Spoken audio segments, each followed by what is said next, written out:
Chapter 4968, Feudal Lords Attack. Good. It appears that they are also aware of the severity of the situation and will not be a hindrance, Zhong Liang replied solemnly. Pass down my order.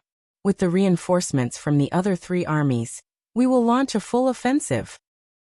The 4 armies of Blue Sky Pass were organized into 4 defensive lines. This was a traditional formation that had not changed in hundreds of thousands of years. There were of course instances where one army would require help from another, but in general, each army functioned separately in order to hold their own defense line and repel the Black Ink clan. This time, however, in order to save Yang Kai from the chaotic battlefield, Zhong Liang couldn't care less. So he notified Ding Yao, Liang Yulong, and Shen Tumo to send some of their forces here to assist him so he could bring Yang Kai back. The other army commanders were shocked when they heard the news. They cursed Yang Kai for being so foolish to sneak out to the battlefield. Worse, no one knew where he was, or even whether he was still alive or not. Still, as the only user of purifying light, his existence was critical to the entire Blue Sky Pass, and even the human race as a whole. He could not be allowed to die. The other 3 army commanders severely reprimanded Zhong Liang as they responded to him, blaming him for his lack of supervision. They then immediately made adjustments to their forces to send a portion of them back to the inner sanctum, so that they could rush from there to the Western Army defense line to rescue Yang Kai, who was on the Western Army's battlefield. This was the safest option, otherwise it would be too tough for reinforcements from the 3 armies to fight their way to the Western Front. There were always more than 30,000 people in Blue Sky Pass, and each army contained around 8,000 each. The size of the force was more than enough to deal with the Black Ink clan siege, but as a result of the army being split up, the battle at the other 3 fronts grew increasingly tense. The 3 army commanders did not hesitate to send around 30% of their forces to provide reinforcements, which essentially doubled the amount of troops there were on the Western Front. These masters who had returned were presently gathered in Blue Sky Pass main square. The mission was unknown to them, but each division commander had already been given instructions. Do whatever it takes to locate Yang Kai on the battlefield, and ensure that he is brought back safely. In the meantime, the Eastern, Southern, and Northern armies all gave up on their advantages on the battlefield, and pulled back to the area around Blue Sky Pass. By shrinking their outer perimeter, they ensured that even with fewer forces, they could hold the line, especially with the assistance of Blue Sky Pass-owned defensive armaments. However, this mission had to be completed quickly to avoid any accidents taking place. The Black Ink clan saw what happened, and the territory lords in charge of the Black Ink clan army were perplexed by this. They had no idea why the human forces had abruptly reduced by so much. However, given this opportunity, they would undoubtedly make the most of it. In mere moments, Blue Sky Pass was tightly surrounded on 3 fronts. As for the Western Army, Zhong Liang, who had already ascertained Yang Kai's whereabouts, instantly killed his way out of the inner sanctum, directing Feng Ying in that direction. But as soon as Zhong Liang emerged, he was met by a Black Ink clansman with a powerful aura. The tall and imposing figure was obviously a territory lord with immense Black Ink strength. Because Zhong Liang foresaw this scenario, he had borrowed men from the other 3 armies. The lethality and deterrent of 8th Order masters was outstanding on the battlefield, so the territory lords would obviously not remain silent once such a master appeared. Those with weaker cultivations would have no means to intervene in a battle between such powerhouses. Similarly, the 8th Order masters on the human side would do the same once a territory lord was sent out by the Black Ink clan. The 2 parties had essentially come to an unspoken agreement about such things after battling for so long. Go, Zhong Liang commanded Feng Ying as he cast a gaze across the battlefield, and fixed a glare on the territory lord who was heading in his direction. Feng Ying nodded. Though she had killed a territory lord once before, that was only because that territory lord was already seriously exhausted and injured, and had been further wounded by Yang Kai's purifying light. If she really encountered a territory lord herself, she would definitely not be his opponent. Furthermore, she had something more important to do, which was to bring Yang Kai back safely. Be careful, martial uncle. Holding a razor-sharp sword, Feng Ying charged into the battle. From behind her came a powerful clash of power, as Zhongliang engaged the territory lord somewhere in the void. As soon as the two masters clashed, a radius of several thousand kilometers around them was evacuated as neither side dared to approach them. This was a battlefield solely for the two of them. Warships and masters surged towards the Black Ink clan's lines as a dozen Eighth Order masters also rushed out from behind the surging Western army. The humans became increasingly aggressive, stunning the Black Ink clan. For many months now, the humans had been entirely on the defensive and never launched counterattacks unless they had a decisive advantage. This was certainly not the situation right now though, so the Black Ink clan were quite confused about the human masters' thinking. The Black Ink clan still responded swiftly when they noticed several division commanders being sent out against them. Territory lords from the Black Ink clan's rear appeared one after another to meet the enemy. Eyes from the two sides of great experts clashed in the void, unleashing endless murderous intent. Only a moment later, the Eighth Order division commanders and the territory lords clashed. Divine abilities and secret techniques bloomed, and the universe trembled as figures transformed into streams of light and surged towards one another. However, the human side was undoubtedly at a disadvantage due to the imbalance in the numbers, with some division commanders having to engage two territory lords at once. Zhongliang experienced a similar situation. He was quickly met by a territory lord as soon as he stepped onto the battlefield, but it was not long before another territory lord emerged and joined the fight. The human side had always had a disadvantage when it came to numbers against the Black Ink clan though, so all the Eighth Order masters had experience fighting two enemies at once. Deep into the battlefield, Yang Kai silently slaughtered enemies around him. He came to advance to the Seventh Order Open Heaven realm, and for this reason he deliberately made up an excuse to deceive Feng Ying and used others to sneak out of Blue Sky Pass. However, when he arrived on the battlefield and became completely immersed in the fight, he had no time to ponder on his breakthrough. All he could do was focus and give it his all in battle. He cooperated with the 4 Seventh Order Open Heaven realm masters nearby, and it was not long before the number of Black Ink clansmen that died at his hands became countless. Initially, the old man was worried that Yang Kai couldn't keep up with their pace and intensity, but as time passed, he surprisingly found that though Yang Kai was a mere 6th Order master, his head count was not lesser than theirs. Moreover, he seemed to have no trouble keeping up with and even coordinating with them. They worked together as if they had been comrades for years. This realization made the old man and others feel relieved, and soon they simply considered him another 7th Order master. Yang Kai, fighting on this battlefield, soon discovered a peculiarity. Under the premise of them being in the same realm, the average strength of a Black Ink clansman was weaker than that of a human master. Yang Kai, for instance, easily butchered many high-rank Black Ink clansmen that were equivalent to 6th Order masters. However, none of these enemies was on par with the 6th Order masters he knew. In Voidland, there were plenty of 6th Order Open Heaven realm masters with varying depths of heritage. As a result, their strength varied greatly as well. Nevertheless, none of the high-rank Black Ink clansmen here would be a match for even the weakest 6th Order master in Voidland. In fact, Yang Kai first became aware of this issue when he was following Feng Ying back to Blue Sky Pass. However, at the time, he paid little attention to it.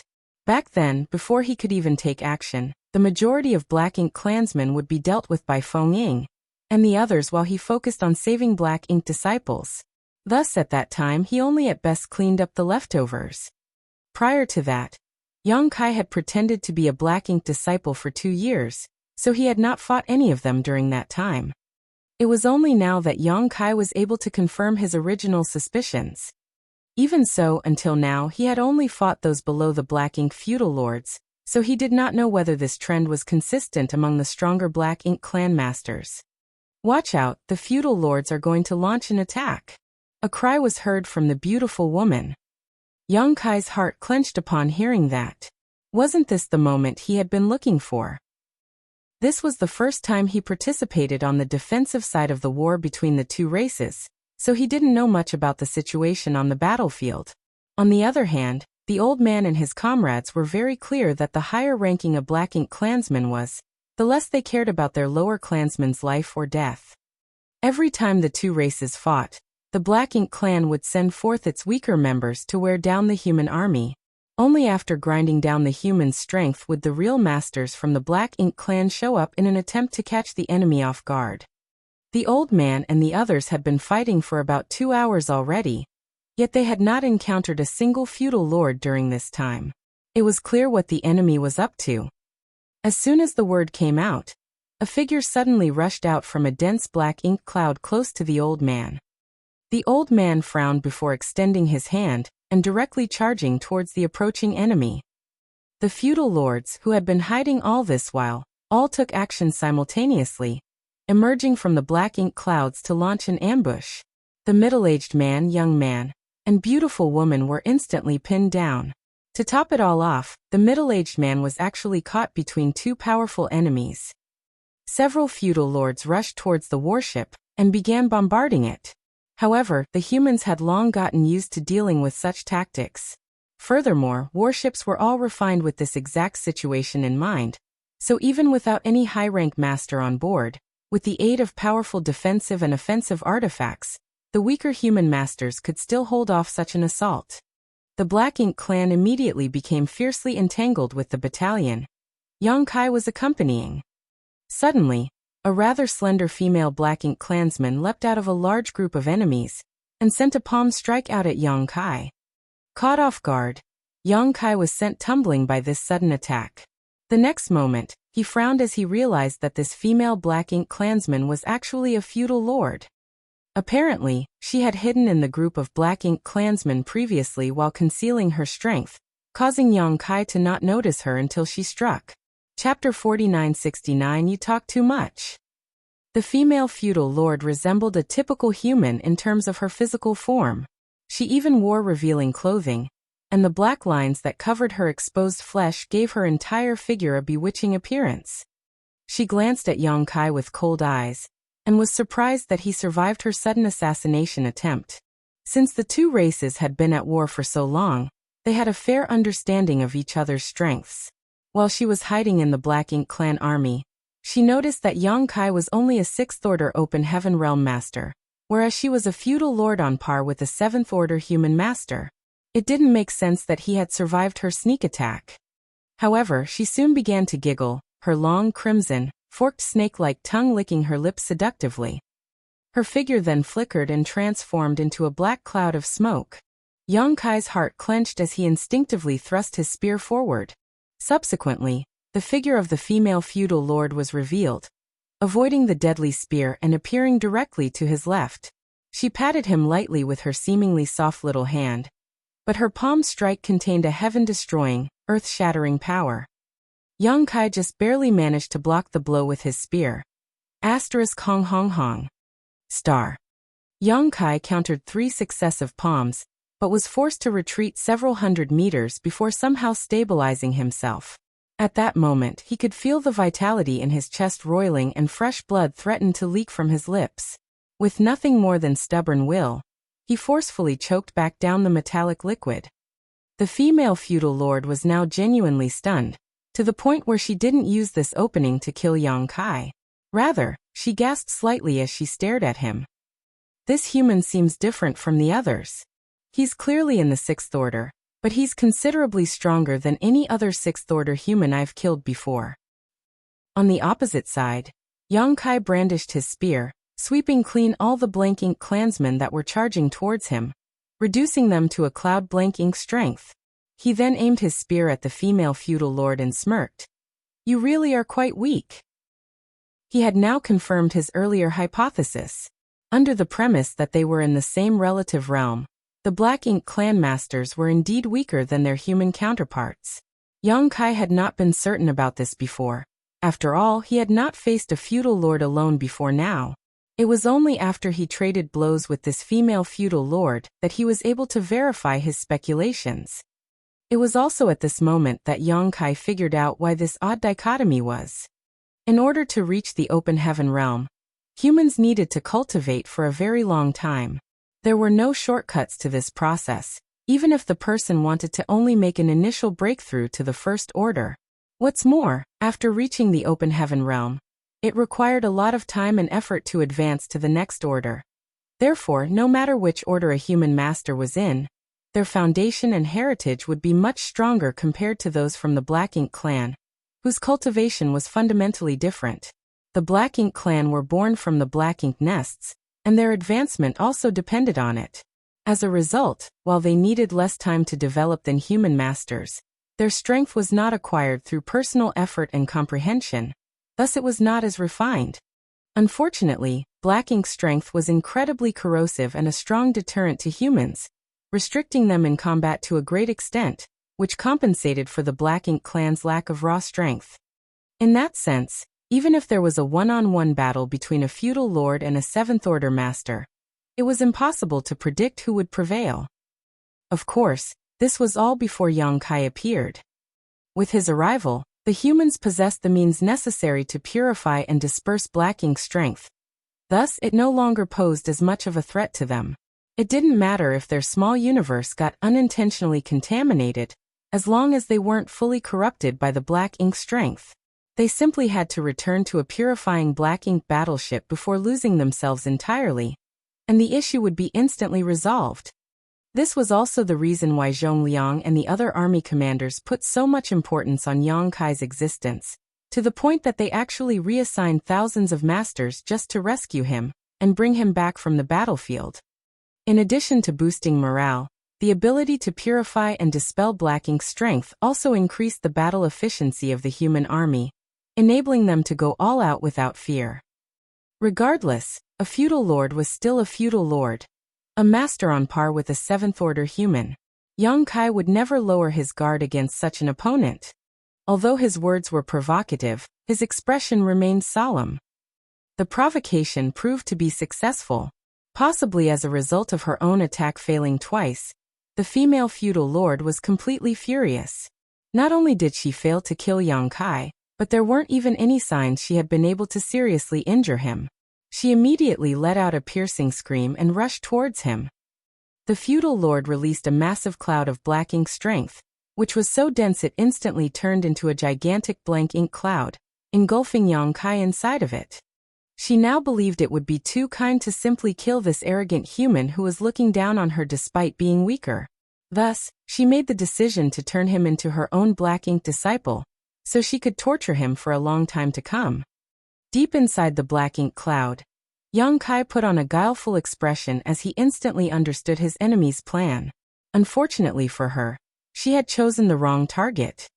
The female feudal lord swam freely through the Black Ink cloud, believing Yang Kai must be feeling flustered as all humans so far would struggle to perform well in such a situation. She didn't assault Yang Kai immediately. Instead, she wanted to enjoy the misery of her enemy, a rare interest she had on the battlefield. To her astonishment, though, what came next was a sharp flying blade. This attack shocked the female feudal lord, who quickly dodged to the side as soon as she sensed it approaching. Followed by a slight pain in the cheek, where it had been injured by the attack, black blood stained the palm of her hand as she reached up to wipe it. The female feudal lord was truly incensed now. How could she have allowed such a weakling to injure her? Unfortunately, the next moment, her fury turned to panic as a storm of attacks flew at her incessantly. Realizing she had greatly underestimated her opponent, the female feudal lord knew that dodging here would only cause her to fall into a disadvantage, losing any opportunity to counterattack. With no other choice, she clenched her teeth and hurled herself at her attacker, sending out a flurry of palm strikes to meet the enemy head-on. The Black Ink cloud roiled turbulently as violent energy fluctuations and deafening rumbling sounds continuously erupted from it. Yang Kai pushed his supreme limitless spear art without restraint. Every thrust, sweep, and slash carried with them the essence of his lifetime of cultivation. Likewise, the female feudal lord refused to back down. She found Yang Kai's behavior irritating, and she wished for nothing more than to make him submit before her. Inside the dense blank ink cloud, the pair engaged in a deadly melee. At some point, Yang Kai was sent tumbling, his eyes reddening as he panted hard and stared at the hazy figure in front of him. His clothes were shredded and fresh blood was dripping from hundreds of wounds that covered his body. Even his face was stained with golden blood, showing how mercilessly he had fought. The female feudal lord's palms were not her real weapons. After engaging several hundred blows with her, Yongkai had deeply understood that it was actually her razor-sharp claws that she was using to deal damage. Her nails were so hard and sharp that it really made him wonder how she cultivated them. At that same time, her claws were imbued with dense black ink strength that acted like a kind of poison. Whenever he was wounded, black ink strength would seep into his body. If a normal cultivator suffered such injuries, they would quickly be corrupted by black ink strength and degenerate into a blank ink disciple. Of course, Yongkai had no such worries. He had a world spring in his small universe that could perfectly suppress and seal black ink strength, making him practically immune to its corrosive effects. The battle between the two had only lasted a dozen breaths or so, yet Yongkai was already looking quite ragged. He wasn't the only one struggling though, as the female feudal lord was not feeling much better than him. She had underestimated Yongkai's strength greatly, and had fallen into an unfavorable position. Despite the fact that she made a concerted effort to regain control of the battle, the Azure Dragon spear had left its mark on her, especially on her lower abdomen where the spear had almost pierced right through her, drawing a thick stream of black blood from a grievous wound. Her clothes, which were originally quite revealing, were now completely torn, leaving her practically naked. Still, she licked the fresh blood from her lips with her long tongue and glared at Yongkai with hatred in her eyes. Wiping her hand across the wound on her abdomen, she snarled, "Just you wait, once you're my black ink disciple, I will make you beg for day." From the thick black cloud, a fist suddenly emerged in front of her eyes and slammed hard into her pretty face. The female feudal lord instantly felt as though she had been hit by the entire universe world, as the immense force sent her flying. "You talk too much." Yongkai ripped off his torn shirt and revealed his chiseled muscles. As he stretched himself slightly, his body made a cracking sound, after which all the cuts he suffered stopped bleeding and closed up. Contrastingly, flashes of golden stars appeared before the female feudal lord's eyes. That punch left her in a bad state, as she felt her nose being broken and tears were now streaming down her face. If it had been a weaker black ink clansman who took that punch, their head would have exploded on the spot. Fortunately for her, she had responded quickly when she realized something was off, and condensed her black ink strength to defend herself. Even so, she had been badly injured. The power of that punch genuinely frightened her. What was more unbelievable was the fact that her black ink strength didn't seem to have any effect on Yongkai at all. Forget about corrupting him, he didn't even seem to notice its existence at all. Somehow managing to stabilize herself inside the black ink cloud, she gasped to steady herself. The hazy figure in front of her quickly approached though, as a menacing voice rang in her ears. "Come, this fight is just getting started. I won't take advantage of you, so bring out all your skills. Today either you die, or I perish." The female feudal lord's brow furiously twitched, and she involuntarily took a step backwards. Her instincts were telling her to turn around and flee, but what face would she have left if she really did that? She was only facing a sixth-order human master. If she ran from such an opponent, she wouldn't have a place in the Black Ink clan in the future. Chapter 4970 My condolences. The female feudal lord quickly realized what Yongkai meant when he said that he wouldn't take advantage of her. He actually put away his artifact and then leapt towards her, throwing out his fists as he flew. She dodged the attack by diving to the side as rage began surging within her. She was even angrier now that she was being looked down upon and mocked by a mere sixth-order human. With a fierce cry, blanking strength erupted from her and she assailed Yongkai, her razor-sharp claws serving as her weapons as she slashed wildly. Ignoring her attack entirely, Yongkai raised his fist and punched out, engaging in a deadly melee. Hong hong hong. Black and golden blood splattered out. The pair even began coughing up blood onto each other's faces as their bodies trembled fiercely. In just a short time, the female feudal lord's ferocity was quickly dulled, as the momentum she had collapsed. She hadn't met a human like this before. Everyone in the human race had viewed death slightly differently in critical situations, and there were indeed times when her enemies would choose to drag Black Ink clansmen down with them in death. However, Yongkai was the first human she had encountered who was so vicious. How is he human? He's more like a ravenous beast. What made her even more terrified was that the erosion of black ink strength seemed to have no effect on him. Even with the help of her sharp claws, there was no evidence of black ink strength corrupting him. She was quite hopeful that it would still take effect. If it did, she could take him down with ease once her black ink strength had completely corrupted him. She might even be able to obtain a powerful new black ink disciple. It had to be noted that capturing a black ink disciple on the battlefield was something to be proud of in the Black Ink clan. However, even now this man's consciousness remained crystal clear. Not only that, the power from each of his punches was heavier than the previous one. There were no signs of him weakening at all. She was well versed in regards to humans, and was aware that their small universes served as a foundation of their cultivation. If the small universe was disrupted, it would affect their strength. Logically speaking, after all these violent clashes, Yang Kai's combatability should have been reduced. But it was the complete opposite for him. Additionally, close combat was not her forte. The dreadful thought that she would perish at the hands of this strange human slowly crept into the female feudal lord's mind. She was terrified when this notion crossed her thoughts, and she seriously considered fleeing. After another clash, the female feudal lord suddenly tried to shake off Yang Kai and retreat. Want to run? Yang Kai glared fiercely. He did not immediately chase after her, but rather his body shook and the void stretched infinitely as space principles surged. Near distant horizon. The female feudal lord was shocked to discover that no matter how hard she tried to escape, she was unable to move away from Yang Kai due to some strange power engulfing her.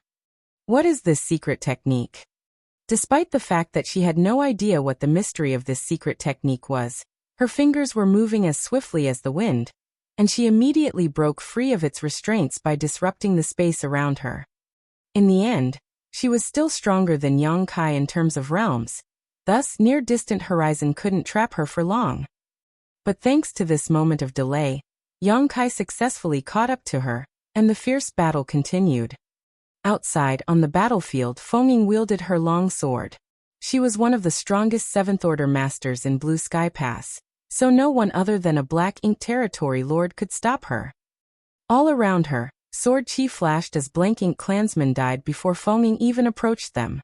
Even a Black Ink clan feudal lord could hardly resist 3 strikes from her sword. They could either flee or fight on knowing they would die. She had not used her divine manifestation, but if she did her strength would only increase further.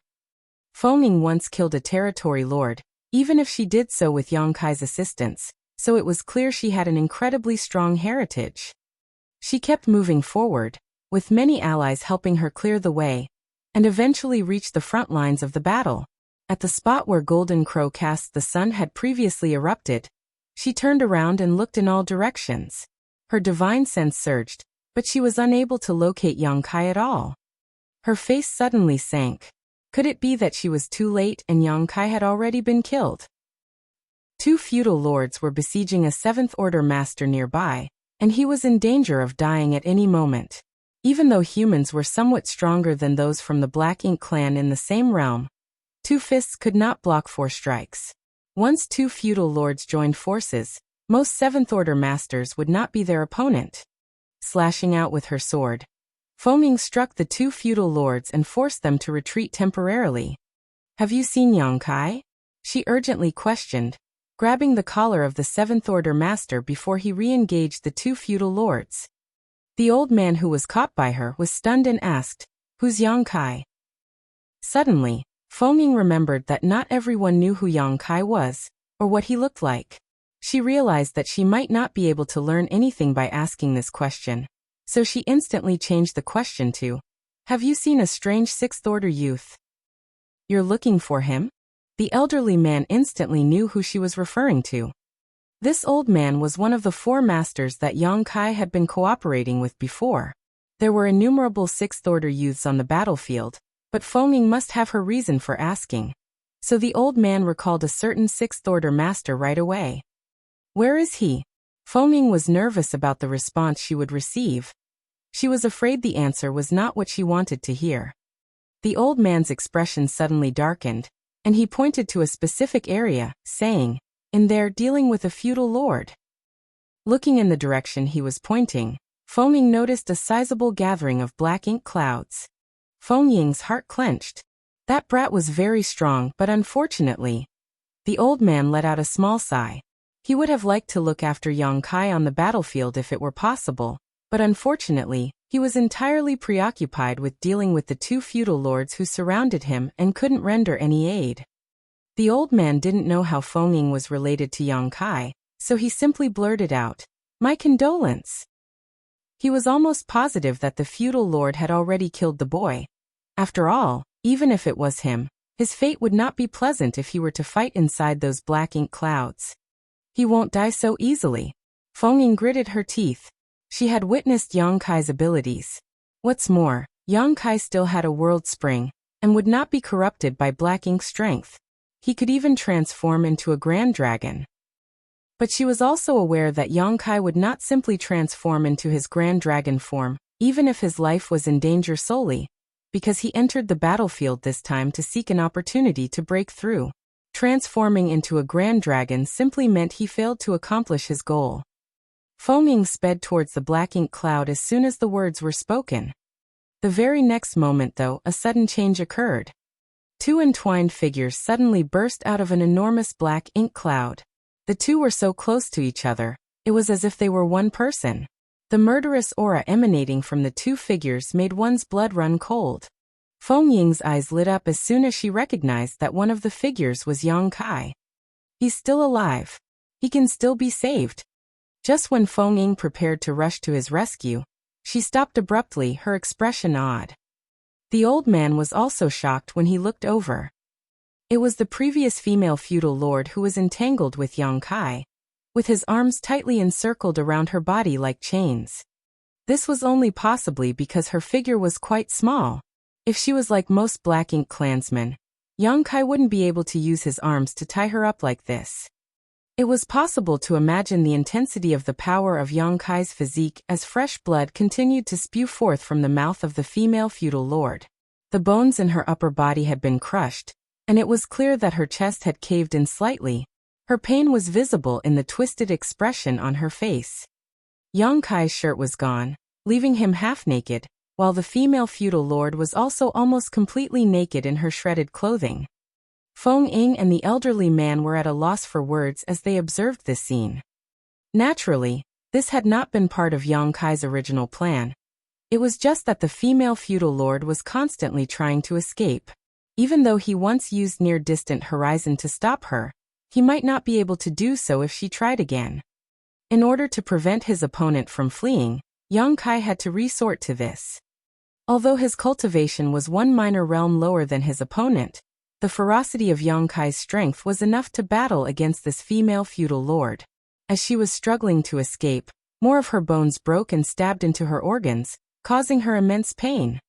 With her life on the line, she held nothing back, but because she was unable to use her arms as they were currently bound, she used her knees to kick and struggle against Yang Kai's lower half. Fortunately, Yang Kai was prepared for this as well, and as a result, he managed to wrap his legs around hers and lock them in place. It was this scene that appeared in front of Feng Ying and the others. Yang Kai unleashed a vicious headbutt, causing him to see stars while knocking the female feudal lord's head back. A large bump even formed on Yang Kai's forehead as a result, but he couldn't care less at the moment. The female feudal lord, of course, didn't just lay there waiting for death and fought back with everything she had. The sound of their battle echoed all around. All the open heaven realm masters gasped when they saw this scene. It was the first time they had witnessed such a scene even after fighting against the Black Ink clan for so long. Yang Kai's brutality was simply shocking. Where did this guy come from? Predicting that Yang Kai was going to headbutt her again, the female feudal lord stretched her slender neck, resulting in his attack missing its mark. The next instant, her stretched out head abruptly bounced back. Her cherry lips parted to reveal the fangs in the corners of her mouth, as she bit towards the nearest exposed target. Feng Ying had come to help immediately after recognizing Yang Kai's figure, but she was too late, as she had to witness the female feudal lord's teeth sinking into Yang Kai's neck with her own eyes. Chapter 4971. Join forces to kill the enemy. Feng Ying's heart nearly stopped at that precise moment. If Yang Kai died here, It would be an immeasurable loss to the entire human race. Even though she wanted to aid him, Yang Kai and the female feudal master were literally entangled with each other, so she did not dare to simply intervene. All she could do was move close and prepare to assist at a moment's notice. Suddenly, a resounding dragon roar sounded through the void, and before Feng Ying's eyes, Yang Kai, who had been bitten by the female feudal lord, unleashed the power of his dragon vein. His head shook and transformed into a grand dragon's head, with sharp horns and a flowing beard. Although his head turned into that of a dragon, his body remained human, giving him a very strange appearance.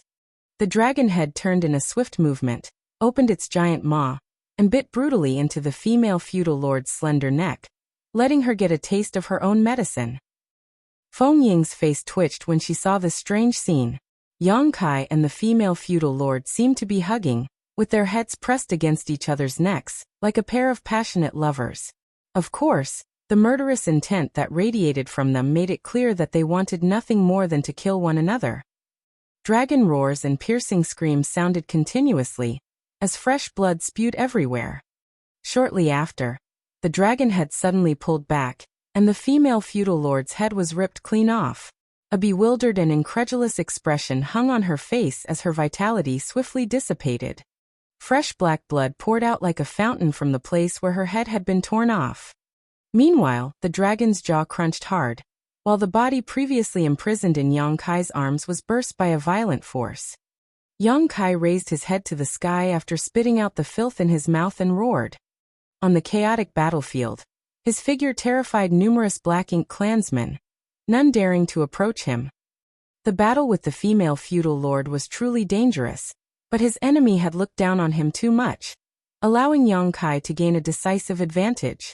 The female feudal lord tried her hardest to reverse the situation, but in such close quarters, her options were severely limited.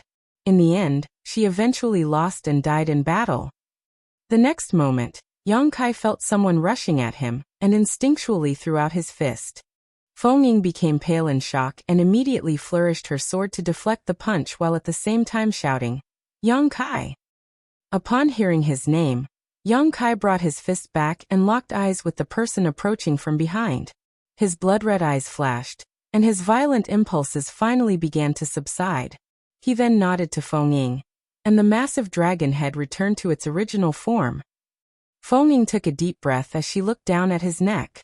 A bite wound on Yang Kai's neck was vivid and clear. A deep gash that made it a fair way through his neck demonstrated just how much strength the female feudal lord used at the very end. If Yang Kai hadn't reacted quickly enough, Feng Ying might actually have had to collect his corpse. Nevertheless, fortune had favored him. Yang Kai appeared to be seriously injured, but such a wound was actually not a major issue to a sixth-order open heaven realm master. "Have you come to your senses?" Feng Ying inquired.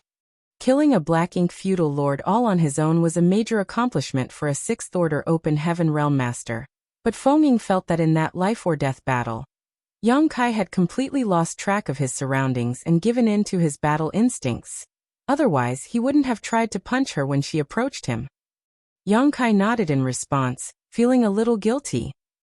"Army Commander Zhong has ordered you to immediately return to the inner sanctum," Feng Ying remarked. Yang Kai's eyes flashed. "I'm part of the human race too." The connotation was he wanted to contribute on the battlefield between the two races. Feng Ying gritted her teeth as she solemnly warned, "On the battlefield, orders are absolute. Yang Kai, don't make things difficult for me." She came here to get Yang Kai to return, even though she knew exactly why he had come to this battlefield. A breakthrough to the Seventh Order was something that should not be rushed. His safety was of utmost importance. Feng Ying really didn't know what she should do if Yang Kai insisted on not returning. She couldn't force him to obey, could she? "Marshal Ant, I'm not officially a member of Blue Sky Pass, so the army commander's orders can't restrain me," Yang Kai grinned. When she heard those words, Feng Ying was taken aback. Yang Kai was indeed not registered in Blue Sky Pass. Although he had been there for some time, with the ongoing war and the vital role he had to play, there was simply no time for Yang Kai to officially register himself, let alone be assigned a position in one of the armies. Ying couldn't argue either if he insisted on using this reasoning. In a daze, Yang Kai dashed away, heading straight towards the Seventh Order Open Heaven Realm Masters and Black Ink Clan feudal lords who were still battling it out nearby. Ying hurriedly chased after him, advising him bitterly as she traveled side by side with him. Yang Kai, consider the big picture. I'm just a Sixth Order junior. I don't know what big picture you're talking about. All I know is that the Black Ink Clan is here, and that agitates me, Yang Kai replied nonchalantly. As the words fell, the pair had already closed in on a Black Ink feudal lord. This feudal lord, along with another comrade, was originally fighting the old man, but he was now diverted away by Yang Kai, which immediately eased the pressure on the elderly man. Seeing how stubborn Yang Kai was acting, and realizing that this chaotic battlefield was not a suitable place to convince him, Ying clenched her teeth, drew her fingers across her blade, and shouted, "Myriad Swords Dragon!" With a loud clatter, thousands of sword waves emerged behind her. These sword waves were so dense that they were practically solid, with sharp sword chi emanating from them. The sword waves quickly gathered towards her, forming the body of a 1,000-meter-long sword dragon. As for Ying herself, she was perfectly hidden inside the head of the sword dragon. The dragon roared, and it shot directly towards the direction of Yang Kai and the feudal lord. When he saw this, the feudal lord, who was fighting against Yang Kai, became pale with fright. The Black Ink Clan was well versed in their enemy's tactics and abilities, so at a glance he recognized the Myriad Swords Dragon as a human master's divine manifestation. How would he have the audacity to take it head-on? Immediately he tried to flee, but how could Yang Kai allow that? Immediately, space principles flared and shackled the feudal lord in place. Frozen for an instant, the feudal lord watched helplessly as the sword dragon opened its terrifying maw and devoured him in one gulp. Yang Kai was also devoured by the sword dragon along with the feudal lord as he was just too close for Ying's attack to succeed without avoiding him. Not that she planned to either. Once Yang Kai entered the sword dragon's belly, he vividly felt the deadly murderous intent and the rich sword chi around him. But he remained unharmed. On the contrary, the feudal lord, who had been devoured by Ying's sword dragon too, cried out ceaselessly as his body was viscously cut to pieces. A short while later, the aura of the feudal lord disappeared, indicating that Ying had killed him. Even so, she had no intention of letting Yang Kai out. The massive sword dragon turned around and began rushing back towards Blue Sky Pass. If Yang Kai refused to return to Blue Sky Pass, she would just capture him and bring him back herself. However, just as she turned to leave, Ying's expression changed. This was because Yang Kai was thrashing around inside the sword dragon's belly, attempting to break free. Yang Kai was rapidly covered in wounds despite Ying's best efforts to restrict her sword chi. He clearly has no intention of compromising. His relentless efforts proved how he would not stop until he escaped or she allowed him to leave. Ying felt like stomping her foot in frustration. Of course, she could lock Yang Kai in the sword dragon, but doing so would only result in a lose-lose situation. After some thought, the Myriad Swords Dragon opened an exit, and Yang Kai emerged outside in an instant. "Smelly brat, what do you think you're doing?" Ying raged. "We collaborated quite well just now. How about we join forces to kill some enemies?" Grinned Yang Kai as blood dripped from his wounds. "You want to join forces with me? I have the power to restrict the enemy's movements, and you have the power to eliminate them. We complement each other perfectly." Ying's thoughts shifted as she looked at him from top to bottom. "Is that your only intention?" Yang Kai replied nonchalantly, "You're here already.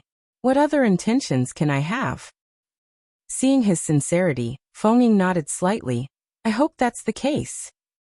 Forcing Yang Kai to return was basically impossible, so she would have no other option but to guard him since he insisted on staying on the battlefield. Rather than just being by his side guarding him though, it was preferable to work with him to eliminate some enemies. As Yang Kai stated, the restrictive abilities of space principles was extremely useful, and the power of the Myriad Swords Dragon was overwhelming. With the two of them joining forces, only a territory lord would be able to stop them. Of course, Fengning also had made other considerations before agreeing to Yang Kai. Seeing how Yang Kai was acting, he seemed to have given up on his original purpose of coming to the Black Ink battlefield. The purpose of sneaking out was undoubtedly to grasp the opportunity to break through while treading the fine line between life and death. However, the atmosphere of the battlefield had influenced him, causing him to fully immerse himself in it, seeking the blood of the enemy wholeheartedly. This caused him to change his priorities. Thinking about it logically, Fengning felt that agreeing with Yang Kai to join forces was her best option, as it would allow her to guard him as closely as possible. However, if this was done, Yang Kai's chance to advance to the Seventh Order by risking his life in battle would be lost. It was impossible to put Yang Kai in danger with her protection unless a territory lord came after them, but all the territory lords were tied up dealing with the Eighth Order masters. That was why Yang Kai said that he had no other intentions now that the situation had reached this point. There was no way to carry out his initial goal, even if he wanted to. With a Seventh Order master like Fengning constantly protecting him, there would be no chance for him to experience any near-death situations. The instant Fengning nodded, Yang Kai bolted and stood atop the sword dragon's head. The sword dragon shook its head and flicked its tail, crashing into the nearby Black Ink clan army. Wherever it passed, a rain of chaos descended. The pair had a clear target, the Black Ink feudal lords. The other Black Ink clansmen they killed along the way were nothing more than a bonus. A moment later, the sword dragon dashed to the vicinity of the nearby warship, which was currently under siege by two feudal lords. Thankfully, the warship was a carefully refined artifact, so its protective shields were very powerful. Not to mention, there were many human masters on board, so even if they were besieged by two feudal lords, they could deal with them for some time, and even spare some attention to thin out the surrounding Black Ink clansmen. Chapter 4972 Deception. Before the sword dragon could reach them, the two feudal lords had already noticed it, so one of the massive feudal lords came forward, attempting to intercept it. He moved swiftly, but all of a sudden, a figure mysteriously appeared in front of his eyes and obstructed his path. While the feudal lord was slightly taken aback, Yang Kai had already taken action, using space principles to lock the surrounding space. As soon as the feudal lord's huge figure froze, the sword dragon opened its terrifying maw and devoured him, killing him soon after. Elsewhere, the defense lines of the three eastern, southern, and northern armies shrank as they retreated towards Blue Sky Pass under the onslaught of the Black Ink clan army. This couldn't be helped. Originally, the three armies were still holding their ground, and even had some small advantages over the Black Ink clan. However, Zhongliang had to put down his dignity and ask for assistance from the other three armies to bring Yang Kai, who snuck out of Blue Sky Pass, back. The three army commanders, Ding Yao, Liang Yulong, and Shin Tu Mao, knew the importance of Yang Kai, so without hesitation, they sent a portion of their armies to assist. Thus, the three armies could now only switch to a defensive stance, or their lines would collapse. After the division of the armies, the defending Open Heaven Masters became immensely agitated. The majority were unaware of what had occurred. They simply knew there were fewer allies on their side, and they had to pull back in order to withstand the Black Ink clan's vicious assault. But this kind of deployment couldn't last for long as the defense lines were at risk of being breached. Once that happened, the Black Ink clan army would be able to directly assault Blue Sky Pass. Though it would still be hard to conquer the Great Pass, casualties would be unavoidable, and if that happened, the foundation of the entire human race's position would be in danger. The three army commanders' expressions darkened. Inside, they were cursing Yang Kai for being so reckless and willful. This battlefield was not a place where one could simply act as they wished. If they managed to bring him back to the inner sanctum afterwards, they would strictly monitor him to ensure he never snuck out to the battlefield again. Approximately 30% of the three armies immediately retreated back to Blue Sky Pass and gathered in the central square. Then they quickly raced to the Western Army's defense line. Some 7,000 Open Heaven Realm Masters drew their artifacts and began their attack on the Black Ink clan. In an instant, the Black Ink clan was overwhelmed. On the Western Front, the Black Ink clan was initially on par with the Western Army, However, the sudden influx of reinforcements was like an entire additional human army had appeared. How could the Blank Ink clan deal with this? One after another, feudal lords were killed, and even some territory lords began to falter. The Western Black Ink army descended into chaos, and the humans took advantage of the situation to slaughter as many as they could. They would definitely not pass up this chance to deal damage to the enemy. On the western defense line, having at some point disengaged from the territory lord he was previously battling, Zhongliang stood, peering out at the situation. He had already received a message from Feng Ying, who was on the battlefield. Despite the fact that the battlefield was chaotic and deadly, taking some time to deliver a message was not at all a problem. Yang Kai had been located, but as he refused to return, Feng Ying could not force him back. Moreover, the location they were at was already at the forefront of the battlefield where they could come face to face with Black Ink clan masters at any time. Any negligence could result in disastrous consequences. Feng Ying also said that Yang Kai had given up his intention of achieving a breakthrough, and was now cooperating with her to kill the enemy. Their efforts had proved fruitful already. She proceeded to send out a message asking whether they should continue to kill, or convince Yang Kai to return. Zhongliang frowned. Yang Kai had obviously given up his intention to break through, and Feng Ying was protecting him. What's more, the brat had a world spring, so there was no risk of him being corrupted by Black Ink's strength. Under such circumstances, being out on the battlefield was not too dangerous. After all the territory lords in the western region were being dealt with by the Eighth Order masters. As long as no territory lord took action against them, Feng Ying and Yang Kai would be able to defend themselves. But there were also all the what-if situations. What if both of them accidentally fell into the trap and got surrounded by the enemy? Two fists couldn't block four strikes. Yang Kai's existence was just too vital to be jeopardized. So after some thought, Zhongliang responded, urging Feng Ying to convince Yang Kai to return to Blue Sky Pass no matter what. Even if it required her to break his arms and legs to bring him back, it had to be done. Feng Ying replied less than an incense stick later, stating that persuasion failed. Yang Kai insisted on remaining on the battlefield to contribute, and indicated that if Feng Ying forced him, he would immediately escape from her sight, which Yang Kai had proven he was capable of by using space principles right in front of her. Feng Ying continued to report that although she was definitely stronger than him, if he really had the intention of escaping, she couldn't stop him. That little bastard. Zhongliang cursed. This brat is too stubborn. Does he not know how important he is? He couldn't be persuaded to return, so all they could do was force the battle to end as quickly as possible so Yang Kai would have no choice but to withdraw. Zhongliang immediately sent orders to the division commanders to fight harder, and either kill the territory lords or force them to retreat. It was only by doing this that the battle would end and Yang Kai would be forced to return, even if he didn't want to. The current force on the western side was nearly equal to 2 full armies, which proved too much for the Black Ink clan. With every breath, large numbers of Black Ink clansmen were slaughtered, and the sounds of masters dying emerged one after the other on the battlefield. After half a day, the Western Black Ink army had been forced back almost 100,000 kilometers. The human masters were constantly pressuring them, and continuing to slaughter them mercilessly. Suddenly, Zhongliang's female adjutant approached, cupped her fist and said, "Sir, speak."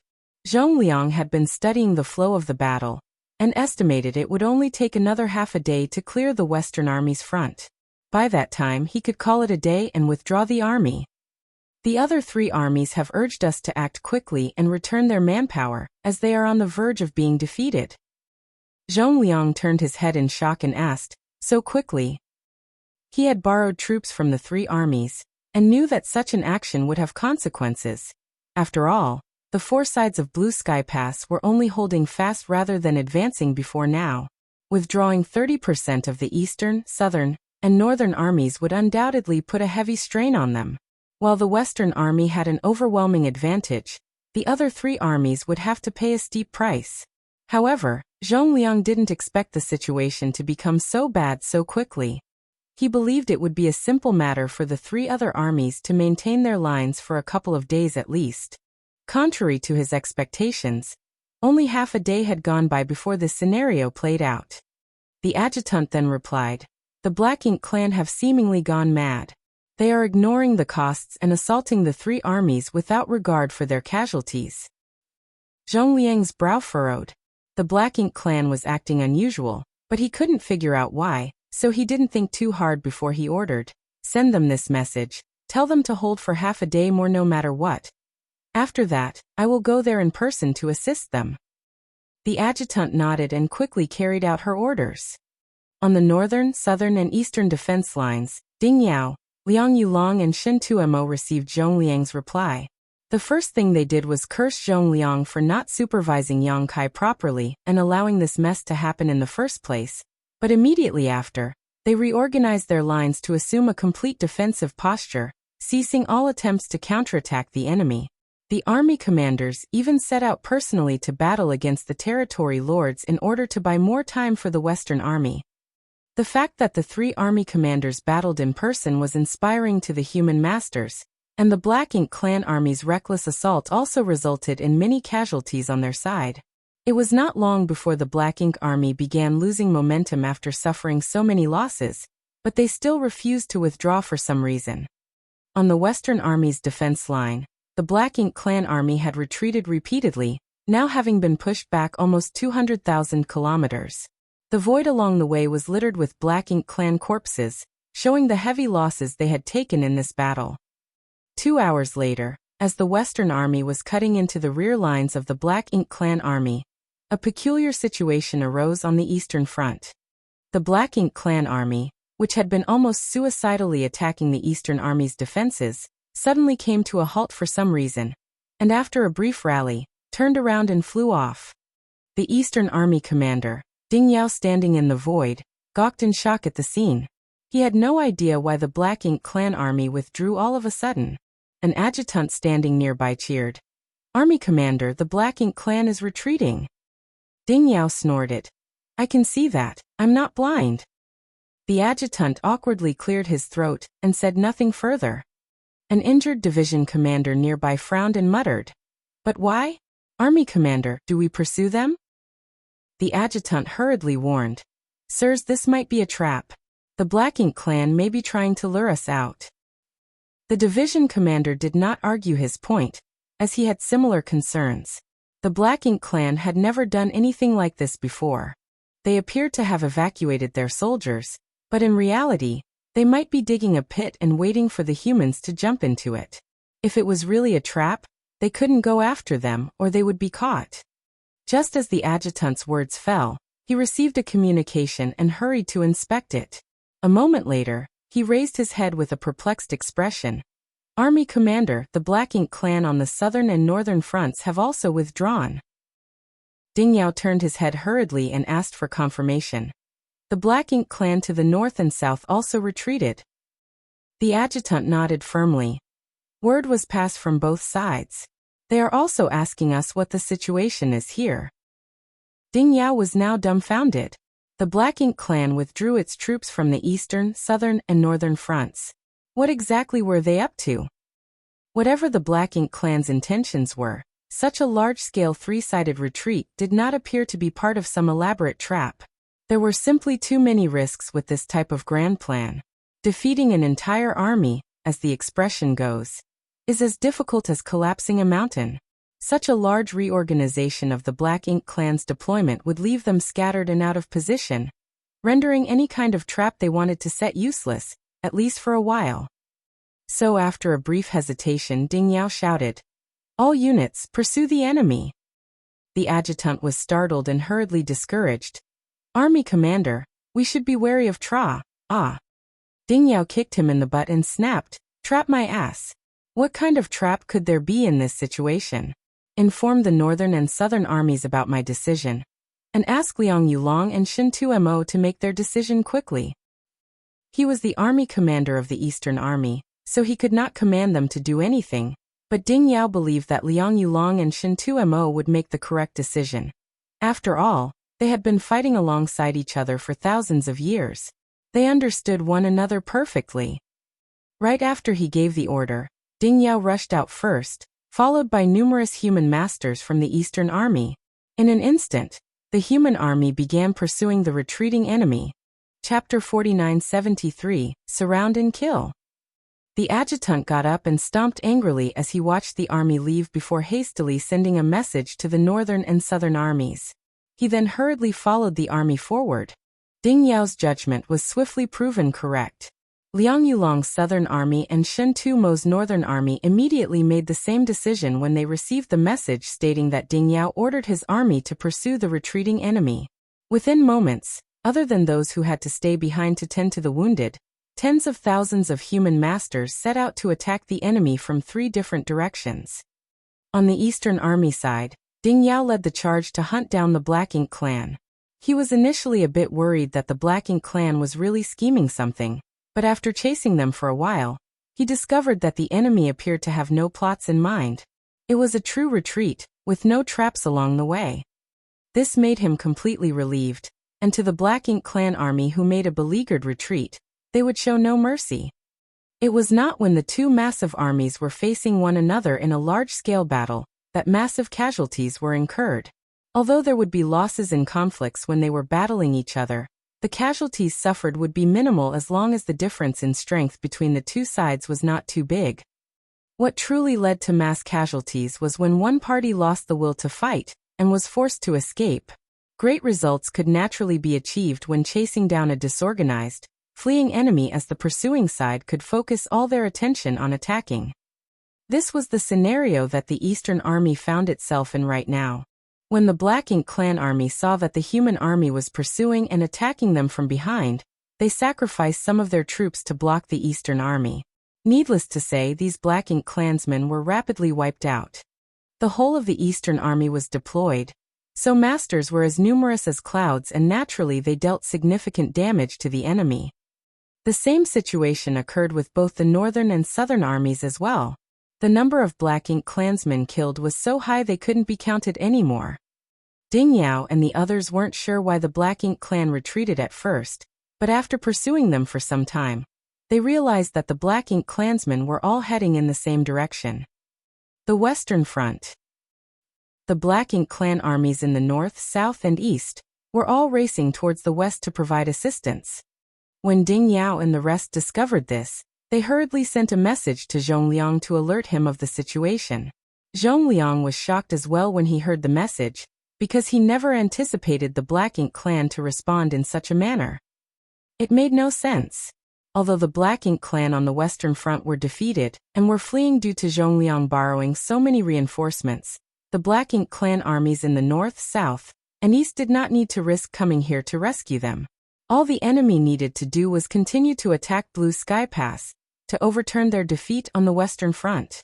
Given what Zhonglang knew of the Black Ink clan, he wouldn't be surprised if they were willing to sacrifice their entire Western force if they could breach Blue Sky Pass defenses on the other 3 sides.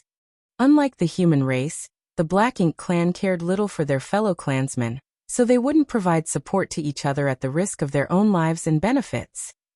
There was definitely something wrong here, but for a while, Zhongliang couldn't figure out what the problem was. However, this had provided him with a tremendous chance.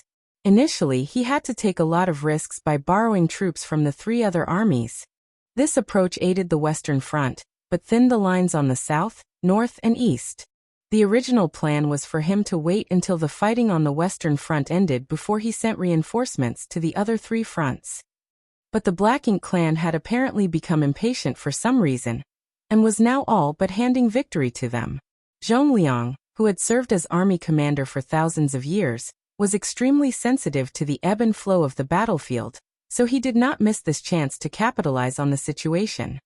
Immediately, he sent orders to redeploy the army. On the western battlefield, the human masters quickly seized the initiative and began dividing up their forces. Some pursued the remnants of the Black Ink clan's western army, while another portion turned around to meet the enemy reinforcements. At the same time, Zhongliang himself also disappeared from where he stood and hurried towards the battlefield. Ding Yao and others were already fighting on the front lines, and every asset that both Blue Sky Pass and the Black Ink clan possessed had been deployed. It was almost predetermined that the Black Ink clan would lose this war now, so there was no need for Zhongliang to restrain himself. Soon after, Zhongliang reached the front lines. The divided army had already prepared itself and was just waiting for the command to attack. When they saw the army commander arrive, their gazes sharpened and they readied themselves to charge. When the division commanders came to inquire about the situation, Zhongliang did not hold anything back and informed them of the changes on the other three fronts, drawing happy cheers from all around. They understood the situation just as well as Zhongliang did. They all recognized that the Black Ink clan had made a huge blunder this time. "Here they come," one of the division commanders said soon after. Everyone turned towards Blue Sky Pass and saw three massive Black Ink armies moving in their direction like tidal waves. These groups were undoubtedly the Black Ink clan armies from the north, east, and southern fronts. Behind those three armies were the humans who were closely chasing after them. They were the armies led by Ding Yao and the other army commanders. During the pursuit, the Black Ink clan was taking heavy casualties, with life auras disappearing en masse. Soon the Black Ink clan armies that retreated gathered together. Likewise, the human race armies rendezvoused like many streams flowing into the ocean. The split force from the Western army held their ground, waiting for the enemy to arrive. As the Black Ink clan army took in the situation, many of them wanted to turn around and flee. However, Zhongliang had been waiting for this moment in person, so he certainly wouldn't allow the Black Ink clan to do as they wished. Drawing his sword, he lifted it high and roared, "With me men kill!" As soon as his words dropped, his body transformed into a stream of light as he crashed towards the approaching Black Ink clan army. Following him were the 8th Order Division commanders, and behind them was the rest of the army. Divine abilities pummeled the Black Ink clan army even before they arrived, and in the blink of an eye, the Black Ink clan suffered massive casualties. Ding Yao and other army commanders led their forces into the fray, showing no mercy. In the void, the Black Ink clan army from the east, north, and south sides, who had just gathered together, were now surrounded and besieged. World forces continuously erupted as the light of diving abilities and secret techniques set the void alight. The situation soon descended into chaos. Even taking its entire history into consideration, Blue Sky Pass had not engaged in many battles of this scale. Previously, Blue Sky Pass's defenders were separated into 4 armies that each fought independently of one another. It was the same for the Black Ink clan. The current condition, though, was essentially all of Blue Sky Pass forces against all of the Black Ink clan army in one massive melee. On their way to the west to provide support, the Black Ink clan had already taken significant losses from Ding Yao and the other 3 armies' pursuit, and now they were halted by Zhongliang's army from the front.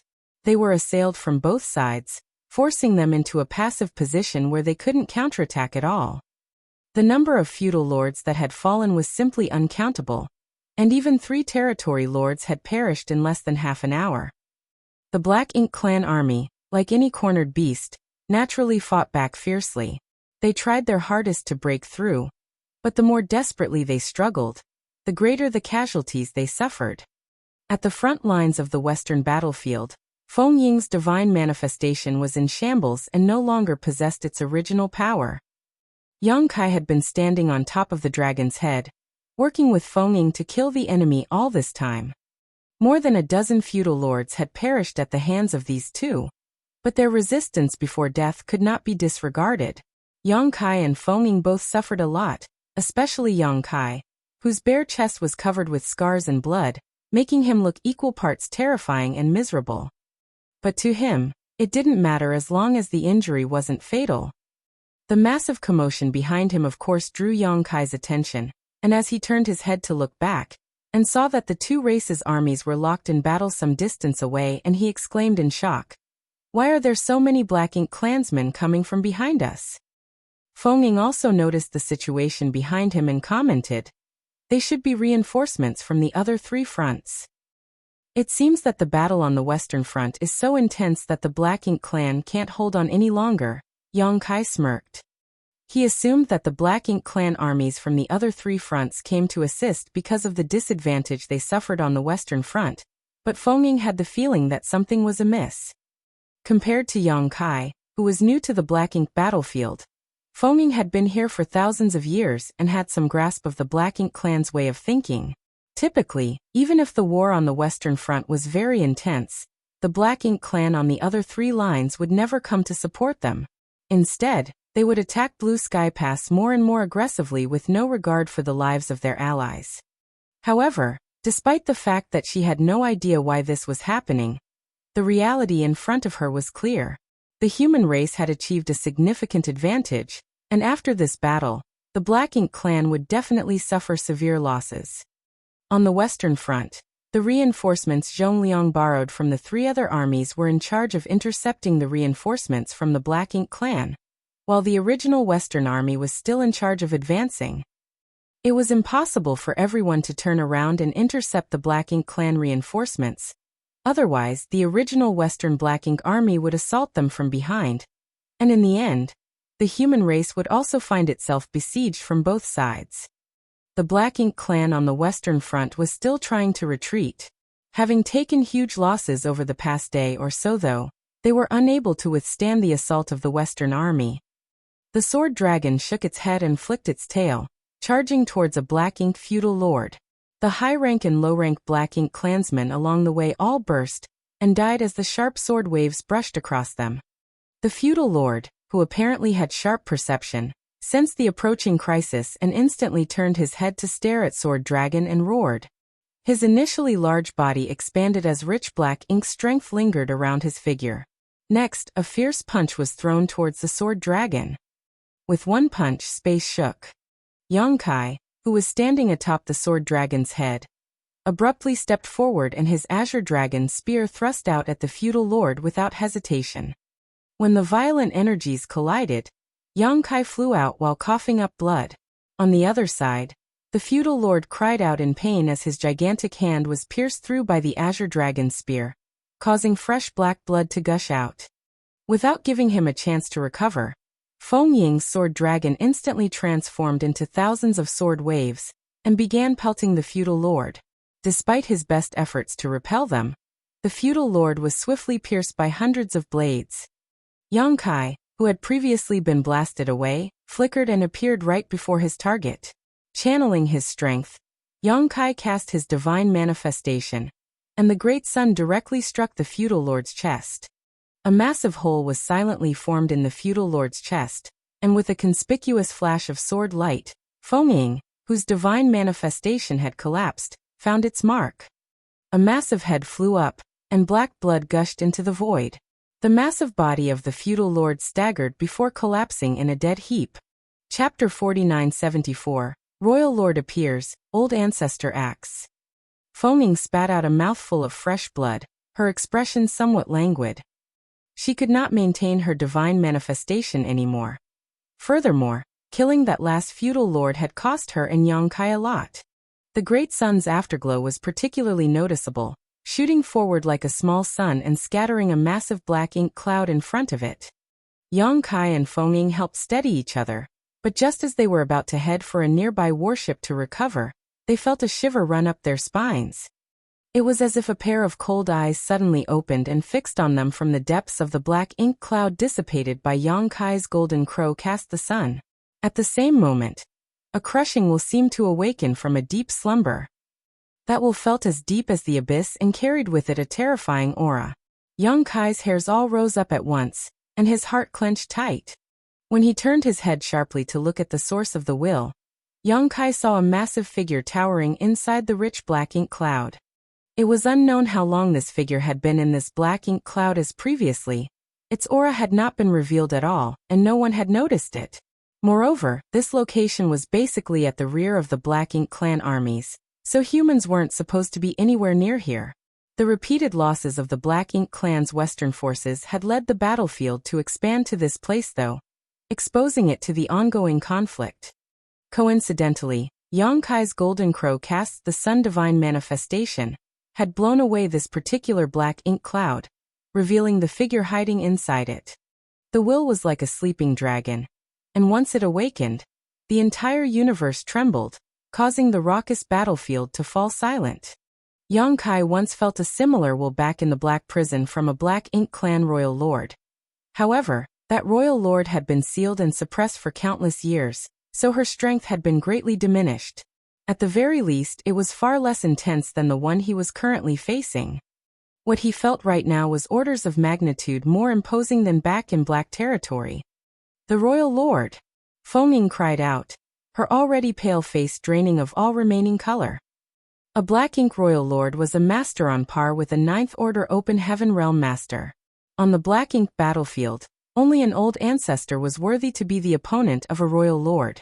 Previously, Blue Sky Pass Old Ancestor had led the human army to attack Black Ink Clan's domain, destroying several of their spirit provinces, and a number of Black Ink nests. This action enraged the Royal Lord responsible for this region, so he swiftly marshaled his forces to counterattack, resulting in this current war. As far as Yang Kai knew, Blue Sky Pass Old Ancestors had already fought with the local Royal Lord, but neither was able to gain an advantage over the other. Both suffered serious injuries, and ever since that battle, the old ancestor had remained in the inner sanctum to recover. Meanwhile, the Royal Lord was nowhere to be seen. Zhongliang also stated that the side whose leader recovered first would gain control over the current battle, heavily tipping the scales in their side's favor. The human race assumed that the Royal Lord had chosen a safe location far from the battlefield to rest and recover. Nobody would have thought that the Royal Lord had deceived them and actually hidden in a black ink cloud only a few 100,000 kilometers away from Blue Sky Pass. Of course, logically speaking, though the Royal Lord did not retreat very far, ordinarily he wouldn't have been disturbed where he was. Even if he had hidden at the rear of the Blank Ink Clan army, he could rest easy and recover as long as the humans did not slaughter their way through the entire Western Black Ink army. All previous wars of this sort had lasted at least a few years, normally taking several dozen years to resolve. With that much time, the Royal Lord was confident he could completely recover from his current injuries.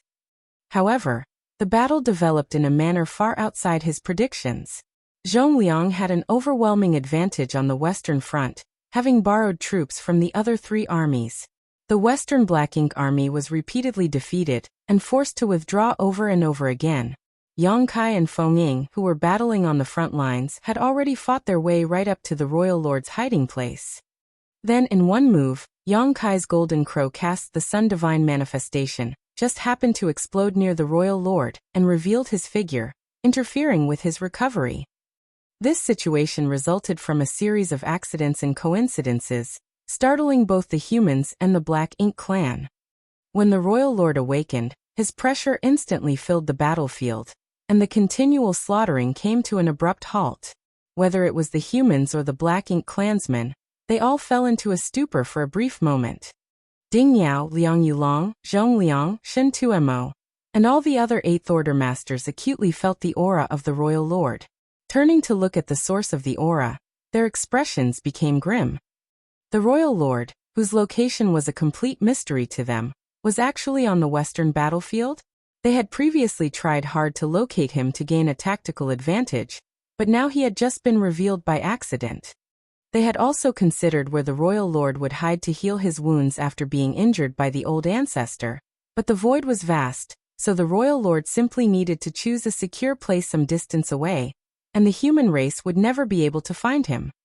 Who knew that all this time, he was so close?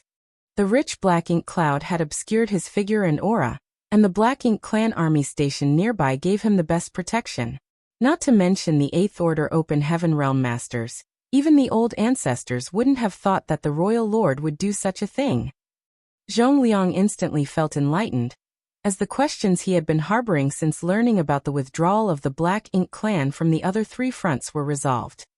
He now knew why the Black Ink Clan armies, which clearly had the upper hand on the other three fronts, abruptly withdrew and began rushing to the west. This was clearly for protection. The humans and most of the Black Ink Clan had no idea where the Royal Lord was hiding, but the top territory lords would definitely be aware of this information. The Black Ink army on the Western Front was being pushed back as the humans were pressing their advantage, forcing them to retreat again and again. Once the human army invaded the area where the Royal Lord was healing, the Royal Lord would undoubtedly be exposed.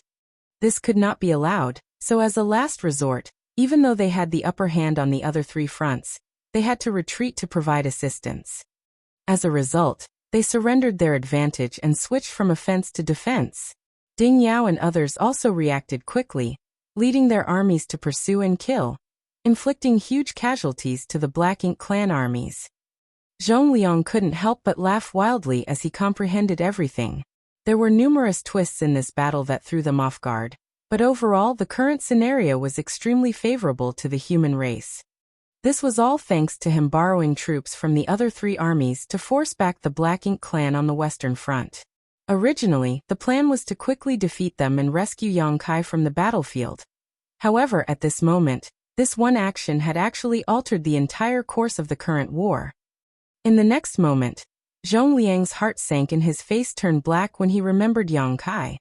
Zhongliang was so distracted by the sudden and unexpected changes that were happening on the battlefield that he temporarily forgot that Yang Kai was still fighting on the front lines. The little bastard was undoubtedly at the very tip of the Western Army's spear, which meant he was quite far forward. If he was killed by the royal lord, this battle would still be counted as a massive loss even if they managed to slaughter Everlast Black Ink clansmen present. Zhongliang had no idea that the royal lord had been revealed by Yang Kai's accidental action. There was no telling whether he would laugh or cry in exasperation if he found out. "I'll leave this place to you," Zhongliang said to the human masters around him before turning around and dashing towards the Western Front, hoping in his heart that Yang Kai did not encounter an accident. The old ancestor would deal with the royal lord now that he had appeared, so Yang Kai would not be in any danger as long as he could protect himself until the old ancestor arrived. At the same moment as Zhongliang set off, the door to a certain palace in the depths of Blue Sky Pass opened, and a figure shot out, transforming into a stream of light as he soared towards the battlefield. The old ancestor had taken action. Yang Kai and Feng Ying had been immobilized at the leading edge of the Western Front. Before the glare of the royal lord, they didn't even have the ability to move a finger. The difference in strength was too enormous, and both Yang Kai and Feng Ying were already arrows at the end of their flight. The two had intended to retreat to a nearby warship to rest and recover after having expended all their strength just now. But who could have predicted that this disaster would suddenly befall them? The ice-cold eyes of the royal lord fixed on Yang Kai, the culprit who had revealed his whereabouts, and murderous intent gradually began to rise from their depths. Of course, Yang Kai had no idea about the royal lord hiding here. All he did was cooperate with Feng Ying to kill a random feudal lord. Blasting off the Black Ink cloud, and exposing the royal lord with the remnants of his golden crow cast the sun divine manifestation, was a complete accident. But this matter could not be explained away, nor would it be useful to even try to explain.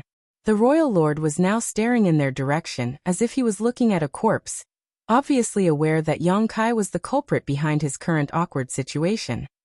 As long as the royal lord's gaze was on them, Yang Kai and Feng Ying were incapable of moving as the pressure and nearly tangible murderous intent locked them in place. Pooh! Suddenly, a muffled sound came from the royal lord who had been glaring coldly at Yang Kai. Opening his lips, a black mist of blood was spat out by the royal lord. His figure staggered and his aura fluctuated chaotically. Seeing this, Yang Kai and Feng Ying were both shocked and surprised. The royal lord had clearly suffered some kind of backlash from his injuries. It was apparent that his last battle with the old ancestor had left him in a bad state, one that would require several years of cultivation to recover from. What caused his current weakened condition was undoubtedly Yang Kai's golden crow cast the sun, which wiped away the Black Ink cloud he was hiding in. This divine manifestation naturally did not cause any direct harm to the royal lord, but it seemed to have disturbed him at a critical moment in his recovery. Usually, a royal lord wouldn't have been affected at all by an attack from a sixth-order human, even one as strong as Yang Kai. However, being interrupted at the critical juncture in his healing had caused a backlash that further aggravated his wounds. It was equivalent to the royal lord striking his old injuries himself. Yang Kai and Feng Ying figured all this out in an instant, and without any hesitation, they turned around and escaped while the royal lord was busy trying to stabilize himself. They couldn't deal with an enemy like this, especially when the two of them didn't have much strength left. If they didn't run, they would undoubtedly die. To escape faster, Yang Kai even employed space principles, trying to carry Fengming away with him using instantaneous movement. In the blink of an eye, the pair was able to flee several thousand kilometers. However, how could the royal lord allow the ant who disturbed him to flee after the shame he had experienced? The royal lord's will flared with murderous intent, and the surrounding space instantly solidified, disturbing Yang Kai's space principles and freezing him in place once more. Chills shot up their spines as the aura of death descended upon them. Chapter 4975 Survive. Yang Kai had encountered several life or death crises since he first began treading the martial Tao, and during the human-demon war in the star boundary, his body was totally destroyed by Mo Sheng. It was only thanks to the soul-warming lotus protecting his soul that Yang Kai had managed to survive that disaster and resurrect himself with the help of the immortal tree. That was unquestionably the most dangerous battle he had ever fought. Still, although that battle was extremely dangerous, he never lost hope. The great emperors all gathered together and united with all the masters of the star boundary to face Mo Sheng. Eventually, after a hard-fought battle, they won and saved the star boundary, along with all those that lived there. But, at this very moment, targeted by this aura of death, Yang Kai couldn't help but feel despair.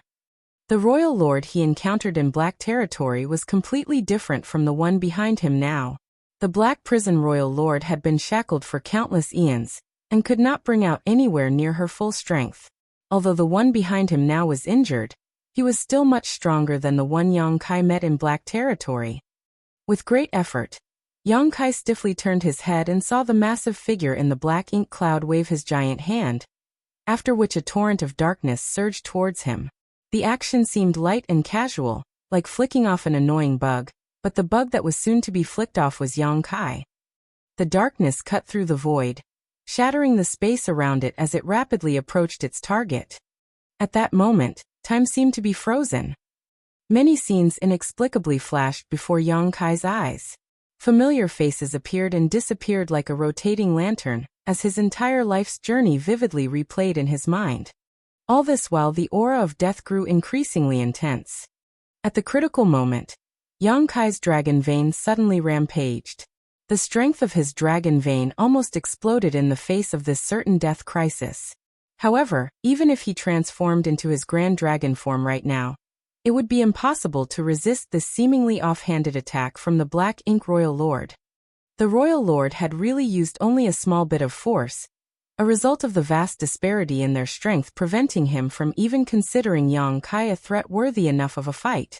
He only intended to kill Yang Kai because he was irritated that this ant had revealed his location and interfered with his recovery process. After this simple strike, the Royal Lord quickly turned his head and gazed in the direction of Blue Sky Pass, where a shooting star-like stream of light was speeding in his direction.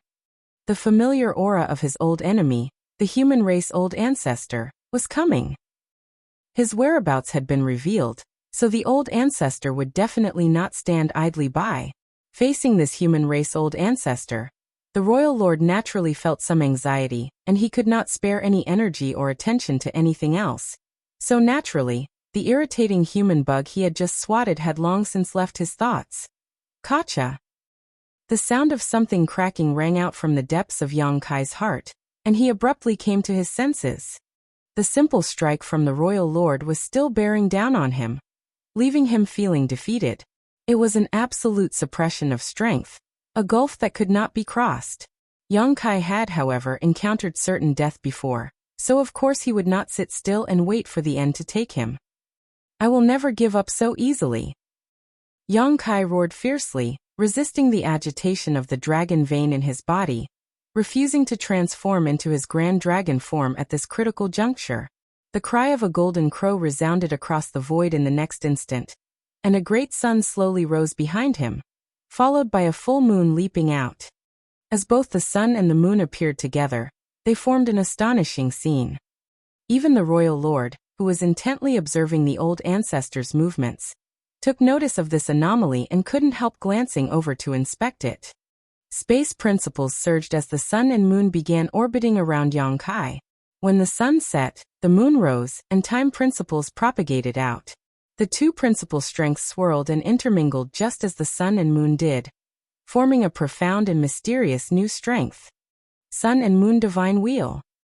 Under Yang Kai's control, the great sun and full moon rapidly spun together and crashed towards the approaching wave of darkness, space-time strength warping everything around it in a surreal manner. Yang Kai's face was as pale as paper after he unleashed this blow. He was already an arrow at the end of its flight, but now, he had forced out his greatest trump card, draining almost all the world force left in his small universe. He was now truly out of strength.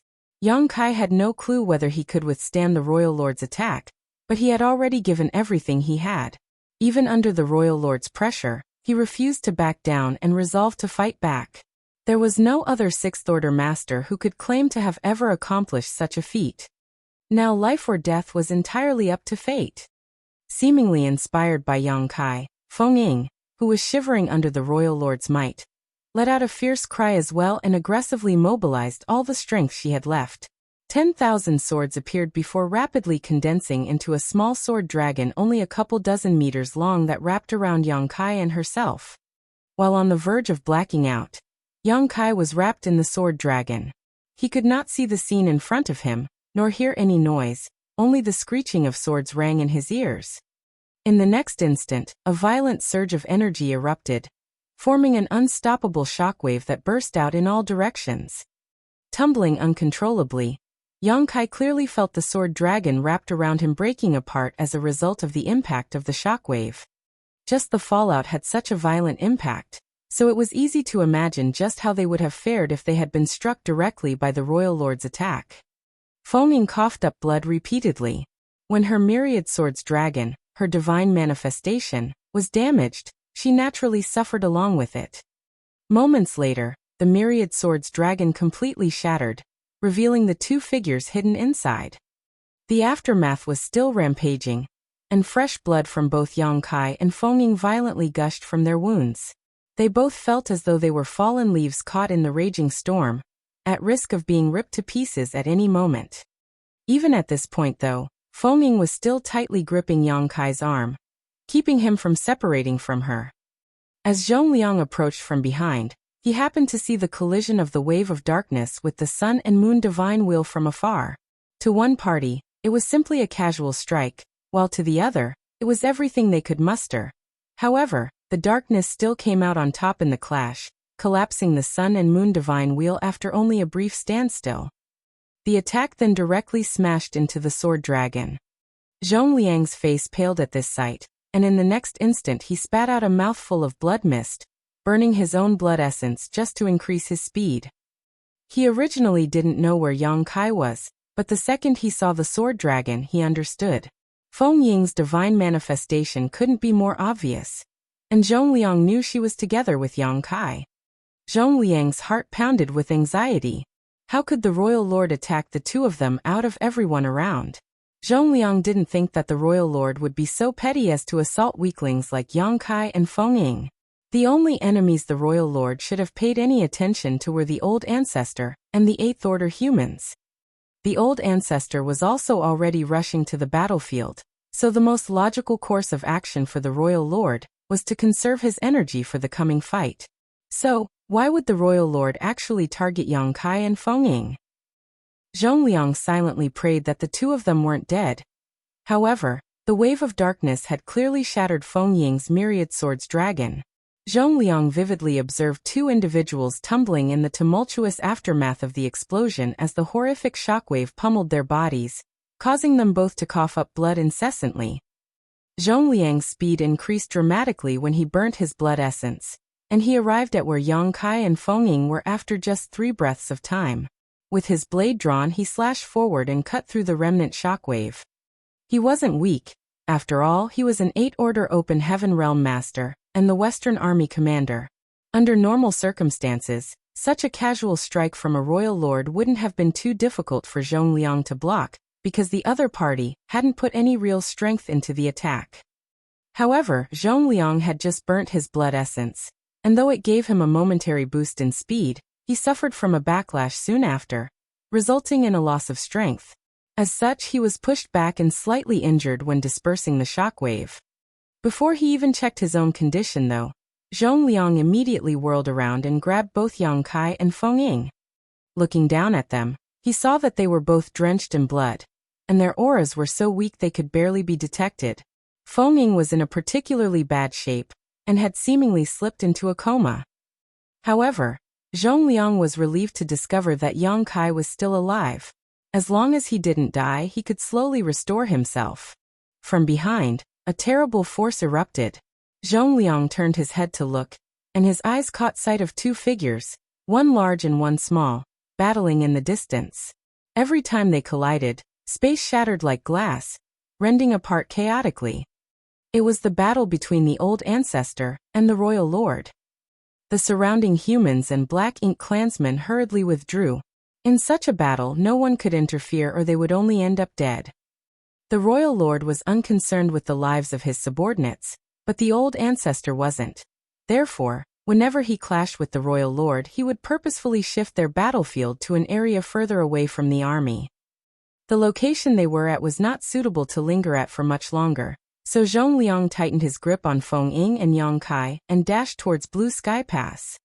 Shortly after, Zhongliang set down both of them on the outer ramparts of Blue Sky Pass and scolded Yang Kai while glaring at him. "Stay here. If you have the audacity to run off again, I'll break your damn legs." Yang Kai's neck shrank as he spoke weakly. "In my condition, I couldn't move even if I wanted to." "I'll deal with you later," Zhongliang furiously snapped. After instructing some nearby cultivators to tend to Yang Kai and Feng Ying's injuries, Zhongliang returned to the battlefield. His 8th order strength could not be absent on the battlefield at this crucial time. The outcome of the current war was about to be determined, so he had to return. Those left behind immediately took out healing pills and gave them to Yang Kai and Feng Ying after receiving orders from Zhongliang. Compared to Feng Ying, Yang Kai was luckier as he was awake at the very least, whereas Feng Ying was already in a coma, so they could only open her lips and place the healing pill in her mouth before using their own world force to help her refine its medicinal efficacies. Yang Kai, on the other hand, sat cross-legged on the wall, staring out into the vast battlefield, feeling delighted. Fortunately, the royal lord did not take him or Feng Ying seriously as he needed to conserve his strength to battle against the old ancestor, or else both of them would have died then and there. The wave of darkness that struck them managed to destroy his sun and moon divine wheel and Feng Ying's divine manifestation, while still having enough power remaining to inflict critical injuries on both of them. Yang Kai was not in a rush to recover though, as he was more concerned about the outcome of the war. In any case, he had an intrepid physique due to his dragon vein, with strong restoration powers. Though his injuries appeared quite serious, possibly even fatal, it would only take him cultivating for a few days to recover. The results of the current battle were of more interest to Yang Kai right now. Chapter 4976 Victory. Yang Kai first concentrated on the battle between the human old ancestor and the Black Ink royal lord. The two figures clashed with one another several 100,000 kilometers away, and the intense fallout from their attacks generated shockwaves that were visible even from Blue Sky Pass outer walls. No one dared to go near them, and both armies had intentionally shifted away. Even though they were hundreds of thousands of kilometers away, Yang Kai could still feel the frightening fallout of their battle. This was the power of a 9th order open heaven realm master, and a royal lord. It was simply astonishing. With his current ability, Yang Kai couldn't tell which side had the advantage. He only felt that they were evenly matched. Within a short period of time, the two figures gradually drifted away, eventually fading out of sight entirely. It was a pity that he wouldn't get to watch these two masters battle it out till the end. Nonetheless, Yang Kai could tell from what just happened that the old ancestor had the upper hand. After all, only when the old ancestor had the upper hand would their battlefield be brought far away to avoid involving others. On the contrary, if the royal lord had the upper hand, he would have brought the battle closer to the human armies, so that the old ancestor's movements would be restricted. This outcome was no surprise once he thought about it though. Although Yang Kai personally verified on the battlefield that the Black Ink clansmen were noticeably weaker than humans in the equivalent realm, the discrepancy seemed to get smaller the higher one's strength was, to the point where it was basically indistinguishable for old ancestors and royal lords. After all royal lords endured countless years of accumulation and combat to achieve their strength, effectively eliminating the drawbacks from their prior rapid cultivation. In the previous battle, both the royal lord and old ancestor had been injured, so it was already clear that they were roughly equal in strength. In fact, the battle between the royal lord and old ancestor had repeated itself over and over again, as the Black Ink clan repeatedly launched attacks against the Great Pass. Under normal circumstances, such battles would persist for years, if not longer. However, an accident had happened that disrupted the normal rhythm of these battles. Yang Kai snuck out of Blue Sky Pass, intending to break through to the Seventh Order in battle. When Zhongliang became aware of this, he hastily borrowed men from the other three armies in order to gain complete control of the Western Front and force Yang Kai to return. As a result, the Black Ink clan's western forces collapsed and were swiftly forced to retreat. This put the Black Ink cloud, where the royal lord was hiding to heal, in danger. Coincidentally, Yang Kai's divine manifestation revealed the royal lord's whereabouts and interfered with the latter's recovery at a critical moment. As a result, not only did the royal lord's injuries not heal, they worsened. The old ancestor's injuries had definitely not fully healed either. Once a Ninth Order Open Heaven Realm Master was injured, it would be difficult for them to recover. Nonetheless, it was far better to interrupt one's own healing than to be interrupted by someone else while healing. In this way, the two peak masters, who were initially on par with each other, now had a small gap between them. This showed when the old ancestor managed to shift their battlefield away from Blue Sky Pass. If nothing went wrong, the old ancestor would certainly win this battle. As to whether the royal lord could be killed, it was impossible for Yang Kai to judge. When the battle between the strongest masters left his range of perception, Yang Kai shifted his gaze to the wider battlefield.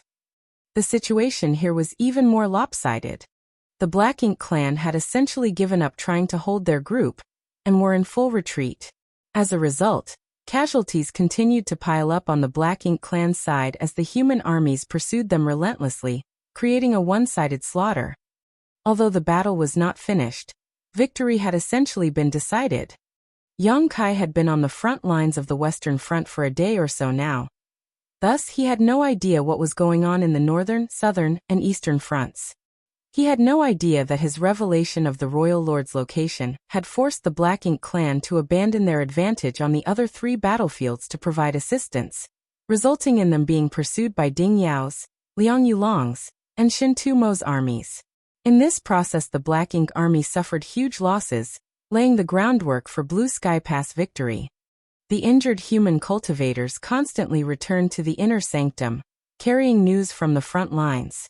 Within one day, the Black Ink clan army had been forced to retreat 300,000 kilometers, and this increased to 1 million kilometers by the end of the next day. Yet the human armies continued to pursue and destroy them. It wasn't until the third day of pursuit that the human armies disengaged and returned from battle. The Black Ink army had suffered nearly 50% casualties in this battle, so it was not an exaggeration to say their foundation had been severely damaged. Since ancient times, the number of such overwhelming victories could be counted with one's fingers. This was a true victory that filled Blue Sky Pass with a joyous atmosphere.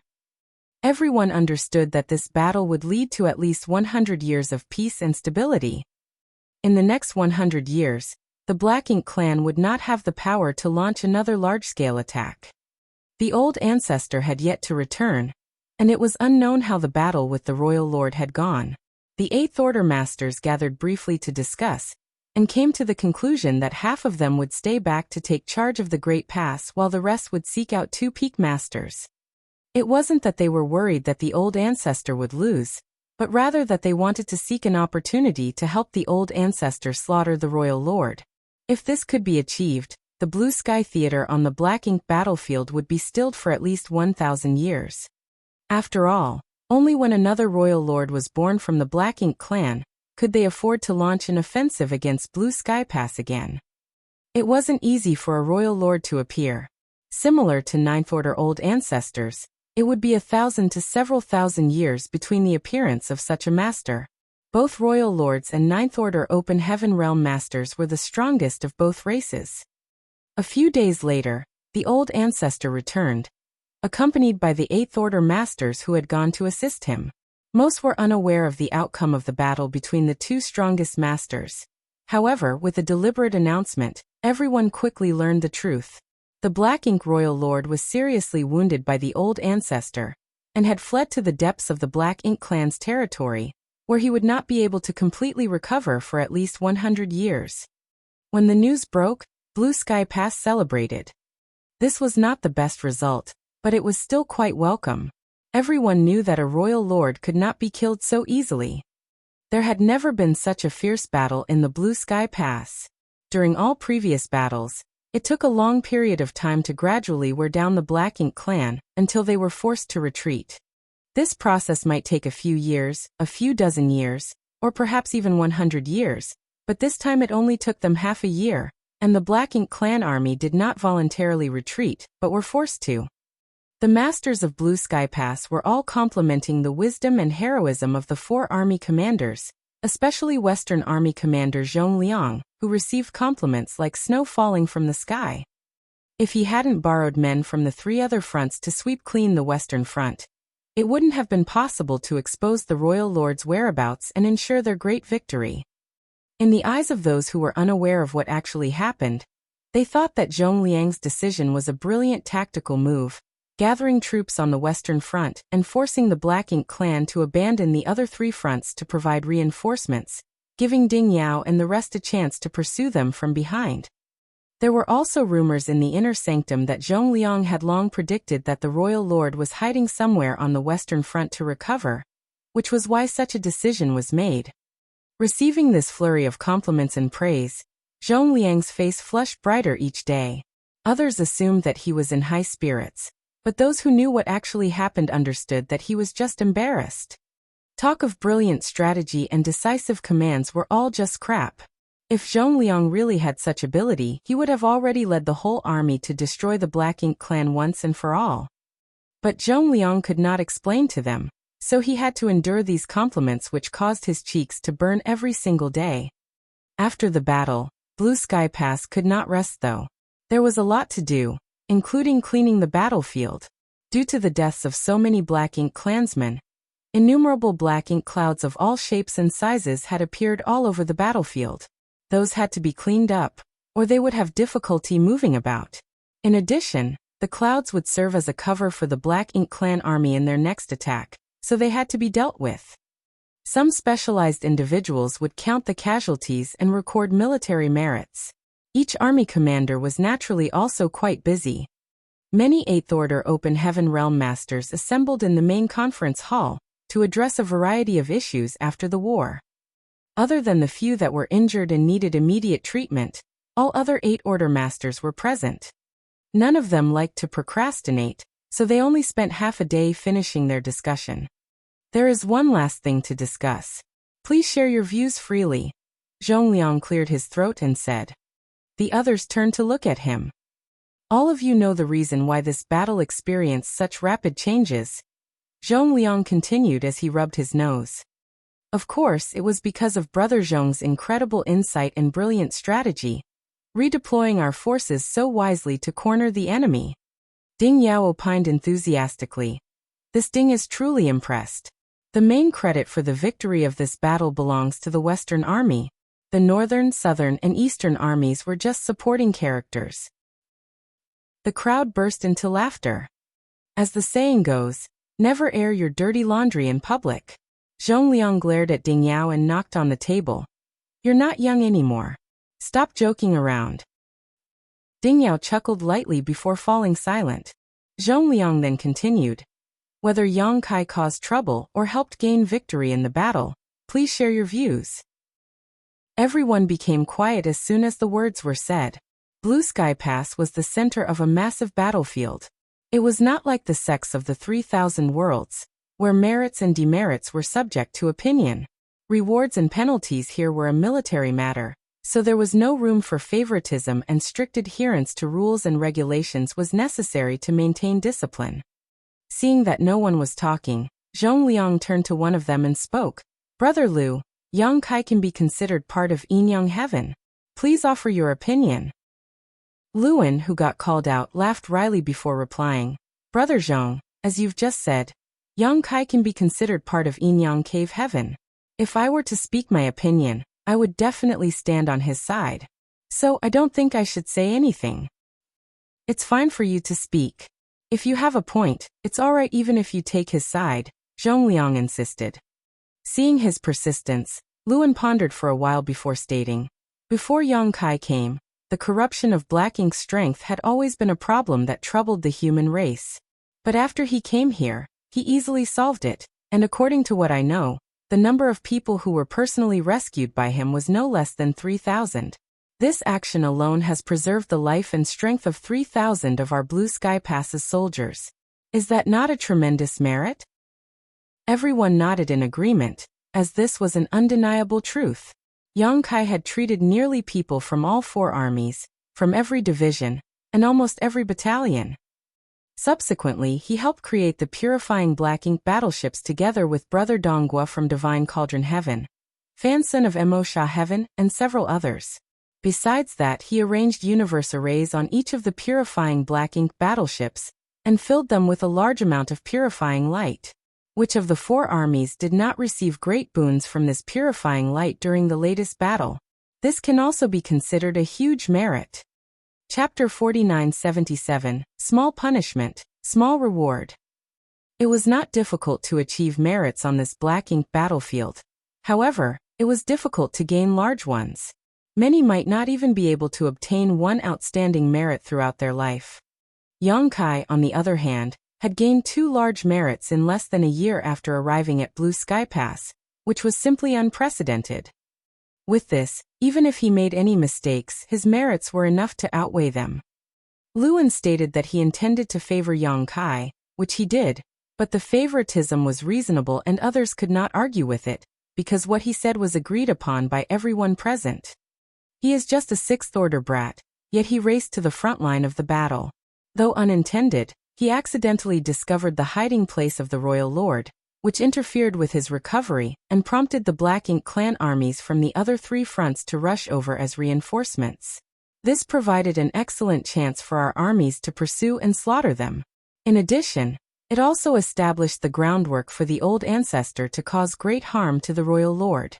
It could be said that this huge victory was all due to Yang Kai.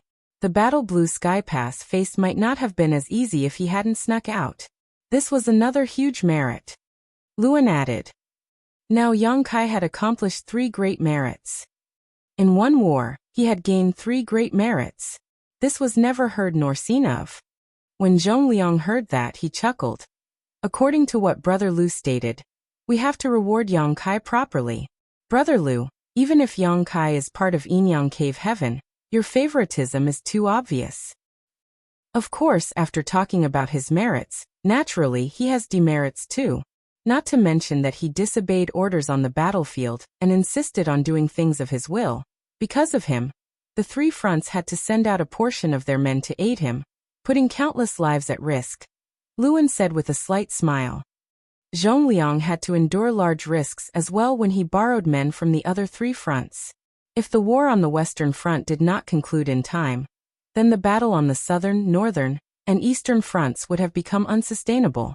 In the worst-case scenario, their defense lines would be broken through, resulting in massive casualties. Although this did not occur, it was highly probable that it would have if the Royal Lord's location had not been revealed, and his recovery had not been interfered with.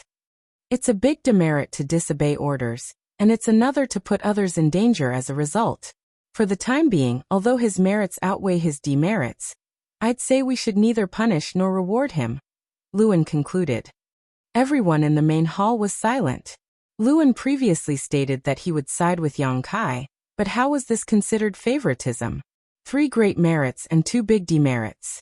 There was still 1 great merit to be rewarded, but Luan suggested not doing so.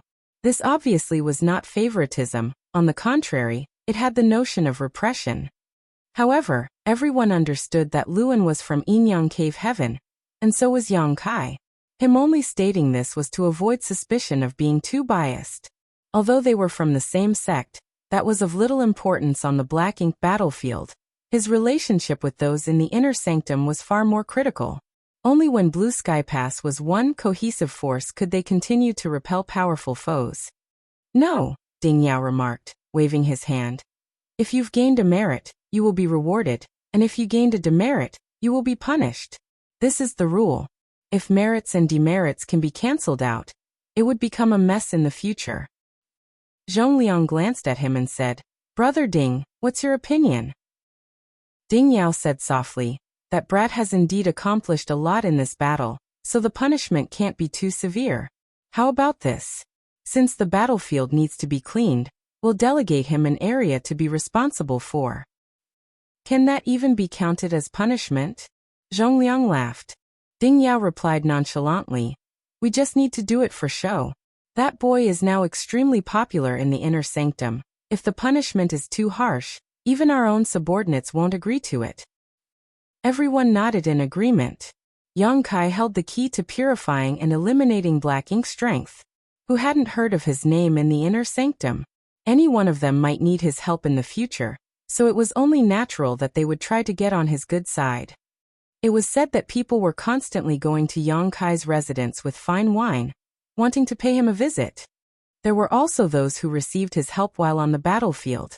In fact, many said at the time that if they were able to return alive, they would invite him to have a drink. They had all come to fulfill their promises now that the battle was over. It was a pity that Yang Kai seemed to be in retreat and not meeting anyone.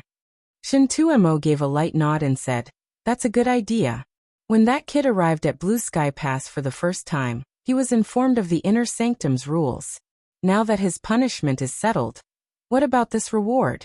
He still has some massive accomplishments, so his rewards can't be ignored, can they? Ding Yao responded with a smile. Since it is a small punishment, the reward should be minimal as well. His military merits cannot be erased, so note them down for him for now, and he can exchange them for anything in the War Materials Hall at a later date. As for his position going forward, that's a bit more complicated. When Ding Yao mentioned complicated, everyone knew what he meant. According to what Yang Kai accomplished, even promoting him to battalion commander was less than what he deserved.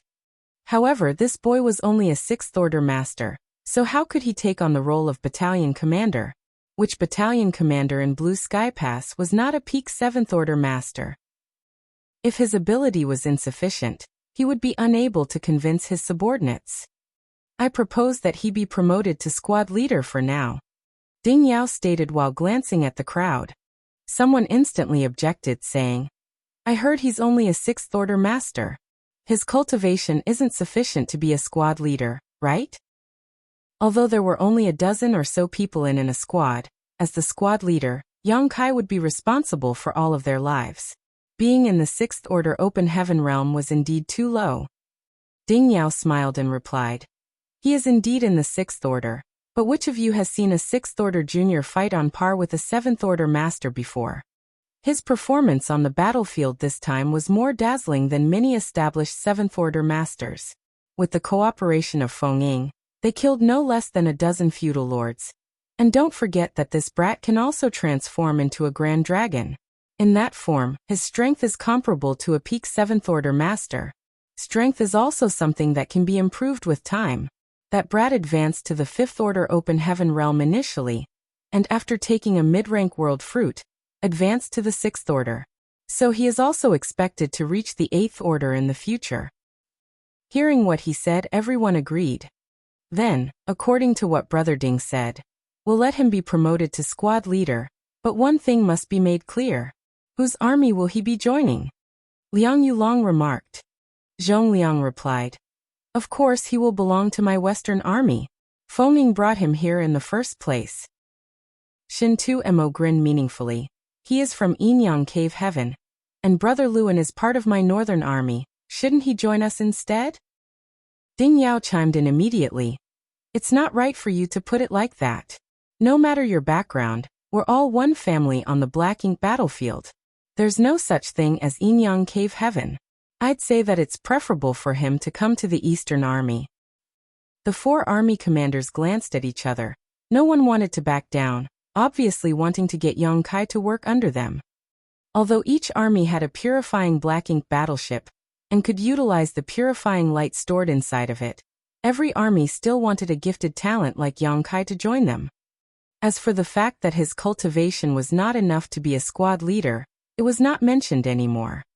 For a long time in the main conference hall, the 4 army commanders argued back and forth while the many division commanders glanced around at each other helplessly. The 4 army commanders going all out to recruit a single 6th order junior was unprecedented. However, everyone knew of Yang Kai's significance, so they could understand their motivations. Nevertheless, there was no conclusion following the argument, and in the end, the problem could only be put on hold for the time being, with the decision being made to go back and let Yang Kai decide. When the meeting finished, everyone left. The 4 army commanders walked at the back, seemingly as friendly as if they had not just argued. "Brother Ding, don't you need to check in on the Eastern Army? Why are you walking in this direction?" Zhongliang suddenly looked at Ding Yao. "Just taking a stroll. Why do you care?" replied Ding Yao, his hands folded behind his back. Having said so, he indeed strolled off. "Brother Liang, why are you walking this way too?" Zhongliang looked at Liang Yulong with a darkening expression. Liang Yulong laughed and said, "I have something to discuss with Brother Ding." After that, he followed Ding Yao and left. Then Zhongliang turned to Shintu Mo, who said with no courtesy, "These legs are attached to my body. Why does it concern you where they're leading me?" He then left with the other 2. "Bastards. A bunch of shameless old dogs who want to snatch what's mine," muttered Zhongliang. A short while later, 4 figures arrived one after another at a certain courtyard. There were a lot of residences in Blue Sky Pass for those in the inner sanctum. Blue Sky Pass could accommodate tens of thousands of people easily, and everyone had their own residence. The higher the position, the better the benefits. This was Feng Ying's home. As a battalion commander, she lived in her own courtyard. Though it wasn't particularly big, it was clean and well kept. Yang Kai hadn't had time to register, so he didn't have a distinct identity in Blue Sky Pass, nor a permanent residence. Therefore, he followed Feng Ying here after the battle. Feng Ying swiftly emerged after sensing someone approaching. When she saw the 4 army commanders though, she couldn't help but be shocked and greeted hurriedly, "Greetings, sirs." Zhongliang nodded lightly, cast a wary glance at the other 3, and inquired, "Where is Yang Boy?" "In retreat," Feng Ying said, glancing in the direction of a private chamber. Zhongliang frowned. "How are his injuries?" He remembered Yang Kai and Feng Ying's miserable state when he carried them back from the battlefield. Feng Ying was even unconscious at the time. "His injuries are fine, but..." "But what?" Zhongliang anxiously asked. Feng Ying quickly answered. "But he said that he felt like he had the chance to break through. If his retreat this time is successful, he could advance to the 7th Order after leaving seclusion." Zhongliang and the rest were both shocked and pleasantly surprised. One of the division commanders in the conference hall mentioned that Yang Kai's cultivation was too low for him to be promoted to squad leader, but it seemed this was no longer an issue. Since the chance for advancement had been recognized, reaching the 7th Order should be a given. For a squad leader, being in the 7th Order Open Heaven realm was the most suitable. The fact that Yang Kai suddenly entered retreat to advance to the 7th Order made Zhongliang extremely excited. This brat could already exert such power, while just in the 6th Order. If he advances to the 7th Order, how strong would he be? Thinking about it again, it was no surprise that Yang Kai felt an opportunity to break through. Yang Kai snuck out of Blue Sky Pass and onto the battlefield this time, hoping to break through while facing death in battle. But events unfolded far differently than he had anticipated. Chapter 4978, Breakthrough to the 7th Order. The battlefield was dangerous, and even the best of plans could never keep up with ever-changing circumstances. Feng Ying arrived just in time to find Yang Kai, and with her watching over him, he had been safe. Yang Kai himself understood this too, so when he met Feng Ying, he abandoned his initial plan and joined forces with her to defeat as many enemies as possible. However, the Royal Lord's location was unintentionally exposed by Yang Kai, disrupting the former's recovery. As a result, the The royal lord became annoyed and attacked the two of them. It was a casual blow for the royal lord, but to Yang Kai and Feng Ying, it was a death sentence. Facing certain death, Yang Kai had no time to think and could only go all out. It was only with the Sun and Moon Divine Wheel and Feng Ying's myriad swords dragon that the pair managed to barely survive and hold out until Zhongliang arrived. At the moment of critical danger, it was when under overwhelming pressure that something seemed to have shattered inside Yang Kai. He didn't notice it at that time, but when Yang Kai was back in Blue Sky Pass, safe from the ongoing war, he realized that the shackles that he had been trying to break through during his previous retreat snapped under the immense pressure. It truly was a great fortune that was stumbled upon by accident. Yang Kai would naturally not let go of this fantastic opportunity now that he had grasped it. When the battle was over, he returned with Feng Ying, informed her about his situation, and then entered retreat to break through. Naturally, when Zhongliang and others came to look for him, he was not available. However, the four army commanders were overjoyed when they heard that Yang Kai was advancing to the Seventh Order Open Heaven realm. Yang Kai's existence was too important to the human race, so obviously the greater the strength he had, the better.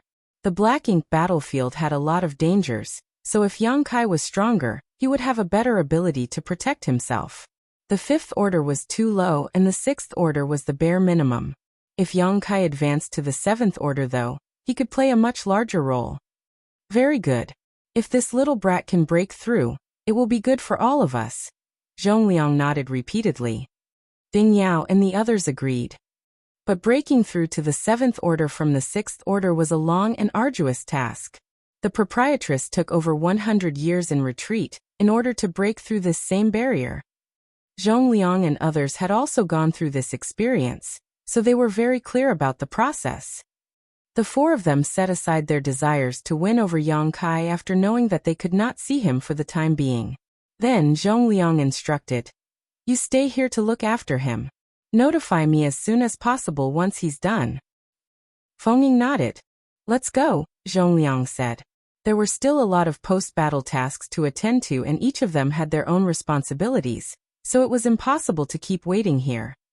However, just as the four of them were preparing to leave, they heard a faint creaking sound. Zhongliang followed the sound and turned his head to look. "What's that?" "My seclusion chamber opened," Feng Ying replied as her expression changed. Zhongliang and the others were startled at first, but that was soon followed by a change in their expressions. The seclusion chamber was a place for cultivators to enter retreat, and it wouldn't be easily opened once sealed. If Yang Kai chose to enter retreat here at Feng Ying's place, he would undoubtedly be using this room. Unless the one using it chose to, opening a seclusion chamber could only be done through force, and obviously that was not the case here. It's just, why would the seclusion chamber open for no reason? Yang Kai only entered retreat a few days ago, so could he have encountered an accident? As they thought of this possibility, Zhongliang and the others were no longer able to remain calm. They all strode over to the seclusion chamber in a hurry. Soon after, Yang Kai emerged from the chamber, still topless, with many of his wounds from the previous battle not even healed yet.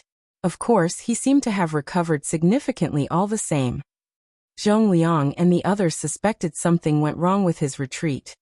Otherwise, why would he come out on his own? But when they laid eyes on him, there didn't seem to be anything amiss. In fact, he seemed invigorated and revitalized. There was something odd about his aura too. It was not a Sixth Order aura, but rather a Seventh Order one. Having just broken through, Yang Kai seemed to be somewhat unfamiliar with the power of Seventh Order Open Heaven realm, and could not control his world force adeptly, causing some of his aura and power to leak out. Zhongliang and the others immediately widened their eyes in surprise as they stared at him in shock. Yang Kai noticed them as well, and pondered why these four were here. Still, he quickly composed himself and saluted, "Greetings, seniors."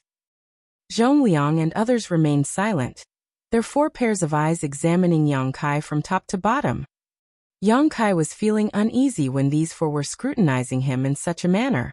It felt like there was something odd with their gaze, but he could not understand what it was. As such, he cautiously asked, "Seniors, what brings you here today?"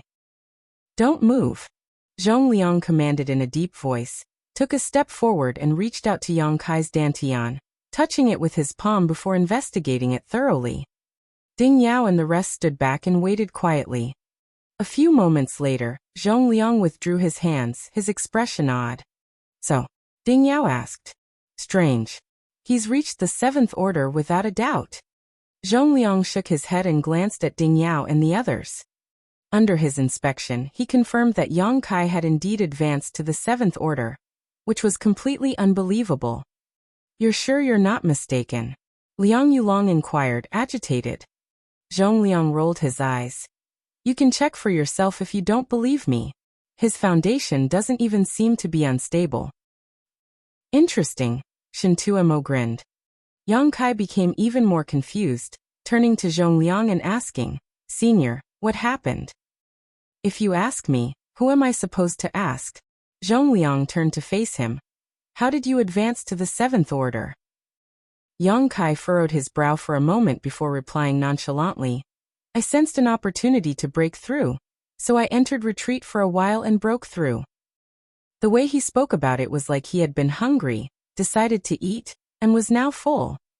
Feng Ying finally pulled herself together and commented, That's the problem. What's the problem? Yang Kai frowned. This advancement had gone unexpectedly well, so he didn't suspect anything was wrong. Feng Ying sighed and said, Let's put it this way. It took 40 years from the time I sensed the opportunity to break through to the 7th order, until I finally succeeded. Not only me, but every 7th order master experiences something similar. It takes a long time to break through because the 7th order is a massive watershed where one small universe must undergo the process of materializing. This is an extraordinarily long and difficult process that cannot be completed overnight. As she spoke though, Feng Ying abruptly came to a realization. Your small universe had already materialized, so you could skip over that step in your breakthrough. Still, it all happened so fast, and there were no major signs of a breakthrough as well. It had only been a few days, yet Yang Kai actually broke through to the 7th order. If they had not witnessed it themselves, they would never have been able to believe it. Zhongliang recalled this fact once Feng Ying reminded them. They had all checked Yang Kai's small universe before, and unlike other 6th order open heaven realms masters, his small universe had already transformed from immaterial to material. Therefore, Yang Kai did not have to go through arduous process of materializing his small universe to advance to the 7th order. What concerned Zhongliang the most before was Yang Kai feeling his opportunity for a breakthrough on the battlefield. If he did, he would be forced to break through while in battle, which would sap him of all his strength during the transforming process, which would place him in a precarious state. Fortunately, that did not happen. After hearing Feng Ying's explanation, Yang Kai finally understood everyone's earlier odd reaction. He also had some idea of what happened when others advanced to the 7th order. Still, this realization took him aback. But since his special small universe had saved him a huge amount of time, as far as he was concerned, it was something to celebrate. This time, his retreat went rather smoothly. After a few days of effort, his bottleneck was shattered, and he naturally advanced from the 6th order to the 7th order, moving up to join the high-rank Open Heaven Realm Masters. Additionally, he was now just one step away from his upper limit, the 8th order. Your circumstances are unique, Zhongliang stated after some thought. Please pay more attention over the course of the next few years. Make sure you report to us if you sense any abnormalities. Yes, Yang Kai replied, then asked again. So what brought you here today, seniors? The old ancestor wants to see you. Zhongliang turned serious. When the old ancestor returned, Yang Kai was already in retreat, but the former had been greatly intrigued by the existence of a person like Yang Kai in the inner sanctum. So he instructed Yang Kai to pay him a visit as soon as possible. When? Yang Kai asked. He also desired to meet with the old ancestor, but previously, the old ancestor was in the midst of recovering from his injuries, so he could not meet him. The issue of the void corridor had to be reported, but in accordance with Meng Qi's instructions before his death, Yang Kai never disclosed the issue to anyone else, only planning to explain everything when he met the old ancestor. Zhongliang suddenly turned awkward. Maybe in a few years. The old ancestor should be recovering right now. Although he instructed you to meet him, nobody expected you to be out of retreat so quickly. According to the old ancestor's previous estimation, Yang Kai would need at least a few dozen years to advance to the 7th order. By that time, he would have completed his recovery and could meet this interesting junior. Who knew in just a few days Yang Kai had already successfully advanced to the 7th order. Besides, the old ancestor hadn't fully recovered from his previous injuries when he went out to battle the royal lord again. They really should not interfere with him this time when he returned to recover. Yang Kai nodded without objections. Good. Get some rest. We'll take our leave, Zhongliang said as he signaled to Ding Yao and the others. Yang Kai and Feng bowed and watched them leave. After exiting the courtyard, Liang Yulong suddenly asked, Brother Zhong, what are you up to? The four of them hurried over here, hoping to recruit Yang Kai into their respective army, but no one spoke about this matter. And Zhongliang even motioned them to leave quickly. Of course, Liang Yulong wanted to ask why. Zhongliang then replied, I considered it thoroughly. We old fogies should not trouble the little ones. How do you want him to choose if all four armies try to recruit him? It's not appropriate for him to promise any one of us. We are all part of Blue Sky Pass anyways, so let's let things drift for now and we can talk about it after he has become more familiar with things here. Ding Yao answered with a nod. Good. It will indeed make things difficult for him if we force him to choose now. The future is still far, so let's not be in such a hurry. Since they had said so, Liang Yulong and Shin Tumo could not object either. Thus the subject was put on hold for the time being. Chapter 4979, Cleaning the Battlefield. Just after Zhongliang and the others left Fengying's courtyard, someone else came for a visit. Yang Kai didn't know them, but after Fengying's introduction, he learned that the visitor was from Blue Sky Pass Merit Hall. The Merit Hall was a very important organization in Blue Sky Pass, as its main responsibility was to document everyone's military merits in each battle. The military merits could be exchanged for cultivation resources at the War Materials Hall. Now that Yang Kai knew who this person was, he naturally wouldn't show him any disrespect. It was fine when he didn't know who he was before, but now that he knew the identity of the person before him, he was curious to know what military merits he had obtained in this battle. However, to his shock, the visitor hadn't come to announce his military merits. Instead, that person came here under the order of the army commanders of the four armies to announce his punishment. He had defied orders from the Western Army commander, disregarded the overall situation, and put himself and others in danger. After a discussion, the four army commanders decided to punish Yang Kai by making him clean up the battlefield. The punishment left Yang Kai dumbfounded. The man from the Merit Hall laughed sheepishly, handed Yang Kai the jade slip, and cupped his fist while saying, Brother Yang, I'm only following orders, so please don't be upset with me. Cleaning the battlefield is not difficult, but it's time-consuming. This isn't really much of a punishment. Oh, right, the area you will be responsible for cleaning is demarcated inside this jade slip. Just take a look and you'll know what I mean. There was nothing Yang Kai could say, so he accepted the jade slip. The man from the Merit Hall left without saying anything else. Then, as Yang Kai stood in the same spot, he looked at the jade slip and noticed that a basic map of Blue Sky Pass and its surroundings was engraved into it. Also, the area he was assigned to clean up was also highlighted on the map. He turned to look at Fengying and asked, What should I do? Fengying answered, There's not much to do actually. The main thing is to clean up any leftover black ink clouds and black ink strength. If those are left near Blue Sky Pass, they will become something the Black Ink Army can use when they attack us again. Come with me. Saying so, she walked forward to lead the way. A few moments later, the two arrived at the War Materials Hall. Inside the hall, everyone was bustling like busy bees, and there was a continuous stream of people heading in and out. There were many who recognized Yang Kai and nodded or smiled at him. Some even came forward and greeted him, so that they could have a chance to get to know him. Yang Kai politely responded to all of them. When Fengying finally found someone from the War Materials Hall, She asked for a set of tools used for cleaning the battlefield before leading Yang Kai away. Leaving Blue Sky Pass, moved towards the region indicated in the Jade Slip, and soon arrived at a certain area of the battlefield. As they looked ahead, they saw the whole area was filled with black ink clouds of various shapes and sizes, as well as some dead black ink clansmen. Though Blue Sky Pass also suffered casualties during this battle, the dead and injured had all been carried away by their companions. Therefore, only the corpses of the Black Ink clan were left. The area Yang Kai was responsible for was about 100,000 kilometers in length, breadth, and width. It wasn't particularly big, but it wasn't small either. At this moment, there were already many others cleaning up in other areas of the battlefield. Looking from where they stood, they saw most of the cleaning crews working in groups of 2, each person holding one end of a net that they dragged across the void. As these nets passed through the void, the black ink clouds would be gathered into them and then brought somewhere else. Once the clouds in the net were dealt with, those with nets would return to another part of their area and repeat the process.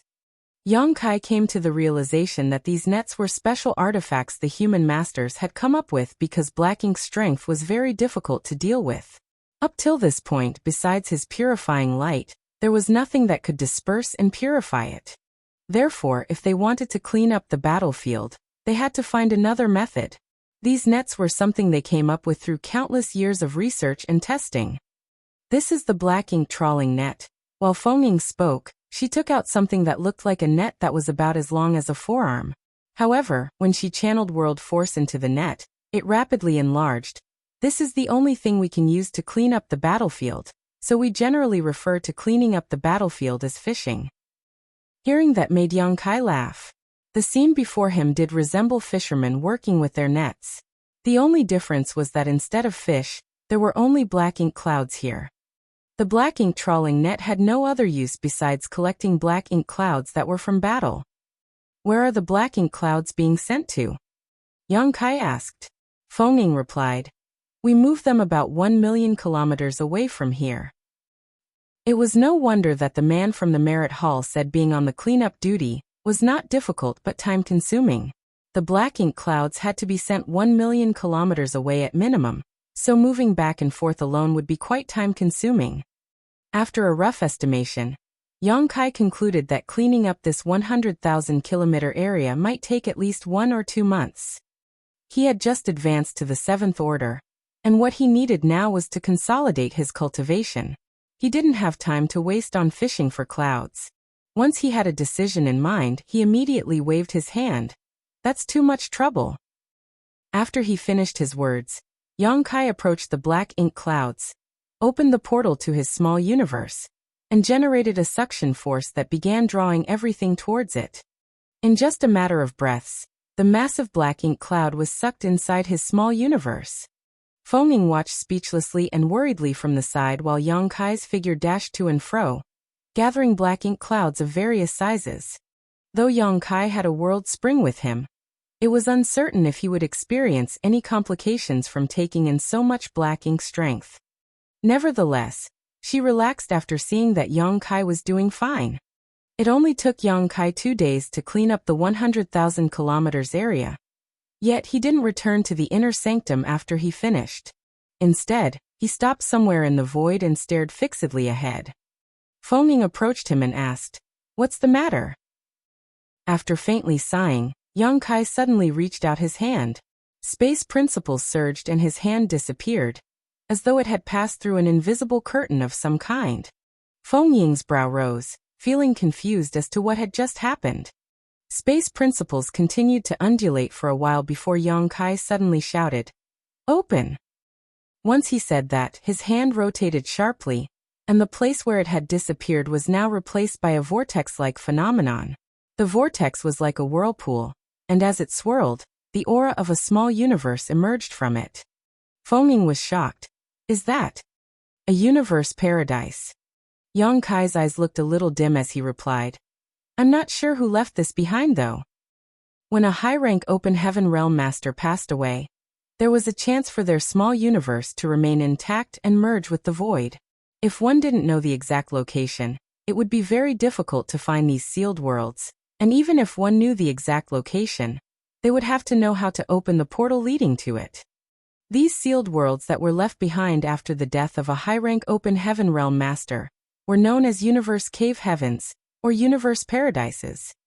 A seventh-order open heaven realm master would leave behind a Universe Paradise, while an 8th or 9th order open heaven realm master would leave behind a Universe Cave Heaven. The Blood Monster Cave Heaven which Yang Kai had explored once before was the Universe Cave Heaven left behind by Blood Monster Divine Monarch. Later, when he and Bright Sun Divine Monarch Qingyang worked together in the Shattered Heaven, they found and opened a total of 5 Universe Cave Heavens and Paradises. With his mastery over the Tao of Space, Yang Kai was adept at finding and then forcing open Universe Cave Heavens or Paradises. These Universe Cave Heavens and Paradises were left behind by powerful masters, and if one were lucky, one might be able to inherit the previous owner's legacy. Therefore, among the 3,000 worlds, Universe Cave Heavens and Paradises represented fortune and opportunity.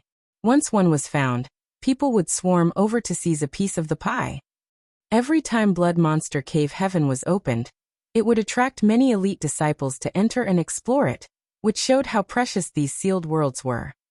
However, they were on the Black Ink battlefield now, and just outside Blue Sky Pass. Throughout the ages, countless human masters fought the Black Ink clan right here, painting the void in blood. The number of human masters that died here must have been too many to count.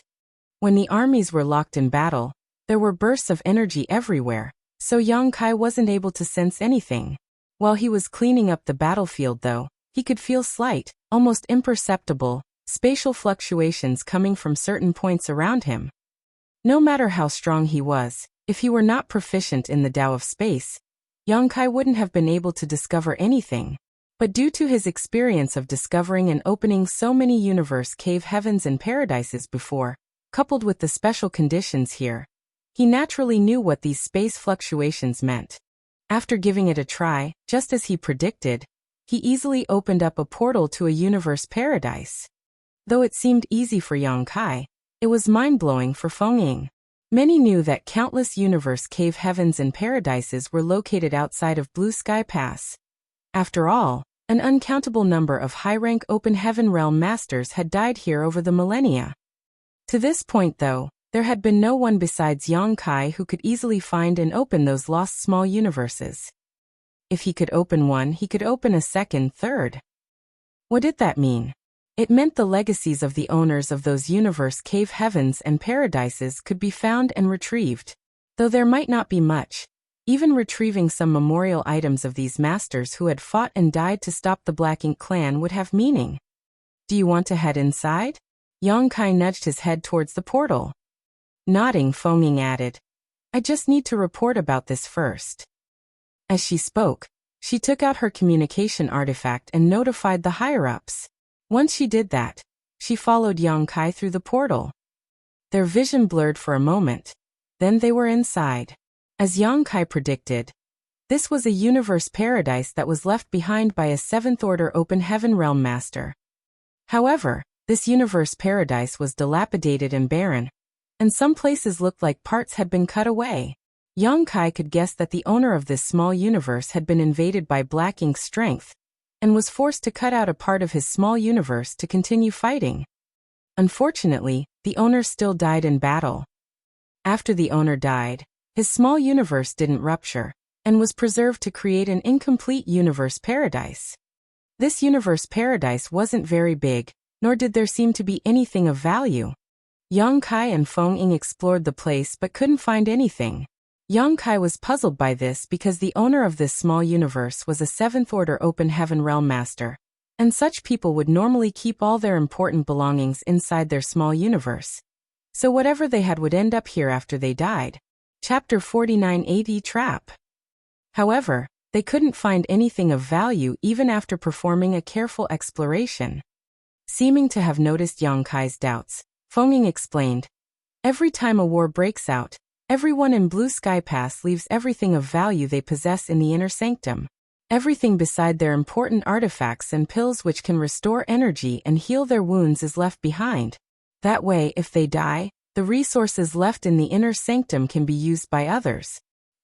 On the chaotic battlefield, No one could be certain if they could come back alive, which was why they would carry the mentality that they were heading to the last battle of their lives and had to fight to the death. That was also the reason why they couldn't find anything of value in this small universe. The belongings of the owner had been collected by others in Blue Sky Pass after his death, and became materials for others to become stronger. Yang Kai stood in awe. If that was true, there was no reason to continue exploring. A while later, Yang Kai and Feng Ying left the universe paradise. When they came out, the 4 army commanders were waiting for them. Feng Ying had contacted Zhong Liang, who then contacted Ding Yao and the others. The 4 arrived at almost the same time.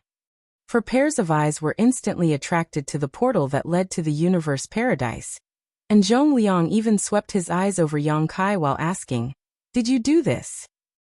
Yang Kai nodded. There was no need to hide that fact. "Do you know who left this behind?" Zhong Liang asked another question.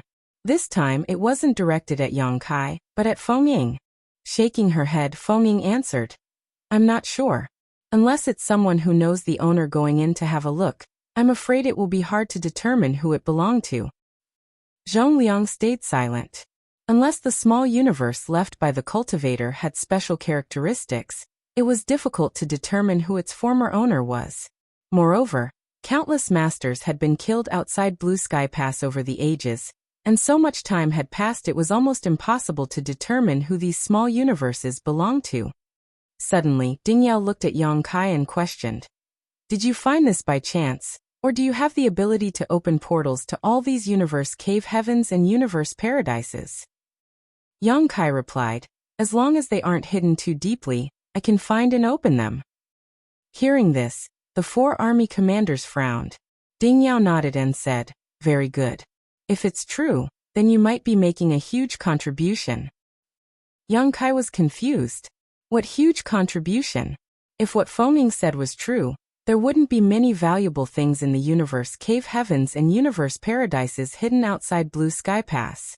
Even if he found and opened them, what good would they bring to Blue Sky Pass? Nevertheless, since Ding Yao had spoken, it must be something important. On the other hand, Yang Kai also found the arrival of all 4 army commanders a little fishy. He didn't expect all 4 to come when Feng Ying said she had to make a report. Also, judging by the expressions on Zhong Liang's and the others' faces, Yang Kai was clear that it might be something important. As he was still confused, he simply decided to ask, "Are these universe cave heavens and universe paradises very important? There aren't many valuables inside." Ding Yao explained, "Those who went into battle naturally wouldn't bring much with them. They fought to the death against the Black Ink clan when they were alive, and the small universes they left behind after they died can also become a weapon to kill the Black Ink clan. We've had such plans for a long time, but we didn't have the ability to open these hidden universe cave heavens and universe paradises. Who would have thought you were capable of this?" Then Zhong Liang continued, "Think of it this way. The universe paradise before you has little value on its own. Though it has world force and the owner's Tao essence, it is essentially useless to us humans. However, what if we make it into a trap?" "A trap?" Yang Kai frowned. Zhong Liang's eyes narrowed slightly, and he elaborated. "The Black Ink clan army repeatedly besieges Blue Sky Pass. If we convert this universe paradise into a trap, when the Black Ink clan army approaches, we can trigger it and all nearby Black Ink clansmen will be drawn inside." Liang Yulong continued, "We can arrange killing arrays in this universe paradise in advance. After the Black Ink clan is trapped inside, the killing array will activate and weaken the Black Ink clan without us having to fight them directly." Shin Tumo agreed. "One universe paradise may not make much of a difference, but there are so many universe cave heavens and universe paradises outside of Blue Sky Pass. If we activate 1,000 of them at once, we may be able to win the next war in one fell swoop." After listening to their explanation, Yang Kai felt his pulse accelerate. A magnificent sight came into his mind where the Black Ink clan army besieged Blue Sky Pass from all sides in full momentum, and then fell into the trap set up using the universe cave heavens and universe paradises. Then, in a flash, they triggered the killing arrays and slaughtered the enemy. If this could be achieved, Blue Sky Pass could win a large battle effortlessly. Had the humans set up such traps in previous battles, they would have had another sharp weapon with which to repel the enemy. People from Blue Sky Pass clearly had such an idea long ago. Unfortunately, although the idea was good, it was difficult to put it into action. They had no way to find and open up these hidden universe cave heavens and universe paradises, so how could they use them as traps? Therefore, after hearing that Yang Kai could find and force open these small universes, Zhongliang immediately realized the importance of the matter, and summoned Ding Yao and the others to come and assess the situation.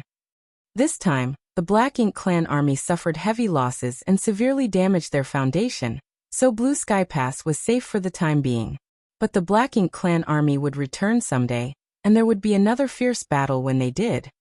While the Black Ink clan were recuperating, there was enough time for them to set up a grand killing array here at Blue Sky Pass.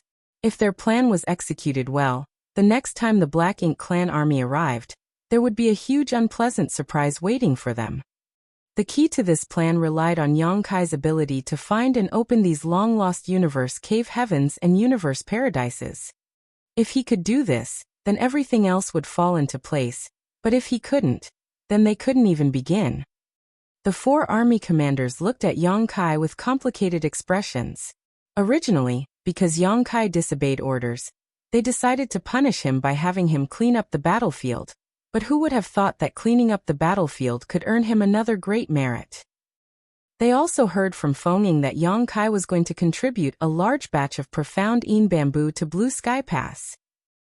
Each profound Yin bamboo was a precious treasure, especially for the high-rank Open Heaven Realm Masters on the Black Ink battlefield. If they did get their hands on those profound Yin bamboo, they would have a huge advantage in both resisting the corruption of Black Ink's strength and improving their own cultivation. This was another great merit that could be awarded to Yang Kai. That realization gave Zhongliang and others a headache. A junior with too many merits wasn't something to celebrate, because it made it difficult to force him into line when the time came. Once all his merits were converted into military merits, Yang Kai would have accumulated a considerable amount of wealth. With these potential merits, and the ones he earned in the last battle, he now had more than most 8th Order Division commanders. Yang Kai, this matter is of great importance. Are you sure you can find and open those universe cave heavens and universe paradises? Zhongliang put aside the many thoughts in his head and asked solemnly. This was a matter related to the situation of future wars, so he had to confirm everything carefully. Yang Kai answered respectfully, I wouldn't dare to make any wild claims. Ding Yao retorted indifferently, seeing is believing. Naturally, he meant he wanted Yang Kai to do a demonstration for them. Yang Kai didn't refuse and immediately nodded, follow me please. When he was cleaning the battlefield, he found several suspicious places, so it was not difficult to open another portal. A short while later, the crowd stopped at a certain place, and under everyone's watchful gaze, Yang Kai, like before, stretched his hand out into the void. There seemed to be a faint burst of space principles before Yang Kai's hand immediately disappeared without a trace before everyone's eyes. Zhongliang and others immediately raised their brows. The next moment, Yang Kai twisted his hand and manipulated the space principles. Then, a slowly rotating vortex appeared in everyone's field of vision. Also, there was an aura of a small universe gradually diffusing outward from that vortex. Ding Yao and others watched with widened eyes. They knew Yang Kai wouldn't deceive them about such matters, and they believed that he had such abilities, but wasn't this too easy for him? It felt like opening a hidden universe cave heavens, or universe paradises for him was as easy as eating a snack or drinking a glass of water. They had the idea of converting the universe cave heavens and universe paradises outside Blue Sky Pass into traps, but even after many attempts, they couldn't open any because they had too few people who were proficient in the Tao of Space. Even if they had masters who had cultivated the Tao of Space, their attainments were quite low and they could not find and open these hidden small universes. On the other hand, Yang Kai could open a portal just by stretching out his hand. How great were his attainments in the Tao of Space for this brat to accomplish this? But when they recalled that this kid could even arrange universe arrays, they didn't feel surprised anymore. In the meantime, Yang Kai was frowning at the portal. The aura coming from it gave him a feeling that something was not right. What happened? Zhongliang asked. Yang Kai said, "This universe paradise seems to be stained by black ink strength." Stained by black ink strength? Zhongliang frowned. Yang Kai nodded before he fiercely extended his hands, and the vortex greatly expanded. The hazy center of the vortex revealed a scene that was as black as ink. It was obvious that the scene before them was the scene inside the portal. With the opening of the portal, the black ink strength inside wanted to gush out, but under Yang Kai's suppression, it remained sealed inside the universe paradise. Zhongliang sighed slightly. Seal it up. This universe paradise can't be used anymore. To set up an array inside a universe paradise, the spirit array grandmasters had to enter it. However, they couldn't enter a universe paradise if it was suffused with black ink strength. The spirit array grandmasters didn't have Yang Kai's ability to resist the corruption of black ink strength. This universe paradise was completely stained with black ink strength, so it was conceivable that its owner was already corrupted by black ink strength while he was alive. Before the owner died, he still fought hard, but eventually died, leaving this small universe behind. There had to be more than one small universe like this. There were likely many in fact. Furthermore, not every high-rank open heaven realm master would leave behind a small universe after their death. There were also many who had given their lives for the sake of the human race, but couldn't even leave a trace of their existence behind. It was pitiful. Even so, the cave heavens and paradises were still fighting against the Black Ink clan on the Black Ink battlefield, not allowing the Black Ink clan to set foot into the 3,000 worlds, which was a sacrifice worthy of respect. Chapter 4981, War Materials Hall. Who would have known that cleaning up the battlefield would result in realizing such an important plan that could change Blue Sky Pass' future? The 4 army commanders passed down orders, and men immediately swarmed out of the inner sanctum to the battlefield to rapidly clean it. Only when the battlefield was fully cleaned could Yang Kai open the various portals to the universe cave heavens and universe paradises. After that, they would let those who were proficient in the Tao of Spirit arrays enter them and get to work. Because the battlefield was so vast, it would take at least 2 or 3 months to clean it no matter how many people were helping, so Yang Kai had nothing to do in the meantime. He had to wait until the battlefield was cleaned up before he could start working. Thus he followed Fengning back to Blue Sky Pass. It was only then that Yang Kai was registered at Blue Sky Pass, and officially became one of the members of the army. Yang Kai arrived here in the middle of a war, so no one was available to help him get registered. After the war, he went into retreat to break through to the 7th Order Open Heaven realm, and then he was punished to clean up the battlefield. Therefore, he only had the time to go through the registration procedures now. Now that he had his own identity token, Yang Kai felt a weight on his shoulders. Throughout the ages, every human master on the Black Ink battlefield had an identity token, yet so many had died and the only way to trace their existence was to search for this token. He had witnessed how fierce the battles here were, and knew how difficult it was for an Open Heaven realm master to survive on the Black Ink battlefield. The more he learned, the more he resented the Black Ink clan. While Yang Kai was lost in thought, the 7th Order Open Heaven realm master who had registered him suddenly handed over a jade slip with a smile. Yang Kai, here is a letter of appointment authorized by the 4 army commanders. Please accept it. Letter of appointment? Yang Kai took it curiously, and was shocked when he used his divine sense to read it. The content of the jade slip was very simple. It said he had performed well and worked hard during this battle, so he was being promoted to squad leader as a reward for his valor. Also, the jade slip had imprints from all 4 army commander, which no one could and would dare to fake. So, I'm a squad leader now? Yang Kai was confused. First, he was punished and made to clean up the battlefield, and now he was rewarded. What was this all about? Was this what they called a carrot and stick approach? Senior Sister Feng also has one. The 7th Order Open Heaven Realm Master added while handing a jade slip to Fengning. Fengning took it curiously and nodded lightly after checking its contents.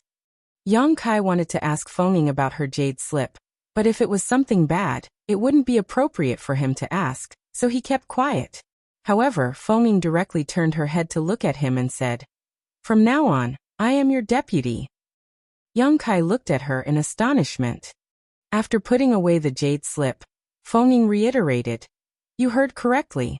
From now on, I am to serve as your vice squad leader." Young Kai was surprised. "But aren't you a battalion commander?" A battalion commander ranked higher than a squad leader. Fengning also performed well in this battle, but not only wasn't she rewarded, but she was demoted from battalion commander to deputy squad leader. What were the army commanders up to? But on second thought, Yang Kai figured it out. The 4 army commanders made this arrangement to 1. Let Fengning protect him, and 2. To keep an eye on him. After all, he had disobeyed their orders, disregarded his own safety, and ran straight to the battlefield, which greatly frightened the 4 army commanders. They weren't certain if he would do it again, so they had Fengning stick close to him to make sure this didn't happen a second time. Among all the 7th Order Open Heaven Masters, Fengning was one of the strongest, so even if they did get into a dangerous situation, she could protect him. All this happened because of me. Yang Kai couldn't help but feel a little guilty. "Marshal Ant, I'll go talk to the 4 army commanders and ask them to rescind their orders." Fengning shook her head, however, and declared, "There's no need. I have someone in mind to take over my place in the battalion. Also, this decision was jointly made by the 4 army commanders, so they can't change it at will. You, on the other hand, do need someone to watch over you." Her words meant that she didn't mind monitoring Yang Kai, which made him blush. Fengning frowned again and added, "But there is something strange about this letter of appointment." "Is it a fake?" Yang Kai cheered. He didn't care about being a squad leader, but it didn't feel good to have someone watching him all the time. While glaring at him, Fengning said, "There's no way this is fake.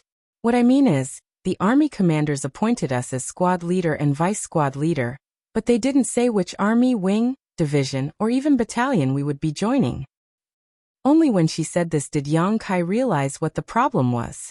It was true that the letter of appointment only said that he was promoted to squad leader, but it didn't mention who he would be serving under. He hadn't been on the Black Ink battlefield for long, but Fengning had been here for thousands of years, so she knew exactly what should be included in such letters. However, something vital was missing from both their letters, so both of them felt doubtful. "I'll ask them when I have time." Fengning said, "Let's go. I'll take you to the Merit Hall and War Materials Hall. You've just broken through to the 7th Order Open Heaven realm, so take advantage of this free time to consolidate your cultivation." The Merit Hall and War Materials Hall were in the same central building, so there were many cultivators coming and going. This place was usually packed because one could check their military merits and exchange them for supplies here. Thus, this was naturally a place that many cultivators would frequent. Especially now that the war had just ended, the place seemed even more lively than normal.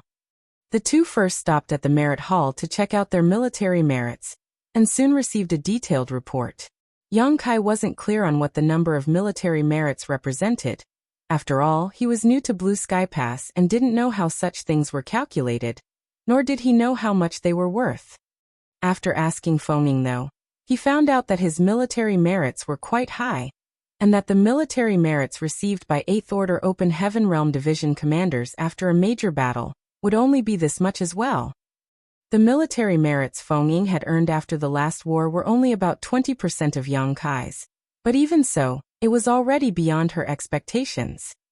According to her previous estimates, her military merits this time should not be this high. After a moment of silence, though, Fengning suddenly realized something and posited, "I think they've also taken the hundreds of people we brought back into their calculations. When they fought their way back from the Black Ink clan's domain, they saved hundreds of Black Ink disciples, which was also a great merit. Now that they had their military merits, they went to the War Materials Hall to exchange them for resources. The manager in charge of this matter handed them 2 jade slips, which included all the materials they could exchange for military merits. Yang Kai used his divine sense to look inside, and saw that the first item on the list was a profound Een spirit fruit. The number of military merits needed was not too high, but it wasn't too low either. However, there was a limited supply note beside the profound Een spirit fruit. Obviously, Blue Sky Pass was short of Profound Een Spirit Fruit. Even taking all the great passes into account, Profound Een Spirit Fruits were scarce. During every battle, there were countless cultivators who had to sacrifice parts of their small universes. If they wanted to repair the damage, they needed a Profound Een Spirit Fruit, which could only be found in special sealed worlds on the Black Ink battlefield. Whenever a Profound Een Spirit Fruit appeared anywhere, it would be exchanged for immediately. What Yang Kai found surprising was that the second item on the list was actually Profound Een Bamboo. However, there was also a limit supply label behind it. He was planning to contribute a batch of Profound Een Bamboo to Blue Sky Pass. Previously, he had accumulated too much heritage in his small universe, so he had to use up a large amount of world force to grow Profound Een Bamboo, which was of little use to him. He had the world spring in his small universe, so there was no need for him to have Profound Een Bamboo too. It seemed Blue Sky Pass had gotten word that he would be contributing a batch of Profound Een Bamboo, which was why they added it to the list of exchangeable materials to boost the army's morale. The various resources following Profound Een Bamboo were for cultivation. Additionally, among the materials that could be exchanged for were artifacts and even secret techniques from all the cave heavens and paradises. Yang Kai searched through the list and found that among these secret techniques were the Demon Eye of Annihilation and the Black Purgatory Eye. The amount of military merits required for these two secret techniques were enormous. Even with the military merits he had gained today, Yang Kai barely had enough to redeem for one of them. Even so, Yang Kai was still a bit shocked. Those two eye secret techniques were the core secrets of Myriad Demons' Heaven. In the 3,000 worlds, only the most elite core disciples were qualified to cultivate them, with ordinary disciples never even having a chance to see them, let alone disciples of other sects. But here, on the Black Ink battlefield, these two secret techniques were actually purchasable by all. How could he not be shocked by this? After thinking about it though, Yang Kai understood. Such a different situation existed here because this was the Black Ink battlefield. Since ancient times, human masters who stepped on into the Black Ink battlefield never returned to the 3,000 worlds, so even if they had exchanged their military merits for these two secret techniques, Myriad Demons' Heaven wouldn't have to worry about them leaking to the general public. If someone did manage to cultivate these two secret techniques, it would benefit the humans as well because they could at least improve the strength of said cultivator. Yang Kai was still curious and asked the manager while holding the jade slip, "If I exchange military merits for these two eye secret techniques, how will I receive them?" The manager smiled and said, "We don't provide the cultivation methods here in Blue Sky Pass. If you want to exchange for them, you will need to go to Myriad Demons Pass. The old ancestor of Myriad Demons Cave Heaven resides there, and he will personally teach you the two eye secret techniques." Yang Kai now understood the situation. He thought there was a prepared cultivation method here in Blue Sky Pass, but he did not expect that would need to head to Myriad Demons Pass to find the old ancestor of Myriad Demons Cave Heaven. It was obvious that all the procedures were the same if one wanted to practice the specialized secret techniques of all the cave heavens and paradises. Yet to get a chance to be taught by an old ancestor was definitely a blessing. Feng looked at him curiously. "You want to exchange for these two eye secret techniques?" "I'm just asking." Yang Kai shook his head. There was no need for him to exchange for them, because he already possessed the Demon Eye of Annihilation and Black Pupils of Purgatory. Before coming to the Black Ink battlefield, a Myriad Demons Heaven ancestor, Mo Shah, had personally taught him those techniques. If he had time to cultivate these two eye secret techniques and reach the highest possible level of mastery, he would have another trump card to fight against the Black Ink clan. Feng nodded and said from the side, "Those inside the inner sanctum exchange materials according to a principle. Only exchange for what you need. Resources are scarce, so don't take anything you don't plan to immediately make use of." Chapter 4982 Dawn. Yang Kai nodded. He didn't need to exchange for cultivation materials, because he had already prepared enough of them before coming to the Black Ink battlefield. The cultivation materials piled up in his small universe were enough for him to cultivate until the 8th Order Open Heaven realm, and still have some to spare. However, the war materials hall did have some good quality spirit pills, which would be used for quickly healing injuries, restoring strength, and accelerating cultivation. Thus, Yang Kai exchanged a small amount of his military merits for some pills to try out their effects. Meanwhile, Fengming also quickly exchanged for materials she needed. In Blue Sky Pass, each cultivator had their own living space, and the higher their rank, the better the conditions of their accommodations and the more extensive the area. Since Yang Kai was promoted to the position of squad leader, he was entitled to a small courtyard. Perhaps someone had forgotten about it or deliberately did it on purpose because though Yang Kai received a letter of appointment, he wasn't actually assigned a place to stay. Fortunately for him, Fengming had a spacious place, and she didn't mind sharing it with him. While Fengming returned to her place, Yang Kai went into retreat. Before he entered retreat, he took out most of the profound Yin bamboo from his small universe and gave it to Fengming so that she could hand it over for him. Having just broken through to the 7th Order Open Heaven realm, Yang Kai needed some time to consolidate his cultivation and adapt to his new strength. For the next few months, Yang Kai would be in retreat and refining cultivation materials of all orders to enhance the heritage of his small universe. When others cultivated, most of them would opt to use open heaven pills. Even if there were some that chose to refine cultivation materials, their orders wouldn't be very high, because they had to gather resources of all 7 elements to be able to safely cultivate. If any of the 7 materials were missing, there was a high chance of causing an imbalance in the cultivator's small universe, which would lead to future dangers. While materials from the 5 elements were easy to find, Yin and Yang element materials of higher orders were rare and difficult to acquire. However, Yang Kai didn't need to worry about this. The yellow and blue crystals he obtained in the chaotic dead territory were beyond count, and although they were essential for purifying and dispelling black ink strength, it didn't matter if he used a few of them for cultivation. That way, the speed of Yang Kai's cultivation would be incomparably faster than others. In addition, he still had living beings inside his small universe, especially the countless small stone race members, which were constantly enhancing the heritage of his small universe. Also, because he had cultivated the Tao of Time, the flow of time in his small universe was 4 times faster compared to the outside world. 1 year outside was equivalent to 4 years inside Yang Kai's small universe. If he used that advantage well, it would save him a lot of time cultivating. One could imagine that the time Yang Kai needed to advance from 7th Order to 8th Order Open Heaven realm in the future would be considerably shorter than average. Now that he had advanced from the 6th Order to the 7th Order Open Heaven realm, the volume of his small universe had increased dramatically, and the amount of heritage he could hold had increased proportionally. According to his estimation, the heritage of a 7th Order Open Heaven realm master was at least 10 times more than that of a 6th Order Open Heaven realm master, and he had only just advanced. As time went by, his heritage would only grow stronger as he continued to cultivate. At this point, he deeply appreciated the huge gap between the 6th and 7th Order Open Heaven realms, and was secretly glad that the 7th Order Open Heaven realm masters he had conflicts with were not very strong.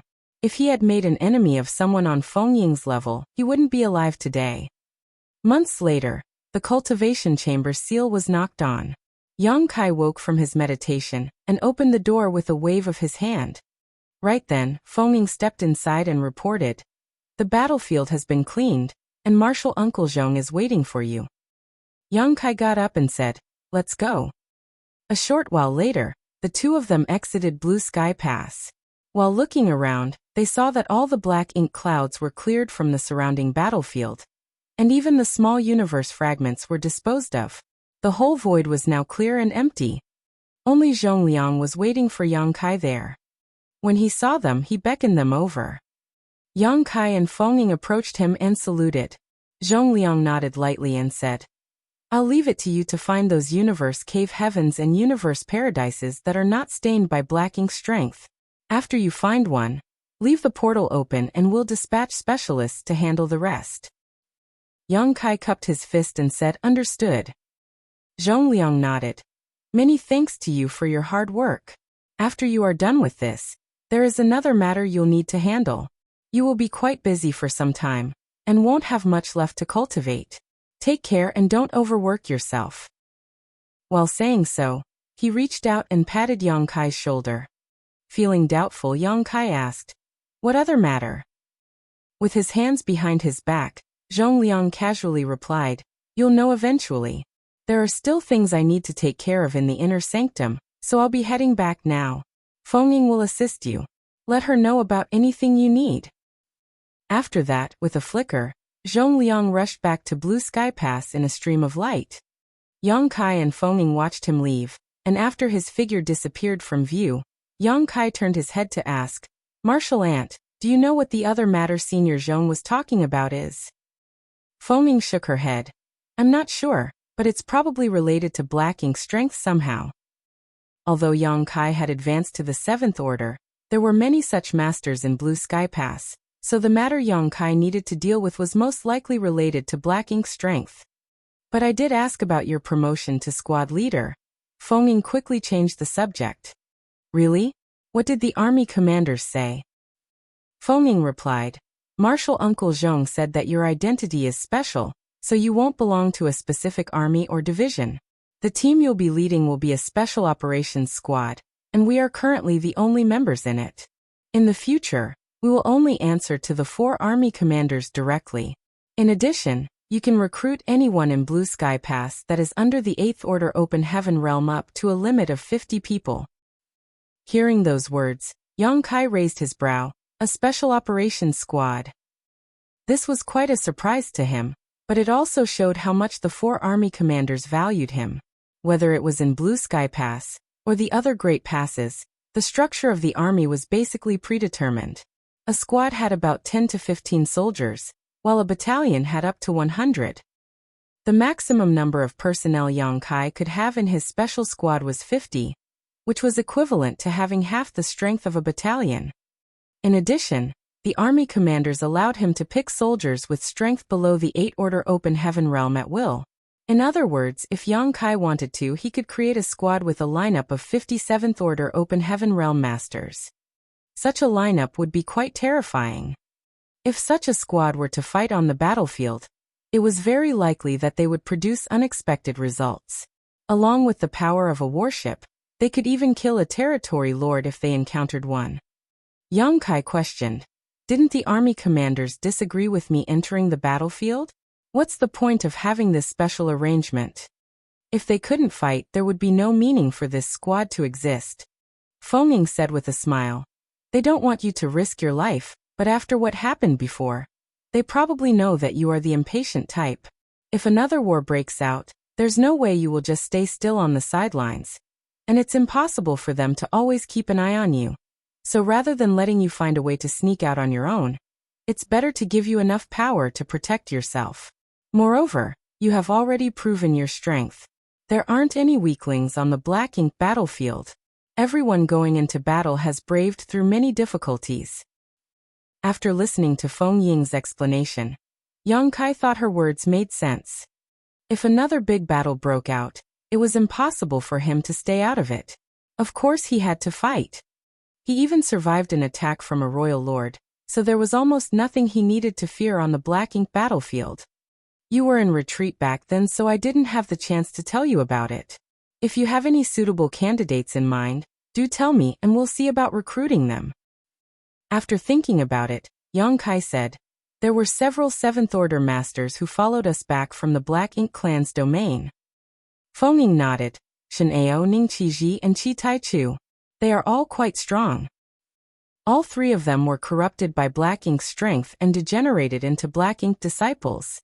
After being saved by Yang Kai though, they each consumed a profound Yin spirit fruit to repair their damaged small universes, and fought their way back here. In a way, they were now companions who had braved life and death together.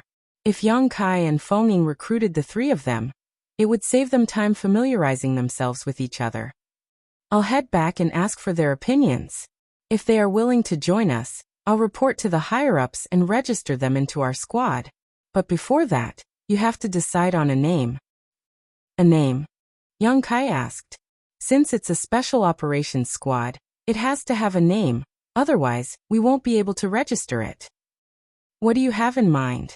Yang Kai asked curiously. Fengying smiled and said, You are the leader here, so you make the call. Yang Kai squinted and looked into the depths of the void.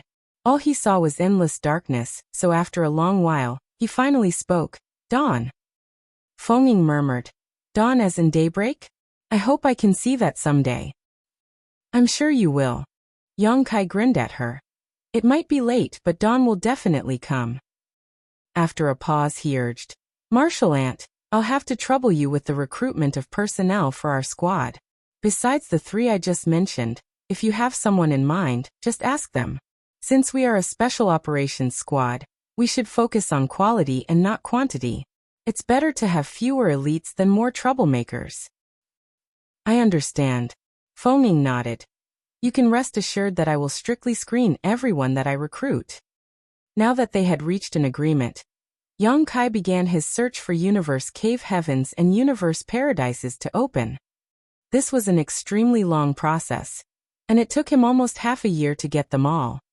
With Blue Sky Pass as the center, he had opened portals to all the universe cave heavens and paradises hidden in the void within a 500,000 kilometers radius. However, many of the universe cave heavens and paradises had been stained by black ink strength and could not be used, so Yang Kai had to reseal them. After careful counting, Yang Kai found that there were about 1,000 universe cave heavens and universe paradises that could be used. Yang Kai felt his heart sink when he realized this. One had to know that those who left these universe cave heavens and paradises behind were all high-rank open heaven realm masters, so 1,000 corresponded to the fall of at least as many high-rank open heaven realm masters. Chapter 4983, Guests from Other Passes. Countless years had passed, so it was impossible that only 1,000 high-rank open heaven realm masters had fallen outside of Blue Sky Pass. There were even more high-rank open heaven realm masters who died with their small universes ruptured, leaving nothing behind. Also, there were even more universe cave heavens and universe paradises that were completely stained with black ink strength left behind, but were resealed. Yang Kai estimated that only about 1 in 10 small universes that were preserved after a high-rank master's death could be used. In other words, at least 10,000 high-rank open heaven realm masters had died outside Blue Sky Pass over the ages. That was an enormous amount of casualties. One had to know that in the 3,000 worlds, each of these high-rank open heaven realm masters was at least an inner elder of a cave heaven or paradise, a master who was famous across the world. Outside Blue Sky Pass, the 1,000 open universe cave heavens and universe paradises had countless spirit array grandmasters busy working on them. They were arranging arrays in all of those universe cave heavens and universe paradises in hopes that they could give the Black Ink clan army a decisive blow in future battles. However, this no longer had anything to do with Yang Kai. His sole task was to find and open these universe cave heavens and universe paradises. Everything else would be taken care of by others. But just as he was about to return to the inner sanctum with Feng Ying, Yang Kai suddenly saw 2 figures coming towards him. Once they were in close proximity, Yang Kai hurriedly saluted. Greetings, Elder Lu. One of the 2 men was Luan of Yinyang Cave Heaven, while the other was also an 8th Order Open Heaven Realm Master. But his face looked unfamiliar, so Yang Kai didn't greet him immediately. Luan smiled and stroked his beard. Oh Yang Kai, are you done with your work here? Yang Kai cupped his fist and said, Everything has been taken care of. I'm heading over to report to the army commander. Many thanks for your hard work. Luan nodded lightly. Yang Kai said, It's my job. Is he Yang Kai?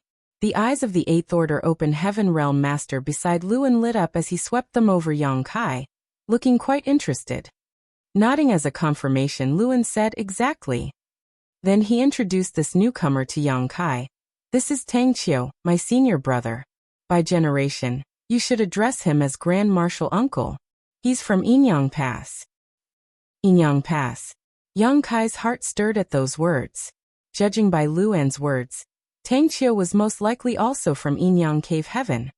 As he thought of that, Yang Kai saluted again. Greetings, Elder Tang. Tang Qiu smiled and nodded. I've heard much about you. After meeting you today, I can indeed confirm you're a talented young man. Not only are you faring well in the 3,000 worlds, but also on the Black Ink battlefield. Why can't our Yin-Yang cave heaven produce a rising star like you?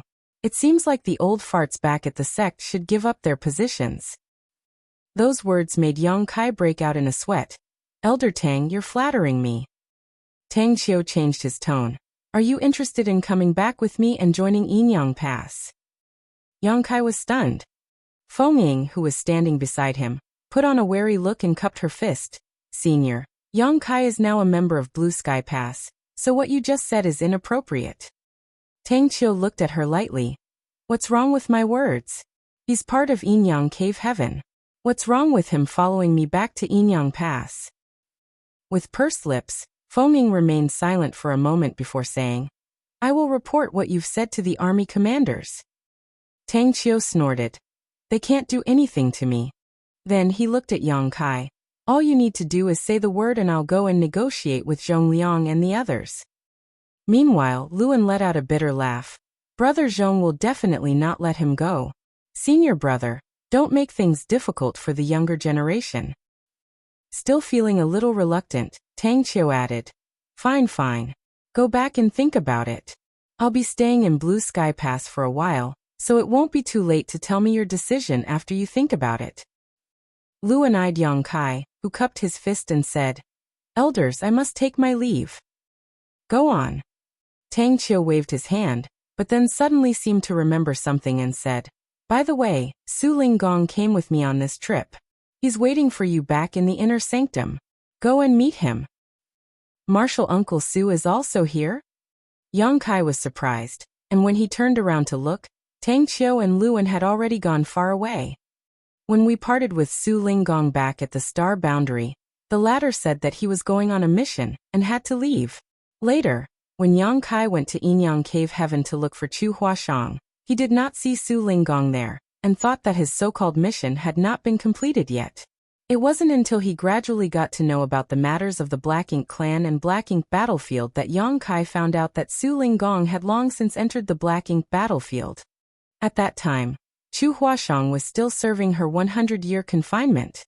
When Yang Kai came to the Black Ink battlefield, the thing he wanted to do the most was to find Su Linggong, because Su Linggong was the only person he knew there. By coincidence, Yang Kai ended up in Blue Sky Pass.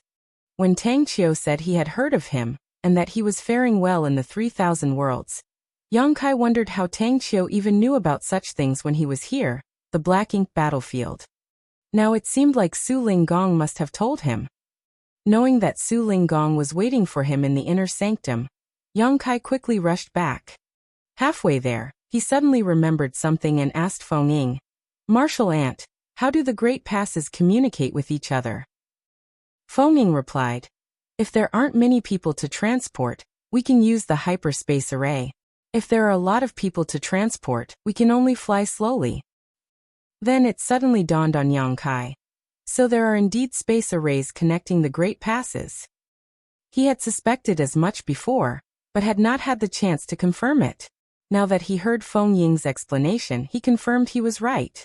There were more than 100 great passes on the Black Ink battlefield, so it was impossible to leave each one isolated from all the others.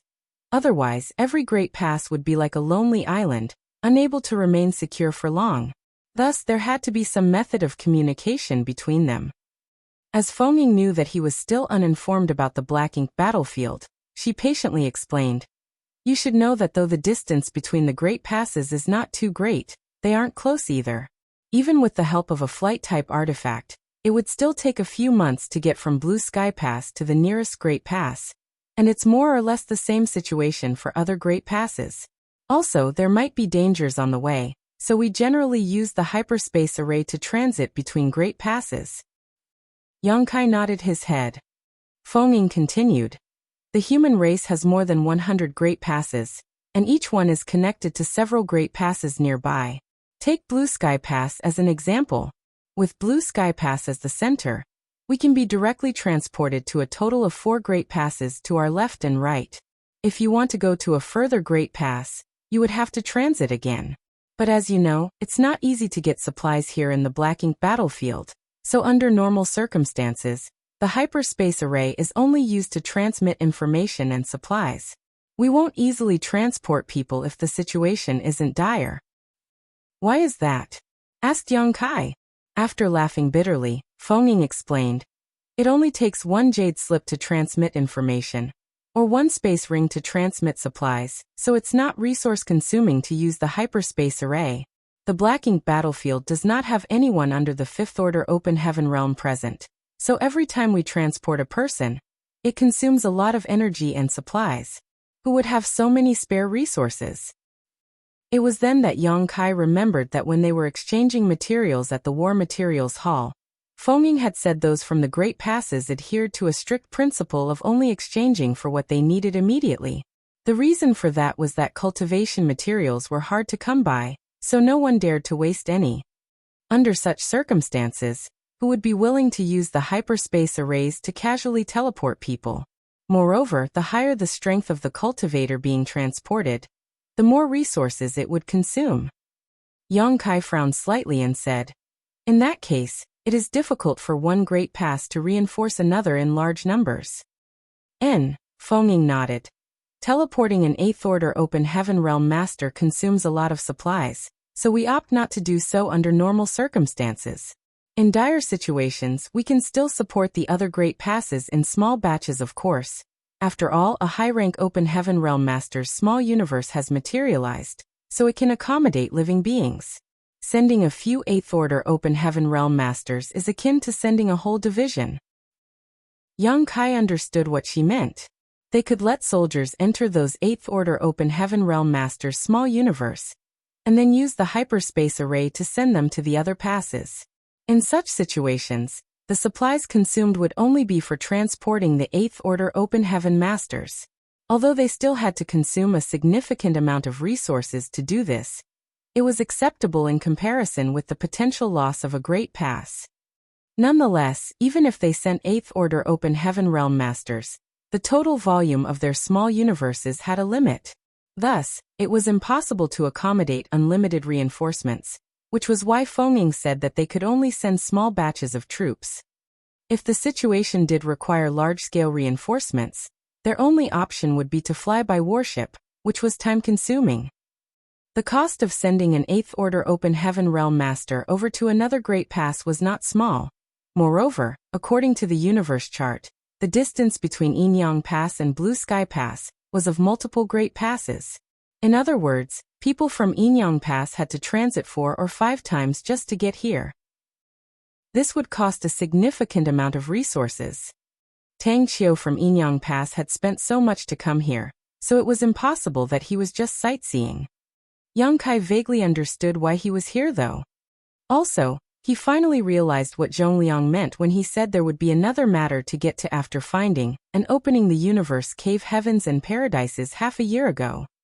The following task was not complicated or difficult, but it definitely was a matter that consumed time and energy. What's more, he was the only one who could do it, so Yang Kai felt obliged to cooperate. But before that, it was time to meet with Su Linggong.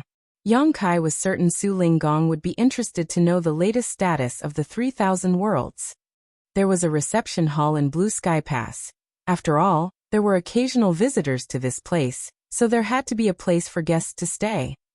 Feng Ying went to report to Zhongliang and the others about the Universe Cave Heavens and Universe Paradises, while personnel from Blue Sky Pass guided Yang Kai to the reception hall.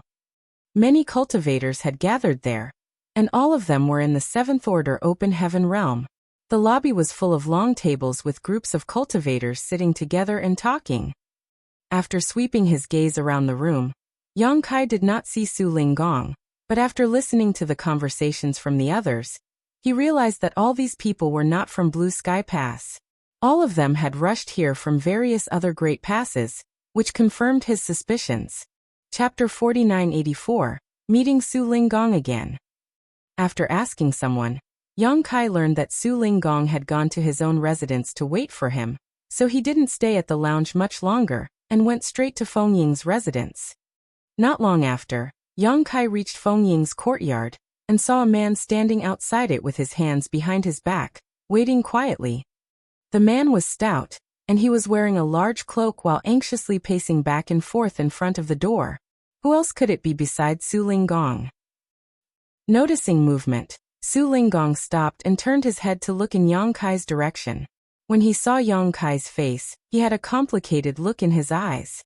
Yang Kai stepped forward, and when he got close he bowed respectfully. Junior greets Martial Uncle Su. Su Linggong reached out to hold Yang Kai's arm and heaved a sigh. It's really you.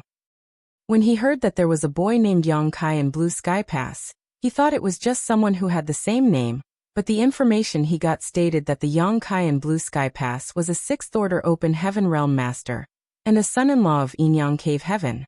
At that time he thought it was too much of a coincidence. So when Tang Qiu asked Su Linggong if he wanted to come to Blue Sky Pass, he agreed to come and see for himself if the Yang Kai here was the one he knew. They had been at Blue Sky Pass for only a few days. Since Tang Qiu had Luan accompanying him, Su Linggong went to search for Yang Kai's residence, and soon arrived here. He waited for a few days but didn't see Yang Kai. After asking around, he found out that Yang Kai was busy with something outside of Blue Sky Pass. He could not go to look for him, so he could only continue to wait here. Now that the person he was waiting for was finally back, Su Linggong was sure that Yang Kai was the brat he knew. Why did you come here? Su Linggong looked at him with some distress. This was the Black Ink battlefield. How could he return to the 3,000 worlds after coming here? Over the past few days, he had been hoping that the Yang Kai from Blue Sky Pass was not the one he knew, but the more information he found out, the less hope he had. Now that he saw him, his hopes were immediately dashed. Su Linggong couldn't understand why Yang Kai would come to the Black Ink battlefield. It's a long story. Yang Kai let out a bitter laugh. Squad leader, why don't you invite the guest inside? Feng Ying suddenly spoke up from the side. Su Linggong turned his head to look at her. You are. Yang Kai introduced her. This is Martial Aunt Feng Ying. She has been taking care of me since I came to Blue Sky Pass. Martial Aunt Feng, this is my wife's honored master, Su Linggong. Feng Ying smiled and greeted. Greetings, Brother Su. Su Linggong greeted back. Sister Feng is too polite. This brat is not very obedient, so I'm sure he has caused you a lot of trouble these days. After a short laugh, Feng Ying answered, Brother Su, you must be exaggerating. Squad leader saved my life, and he made a number of great contributions during the previous battle. Also, he is deeply respected by the army commanders. Even the old ancestor has called him for a chat. Su Linggong nodded lightly. I heard about these things, but I don't know the details. We came to Blue Sky Pass because of this as well. Martial Uncle Su, please come in. Yang Kai gestured with his hand. Feng Ying opened the door, and the three entered. When Yang Kai and Su Linggong were seated, Feng Ying said, I'll make some tea. You can talk in the meantime. Su Linggong thanked her politely. Many thanks, Sister Feng. After Feng Ying's figure disappeared, Su Linggong suddenly leaned forward and lowered his voice to say, Brat, why does she keep calling you squad leader? Yang Kai explained, I earned a lot of military merits during the battle outside Blue Sky Pass, so the army commanders promoted me to squad leader and placed Martial Aunt Feng as my deputy. Su Linggong was dumbfounded. You? A squad leader? But your cultivation is... No, wait, you reached the 7th Order? At that point he suspiciously checked Yang Kai. Yang Kai revealed some of his aura while calmly explaining. I had a flash of enlightenment during the previous battle. Then I went into retreat after the fighting ended and successfully broke through. Su Linggong's face suddenly twitched.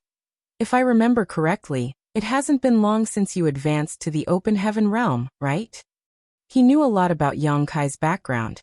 After all, Yang Kai was the husband of his treasured disciple, so he naturally had to know more about this young man. The news of Yang Kai being forced to advance to the 5th Order Open Heaven realm in the Shattered Heaven had spread far and wide, so Su Linggong had naturally heard about it. How long ago was that though? After a rough calculation, it should have only been 300 to 400 years. These 300 or 400 years might be a few lifetimes for a mortal who never cultivated, but for Open Heaven realm masters with a long lifespan, that was like a snap of the fingers. It was unheard of for someone to advance from the 5th Order to the 7th Order in just a few hundred years, even taking a mid-rank world fruit into account. Su Linggong had never heard of anyone spending only a few hundred years to achieve such a feat. To go from the 6th order to the 7th alone required a long process of accumulating heritage in one's small universe. Even with abundant cultivation resources, it would still take at least 1 to 2,000 years at the minimum. And that was under the premise that everything went smoothly for the cultivator. If anything happened, it wouldn't be surprising if the cultivator had to spend a few thousand years to advance. However, there was a living, breathing example right in front of his eyes, so even if Su Linggong didn't want to believe it, he had to. After a long time, he calmed down, nodded lightly and said, "A 7th Order Open Heaven Realm Master is enough to serve as a squad leader." Yet, there was still an uncomfortable feeling rising in his heart. He had also spent a couple hundred years on the Black Ink battlefield and participated in battles with the Black Ink clan, gaining some merits along the way. Also, because of his strength and performance, he was promoted to vice squad leader a few years ago. However, his disciple's husband was already a squad leader. Wouldn't that mean that Yang Kai was a rank higher than him? It did feel bitter when comparing oneself to others. However, on the Black Ink battlefield, a higher position meant greater responsibilities, which was not necessarily a good thing. Su Linggong then raised his brow slightly and muttered, "Sister Feng is an interesting person." Yang Kai felt doubtful and asked, "What do you mean?" With a wave of his hand, Su Linggong said, "It's nothing." He came here to find Yang Kai with a mission to persuade the latter to return to Yinyang Pass with him. His legacy disciple was Yang Kai's wife, so they already had a connection. Therefore, Su Linggong was the perfect candidate to persuade Yang Kai, which was also why Tang Qiu brought him in the first place. However, as soon as they met, Feng Ying addressed Yang Kai as squad leader. It was an obvious sign for Su Linggong to back down. Blue Sky Pass thought so highly of Yang Kai that they directly promoted him to squad leader after just one battle. So of course they wouldn't let him leave so easily. "Tell me, why did you come here?" Su Linggong looked at Yang Kai in confusion. This was what he was really curious about. As Yang Kai had previously said, he had a flash of enlightenment during the previous battle and broke through to the 7th Order Open Heaven Realm. In other words, he was only at the 6th Order Open Heaven Realm when he came to the Black Ink battlefield. He wasn't directly from any of the cave heavens or paradises, so logically his cultivation wasn't high enough for him to be sent to the Black Ink battlefield. Yang Kai kept silent for a good moment before saying, "Martial Uncle Su, it's a long story, and inconvenient for me to tell you." Su Linggong frowned slightly. "You can't tell me?" Cupping his fist, Yang Kai declared, "Martial Uncle Su, please forgive me, but I have a compelling reason." If he wanted to explain why he came to the Black Ink battlefield, he would have to mention the Void Corridor. It wasn't that Yang Kai didn't trust Su Linggong, but the words Meng Qi said before he died were true. Everyone besides the 9th Order Open Heaven real old ancestors were at risk of being corrupted by Black Ink's strength. Once the Black Ink clan learned about the existence of the Void Corridor, it was bound to bring disaster to the 3,000 worlds. Although the Void Corridor had only been opened once and was now hidden and sealed, with the small sealed world containing it having been ruptured, it was still there. As long as it wasn't destroyed, someone could still find it and reopen it. Su Linggong was silent for a moment before nodding. "You must have your reasons for not talking about it, so I won't insist." Yang Kai breathed a sigh of relief. "Many thanks, Martial Uncle Su. How are things at home?" Su Linggong changed the subject. "Before I came here, everything was well. Martial Uncle Su, you can rest assured that I have properly married Senior Sister Chu." After sighing, Su Linggong asked, "As her honored master, I did not attend her wedding. Xiao Huashang must have felt sad. I thought after I entrusted her to you, I would have nothing to worry about, but I didn't expect that you would come here too. How would she cope with being alone there?" Yang Kai said, "I have made all the necessary arrangements before I left home. Senior Sister Chu will not suffer any grievances." Su Linggong suddenly glared at him. "Smelly brat, why do you have so many women for no good reason? The fights between women are the most troublesome." Faced with Su Linggong's reprimand, Yang Kai could only remain silent. Feng came with tea just in time to ease the embarrassment. After thanking her, Su Linggong sipped on the tea and was very impressed. Feng smiled in response. After drinking 2 cups of tea, Su Linggong said, "Let's get down to business.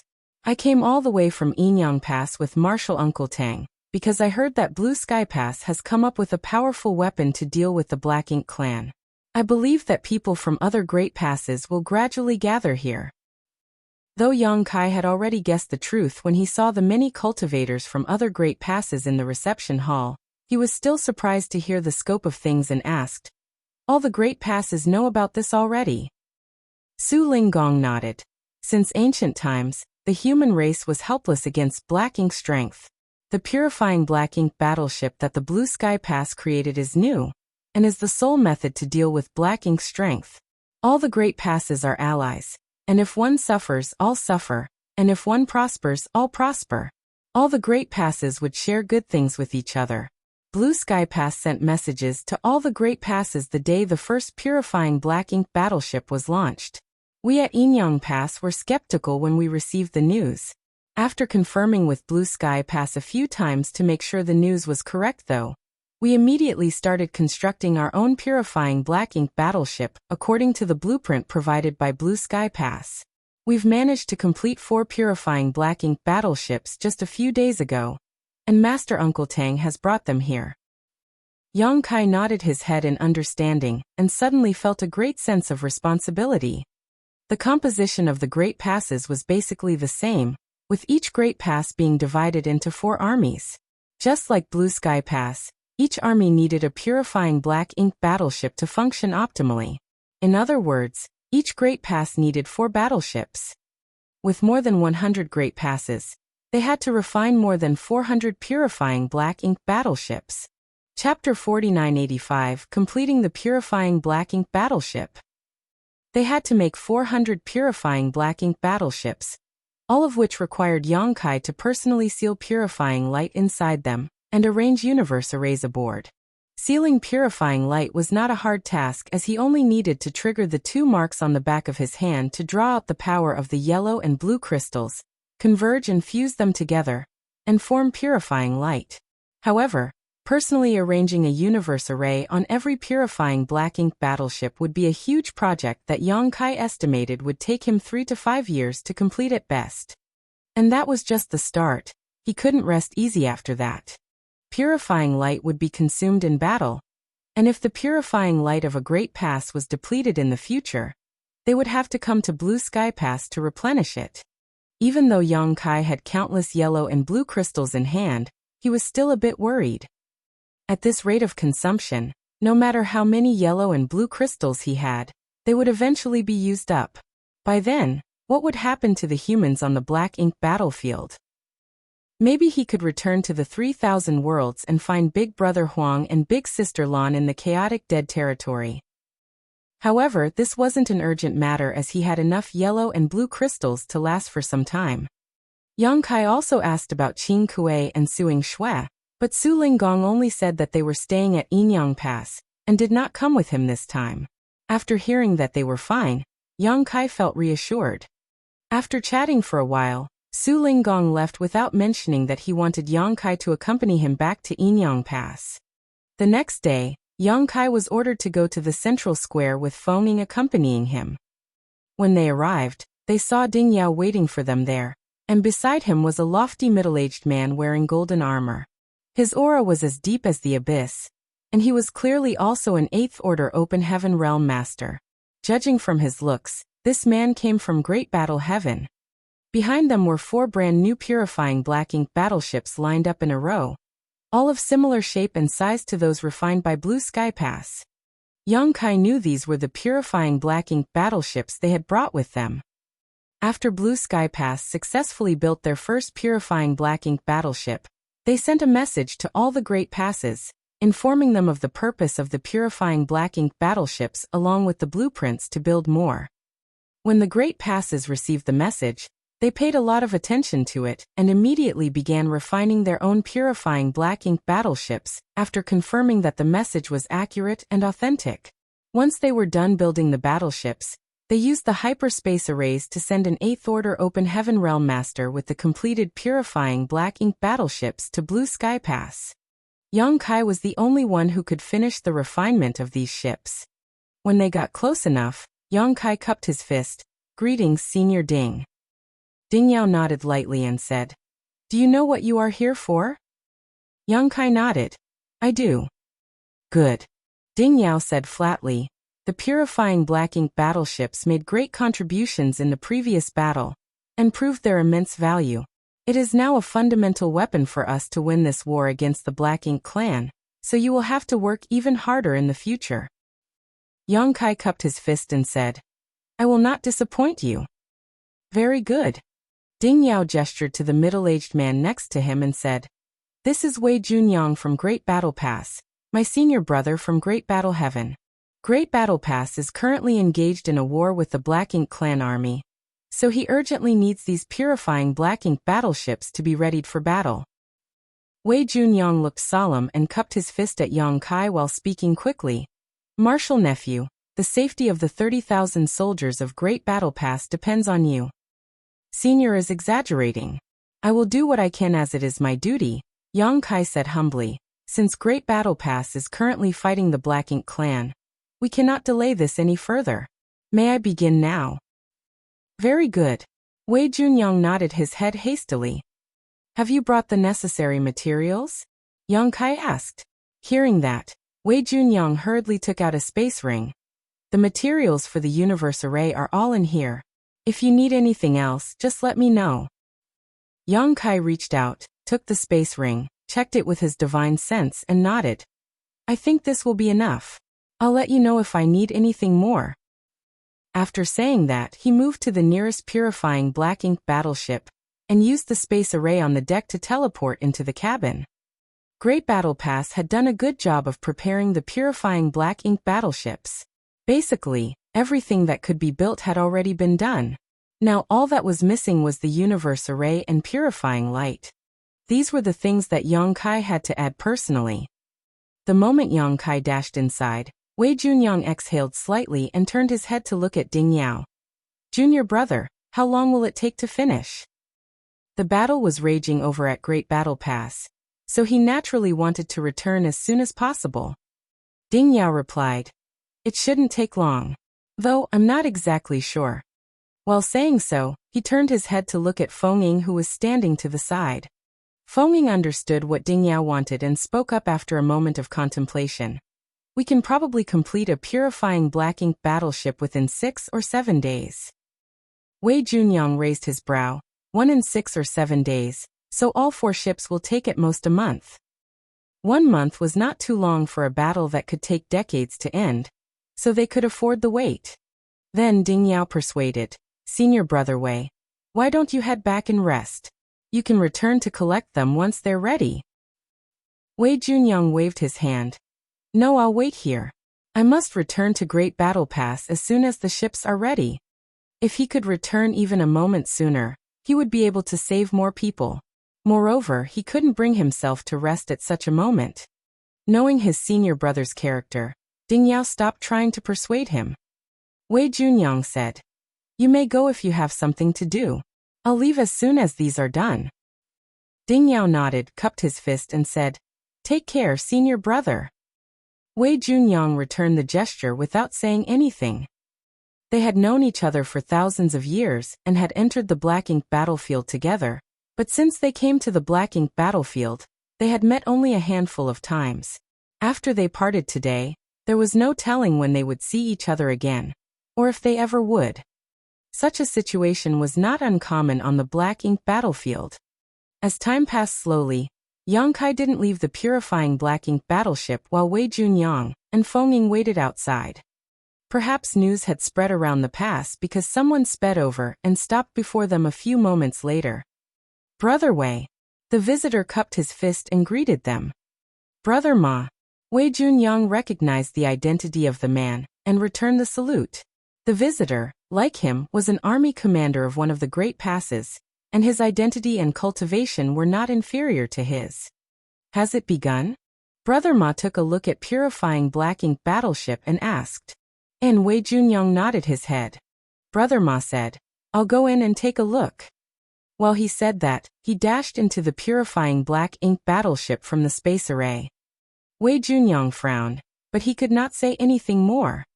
In fact, when they came to Blue Sky Pass, they had already seen the interior of a complete purifying black ink battleship.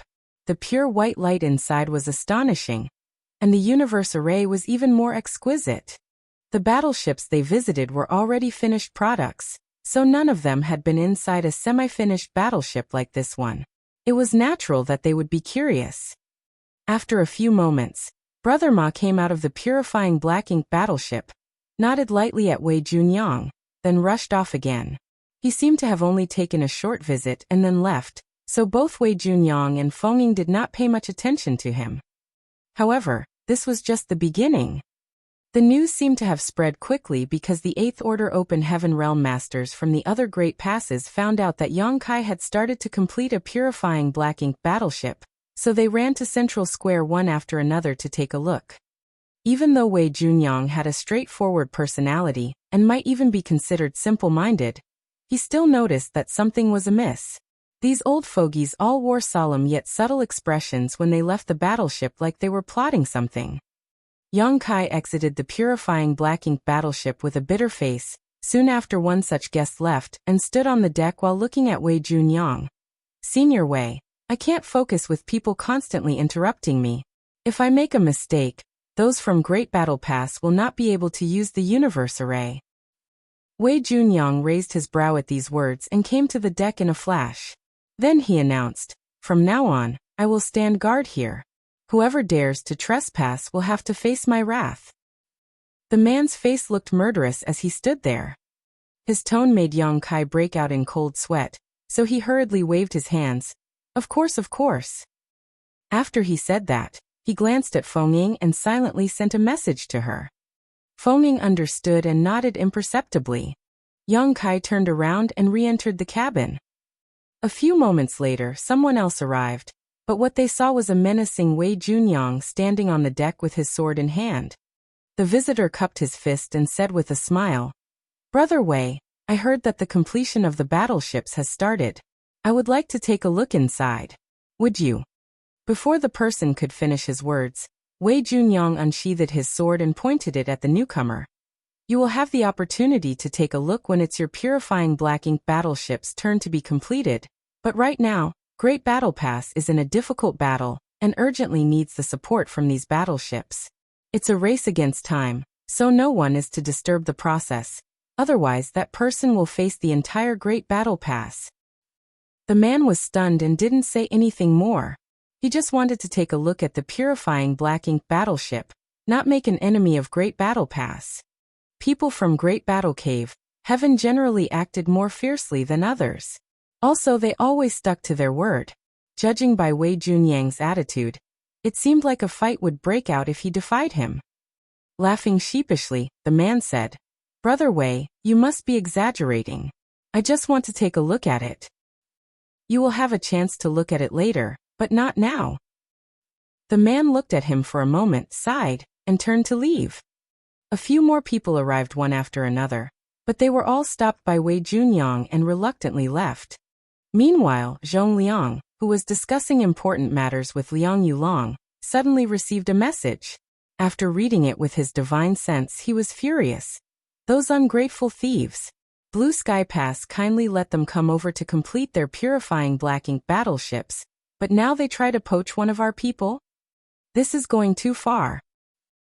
Feeling shocked by the sudden outburst, Liang Yulong asked, Brother Zhong, what happened? Chapter 4986, Putting the Cart Before the Horse. Zhong Liang snarled angrily.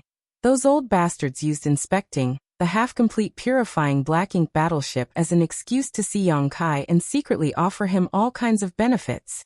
They're trying to poach him. After hearing what happened, Liang Yulong was also furious. He smashed his fist on the table in front of him and snapped, Shameless thieves! How dare they try to take advantage of us? Zhong Liang pondered for a moment, turned his head, and ordered his adjutant, Send a message to those old bastards and tell them to come to the conference hall. Just say that Blue Sky Pass has something to discuss with them. The adjutant received the order and quickly turned around and left. Meanwhile, Liang Yulong looked at Zhong Liang and said, "Are you going to?" Zhong Liang grunted. "Since they're being so shameless, is there any point in showing them respect?" An hour later, 2 rows of seats inside the main conference hall were filled with people. All of them 8th Order masters from other great passes. The scene could be described as a gathering of talents and a luxurious lineup. There were roughly 50 people gathered inside the hall, all of them representing one of the great passes. There were only these few because there were many 8th Order Open Heaven Realm masters from other great passes who had not arrived yet. They were either in the middle of building purifying black ink battleships, or were on their way here. Although there weren't many people, the hall was silent, and there were only divine senses flying back and forth as the masters conversed with each other. After everyone had arrived, the 4 army commanders of Blue Sky Pass came out from the back and took their seats in the front. The scattered divine senses calmed down, and the group looked forward, wondering why the army commanders of Blue Sky Pass called them here. As they had already discussed this prior to coming here, they didn't spare any time after taking their seats, and Ding Yao, the Eastern Army commander, spoke first. "I heard that many of you went to take a look at the purifying black ink battleship in progress today." The moment he said that, many 8th Order Open Heaven Realm masters immediately understood. All of them were old foxes, so how could they not notice that the hidden annoyance behind Ding Yao's tone was because word of their actions had spread to the ears of Blue Sky Pass army commanders. Some of them felt restless, some closed their eyes and pretended to be sleeping, and some smiled but didn't say anything. No one spoke a word. Noticing their silence, Ding Yao continued, "I also heard that you all have promised young boy a lot of benefits and are trying to poach him for your own great passes." He slammed his hand on the table and roared, "Look at you! Is this something an honorable person would do?" The day the purifying black ink battleship was created, Blue Sky Pass was still being besieged by the Black Ink clan, and was in a precarious situation. Yet we still immediately passed on word to all the great passes and told all of you about this wondrous news. We know that on the Black Ink battlefield, if one of us suffers, we all suffer. And if one of us prospers, we all prosper. We share whatever advancements and advantages we have and never hoard them from other great passes. With the purifying Black Ink battleship supporting up our armies, we humans will no longer be at risk of being corrupted by Black Ink strength. This is a heaven-sent blessing for all of us. He took a pause to glare around the room before continuing. This was proven during the previous battle. Before Yang Kai arrived at Blue Sky Pass, our soldiers were still at risk of being corrupted by Black Ink strength, but since his arrival, no one from Blue Sky Pass has suffered from Black Ink strength anymore. This is especially true since the birth of the purifying Black Ink battleship.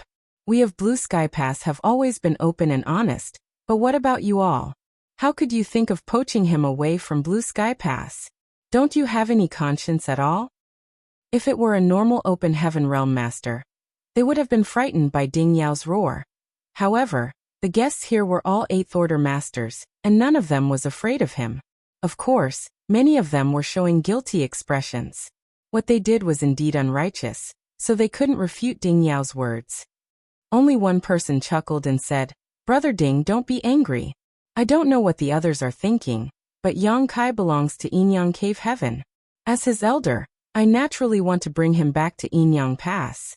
He holds the purifying light, which is the only method we have to counteract Black Ink strength. It is the key to breaking the stalemate between both races.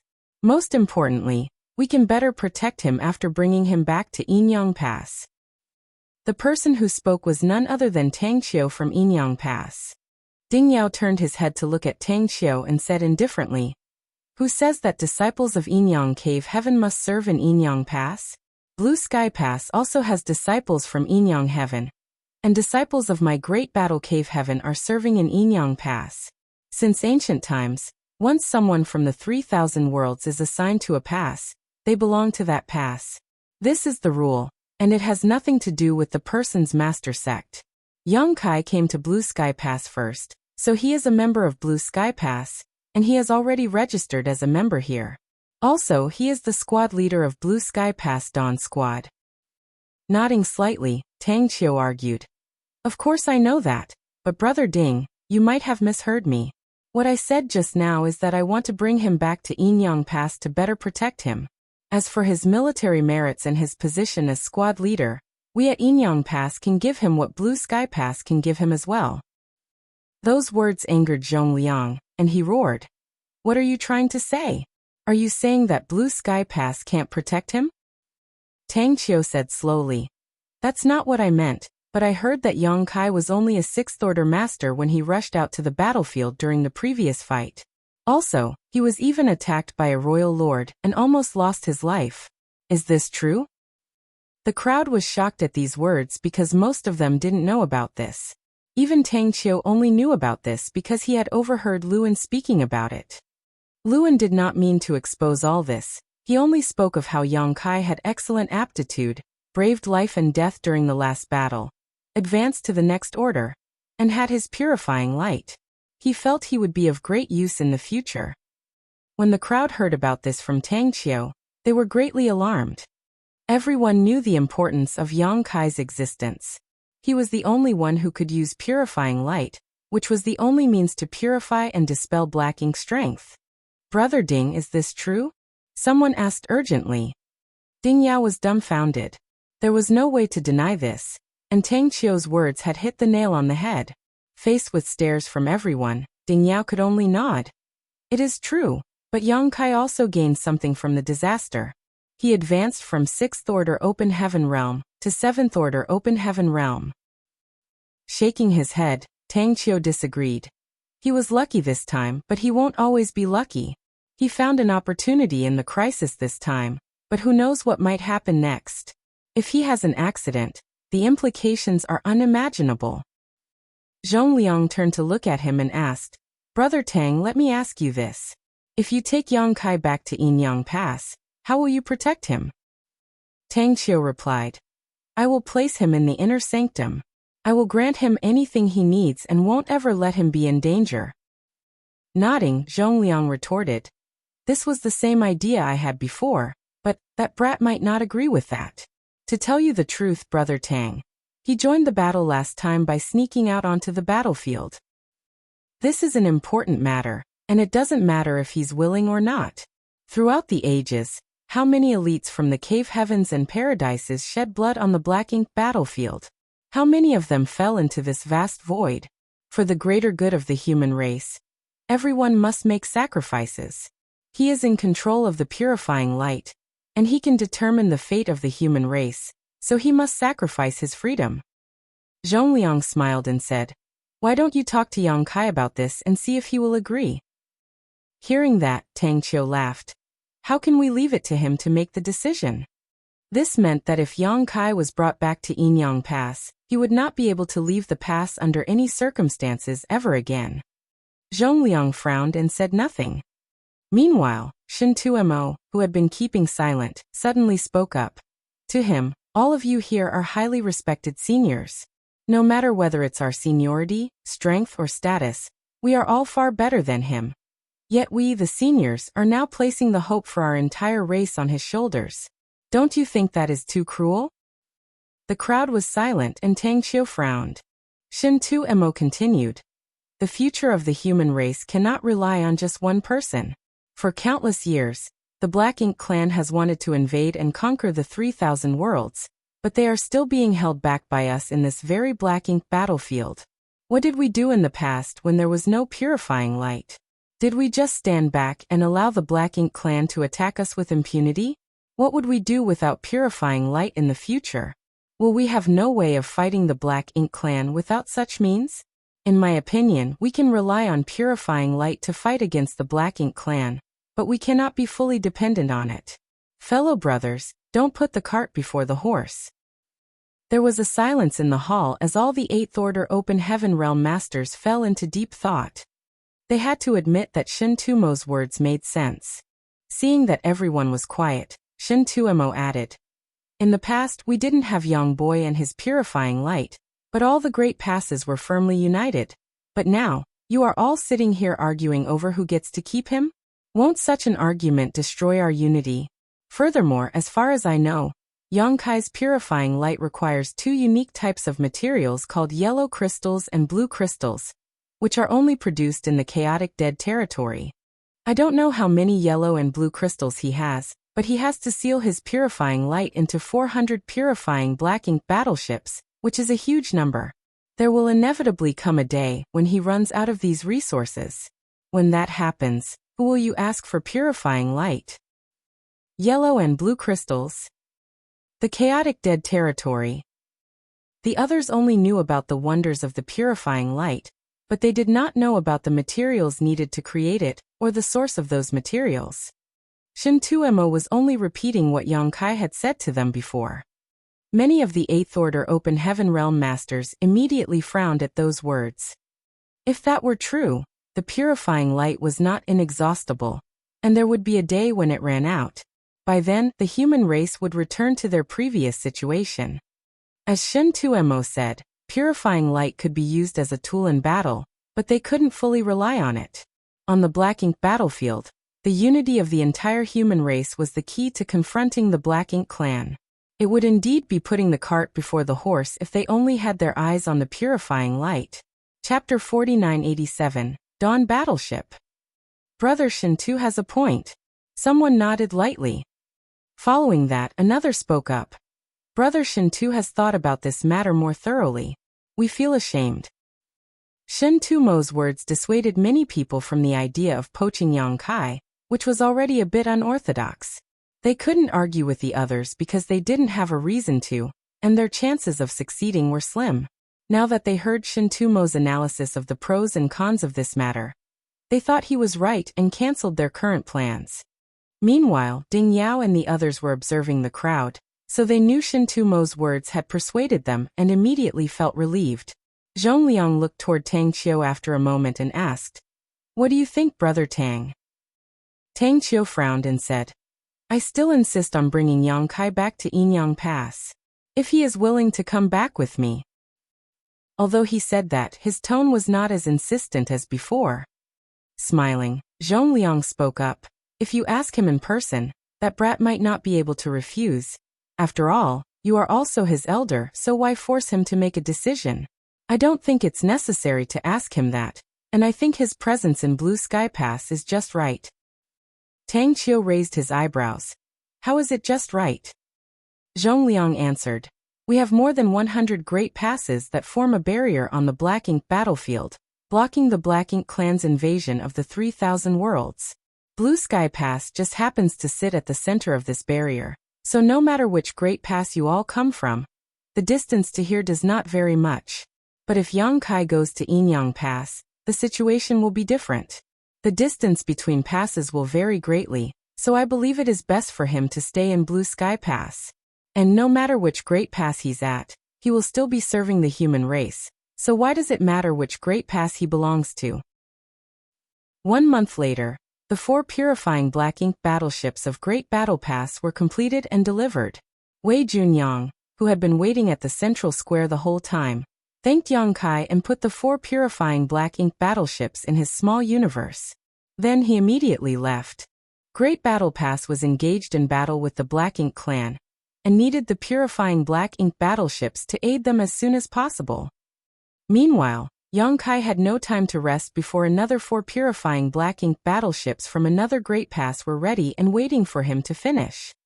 He had no idea how the others negotiated it, but every time Yang Kai finished the purifying Black Ink battleships from one pass, he had to work on the ones from another.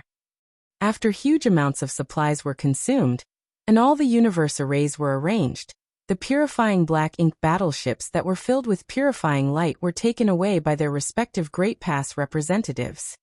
Once the purifying Black Ink battleships were introduced into the battlefield, they could greatly curb the problem of Black Ink's strength, and at the same time, the universe array inside each purifying Black Ink battleship could allow the humans to return to their lines quickly. Repeating this process day in and day out was incredibly dull, yet Yang Kai was meticulous because he knew that the tedium he endured today could save the lives of many tomorrow. Gradually, he even forgot about the passage of time. Except for resting for a few days after exhausting himself, he continued working in the central square. Almost every month, one of the visitors to Blue Sky Pass would leave while feeling satisfied. The purifying black ink battleships that were brought back to the Great Passes blossomed like a beautiful flower, with Blue Sky Pass as its stem.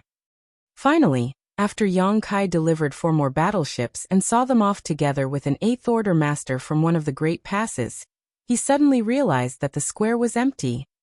In the past, before he finished his work, there would be 4 new purifying black ink battleships waiting here for him, and he had long gotten used to this kind of life, but there seemed to be something different today. Soon after, Zhongliang came over. He smiled and nodded when he saw Yang Kai looking at him. "You've worked hard these past few years. Go back and have a good rest." Yang Kai was slightly dazed, and only then did he respond, "Is that all?" "Yes," Zhongliang patted Yang Kai's shoulder. "Now, more than 100 Great Passes have their own purifying black ink battleships. In the future, we no longer have to be afraid of being corrupted by black ink strength when facing the Black Ink clan. And it's all thanks to you." Yang Kai silently nodded before taking a moment and calculating things, soon realizing that some 7 to 8 years had passed. In other words, he had been busy in this square for 7 to 8 years. Although a few years was nothing to an open heaven realm master, it was still surprising that time had passed so quickly. "Go back to your residence. You've only recently advanced to the 7th Order, so you need to stabilize your cultivation." Zhongliang waved his hand and said, "Yes, sir." Yang Kai took orders and left. When he returned to Feng Ying's compound, Yang Kai opened the barrier and entered. He sat alone in front of the porch steps and suddenly felt a little dazed. After being used to a busy life, he somehow felt like a fish out of water when it was all peaceful and quiet. Zhongliang had asked him to consolidate his cultivation, but he was not in a hurry to do so. Since his advancement to the 7th Order Open Heaven realm, although he hadn't had the time to cultivate properly, the special situation of his small universe made it possible for his heritage to continuously increase. Now that 7 or 8 years had passed, his cultivation had long since been stabilized. However, after checking the situation of his small universe, Yang Kai let out a faint sigh. Over the past 7 or 8 years, he had completed more than 400 purifying black ink battleships. While he did not need to bother with the materials for the universe arrays as each Great Pass had prepared them, he had to consume yellow and blue crystals to seal purifying light into each purifying black ink battleship. Finishing 400 purifying black ink battleships had depleted roughly 10% of his yellow and blue crystal stockpile. Before he left the 3,000 worlds, he had divided half of the yellow and blue crystals he received in the chaotic dead territory to be used by High Heaven Palace. Still, he retained an enormous amount. Even after all the work he put in, he only consumed about 10% of it. Although there were still huge amounts of yellow and blue crystals left, they would be consumed sooner or later. By then, there would be no more purifying light for the human race to use on the black ink battlefield. When that day arrived, where would he find more yellow and blue crystals? Yang Kai looked up and saw a stream of light falling straight down towards him. Once the light cleared, Feng Ying's slender figure was revealed. "You're back?" Feng Ying was surprised to see him. "And?" Yang Kai nodded his head. "It's good that you're back. Come with me, I'll show you something good." Feng Ying beckoned with a mysterious expression.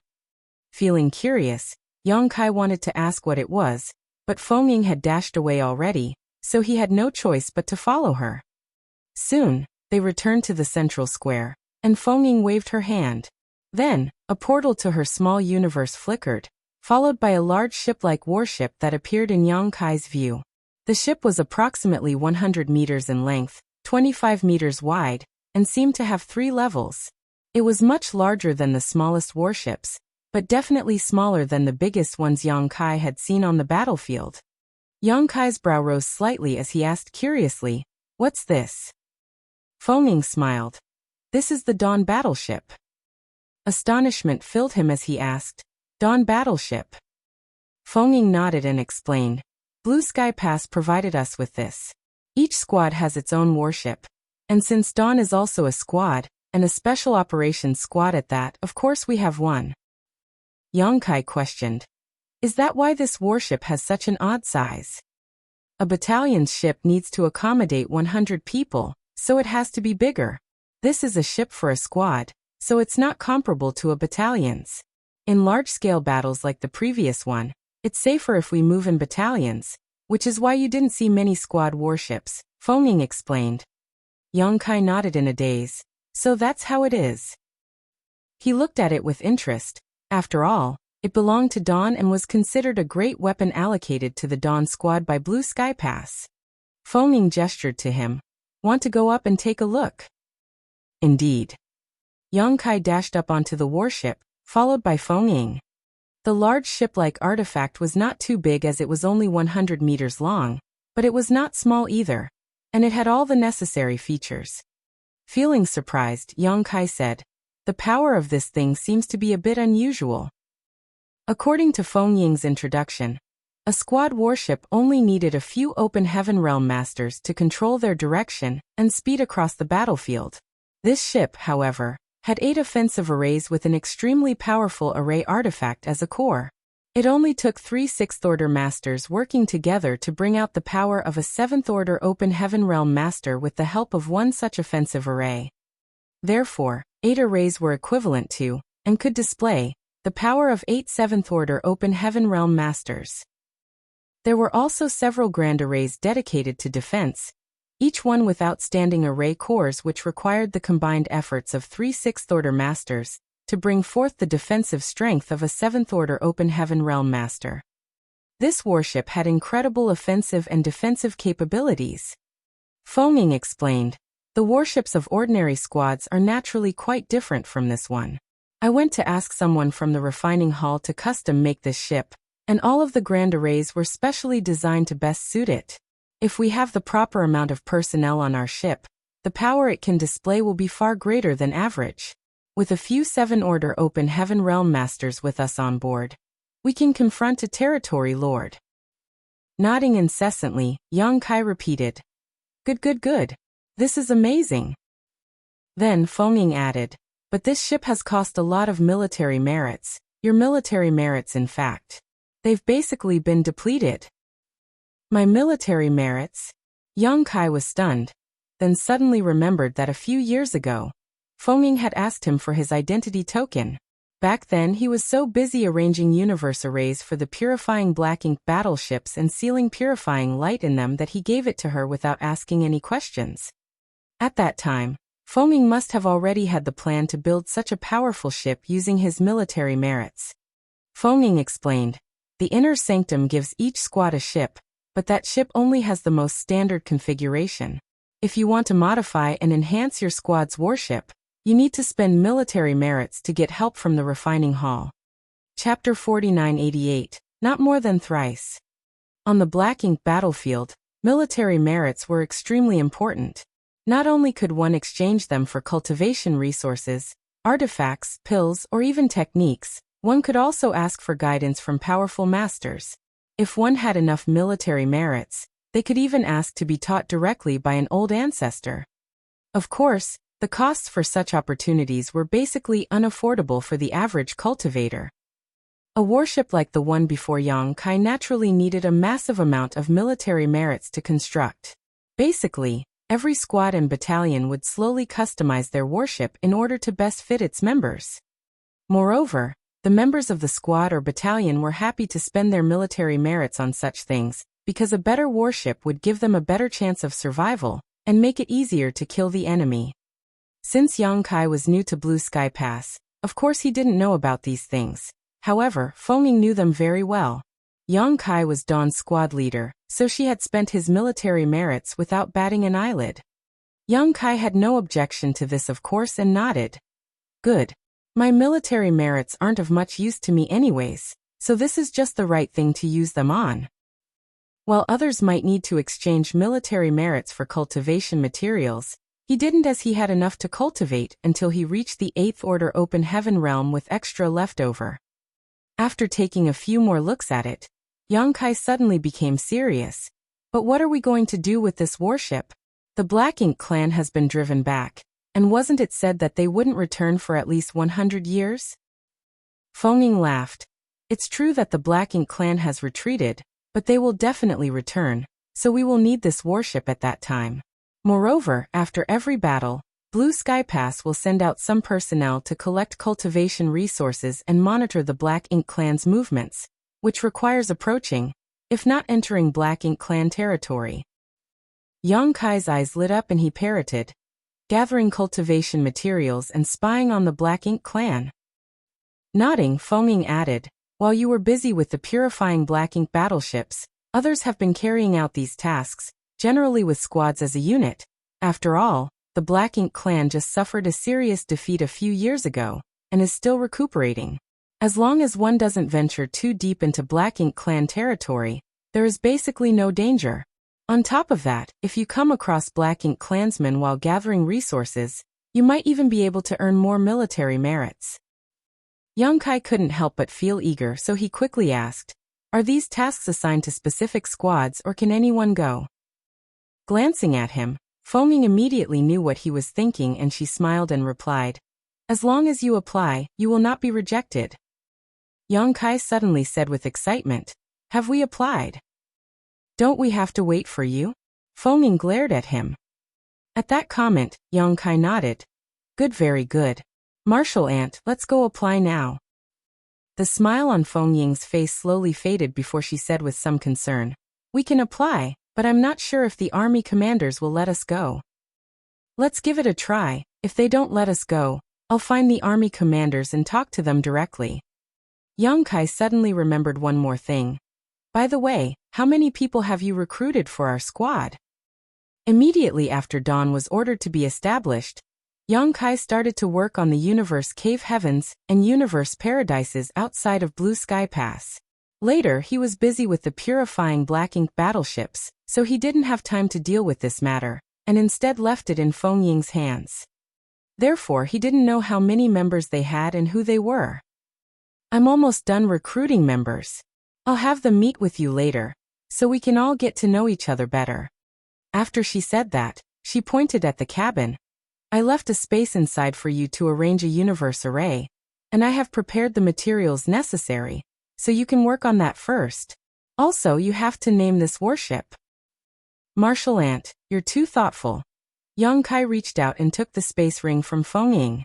A few moments later, she left, probably to apply for the mission, while Yang Kai stayed in the square, and entered the cabin to set up a universe array in the space that was left for him. As he had been arranging universe arrays for 400 purifying Black Ink battleships for a few years, Yang Kai was now traversing on a familiar path.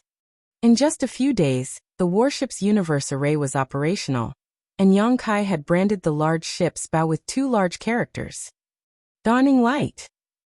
After putting the ship into his small universe, Yang Kai returned to Feng Ying's place. Half a day later, Dawn Squad's members arrived and met with him. Shen Ao, Ning Qiji, and Qi Taichu were the 3 7th Order Open Heaven Realm Masters who fought their way back from the Black Ink Clan with Yang Kai and Feng Ying. As for the rest, there were 30 others who had been enlisted. When Yang Kai was appointed as Dawn's squad leader, Zhong Liang publicly announced to the Inner Sanctum that any cultivator under the 8th Order Open Heaven Realm that Yang Kai chose could join his squad, and the limit for that squad was 50 people. In other words, if Yang wanted to, he could create a squad with 57th Order Open Heaven Realm Masters. However, if he did that, it would be a waste of manpower because there was no need for a 7th Order Open Heaven Realm Master to manipulate a warship. 5th and 6th Order Open Heaven Realm Masters would suffice for such roles. Thus, under careful consideration, in addition to the 3 Yang Kai had previously mentioned, Feng Ying did not take in any more 7th Order Masters. The other 30 members were all in the 5th and 6th Order. The entire Dawn Squad's configuration, including Yang Kai and Feng Ying, was 5 7th Order Masters, 26th Order Masters, and 10 5th Order Masters. Such a configuration was quite reasonable. Not only would it not reduce Dawn's combat power, but it also wouldn't squander valuable human resources. Moreover, the 5 7th Order Open Heaven Realm Masters in the team were enough to ensure Dawn Squad's fighting capability. Feng Ying kept the remaining 15 slots empty, so they could recruit members they needed when suitable opportunities arose. What's more, everyone here was someone Yang Kai brought back from the Black Ink Clan's domain. Therefore, they were already quite familiar with each other. In Feng Ying's courtyard, A banquet was prepared, and the atmosphere was lively as everyone exchanged pleasantries and drinks. If it hadn't been for Yang Kai's help in dispersing the Black Ink's strength within them, they would have still been working for the Black Ink clan, and would likely have died on the battlefield during the last war. They thought about their future battles, like how they would kill the Black Ink clan and spread Dawn Squad's reputation far and wide. After a few rounds of drinks, some began to sing, which attracted cheers from the others. At that moment, Feng Ying's expression suddenly changed. She took out the communication artifact, looked at it, and looked at Yang Kai with a helpless expression. Noticing her gaze, Yang Kai turned his head to look at her. "What is it?" Feng Ying said, "Our request to sortie on a mission has been rejected." The noisy courtyard instantly fell silent. They were just chatting about Dawn Squad's future fame, but now their request to go out mission was denied. How could they realize their dreams if they couldn't even leave Blue Sky Pass? Generally speaking, such requests wouldn't be denied. In the years after the Great Battle, countless squads would leave the Great Pass to go out on missions. As long as they were prepared, their applications would be accepted. After all, the Black Ink clan had suffered a crushing defeat in the Blue Sky Theater, and were now busy recuperating. As long as they took great care, and did not wander too deep into the Black Ink clan's territory, or encounter a strong enemy by accident, they wouldn't be in any danger. However, everyone knew that the reason why Dawn's request was denied was because of Yang Kai. During the previous war, the army commanders did not dare to let Yang Kai freely set foot on the battlefield, but he snuck out and upended the entire situation alone, forcing Zhongliang to borrow troops from the other three armies. Although a series of lucky coincidences allowed them to expose the royal lord's resting place, and aided them in achieving a great victory, that was only a random bout of good fortune, not a carefully planned out strategy. How many lucky coincidences could one person have? The army commanders and the other higher-ups did not feel safe letting Yang Kai leave Blue Sky Pass. If they had a chance, they wouldn't even want Yang Kai to take one step outside the inner sanctum. While the crowd fell silent, Yang Kai drank his glass of wine in one gulp and coldly snorted. "I expected as much. I'll go make my case to the army commanders." After saying that, he stood up and flew off into the sky. A short while later, in front of Zhongliang's office, Yang Kai landed straight down from above. Someone was guarding the door, and stopped Yang Kai. Yang Kai explained his intention, and asked the guard to report his arrival to Zhongliang. Moments later, the guard came out, cupped his fist, and said, "Brother Yang, the army commander is busy at the moment and won't see any guests." Frowning, Yang Kai asked, "When will the army commander be finished?" The guard shook his head and answered, "I don't know. Why don't you go back and wait?" Yang Kai took a deep look at the hall in front of him, pondered for a moment, and then nodded. "Fine, many thanks." Then he turned around and left. Inside the hall, Zhongliang sat behind the long table, while perceiving the situation outside with his divine sense. Yang Kai was gone, but the direction he left in seemed to not be the way back to Feng Ying's residence. It seemed like the way to the Eastern Army's headquarters. Knowing that the brat was probably going to find Ding Yao after not seeing him, Zhongliang snorted lightly, and took out a communication artifact to send a message to Ding Yao. A few moments later, Yang Kai arrived at Ding Yao's office and asked to see him, but the guard there didn't even go inside to inform Ding Yao. Instead, the guard told Yang Kai that Ding Yao was not in Blue Sky Pass, and that he did not know where he had gone or when he would return. Yang Kai was speechless. He went looking for Zhongliang, but couldn't see him because the latter was busy, and now he couldn't find Ding Yao because he was out. Yang Kai began to suspect he wouldn't be able to see the other two army commanders either. As Yang Kai expected, when he went to see Liang Yulong and Shin Tumo, the guards at their doors also told Yang Kai that the army commanders were not in the inner sanctum, and their whereabouts and return dates were unknown. At this point, Yang Kai knew they were intentionally avoiding him, and they wouldn't give him any chance of meeting them. That realization made Yang Kai furious, and he thought that the tricks those four old men were playing were too shameless. Shut out from all directions, he had no choice but to return to his residence.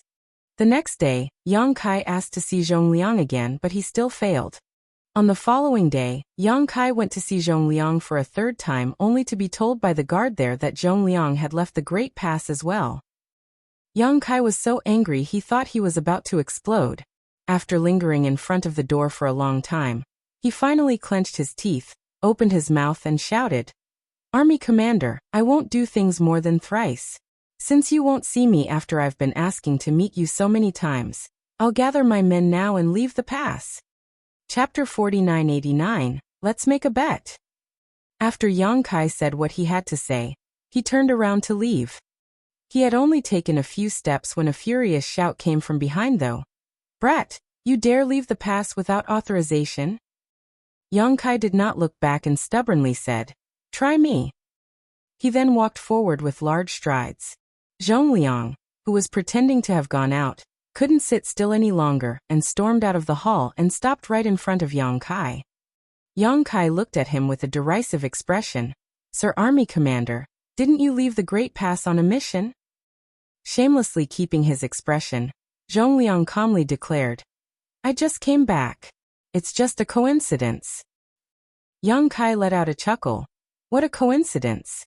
Since you're here, I need to ask permission to lead my squad." Before he could finish his words, Zhong Liang waved his hand. "Rejected." Feeling like half of his words were stuck in his throat, Yang Kai almost spat out a mouthful of blood. He took a deep breath, gazed helplessly at Zhong Liang, and pleaded, "Army commander, I've fought my way up from my youth, and killed so many I have lost track of their number. I'm not some weak and delicate greenhouse flower." Zhong Liang answered flatly, "It has nothing to do with your strength or weakness. Your existence is of vital importance to the human race, and cannot be treated carelessly. I understand your feelings, but young boy, I hope you can put the big picture first." Hanging his head, Yang Kai said, "I've just advanced to the 7th Order Open Heaven realm, and the bigger picture of the black ink battlefield is too much for me to care about. I can only do what I can." Zhong Liang raised his brow and ordered, "Stay in the inner sanctum. That's what you can do, and what we want the most." After Zhong Liang said that, Yang Kai fell silent. Of course he knew what Zhong Liang and others were thinking and understood why they had such thoughts. If he were in Zhong Liang's shoes, he wouldn't be willing to let himself be in danger by leaving the pass either. However, understanding their situation was one thing, but he still had his own insistence and plans. With a world spring, Yang Kai was not afraid of being corrupted by black ink strength, and he also had his purifying light which could safeguard those around him. He had just advanced to the 7th Order Open Heaven realm, and his strength had increased greatly, so he should have been able to move freely around the black ink battlefield. If he were trapped inside Blue Sky Pass, he would lose his vigor in the long run, which would not be beneficial to his future growth. If he wanted to keep striving for greater heights in the martial Tao, the only option was to go out and fight. The black ink battlefield has more than 100 great passes and millions of masters. I am just one of them. I can do what others can and go wherever the others go. I don't want to receive any special treatment, and I hope you all can realize my wish." Yang Kai looked solemn and cupped his fist. Zhong Liang sighed. "Life never goes the way you want it to. There are always people in this world who have abilities that others do not, so they have to bear the responsibilities that others cannot. You said you don't want any special treatment, but you have a unique ability, so it's impossible for you not to have special treatment." Feeling unresigned, Yang Kai argued, "They always say that the older a person gets, the more stubborn they become. I originally did not believe it, but seeing how you're acting now, I have to believe it." A few guards nearby couldn't help but laugh at those words. Zhong Liang gave a light tsk. "Brat, you're acting reckless again." Then he glared at the guards to shut them up. Yang Kai gritted his teeth and shouted, "Army commander, I am proficient in the Tao of space." Zhong Liang nodded. "Yes, I know. What are you trying to say?" "What I'm trying to say is that if I insist on leaving, you cannot stop me unless you lock down the entire Blue Sky Pass. Otherwise, I can easily leave at will." Zhong Liang felt his face twitch as he snarled, "Don't forget that you are an official member of Blue Sky Pass. Disregarding orders is punishable by military law." Yang Kai snorted, obviously not taking his words to heart. How about this, army commander? Let's make a bet. What kind of bet? Zhongliang frowned at him. Using Blue Sky Pass interior as the boundary, if you can catch me before an incense stick burns out, I will stay, but if you can't, you have to approve my application. How about that? Zhongliang was immediately exasperated as he quipped. Are you that confident in yourself? He did know that those who were proficient in the Tao of space were good at escaping, and if it had been the limitless void outside, he wasn't confident if he could catch Yang Kai within an incense stick. However, with the inside of Blue Sky Pass as the boundary, it would be a simple matter for an 8th-order master to catch a 7th-order junior. With his nostrils pointing up towards the sky, Yang Kai looked at Zhongliang arrogantly.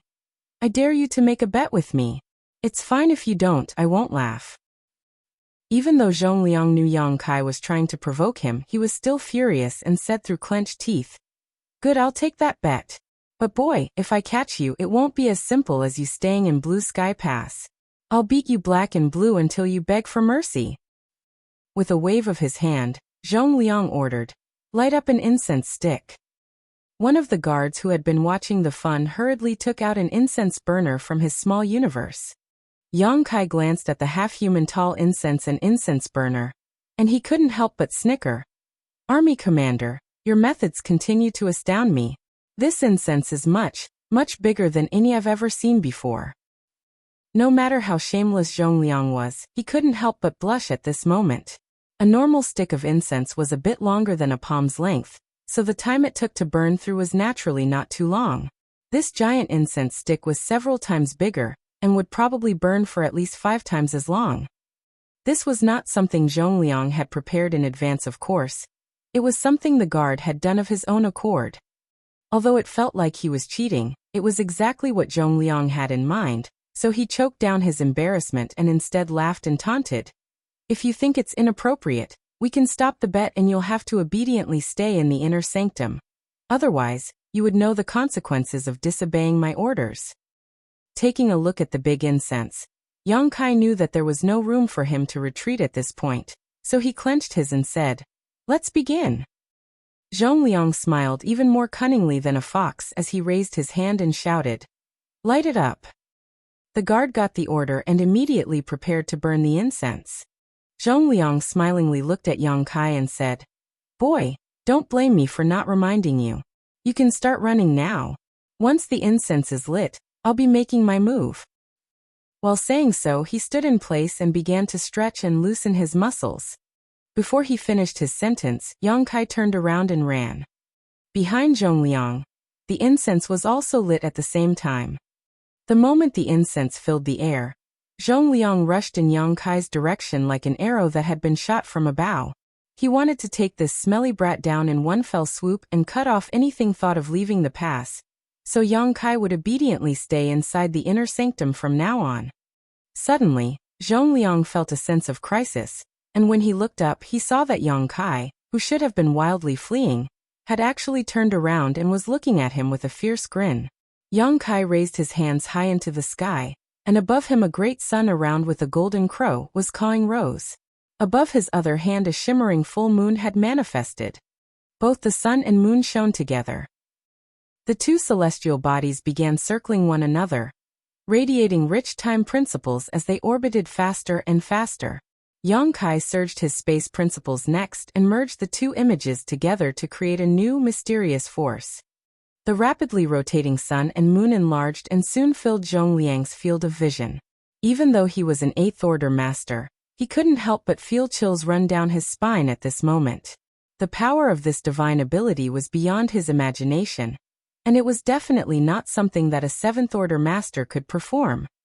With such a divine ability, even though he was at the peak of the 8th-order open heaven realm, he would not escape unscathed if he just stood there and took the hit from Yang Kai.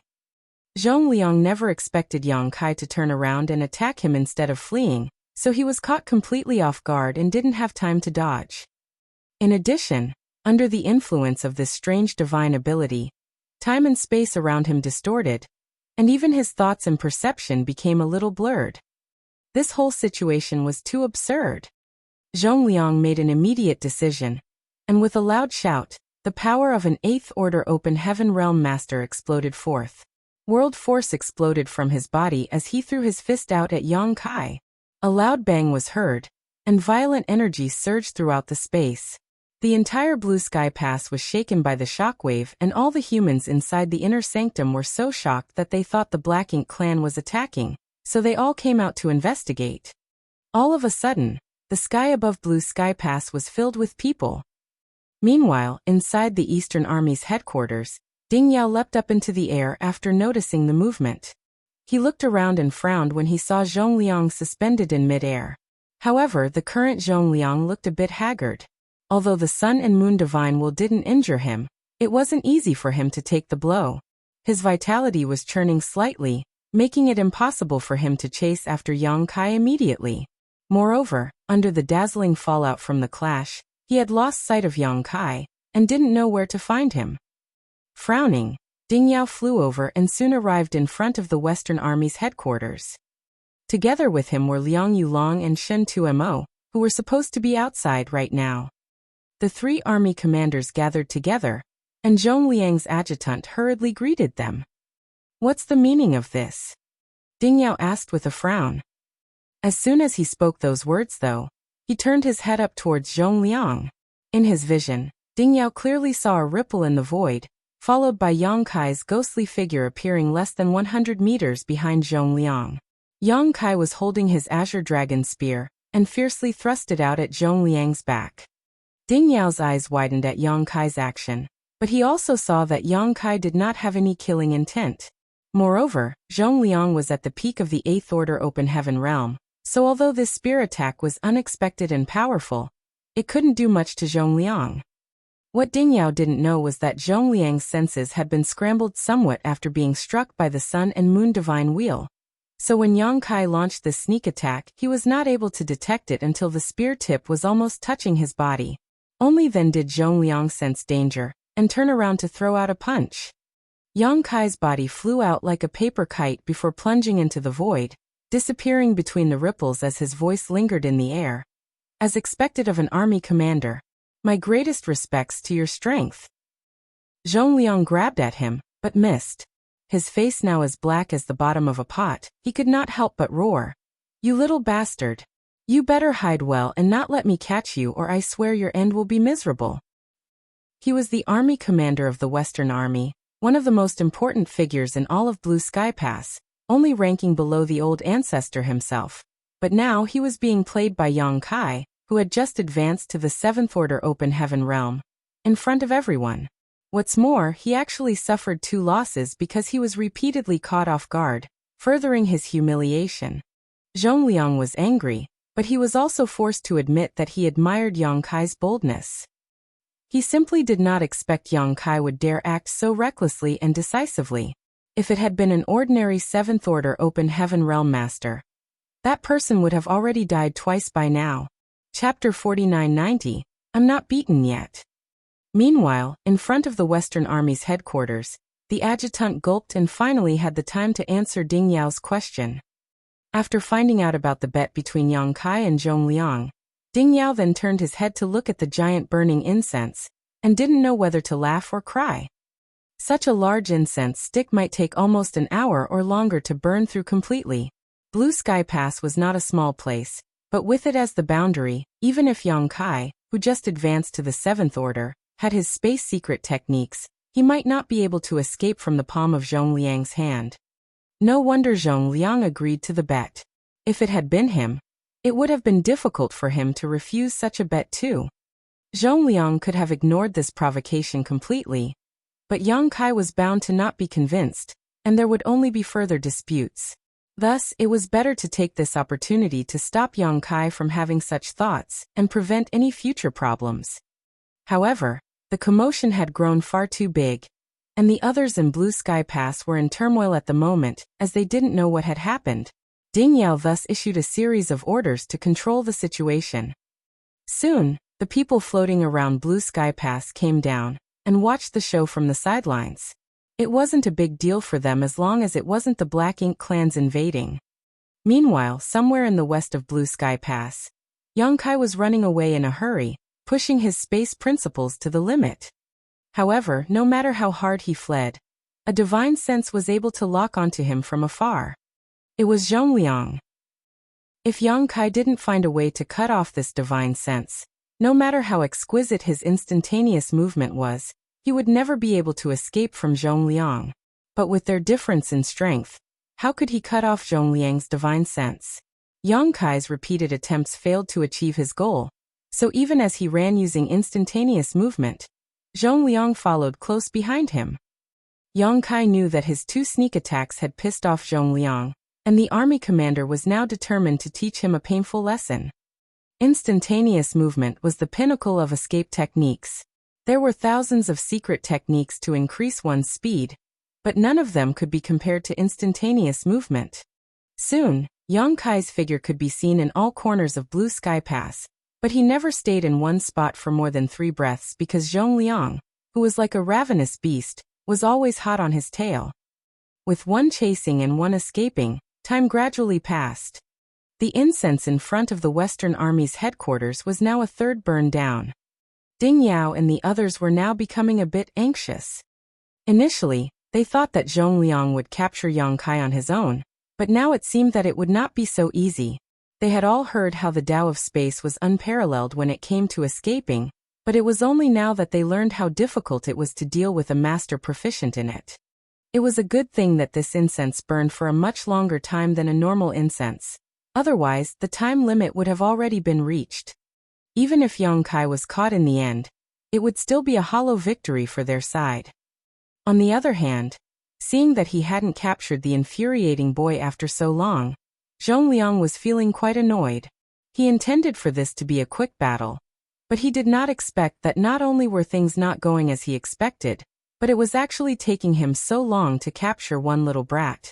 Moreover, if he lost the bet, it would be a terrible conclusion.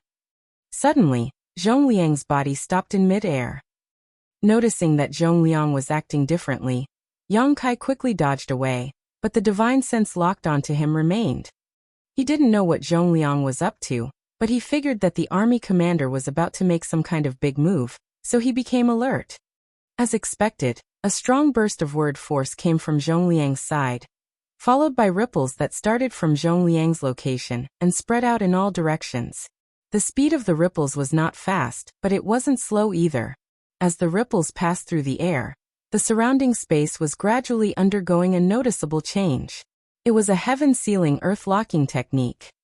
When Yang Kai saw this scene from afar, his face paled as he cried out in anguish, "Army Commander! You shameless cheater!" Zhongliang was preparing to spread out his small universe and envelop the entire Blue Sky Pass. Yang Kai had no doubt that Zhongliang had such an ability. After all, Zhongliang was a peak 8th Order master, so once his small universe was manifested, it could easily encompass all of Blue Sky Pass. If that happened, the entire Blue Sky Pass territory would be inside his small universe. By then, Zhongliang would be the master of this space, and Yang Kai would have no way of escaping. He would become a fish on the chopping block, at the mercy of Zhongliang. Though it was a superb tactic, it was more akin to cheating than a clever strategy. It also showed how determined Zhongliang was to take down Yang Kai. Hearing Yang Kai's shout, Zhongliang's face did not blush, he simply laughed wickedly and declared, "In battle, there is no such thing as cheating. Why don't you try shouting at the Black Ink clan that they're being unfair in battle, and see if they will let you go?" As he spoke, his small universe's frontier spread in Yang Kai's direction. Yang Kai retreated in haste, but he was limited to the inside of Blue Sky Pass, so there was no place to hide. He could only watch as the ripples swept past his body and enveloped him. Yang Kai's face suddenly turned blue. Zhongliang laughed loudly and approached Yang Kai in a flash. He looked at Yang Kai calmly with his hands behind his back. "Are you going to admit defeat voluntarily, or will I have to capture you first? Let me make it clear, if you willingly admit defeat, you will be spared from a beating, but if you make me come and get you, I'm currently in a bad mood, so I'm afraid I won't be able to control my strength very well." Yang Kai immediately gritted his teeth. "You're quite brazen, Army Commander, but I'm not beaten yet." Saying so, Yang Kai's fists flashed and began blasting towards Zhongliang. Smiling, Zhongliang thought that although Yang Kai was quite strong, such an attack was nothing to him. He was wary of the Sun and Moon Divine while Yang Kai used it as a sneak attack, and if Yang Kai had brought it out here and now, he would certainly be wary of him, but this kind of haphazard flurry of punches wouldn't cause him any harm. You're too arrogant. It seems you won't regret it unless you see your coffin. Good. I'll let you understand the consequences of your actions. As Zhongliang spoke, the palm of his hand reached forward, transforming the world around them into a seemingly solid projection as he moved to capture Yang Kai. However, in the next moment, Zhongliang's face changed dramatically. The attack that seemed so unthreatening to him suddenly felt like a heavy hammer pounding on his heart, shaking his entire small universe. Huh? What the? When Zhongliang cried out in dismay as the power of his small universe was greatly disturbed. For a moment, his strength became disordered and his head became dizzy. An open heaven realm master would not easily spread out their small universe when fighting because their small universe was their very foundation. Once their small universe was damaged, they would suffer grave consequences. The only time open heaven realm masters would choose to use this method was when they were truly desperate. When Yang Kai besieged Swaquanhui in the new Great Territory, Swaquanhui laid down his small universe in the final battle, as he had no other choice. Zhongliang was also forced to take a risk today because he had no choice. But he also had his own considerations. With the heritage of his small universe, a newly advanced 7th Order Open Heaven Realm Master like Yang Kai should not be able to do anything to him in short order. In other words, as long as he took him down swiftly, there shouldn't be any danger. How could Zhongliang have expected that Yang Kai's seemingly ordinary punches would be able to shake his small universe? Once his small universe became unstable, his world force stopped flowing smoothly, leaving him essentially defenseless. Zhongliang, who had been hovering in midair, fell headlong to the ground.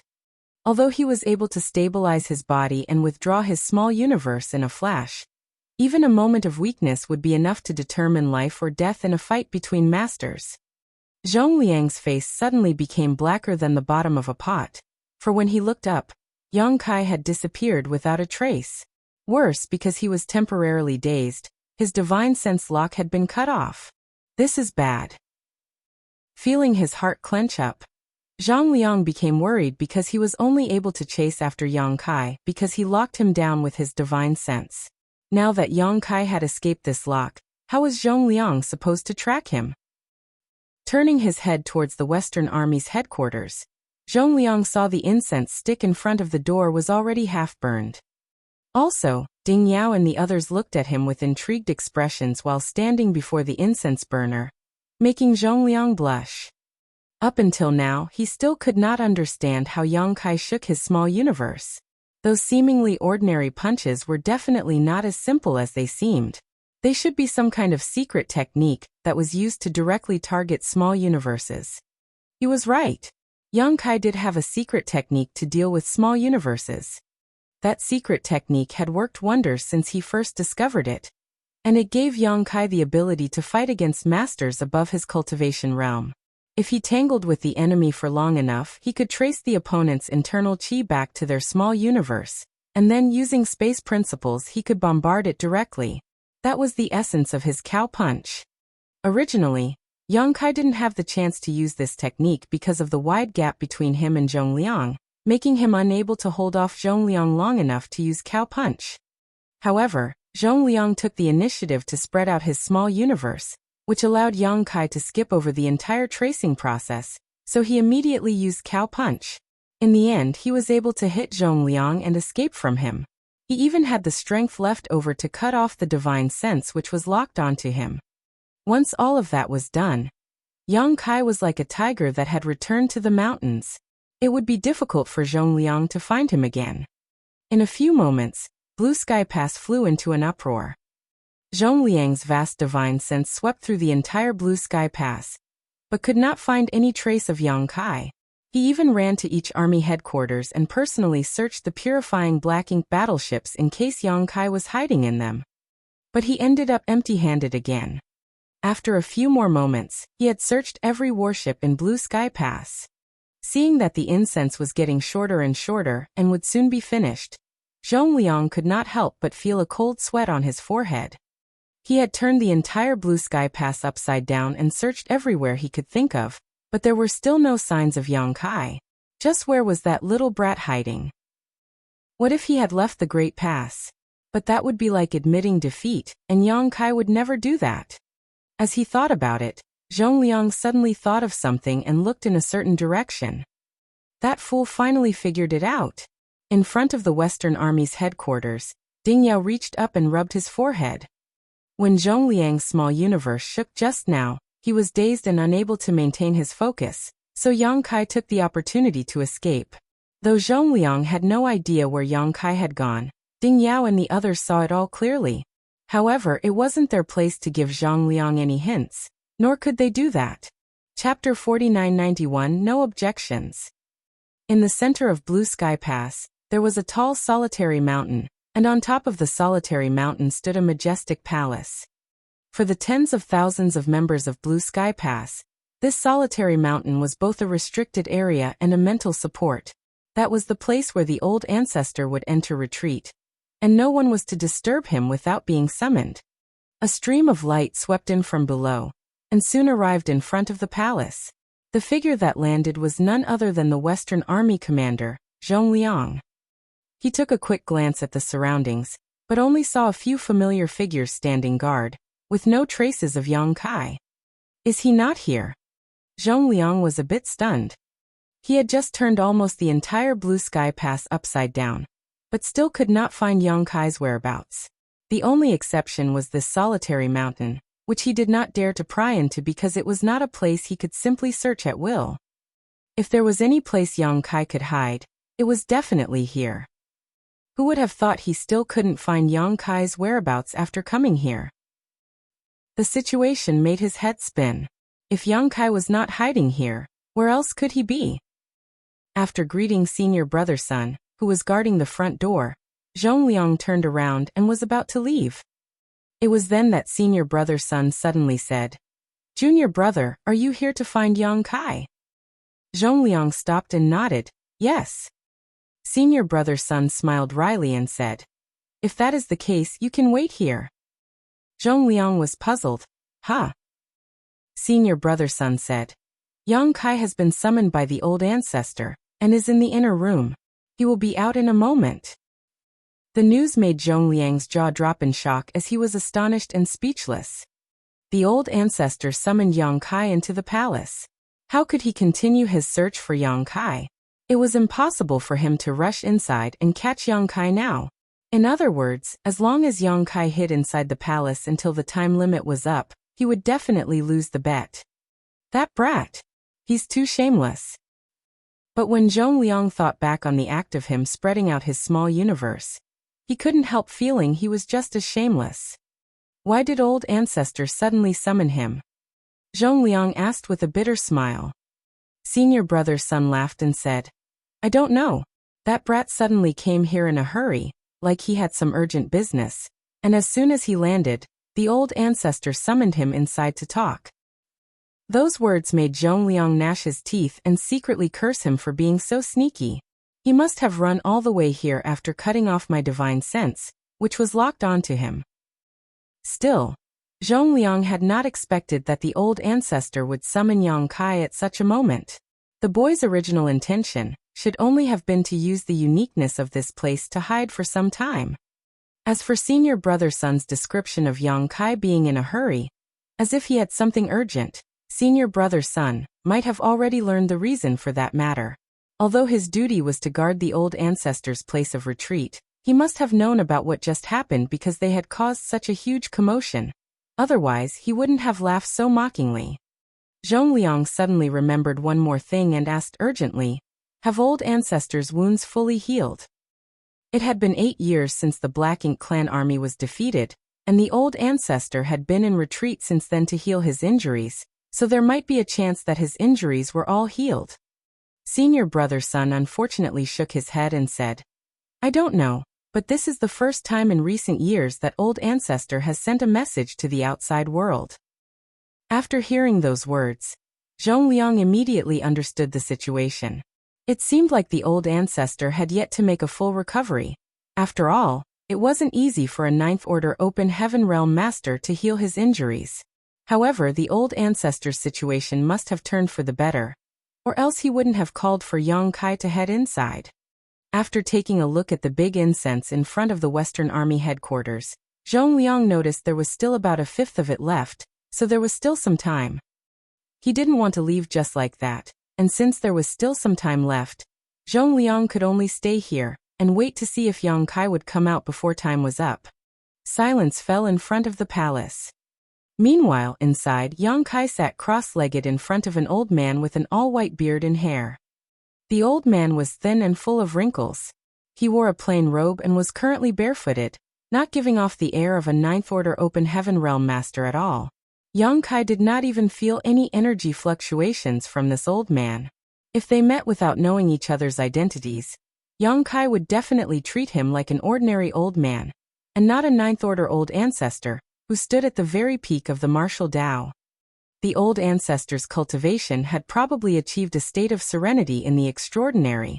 Otherwise, he would never have given Yang Kai such an impression. Yang Kai was very surprised to be summoned by the old ancestor. When he first came here, he had intended to meet the old ancestor, but since the latter was in the process of healing from his injuries, Yang Kai wasn't able to meet him. At this moment, Yang Kai was demonstrating the creation of purifying light in front of the old ancestor, which was naturally something the latter requested of him. During the process, the old ancestor watched carefully, and even reached out his hand to take the purifying light after it was formed to have a better look at it. Yang Kai did not dare to say much and just quietly waited. After a few moments, the old ancestor nodded lightly and instructed Yang Kai to stretch out his hands so that he could check the two marks. Though Yang Kai couldn't tell what the old ancestor had seen from the marks on the backs of his hands, the latter was clearly meticulously investigating them with an extremely serious expression. Moments later, the old ancestor nodded lightly and suddenly smiled. This purifying light is indeed profound and mysterious. The burning light and serene glimmer are truly worthy of being called ancient great experts. Their strength is far beyond my reach. Yang Kai was astonished by his words. You're too modest, old ancestor. According to the old ancestor's words, he seemed to be admitting that he was inferior to the burning light and serene glimmer. How could Yang Kai not be surprised by that? The Ninth Order Open Heaven Realm was already the peak a human could achieve, and Yang Kai had always thought that such a master could compete with the burning light and serene glimmer. The old ancestor, however, shook his head. I'm not being modest. I speak only the truth. When this old master first advanced to the Ninth Order, I went to the chaotic dead territory to exchange moves with those two. I remember that experience well. He did not say what the result of the sparring match was, but Yang Kai had a vague feeling that the old ancestor had suffered some kind of loss. I know about what happened in the inner sanctum. This purifying light is a method to remove black ink strength, so since you have gotten this opportunity, you should work hard to safeguard others well. Yang Kai said respectfully, Junior will abide by your orders, old ancestor. After a pause he added, Old ancestor, I have one more thing to report. Go ahead. Old ancestor nodded lightly. This junior did not enter the black ink battlefield through the no-return pass. Instead, I came here through a void corridor. Once he said those words, the old ancestor's eyes narrowed. Tell me more. Yang Kai then went on to explain what happened in the Black Prison. He began his story after the death of the Royal Lord, then described how the Void Corridor was formed, how he went in alone and sealed the Void Corridor with space principles, and then found himself in a sealed world which existed on the black ink battlefield. I have sealed the corridor with my secret technique, and that sealed world has probably ruptured by now, but the Void Corridor might still exist. How many people know about this? Old Ancestor asked in a deep voice. Yang Kai answered, I met a black ink disciple named Meng Qi in that sealed world, and after saving him with purifying light, he told me the importance of this matter, and that I must report it to you and no one else, so I haven't told anyone else about it. And Meng Qi? Old Ancestor asked. After sighing, Yang Kai explained, I wanted to bring him with me, but he refused and immediately sacrificed his life after I left. The old ancestor was slightly stunned, but soon understood and sighed. His loyalty to the human race is praiseworthy. His name will be recorded on my Blue Sky Pass Heroic Souls Monument. The Heroic Souls Monument was something young Kai knew about. One such monument was located in every one of the Great Passes, and it recorded the names of all those who died in the war against the Black Ink clan. The Heroic Souls Monument in Blue Sky Pass, which was 1,000 meters high, had recorded countless names, each one representing a human life. The matter of the Void Corridor ends here. Do not mention it to anyone else, the old ancestor declared. Junior understands. The old ancestor nodded before suddenly giving him a deep look. You have done a great service to the human race by sealing the Void Corridor, saving the 3,000 worlds from a catastrophe. Shaking his head, young Kai said, those who have been battling to the death with the Black Ink clan on the Black Ink battlefield are the real heroes. Countless ancestors gave their lives in exchange for peace in the 3,000 worlds, while this junior is still alive and well. The names on the Heroic Souls Monument are the ones who deserve the credit. The dead have merit, but so do the living. As the old ancestor spoke, he suddenly lifted his hand and extended his finger towards Yang Kai's forehead. His movement was obviously very slow, but in Yang Kai's eyes it seemed incredibly fast. Before he could react, the finger was already on his forehead. As soon as old ancestor's finger touched his forehead, he smiled and said, "The incense outside has burned out, you can leave now." Yang Kai was stunned to realize that although the old ancestor was in retreat, nothing in Blue Sky Pass could escape his gaze. He must have known about his bet with Zhongliang, or else he would not have said these words. Perhaps the old ancestor had summoned him inside with the intention of helping him. Yang Kai got up and said respectfully, "Many thanks, old ancestor." The old ancestor closed his eyes and said nothing while Yang Kai bowed and exited the palace. After leaving the inner room, Yang Kai touched his forehead and fell into deep thought. Just now, when the old ancestor's finger touched him, he did not notice anything unusual. Though he didn't know what that action meant, as an old ancestor, whatever he did must have a purpose. That was why Yang Kai was confused. Outside the hall, Zhongliang looked resigned as Yang Kai walked out. Just now, the incense in front of the Western Army headquarters had completely burned out. According to his bet with Yang Kai, he had lost. His heart was full of discontent. If the old ancestor had not intervened and summoned Yang Kai inside, he wouldn't have lost. However, he did not dare to say this out loud because it was not his place to complain about the old ancestor's actions. Yang Kai first went to greet the senior surnamed son before looking at Zhongliang. With his nostrils pointing high up to the sky, he arrogantly declared, "Army commander, I am going to gather my men and head out of the Great Pass. You have no objections, right?" Feeling his face twitch, Zhongliang wanted to slap Yang Kai half to death and force him to stay in the inner sanctum. But that was impossible now.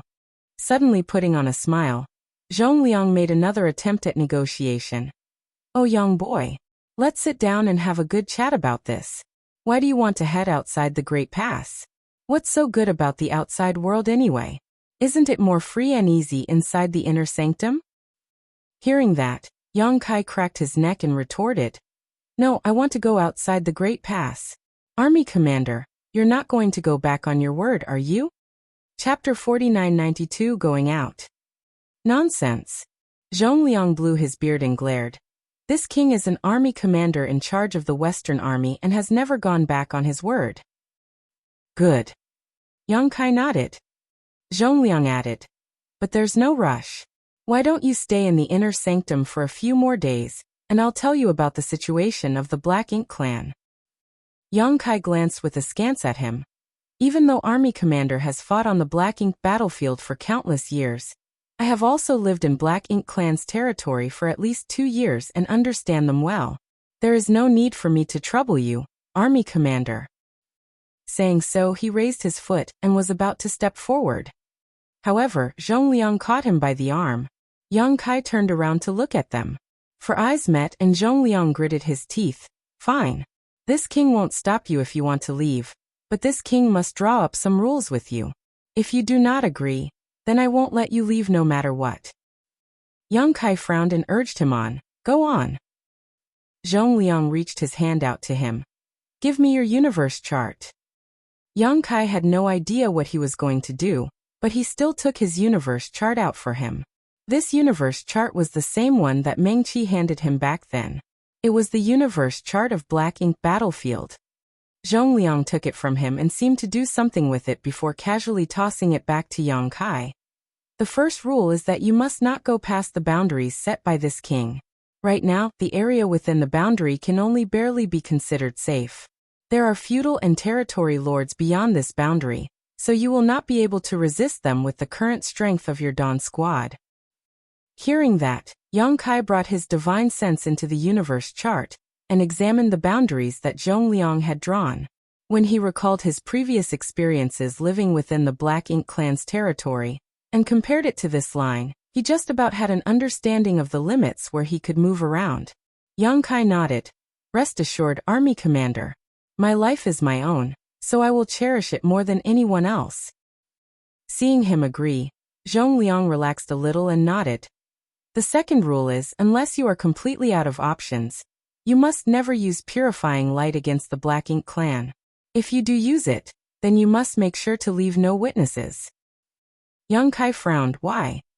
Purifying light had the ability to dispel and purify Black Ink's strength, and it was the only way to save Black Ink disciples and cultivators who have been corrupted by Black Ink's strength, but it was also a sharp weapon to use against the Black Ink clan. When Yang Kai first arrived at Blue Sky Pass, it was the purifying light that he used to injure a Black Ink territory lord, allowing Fengning to seize the opportunity to kill him. Zhongliang said, since ancient times, humans have had no means to effectively disperse the corruption of Black Ink's strength before your arrival, which was the biggest reason why we could only defend the Great Passes and not take the initiative to attack. If the Black Ink clan were to find out that you hold such power, it would attract their attention, and perhaps even stir up a royal lord to act. How are you going to resist if that were to happen? So it is fine if you do nothing, but once you show your cards, you must exterminate them in order to keep the information from leaking out. Yang Kai realized what he was trying to say and nodded. I understand now. However, Army Commander, I have already shown that ability on the battlefield last time. Surely, the Black Ink clan would have taken notice. Zhongliang waved his hand. One time won't matter. Even if the Black Ink clan notice what you did, they may not pay too much attention to it. However, if you use purifying light repeatedly, and if they were to find out about it, then things would truly become troublesome. This is important. If it is exposed that you are able to wield purifying light, then you will never be able to leave as you please ever again. What is the third rule? Yang Kai asked. Zhongliang said solemnly. The third rule is that you will escape alone if you are met with mortal danger. You are proficient in the Tao of Space, and you are also in the Seventh Order Open Heaven realm. As long as a royal lord does not act personally, and as long as you do not fall into an inescapable trap, then there is nothing that the Black Ink clan can do to stop you. Do you understand me? Yang Kai fell silent. Zhongliang stared at him. If you are unable to accept these three rules, then I will not let you out of here no matter what. A long while passed before Yang Kai sighed. In that case, I will agree to them. Zhongliang patted him on the shoulder. Remember, your existence is vital to the entire human race. Do not put yourself at risk. Yang Kai nodded and cupped his fist. If Army Commander has no other orders, then this Yang will go now. Zhongliang opened his mouth as if he were going to say more, but he ended up just waving his hand. Go. Yang Kai cupped his fist again and took to the skies. A few moments later, Yang Kai landed in Fengying's courtyard, where she had long been waiting. When she saw him return, she asked, "How was it?" Yang Kai smiled. "Gather the troops and prepare to leave." Fengying was surprised. The army commander lost. Yang Kai and Zhongliang made a lot of noise during their argument, so everyone in Blue Sky Pass knew about their bet. Fengying did not have high hopes since Zhongliang had even spread out his small universe. As long as Yang Kai was inside of Blue Sky Pass, then he would be captured sooner or later no matter where he tried to hide. However, it seemed now that Zhongliang had lost the bet. I just got lucky, Yang Kai responded casually. Feng did not dwell on the matter, and hastened to send word to the squad. In less than an incense stick of time, Dawn Squad's members had all fully gathered in the courtyard. Including Yang Kai, there were 35 of them, no more no less. In front of the crowd, Yang Kai announced, "Everyone, I have obtained permission from the army commander for Dawn to depart today, so I hope that you will join me and work together to exterminate and destroy the enemy, so that we can gain honor for the human race." Despite their suspicions, all of them were overjoyed to hear Yang Kai's words. Everyone present used to be a Black Ink disciple who served the Black Ink clan, lived in their lands for many years, and saw the miserable experiences that the other Black Ink disciples of the Black Ink clan endured. So nobody hated the Black Ink clan more than they did. After being incorporated as members of Dawn Squad, they all longed for the day that they could march into the Black Ink clan's domain and save even more of their allies while avenging the deaths of their fellow comrades. Unfortunately, the army commanders were unwilling to let them go due to Yang Kai's special status. Now that the day had finally come, all of them rolled up their sleeves and chanted, "Kill, kill, kill." The sound of their voices swept through the scene, and their morale rose to a crescendo. Yang Kai was extremely satisfied with this reaction, and he waved his hand, "Depart." In a flash, more than 30 figures turned into streams of light, speeding to the main gates of Blue Sky Pass, identified themselves, and were allowed to pass, entering the void. Yang Kai turned to Feng Ying, who nodded lightly before reaching out to the void in front of her. There was a small flicker and the aura of a small universe opening could be felt. Then, a warship in the shape of a large ship appeared. Dawning Light. Dawning Light was originally just an ordinary squad warship, but after Feng Ying spent an entire ocean's worth on military merits to have it modified at the refining hall, Dawning Light had become countless times stronger than other warships. The number and quality of Dawn Squad's members was also not something that an ordinary squad could compare with. There were typically 10 to 15 people in a squad, and apart from the squad leader, who was in the 7th Order Open Heaven realm, there would at most be 2 other 7th Order members. Some squads would even be limited to only having their squad leader as the sole 7th Order member. However, Dawn had 5 7th Order Open Heaven realm masters. With a lineup of this caliber, backed by the combat power of Dawning Light, it may not be impossible for them to put up a fight even if they were facing a territory lord. This was also a reason why Zhongliang eventually agreed to Yang Kai's departure, as strength was the greatest guarantee for one's safety. The squad members boarded the ship, and apart from the 5 7th Order Open Heaven realm members, the remaining 30 quickly took their positions in a coordinated manner. It was clear that Dawn Squad's members had already trained together while Yang Kai and Zhongliang were arguing. They knew where they were supposed to go and what role they were in charge of. However, as Dawn was only just established, they were not yet completely familiar with each other, and had not built up a tacit level of understanding between them. So the members still needed some time to get familiar with Dawning Light and its capabilities. The best way to raise that familiarity was to gain experience in battle. Out of such considerations, though Yang Kai was eager to slaughter his way into the Black Ink clan's domain, he ordered Dawning Light's crew members to proceed at a steady pace and to not be hasty. That was all so they could break in their new warship. Inside the cabin, Feng Ying opened her universe chart, which turned into a field of light that appeared before everyone's eyes, and the 5 7th Order Open Heaven realm masters gathered around it. Feng Ying pointed to a certain place. "Squad leader, this here is Blue Sky Pass, and with Blue Sky Pass as the center, the area surrounding it is Blue Sky Theater. The royal lord who is garrisoned here is called Wuxia. He is the one you discovered, and the one who fought against the old ancestor. There is a tacit agreement between all sides that we only need to take care of Blue Sky Theater, while not minding the adjacent theaters. The Black Ink clansmen of those 2 other war zones will not enter the Blue Sky Theater either. They have their own opponents." Yang Kai nodded at her words. Naturally, he already knew about this basic information. On the Black Ink battlefield, every human race Great Pass corresponded to a grand theater. Feng Ying continued on. "Wuxia was found by you during the critical moment when he was recovering from his injuries, Then he received further injuries from the old ancestor. He will have to go into seclusion in his black ink royal city for at least 100 years in order to recover, and will not come out again without reason. So the greatest threat can be ignored. Additionally, after the last fight, there were many casualties among the territory lords. Based on the latest intelligence, there should be less than 60 territory lords under Menxia Royal Lord remaining, many of whom are also busy trying to recover. They are all scattered across the huge war zone. So as long as we are careful enough, it should be unlikely for us to bump into any territory lords. As for Black Ink clansmen under the territory lords, Dawn should have no issue dealing with them. Very good. Yang Kai nodded in satisfaction. Feng then pointed to a few specific areas. These 3 locations around Blue Sky Pass are far enough that they can almost be considered the edge of the Black Ink clan's territory.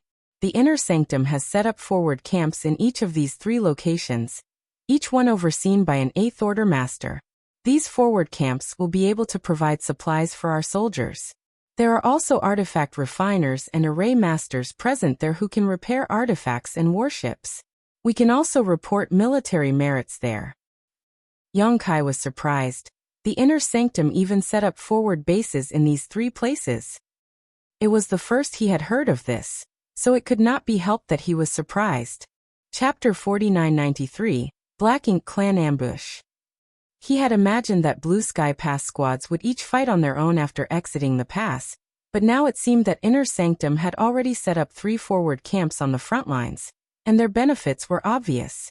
In the vast void of the battlefield, far away from Blue Sky Pass, forward bases provided a safe haven for the human soldiers when they needed to resupply or recuperate.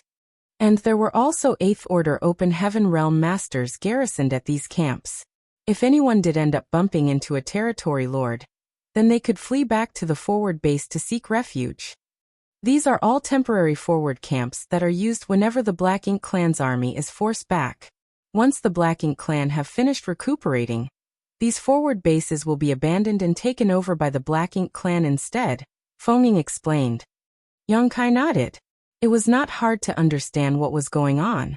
Once the Black Ink clan's army was defeated and lost a lot of strength, the humans would take the opportunity to occupy these forward bases. And once the Black Ink clan had recuperated, they would naturally come to attack again. Then they would have no choice but to abandon these forward bases and return to Blue Sky Pass. If they were to stay behind, they would only be swallowed up by the Black Ink clan's army. These 3 forward bases also correspond to the 3 resource harvesting areas. In fact, the Black Ink battlefield does not lack cultivation resources. You have lived within the Black Ink clan's domain, so you should know about this. Only, we humans will rarely have the opportunity to mine for resources, causing the short supply of materials in the Inner Sanctum. Yang Kai nodded at these words. After having lived in Black Ink clan's hinterland for 2 years, he naturally knew this better than anyone else. The Black Ink battlefield was rich in cultivation resources, not to mention strange sealed worlds with rare and precious treasures. Even the dead stars in the void, universe worlds and spirit provinces that had lost their vitality, because their world force had been swallowed up. All were hiding cultivation resources and rare minerals of various orders. However, the human race had no way of harvesting these resources freely. Only when the Black Ink clan was forced back would they barely have some time to do such things. And the time that they had for this activity varied each time. It all depended on how long it took for the Black Ink clan to restore their strength. It could be as short as a decade, but also as long as several decades. Once the Black Ink clan recovered their foundation, the human race would be forced to retreat again. And for the Black Ink clan, these resources were also of great use. The Black Ink nest that Yang Kai had seen previously needed to devour a large number of resources in order to create new Black Ink clansmen, and provide others with the energy to break through to higher realms.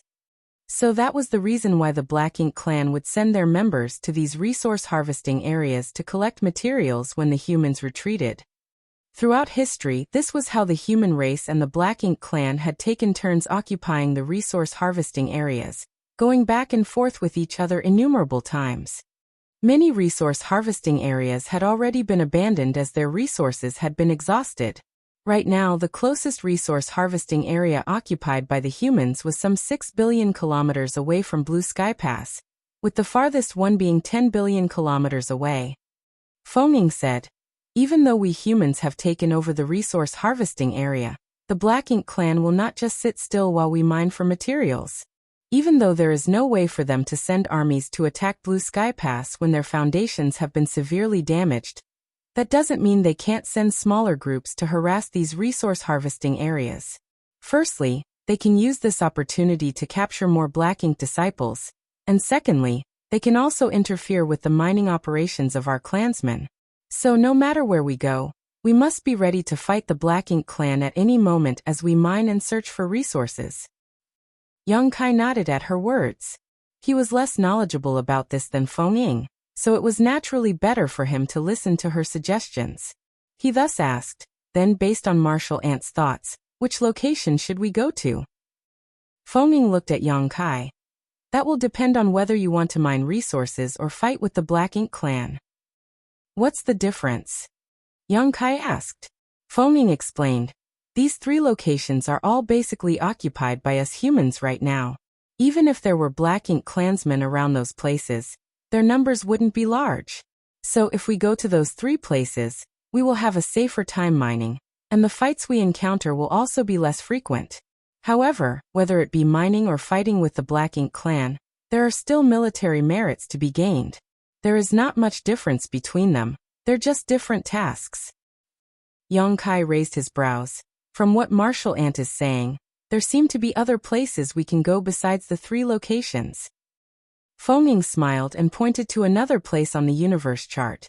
"Before our departure, I asked around and found out that Inner Sanctum has set up a fourth forward base here in order to take over this resource harvesting area. However, it has not been long since this campaign began, so they have not been able to fully occupy it yet. The Black Ink clan is putting up a fierce fight over there. Half a month before we departed, the Inner Sanctum sent reinforcements over, including 2 8th Order Open Heaven Realm Masters." Yang Kai's eyes lit up at that. He pointed to the last location. "Then let's go here." With a look as if she had expected this response, Fengning nodded. "You are the squad leader, so we'll follow your command." Yang Kai smiled. "Since we are a special operations squad, I think Dawn should do things that other squads can't. Since other squads do not have this ability, then we should naturally go and kill those Black Ink clansmen, and leave the resource collection to the others." Shin Ao and the others nodded, all showing eager expressions. After the discussion, Dawning Light headed towards the fourth forward base. Other than those who were left in charge of steering and monitoring their surroundings, the rest of the squad members went back into the cabin to meditate and prepare themselves. The fourth forward base was the farthest one from Blue Sky Pass, so it would take at least a week for them to get to that location. What's more, the squad members were still in the process of familiarizing themselves with Dawning Light, so they weren't traveling at full speed, which meant it would take them even more time to arrive. The void was silent and filled with rubble, both large and small, drifting aimlessly about. After about a week, Dawning Light was slowly approaching the fourth forward base. In 2 or 3 days they would arrive. Even though Yang Kai was in retreat, he would still come out every day to check on the situation. However, it had been uneventful all throughout their journey. On this day, after he was done monitoring the warship's surroundings and was about to return to the cabin to cultivate, he suddenly felt a violent wave of power coming from the side, followed by the violent shaking of Dawning Light's barrier, which sent an alarm all throughout the warship. "Enemy attack!" A loud cry resounded through the ship from one of the crew members in charge of monitoring the surrounding situation. At the shout, the cultivator in charge of defense immediately activated the warship's shields. In the next instant, a milky white glow emerged, enveloping the entirety of Dawning Light.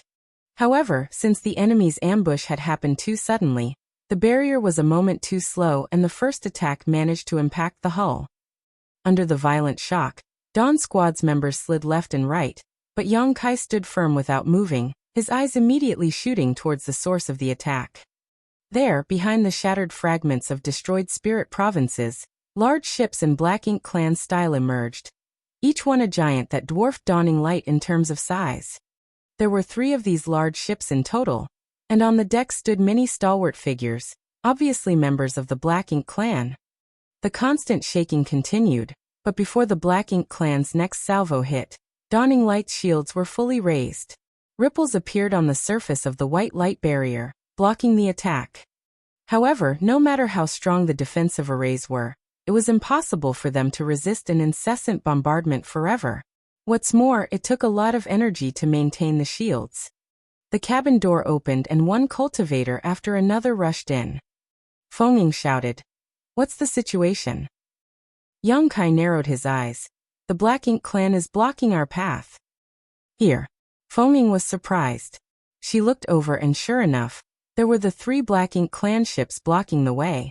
She knew that the Black Ink clan must have traveled around the 4th forward base primarily to lie in wait for the human race's reinforcements to arrive.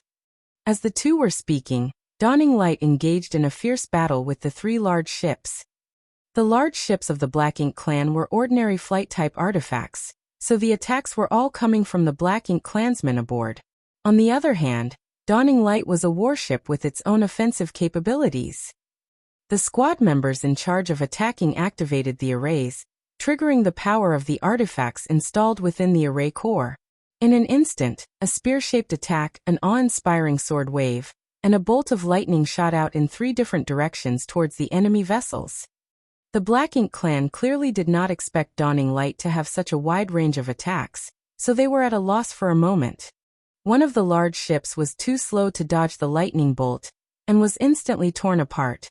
Many of the less powerful Black Ink clansmen were reduced to charred corpses under the power of the scattered lightning bolts. It was easy to see from this attack alone just how terrifying the power of Dawning Light was.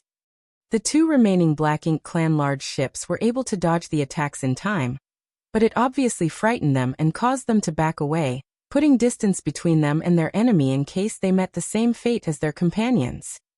However, Dawning Light chased after them closely, sending out another barrage of attacks. The 2 ships could no longer evade the attacks and were both smashed to pieces. The figures of Black Ink clansmen could be seen fleeing in disarray, their faces covered in ash and debris. The attacks just now had also killed and injured many of them. Most of the ones who survived were high-ranked Black Ink clansmen. Rather than retreat though, most of the enemy swarmed towards Dawning Light instead. The only exceptions were 3 Black Ink clansmen who had exceptionally rich Black Ink strength. These 3 were clearly feudal lords. "There's no territory lord." Feng immediately calmed down. When the enemy ambushed them, her greatest fear was that a territory lord may be among them. However, it was unlikely for that to happen as the number of territory lords under Menxia was limited, so they would not come all the way here to interrupt human masters. However, it was still better to be on one's guard. She could only breathe a sigh of relief once the 3 large ships were destroyed and all the Black Ink clansmen showed themselves.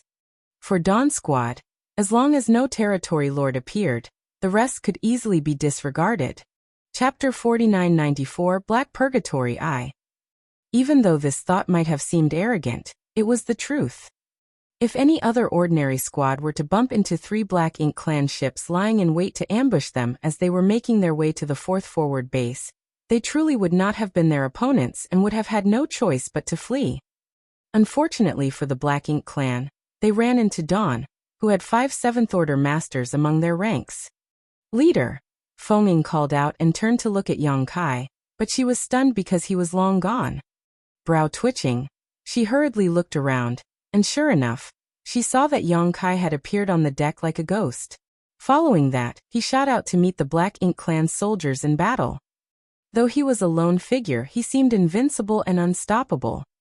Having seen the terrifying might of Dawning Light, the Black Ink clan panicked and struggled to hold their ground while the 3 feudal lords were already in the process of escaping. They thought that they could pick up a bargain here, but who knew that the warship they encountered would be so abnormally powerful? The attacks that came from the warship were truly terrifying, and anyone who was not careful enough and got hit would not meet a good end. The warships of the human race were all incredibly sturdy to begin with, and none was without at least 1 7th Order master. If they could not force a quick end to the battle, then they would have lost their advantage of launching a sneak attack. It was at that moment that the three feudal lords suddenly saw a figure slaughter his way out from the human warship, cutting a path through the weaker Black Ink clansmen in an instant. The eyes of the tallest feudal lord flickered. Truly, there was a path to the heavens, but the enemy refused to take it, crashing into hell despite there being no door. From the aura fluctuations he could feel from this opponent, he judged the lone man to be a seventh-order human, which put him on par with a feudal lord. Obviously, he should be the seventh-order master in charge of this warship. If this seventh-order human had remained hidden in his warship, then the Black Ink clan may not have been able to do anything due to the defensive strength displayed by their vessel. However, for a seventh-order human to rush out at them in such a bold manner was simply courting death. At that thought, the Black Ink feudal lord stopped retreating and instead took a step forward, opening his mouth wide before spitting out a huge, dense cloud of Black Ink strength that enveloped the surrounding void in an inky fog. At the same time, a dagger-like weapon appeared in the feudal lord's hand as he dove into the Black Ink cloud, using it as cover.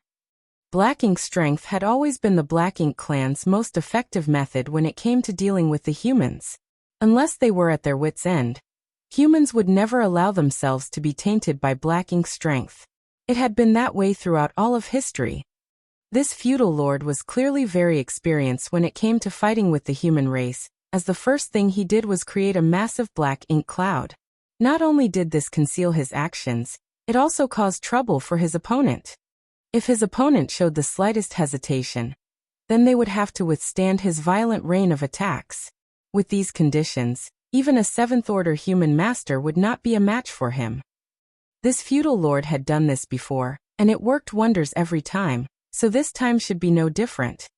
However, the unexpected always came unannounced.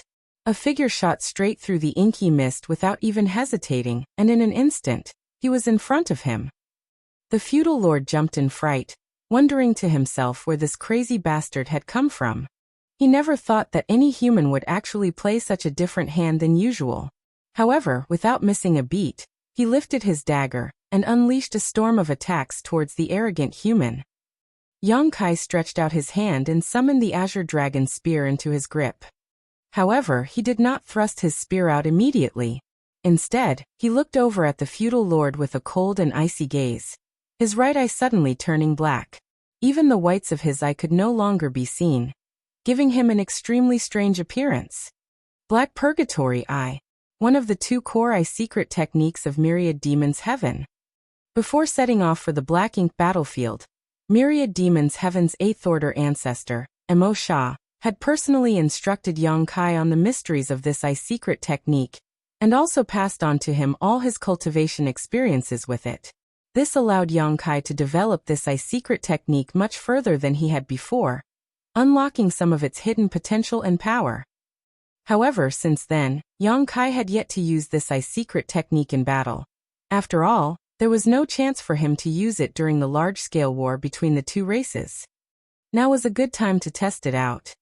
Recently, Yang Kai had been refining cultivation resources to increase the heritage of his small universe, while also exploring the mysteries of the two eye secret techniques, Demon Eye of Annihilation and Black Purgatory Eye, at the same time, and he managed to gain quite a lot of insight into their complexities.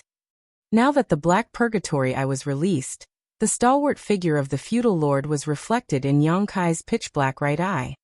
All of a sudden, the feudal lord's vision went dark, as if boundless darkness had swallowed him.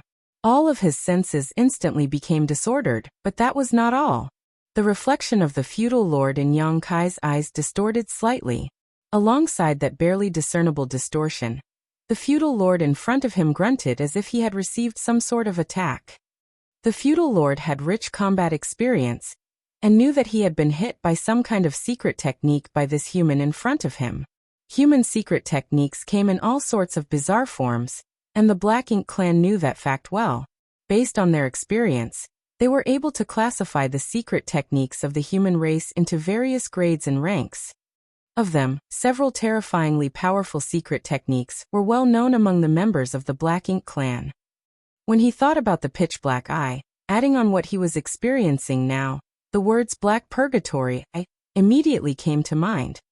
The Black Ink clan knew that Myriad Demon's Cave Heaven's Black Purgatory I was definitely one of the most dangerous secret techniques in existence. Once, when a Black Ink clan army stormed Myriad Demons Pass, the old ancestor of Myriad Demons Pass came to meet them in battle. With a single look of his eye, hundreds of thousands of the Black Ink clan's soldiers were simply erased from existence, including many feudal lords.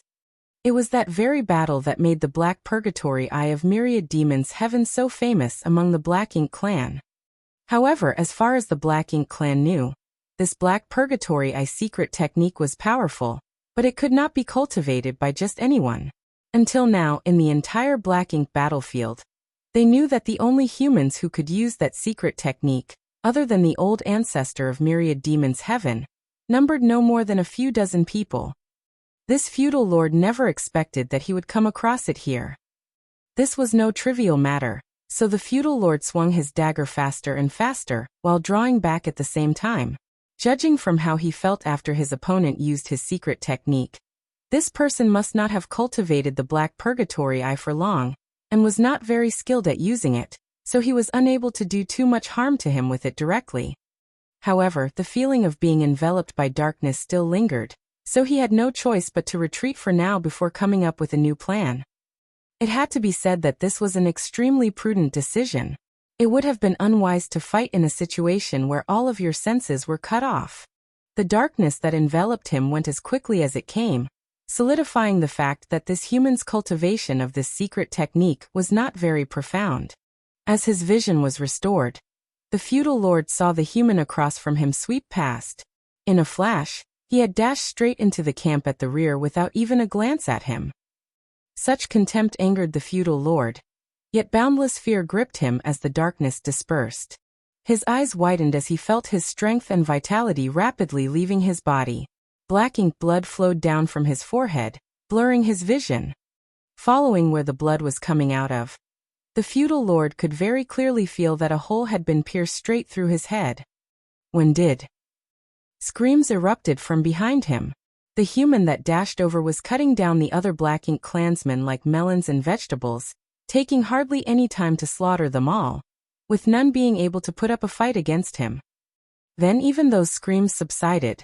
The feudal lord's large body slowly collapsed like a leaf being swept away by a violent wind, floating in the void, not knowing where he was going to end up.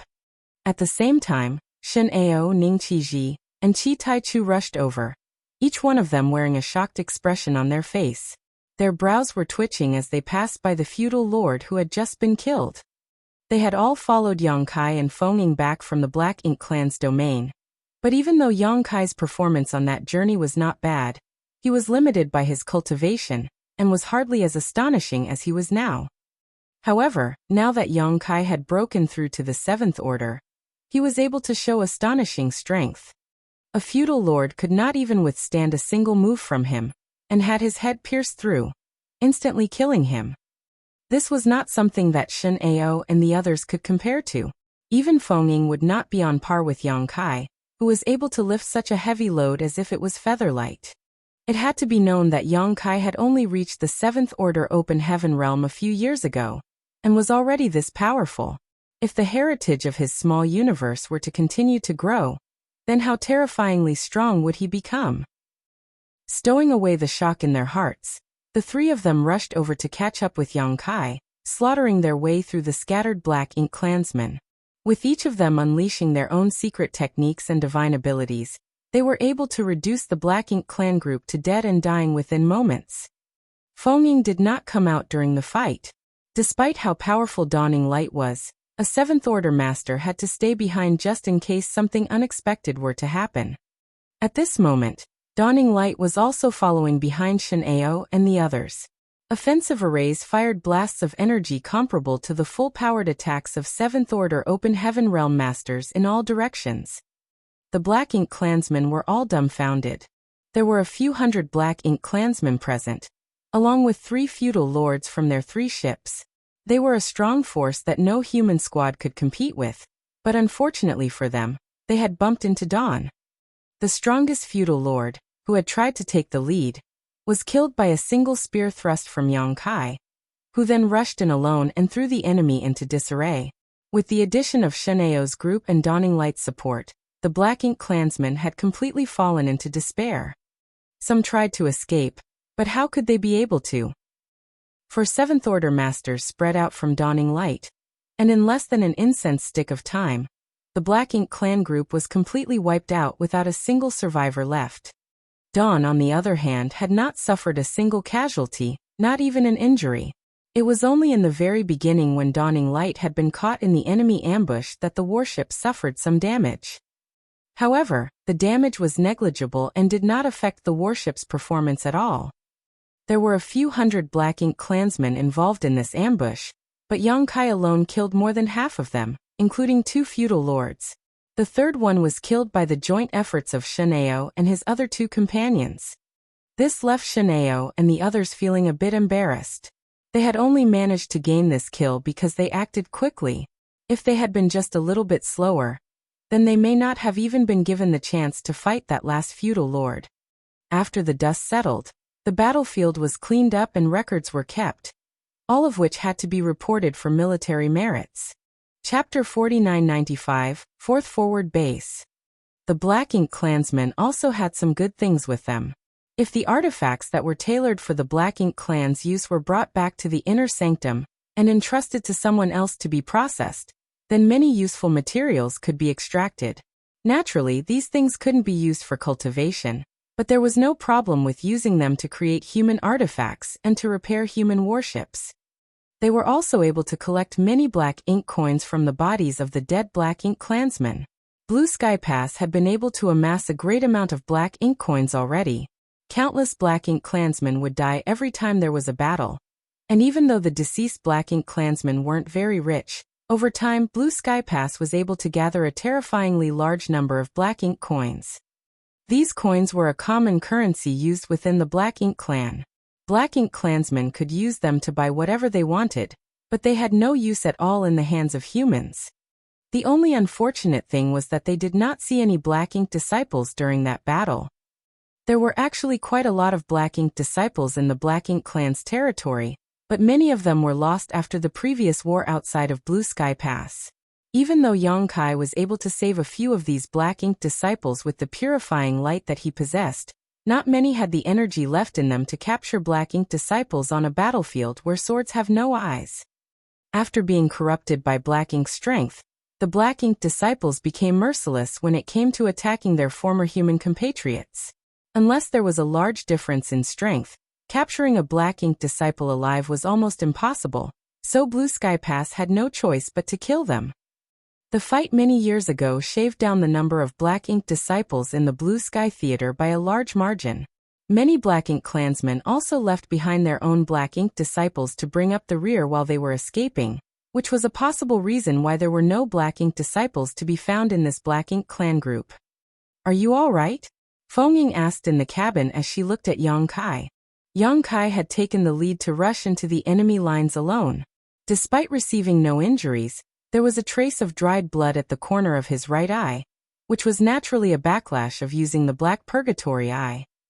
His cultivation of this secret technique was not yet perfected, so though he achieved great success when using it against one of the feudal lords, he also had to pay a small price for it. "It's nothing." Yongkai waved his hand. "I have gained some insight from this battle, so I will be entering retreat for now. Alert me when we arrive." With that said, Yongkai left for his own cabin. This was not the first time he was using the Black Purgatory Eye. Previously, he had used it at the Star Boundary, but it felt completely different from when he was using it back then. The power of this eye secret technique had yet to be properly refined, but it had a boundless future ahead of it. The battlefield was soon cleared and Dawning Light continued on its way. After this encounter, Dawn Squad's morale rose to new heights. This was Dawn's first official battle. They faced several hundred Black Ink clansmen and 3 feudal lords, but they were able to take them down with hardly any trouble and without any casualties. This was a feat that no ordinary squad on the Black Ink battlefield could possibly achieve. All of Dawn's members were raring to fight again after such a great start. After experiencing an ambush, Dawn increased their vigilance. However, no more attackers jumped out to challenge them for the rest of their journey. 2 days later, an asteroid appeared in the void. From a distance, They could see a large number of buildings on the bustling asteroid, as well as a constant stream of squad warships returning and departing. This was Blue Sky Pass's fourth forward base, and the area nearby was also a resource-rich zone. Initially, this place was occupied by the Black Ink clan, but several years ago, when the Black Ink clan army was driven back, the defenses here were weakened enough for Blue Sky Pass to take advantage of the opportunity to seize it. It had not been long since they took over this base, only several months. So there were still many things waiting to be done. When dawning light sailed in, it immediately drew the attention of the vigilant cultivators at the forward base. At once, several streams of light took to the air to block their path, all wary of their presence. The man standing at the front shouted from afar, "Who goes there? Identify yourselves." It could be seen from a glance that dawning light was a large ship which was far different from a standard model. If this kind of warship belonged to humans, then they would naturally be happy. However, if it had been snatched by the Black Ink clan, then that was not a good thing at all. Yang Kai, who had already been informed of their arrival by Feng Ying, appeared on the deck in a flash and shouted, "Dawn Squad here to provide support." Dawn. The man who shouted earlier raised his brow in surprise. Generally, every squad had its own affiliation, such as which army, division, and battalion it belonged to. These things were all clearly defined. However, Yang Kai only gave him the name Dawn, which took him by surprise. But soon he seemed to think of something and focused his eyesight over, speaking with pleasant surprise in his voice. "Could you be Brother Yang?" "Indeed." Yang Kai nodded. "Is it truly you, Brother Yang?" Surprised, the man quickly came over to investigate, and was overjoyed when he discovered that it really was Yang Kai. Yang Kai did not recognize him, but this man clearly recognized Yang Kai. Of course, there was basically nobody who did not know about Yang Kai and Blue Sky Pass. During the last battle between the two races, it was with the Purifying Light and the Purifying Black Ink battleships that the humans were able to reduce their casualties by an enormous amount. Countless people who had been corrupted by Black Ink's strength were able to be saved, lifting them out of a terrible crisis, and the one behind it all was Yang Kai. It could be said that there was one person in almost every single Blue Sky Pass battalion who had been saved by Yang Kai either directly or indirectly. After that battle, Yang Kai's name soared in Blue Sky Pass, and there was not a single person who did not know about him. It was rumored that in recognition of his service, the army commanders jointly promoted him to squad leader, forming a new squad called Dawn that was not affiliated with any army or division, and only reported directly to the army commanders themselves. There were many who wished to join Dawn, but Feng Ying was the one who chose all the members, recruiting only a few dozen of those who followed them back from the Black Ink clan's hinterland back then. Not a single person outside of that group was accepted. They would never have expected that Dawn squad would come all the way here, or that Yang Kai would personally lead his squad over. After ascertaining that it was in fact Yang Kai and Dawn, there was no need for them to check further. The cultivator who spoke earlier immediately gave Dawn permission to land at the forward base situated on the asteroid, and even helped settle them in. Was it by the army commander's orders that Brother Yang came here? The Seventh Order Open Heaven Realm Master, who welcomed them, asked. Yang Kai shook his head. "I came of my own volition. I heard that there was a lot of fighting going on here, so I thought I would come and earn some merits." The Seventh Order Master laughed at his words. "Can it be any easier for Brother Yang to obtain military merits? What need is there for Brother Yang to join the fight personally?" As he spoke, he noticed the battle traces left on Dawn's hull and asked in shock, "Were you already attacked?" Yang Kai nodded. 2 days ago, we encountered an ambush from the Black Ink clan." The Seventh Order Master was shocked to hear that. The Black Ink clan actually circumvented our base to set up an ambush? How many enemies were there, and how strong were they? Yang Kai gave him a basic rundown on the Black Ink clan ambushers that they encountered. The Seventh Order Master narrowed his eyes. "That is a serious matter that must be reported to the commanders overseeing the base. We must deal with it quickly, otherwise another squad may be ambushed on their way here from the pass." Feng Ying cut in, "No need. The Black Ink clan ambushers have been wiped out, and they should be the only ones. We did not encounter any other enemies on our way here." The Seventh Order Master's jaw dropped open. Wiped out? All of them? To say that all of them were wiped out meant that not a single enemy had been able to escape. He could not help but look back at the light damage incurred by Dawn's warship, and at Yang Kai and the others, who were completely unharmed. He wondered what price Dawn had to pay in order to have wiped out an ambushing force of such a proportion.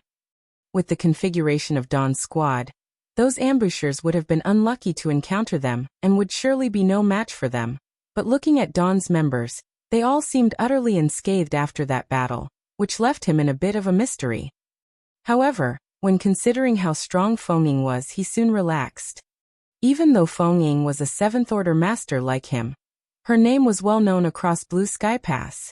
With her overseeing the squad, those Black Ink clan ambushers should not have been a match for them. Feng Ying did not dwell on the matter.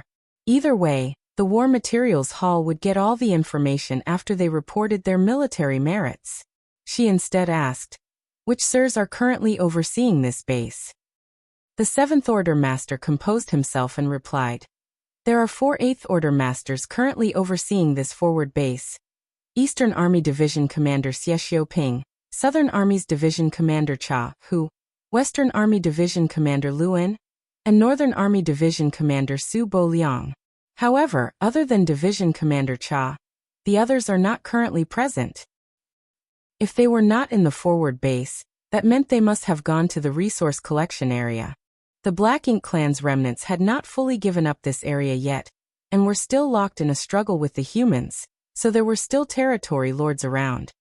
If they were to deal with a territory lord, then an Eighth Order human master had to be mobilized.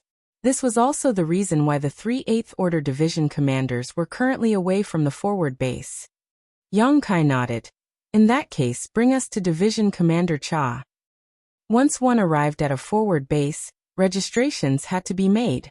While they were stationed here, they had to obey the orders of the Eighth Order Open Heaven Realm Masters overseeing the base. The Seventh Order Master was about to nod when a warship suddenly flew in from the distance. From the meandering and crooked path that it was flying in, it was clear that its propulsion array was damaged, and the glow of its shield was also extremely faint. Even though the warship was not close, the eyesight of everyone present was so profound that they were able to see the battle scars all over its hull. From these marks alone, they could deduce just how fierce a fight it had been in. Even though the hull of the warship was still intact, practically all of the arrays had been smashed, and would have to be repaired before it could rejoin the battlefield. Despite the warship swaying left and right, it was still charging towards the forward base at a tremendous speed without any intention of slowing down even as it approached. On the deck, a cultivator was shouting for them to make way. It seemed that the damage to the warship's propulsion array was greater than usual, so much so that it could not even stop on its own. As the warship was about to crash on the ground, a figure leapt from its deck and stopped in front of it. With a roar, he circulated his energy and used his own body to cushion the impact. There was a grunt, and the man's body shook as he was forced to step back. Fortunately, many people from the forward base rushed over to help, eventually halting the warship. As soon as the warship landed, many artifact refiners and array masters who had been waiting on standby rushed over and began the repair work. Chapter 4996 Support. There were constantly people flying down from the deck, all appearing to be in a miserable state. Many of them were covered in blood, and their auras were weak, clearly arrows at the end of their flight. Without the shelter of the warship, this group of people would never have made it back from the battlefield alive, so it was fair to say that the warships had saved the lives of many, many humans over the years. It was no wonder why the Black Ink clan coveted and despised warships so much. Without the warships, it would have been impossible for the humans to have been their opponents on the Black Ink battlefield. The higher order Open Heaven Realm Masters could put up a fair fight, but those 5th and 6th order Open Heaven Realm Masters were simply unable to withstand the corruption of Black Ink's strength for any appreciable amount of time. This often impeded them when they were fighting against Black Ink clansmen of the same order, making them unable to display their full potential. However, these warships were difficult to refine as not just any artifact refiner could make one. As such, humans with special talents such as these artifact refiners, array masters and alchemists, were extremely well guarded. Generally, these talents would never set foot on the battlefield directly, eliminating the possibility of them falling to the fate of being corrupted by Black Ink strength and becoming Black Ink disciples. As far back as history went, the Black Ink clan had never been able to refine their own warships due to their lack of aptitude in this area. Please follow me. The Seventh Order Open Heaven Realm Master glanced at the scene before him before withdrawing his gaze and gesturing to Yang Kai and Feng Ying. The two nodded and followed him while the rest stayed to watch over dawning light. A short while later, inside a modest hall, Yang Kai and Feng Ying saw the Eighth Order Open Heaven Realm Master overseeing this base, Chahu. This man was part of the Southern Army, and he was not very tall but displayed an awe-inspiring might. When Yang Kai and Feng Ying entered, someone was in the process of reporting to him. Chahu listened quietly and gave an order before waving his hand, excusing this man. Yang Kai cupped his fist. Dawn Squad Yang Kai greets Division Commander Cha. Chahu looked at him and smiled. The army commanders let you out? I thought they would be more reluctant. Yang Kai responded with a serious expression. This junior made a bet with Army Commander Zhong Liang and won, so this junior was allowed to go out. Chahu raised his brow. Brother Zhong lost? He did not ask what their bet was, but no matter what, it must have been difficult for Yang Kai to have gained a victory over Zhong Liang. He tapped his fingers on the table for a moment before speaking. My thoughts on this matter differ from the army commanders. Since you have come to this forward base, then this king will treat you the same as anyone else under my command. You are expected to do the same as all the others stationed here, and if you do not obey orders, I will punish you without favor. Yang Kai cupped his fist. That is all this junior would have wanted. Very good. Chahu nodded lightly, a glint of approval appearing in his eyes. In that case, you may stand by and await further orders. However, you most likely will not have much time to rest as there's still a big fight ongoing in the resource harvesting area. You may be needed there to provide support soon. Yes, Yang Kai responded. After a pause he added, Division Commander, is there a need for a universe array to be set up in this forward base? With a universe array, it would be much easier for the cultivators here in the forward base to come to and fro. It may even be able to life-saving during critical moments. If there was the need, Yang Kai could even store some purifying light here. Chahu shook his head. No. The Southern Army's purifying Black Ink battleship is stationed here. You should all go and leave your imprints there later. Yang Kai was surprised, but he and Feng Ying soon cupped their fists and withdrew. Yang Kai was a little worried about what would happen if the cultivators at the forward base were corrupted by Black Ink strength. After all, the chances of encountering the Black Ink clan here were high, and if the nearly destroyed warship they saw earlier was any indication, the fighting was quite intense. It was only now that he found out that they had a purifying Black Ink battleship at this forward base. So it seemed that the other 3 forward bases should also have purifying Black Ink battleships available. This did make sense. If Yang Kai could make such considerations, then the army commanders and the division commanders would naturally be able to as well. There was no helping it in the past when they did not possess purifying Black Ink battleships, but now that they had such a weapon in their arsenal, they would naturally be put to good use. Now that they had purifying Black Ink battleships available at each forward base, the losses on the human side could be greatly diminished. Once they left the hall, a Sixth Order Open Heaven Realm Master came forward to lead the way for them, telling them that they would bring Yang Kai and his squad to the purifying Black Ink battleship to leave their imprints. Yang Kai immediately summoned Dawn's members, and they all headed out together. The purifying Black Ink battleship was located in a secluded area that was surrounded by all kinds of barriers, and even heavily guarded by powerful masters. Unless a large-scale Black Ink clan army were to attack, this place would remain safe. If in the event that they did encounter a battle and found themselves powerless to resist, then someone would naturally take the purifying Black Ink battleships back to Blue Sky Pass. Chahu was not only here to oversee and guarantee the safety of the forward base, but also to protect this vital war asset.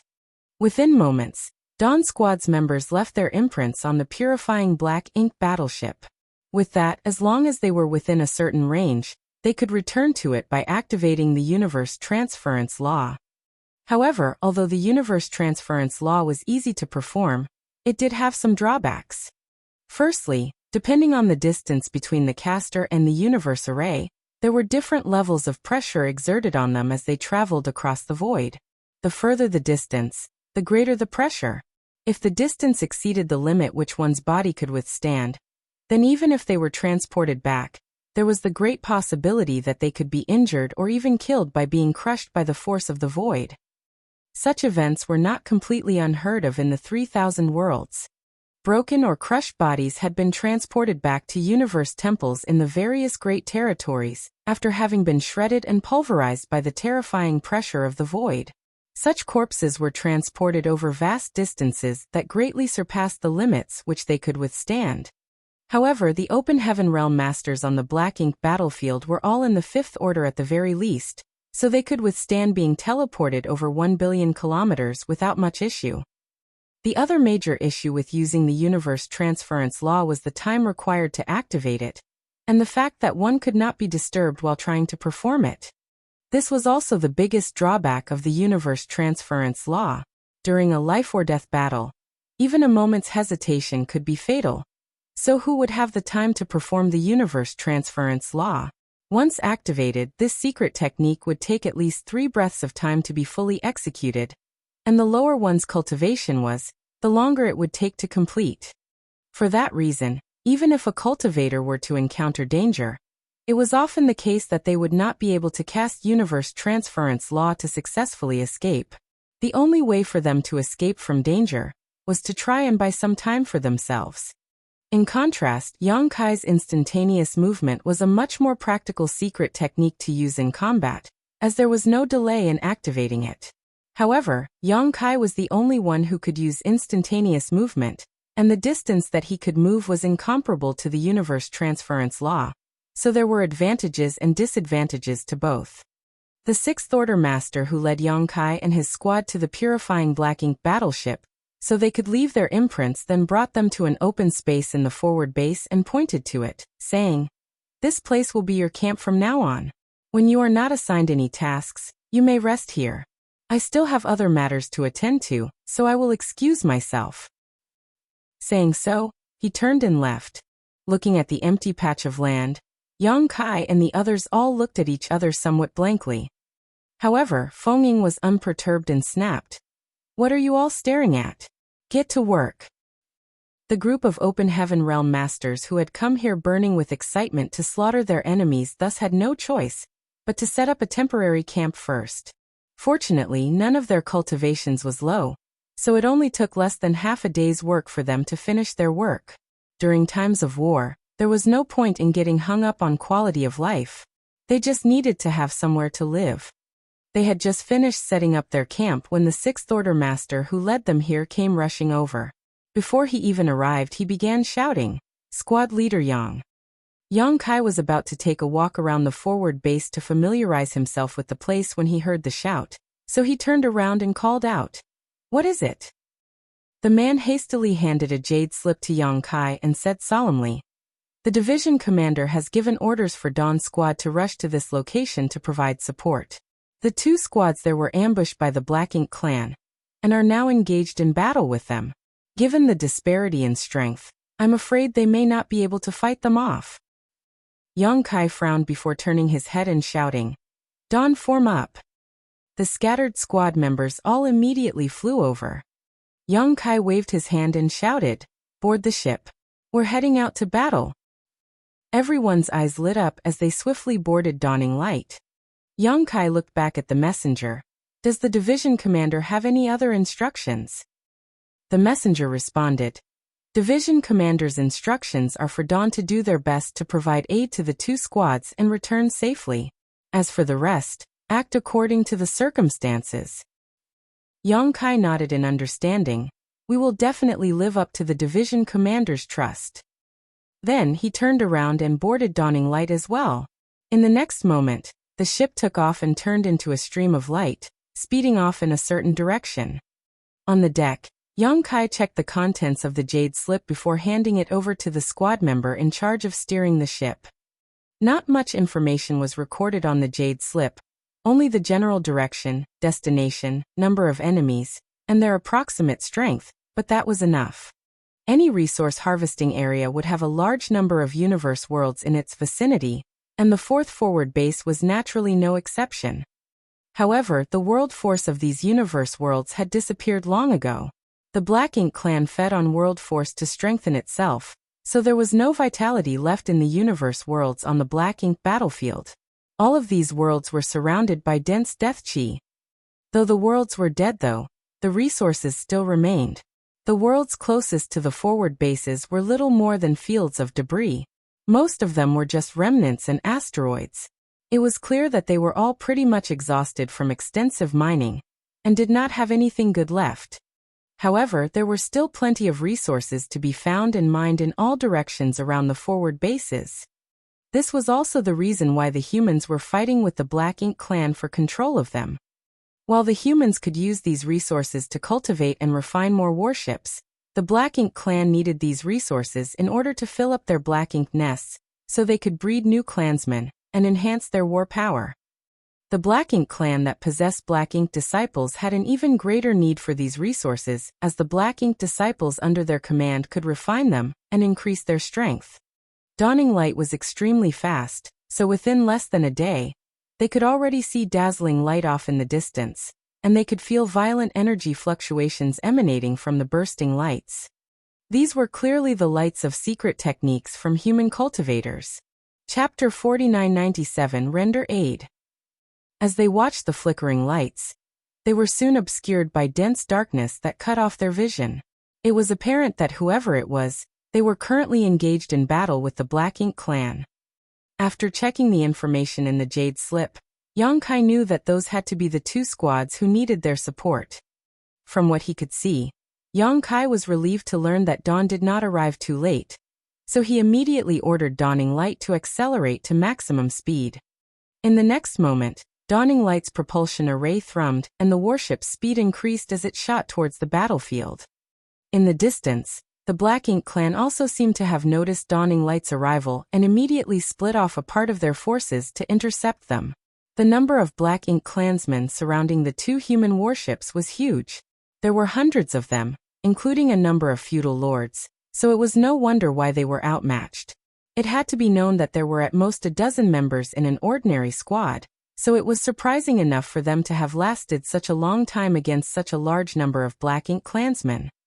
Currently, the two warships were in shambles, their hulls warped and broken in numerous places. Without reinforcements, it would take less than an hour for these two ships to be completely blown apart.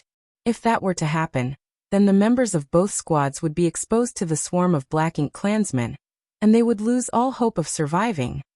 The Black Ink clan troops that broke away from the fight numbered almost 100 strong, and their leader was a feudal lord who was stalwart in appearance.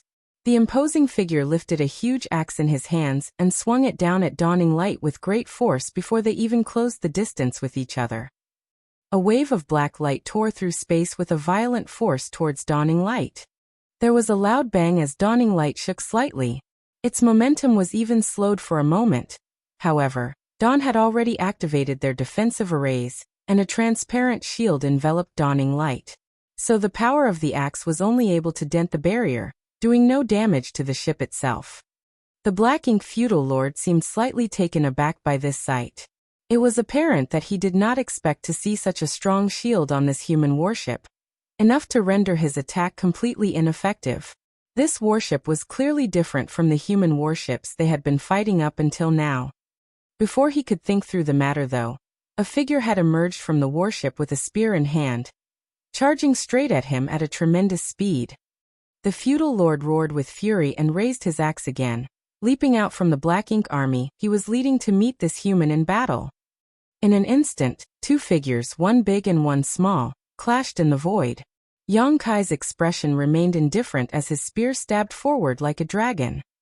The stalwart feudal lord instantly felt an overwhelming force bearing down on him from the front, and he could not help but reel back in response. Even his hand, which was clutching onto the handle of his axe, was trembling slightly. This was a huge shock for him as with his large stature, this Black Ink clansman's strength was naturally not small.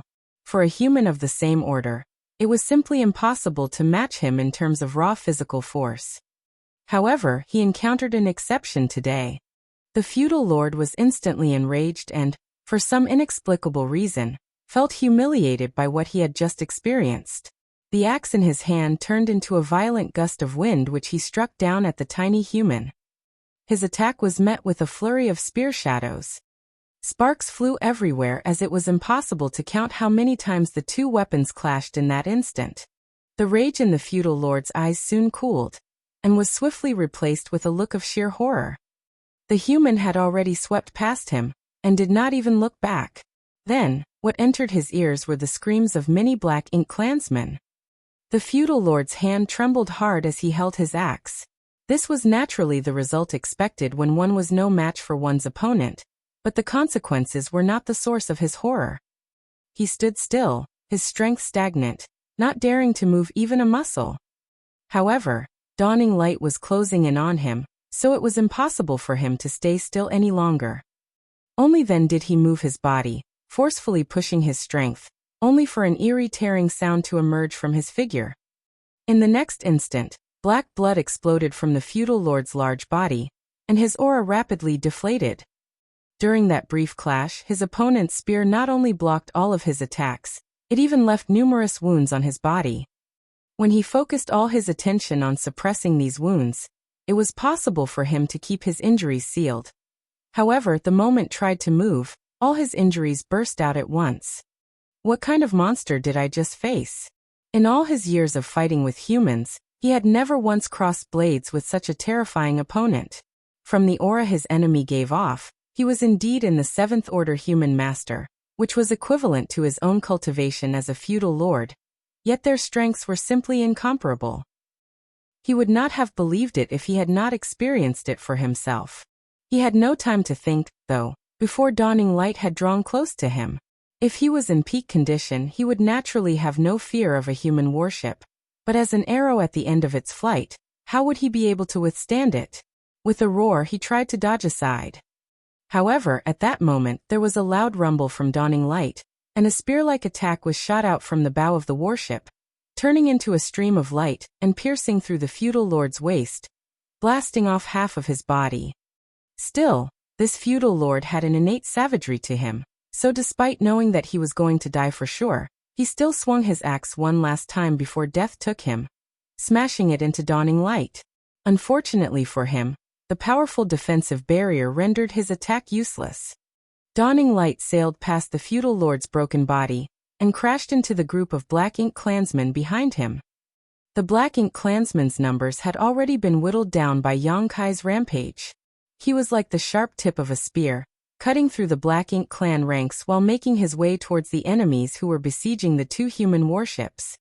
Feng Ying and the others had no other choice but to follow close behind him, picking off the enemies Yang Kai missed along the way. Soon, dawning light arrived at the main battlefield. In the distance, two ragged human warships were being besieged on all sides. Despite trying to break out to their left and right, they were unable to shake off this danger no matter how they tried. The surrounding Black Ink clansmen sent attack after attack against those warships, and the impacts caused the protective shields to grow dimmer, rippling violently as if it were about to collapse.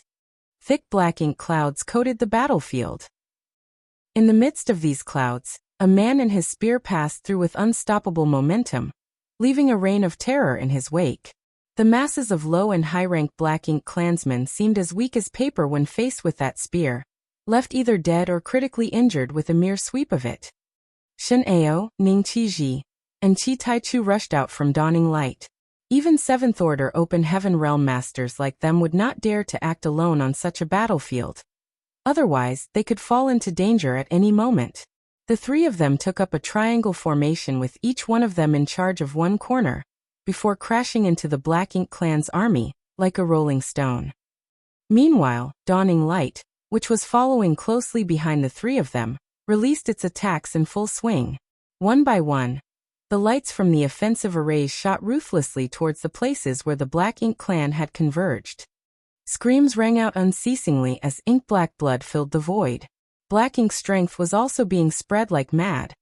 Cries burst forth from the two warships that had been ensnared for so long. Reinforcements have arrived. Fight. The human cultivators who had been trapped on the two warships had been holding in their anger all this while. Now that they had seen the reinforcements, their spirits were instantly lifted, and they let out what little strength they had left, joining forces with their allies to strike down the enemy forces. Black Ink clansmen were slaughtered rapidly in the ensuing frenzy. Though their numbers were many, they only had 4 feudal lords, one of whom had already been all but killed by Yongkai earlier. The remaining 3 feudal lords were all caught up dealing with Dawning Light as well as Shin'eo and the others, unable to extricate themselves. Meanwhile, Yongkai dealt with the rest of the Black Ink clansmen weaker than the feudal lords. After advancing to the 7th order, Yongkai's strength increased tremendously. These Black Ink clansmen who were at most on par with mid-rank Open Heaven Realm humans were no match for him. Everywhere he went, Black Ink clansmen were cut down like weeds. In just half an incense stick of time, more than half of the Black Ink clansmen had been eradicated, and the void was filled with ink-black blood and severed limbs, creating a horrific scene. As a result, a large gap opened up in the otherwise impenetrable encirclement. The 2 warships that had been trapped for so long saw their opportunity to escape, and with Dawning Light's coordination, were able to retreat from battle and head back towards the forward base. Yongkai's battle continued. He raced back and forth, killing Black Ink clansmen, his body soaked in black blood. After witnessing the terror of his might, the surviving Black Ink clansmen dared not engage him, scattering like birds and beasts before he could even get close. After a few moments of this slaughter, Yongkai turned his head and saw that there was no longer anyone else around him. On the other hand, he saw Shin'eo fighting with a feudal lord not far away. Even though it seemed like he had the upper hand, their difference in strength was not great. It would be easy for Shin'eo to defeat this feudal lord, but killing him was another story entirely. In an instant, Yongkai appeared by Shin'eo's side and thrust his spear towards the feudal lord. The feudal lord had long seen Yongkai's terrifying strength, and his heart froze when he saw him mysteriously appear. Raising the huge sword in his hand, he tried to parry Yongkai's thrust. Hong! The large body of the feudal lord trembled as he felt his hand almost being ripped apart. With a great roar, he concentrated all his strength into his weapon, trying to suppress the tiny human opponent in front of him. Much to the contrary, there was only cold indifference in Yongkai's eyes. The spear in his hand remained steady and unmoving, but space principles rippled out, freezing the space around him in an instant. The feudal lord's roar was caught in his throat, while Shin'eo took the opportunity to swing his sword. With a cold flash, the sword cut towards the feudal lord's neck.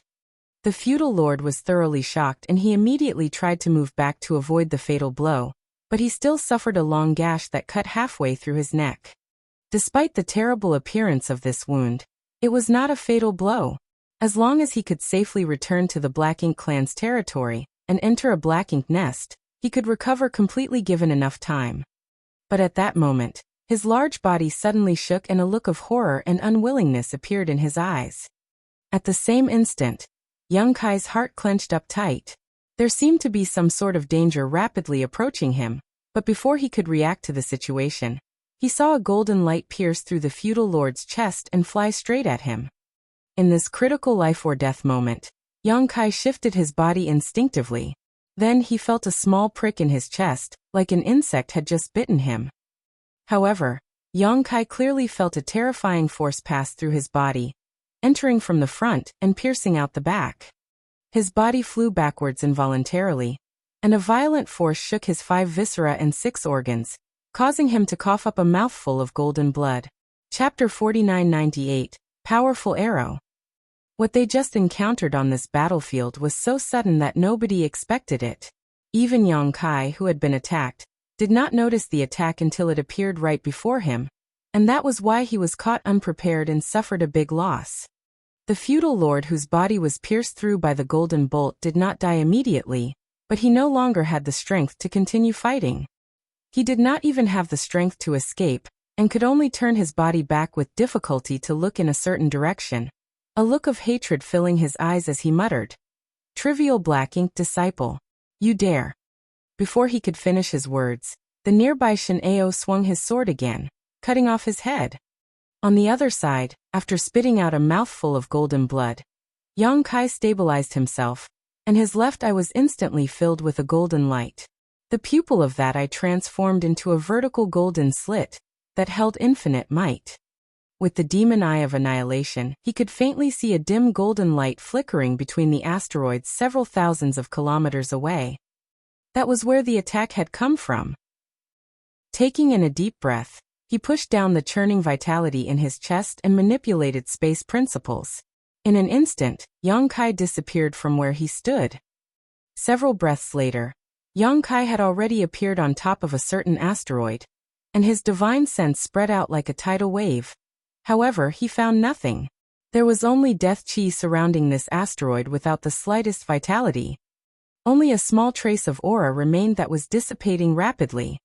It was clear that the golden light that attacked him earlier had come from here, but as soon as the assailants sent out that attack, they made a quick retreat. So even though Yang Kai had rushed over after discovering the attack, he was unable to catch the culprit. Whoever it was had to be a veteran of many battles, and knew to immediately flee after failing to kill his target. Such a cunning and cautious opponent would certainly be a great headache to deal with. Even Yang Kai felt trepidations in his heart when he thought back to the haunting attack he just encountered. His attacker had even used a feudal lord as cover. That attack had passed through the feudal lord's chest before hitting Yang Kai. Otherwise, there was no way that Yang Kai would not have noticed it until it was so close. Fortunately, however, much of the attack's power was diminished as it passed through the feudal lord's body. If not, Yang Kai's injuries would most likely have been even worse. Who was that? Yang Kai had a vague feeling that it had to be a rather important and impressive enemy in this resource harvesting area. If that person had been so cunning as to retreat immediately after that blow, then chances were that they were also skilled in the art of concealment. If Yang Kai was unable to find his traces quickly, then locating him again would prove to be difficult. After standing in silence for a while, Yang Kai looked up into the depths of the void before letting out a grunt and turning back. He had a hunch that that attack was not the end of it, and that he would definitely meet this enemy again, but the next time, he would definitely be prepared. On the way back, he was met by Shin Ao and the others, and all of them quickly returned to Dawning Light. The battle here was over. More than half of the several hundreds of Black Ink clansmen had been killed. Out of the 4 feudal lords, Yang Kai killed one alone and teamed up with Shin Ao to kill another. While he was chasing the sneak attacker, Dawning Light worked together with Chi Tai Chu and Ning Chi Ji to kill another. When the last feudal lord saw how bad the situation had become, he immediately fled, along with some of the Black Ink clan stragglers. However, their numbers were not that high, only around 100 or so in total. Dawning Light did not pursue them, even though they were capable of killing them all. Their priority was to escort the 2 battered warships back to the forward base. So on Feng Ying's orders, the 3 warships ceased combat. When Yang Kai returned, the commanders of the 2 warships were thanking Feng Ying. These 2 Seventh Order Open Heaven Realm Masters were both squad leaders, but their auras were both quite weak. They were clearly both extremely exhausted. When they saw Yang Kai return, the 2 squad leaders naturally began another round of thanks. If it had not been Dawning Light's quick arrival today, then the situation would have been disastrous for everyone aboard the 2 warships. In fact, with the strength of their 2 squads, they were no match for the Black Ink clan attackers. The reason why the Black Ink clan had ensnared them, but kept them alive, was undoubtedly because they wanted to transform them into Black Ink disciples, which also gave them some breathing room to persist until dawn arrived. "Squad leader, are you all right?"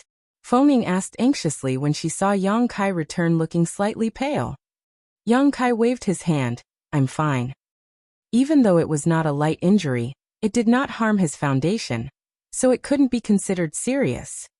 "That should have been someone from Divine Feather Paradise," Feng Ying said with a grave look on her face. She had seen when Yang Kai was struck by the sneak attack earlier. A golden arrow made use of a feudal lord as cover in order to land the hit just as Yang Kai and the feudal lord were fighting. Whether it was the timing or the angle, everything was perfect. Such skill was something only achievable by someone from Divine Feather Paradise.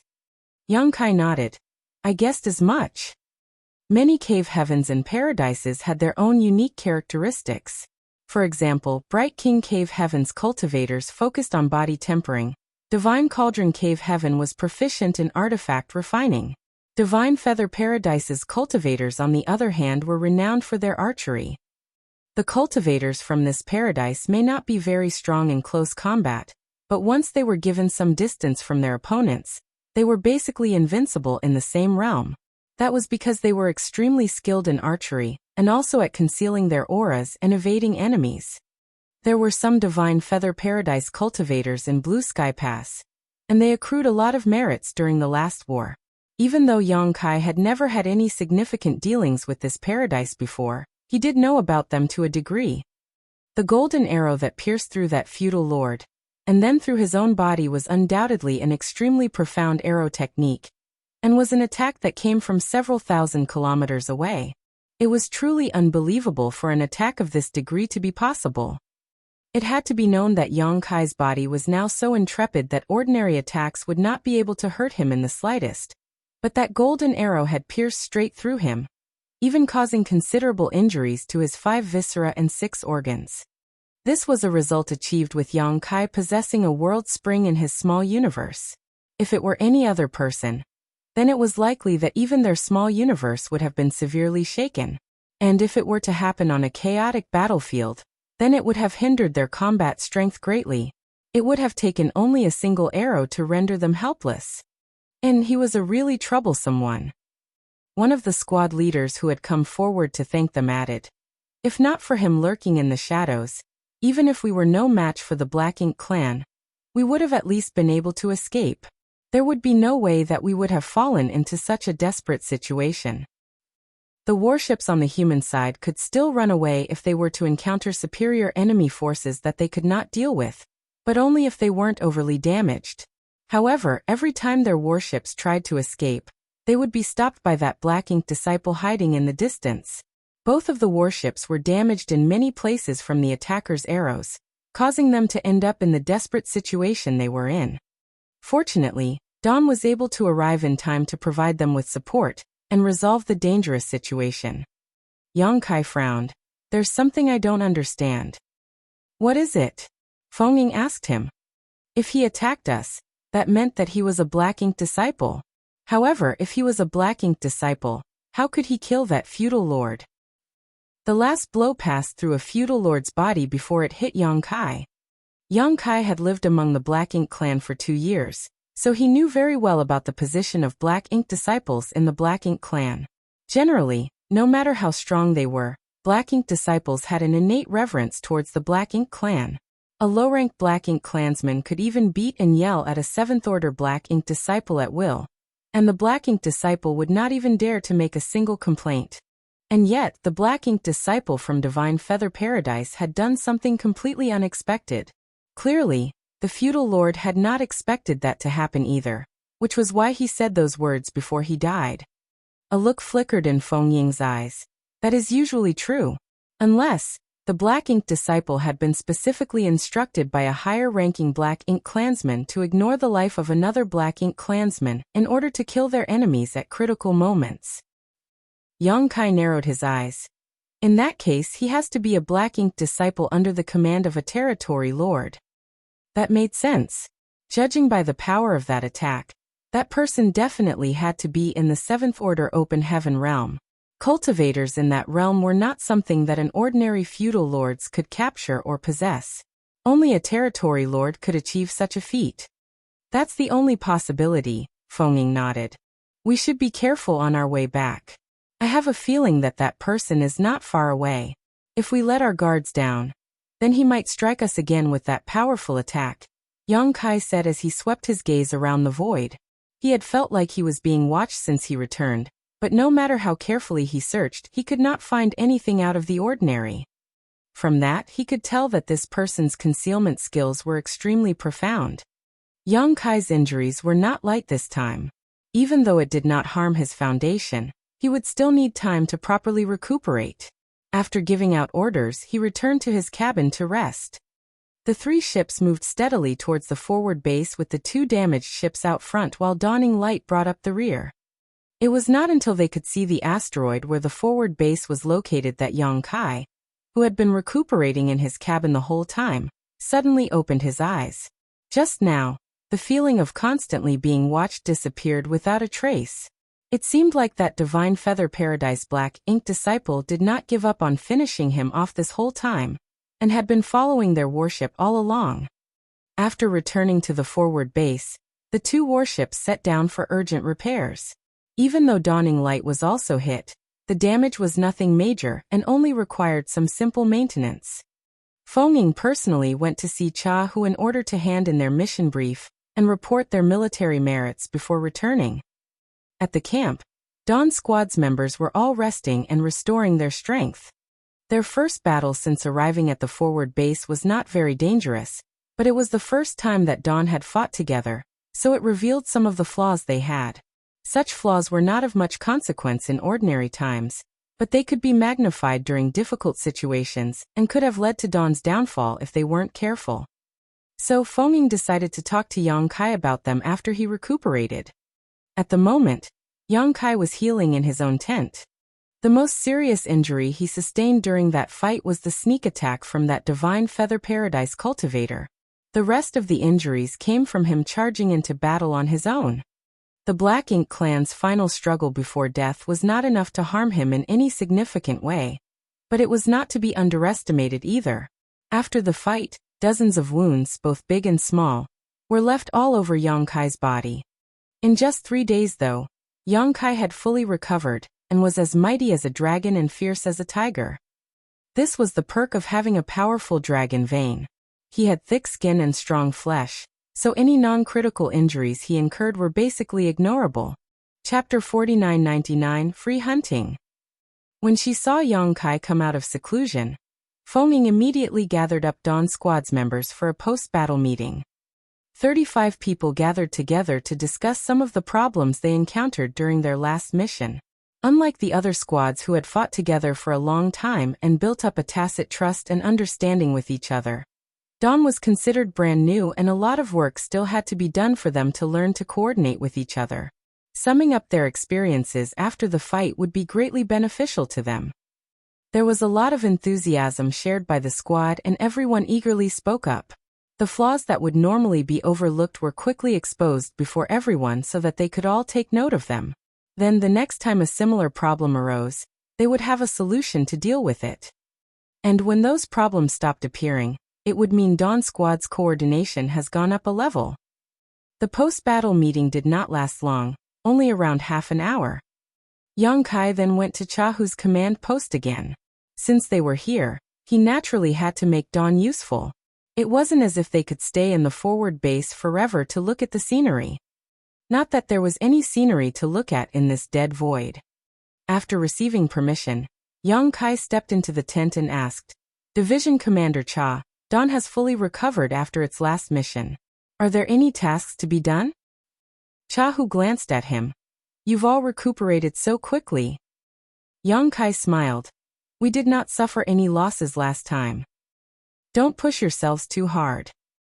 Rest assured, Division Commander Cha. As Dawn's squad leader, this junior knows the extent of our abilities." Only then did Cha Hu nod. "In that case, I won't stop you.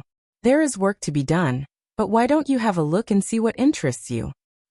Yang Kai was surprised. "We can pick for ourselves." Cha Hu smiled. "We have 3 different types of missions here. The first one is to look for mineable resources, which, relatively speaking, is the safest kind of mission. There's only a low possibility of encountering the Black Ink clan, and there's no need to fight them under normal circumstances." Seeing Yang Kai's indifferent response, Cha Hu continued, "Secondly, we can assign you to defense duty. Your team only needs to patrol a certain area and protect those who are mining resources. If you encounter any Black Ink clansmen, kill them all." Yang Kai nodded. The first type of mission was definitely unsuitable for Dawn Squad. Dawn possessed vastly superior strength and ability to other squads, so it was impossible for them to go and mine resources. However, the second type of mission was somewhat more to his taste, though still a little bit lacking. He asked, "What is the third type of mission?" Cha Hu nodded. The third type of mission is free hunting. The entire resource harvesting area will be your Dawn Squad's patrol area. Wherever you find Black Ink Klansmen will be wherever you go. If there are no Black Ink Klansmen around you, you can actively seek them out. If another squad calls for help and you are close, then you must go to their aid as soon as possible. Yongkai answered decisively, then we will take on a free hunting assignment. Compared to the second type of mission, there was certainly more freedom for them if they chose free hunting. They would not be limited to a certain region. However, it would also increase the chances of them meeting Black Ink Klansmen by a large margin, which was exactly the type of task that Yongkai and Dawn were hoping to get. Chahu seemed to have long expected this answer, so he took out something resembling a crystal orb and handed it to Yongkai. Bring this with you. What is this? Yongkai asked in puzzlement. It is a specially refined communication artifact. Every squad has one. Even in the midst of danger, this artifact can be relied on to send out messages, and one can also receive messages from other squads requesting help using it, as well as identify their position and distance. Yongkai raised his brow. This is a good thing. There are no restrictions on free hunting, but it can be dangerous as there are still territory lords active around the area. Even though we have 8th Order Division commanders on our side to keep them in check, there is no guarantee that you will not run into one when you are alone. If you do encounter a territory lord, remember to put your own safety first and not act recklessly, Chahu reminded him. This junior will take note. Go. Chahu waved his hand. Yongkai took his leave. A short while later, after returning to camp, Yongkai told Dawn about the free hunting task he just accepted, and also handed the crystal orb-like artifact to Feng before turning to everyone. If there are no objections, let us depart. There was no objection from the crowd. A moment later, Dawning Light lifted off from the forward base and sped off into the void. After entering the open void, Feng suddenly changed her hand seals. Then, a very faint energy wave rippled through the entirety of Dawning Light. In that instant, it seemed to Yongkai that there was some sort of change in Dawning Light, but when he looked carefully, he could not tell what had changed. Confused, he used his divine sense to figure out what happened, and only then did he gain a clear understanding. An inexplicable energy was wrapped around Dawning Light's hull, caused by a type of illusion array. What is this? Yongkai asked in surprise. He had no idea that there was actually an illusion array installed on Dawning Light. Dawning Light was customized by Feng, so even though the modifications cost a lot of Yongkai's military merits, he really did not know much about its capabilities. Feng explained, Dawning Light is a specially refined warship, and it's distinctively different from the other squad-level ships. So once it enters the eyes of the Black Ink clan, it might draw their attention. I had this illusion array set up when I first began modifying Dawning Light as a kind of camouflage. So any Black Ink Klansmen weaker than feudal lords would not be able to see through its disguise within 500 kilometers, and we can also take others by surprise. Otherwise, the enemy might run away if they spot Dawning Light from a distance, which would be troublesome. Yongkai finally understood. Martial Ant has really thought of everything. Dawning Light and Dawn were not well known now, but it was conceivable that once they achieved enough success on the battlefield, the Black Ink clan would learn about Dawn and Dawning Light. When that time came, the enemy would be able to recognize Dawning Light's unique appearance from afar, and if they knew they were outmatched, they could still make a quick escape. With the illusion array, Dawning Light would look just like any ordinary squad's warship from afar, making it easier to catch their prey. And that was in fact the case. Just a day after leaving the forward base, Dawning Light suddenly encountered a group of Black Ink Klansmen coming in from the side. These Black Ink Klansmen were using the rubble nearby as cover. When they appeared, even Dawning Light was caught unprepared. The many Black Ink Klansmen came together to form a tide that flooded in like a tsunami. Dense black ink clouds made it impossible to tell how many enemies there were, or how strong they were.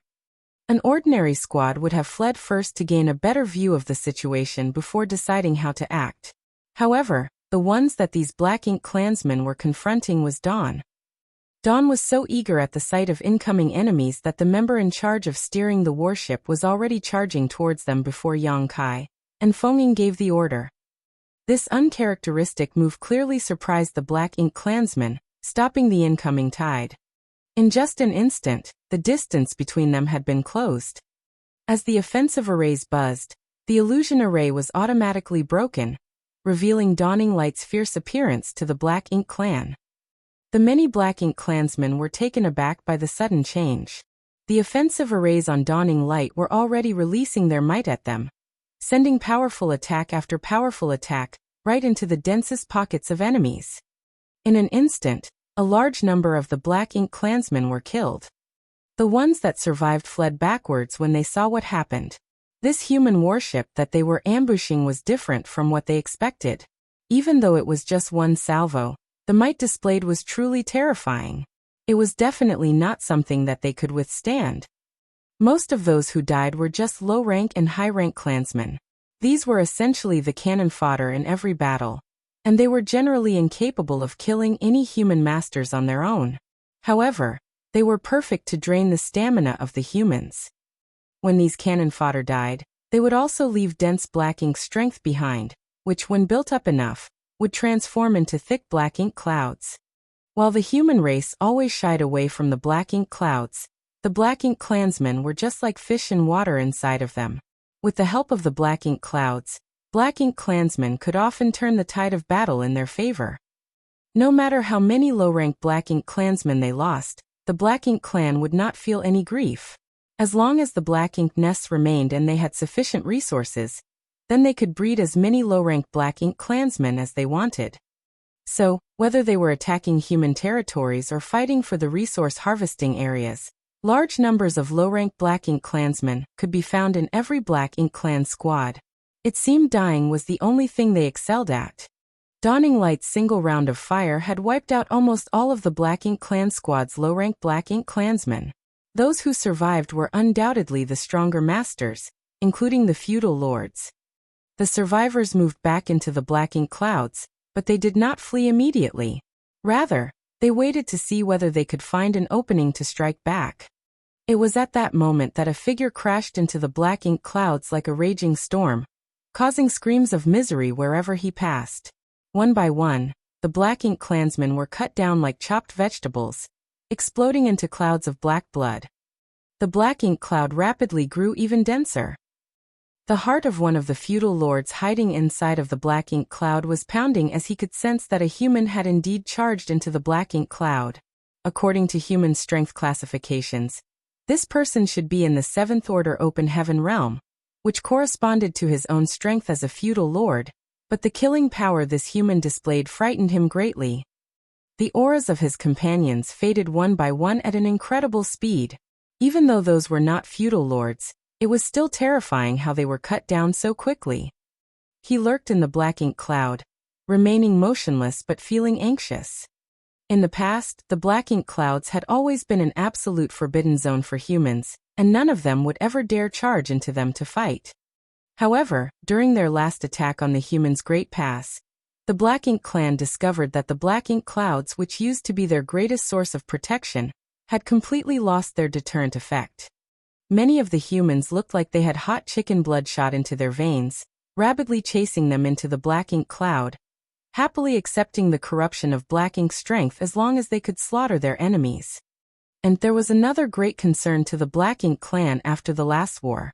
It seemed that after a certain point in time, the Black Ink clan had not been able to convert any more Black Ink disciples. Many Black Ink clansmen had personally seen many humans being invaded by Black Ink's strength, which would have been enough to convert them in the past, but the results were less than satisfactory. Chapter 5000 Emergency Rescue. Combined with the loss of the Black Ink cloud's deterrent effect, the Black Ink clan's higher-ranking members came to a consensus that the humans must have come up with some way of resisting the corruption of Black Ink's strength. Otherwise, how could this have happened? However, the Black Ink clan had yet to find out what this new method was. Under Men Xie Royal Lord's command, many territory lords had received orders to uncover the truth no matter the cost, and this struggle for the resource harvesting areas was a good opportunity to ascertain just that. If they could figure out how these humans were stopping the encroachment of their Black Ink strength, That would be a great merit which would allow any Black Ink clansman the opportunity to return to the royal city's Black Ink nest to cultivate and advance into the next realm.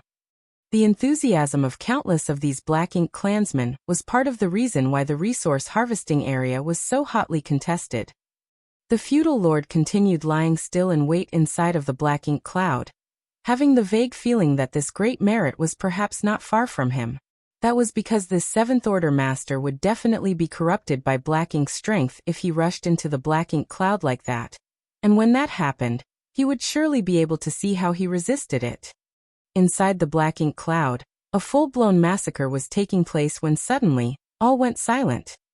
The feudal lord who had been lying in wait inside of the Black Ink cloud for his opportunity felt his heart clench, and his instincts were screaming at him that something bad was about to happen. In the next moment, he felt a huge suction power coming from where the human was standing, and the dense Black Ink cloud was being pulled in, converging towards him. The feudal lord was delightfully surprised at first, but that surprise soon turned to shock. He was delighted that this Seventh Order master had actually taken the initiative to open a portal to his small universe to suck in the Black Ink cloud. Would that not mean that he was going to be converted into a Black Ink disciple very soon?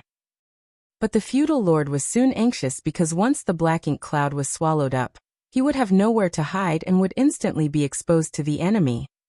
Where did this human come from? And how could he act so recklessly?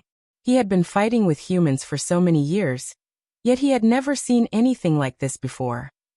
In no more than a dozen breaths, the dense Black Ink cloud was completely gone, revealing all the bodies hiding in its midst. And at the center of these bodies stood Yang Kai, a cold gaze on his face and a sharp spear in his hand. Though he had culled many Black Ink clansmen after charging into the Black Ink cloud, there were obviously going to be fish who had slipped through the net.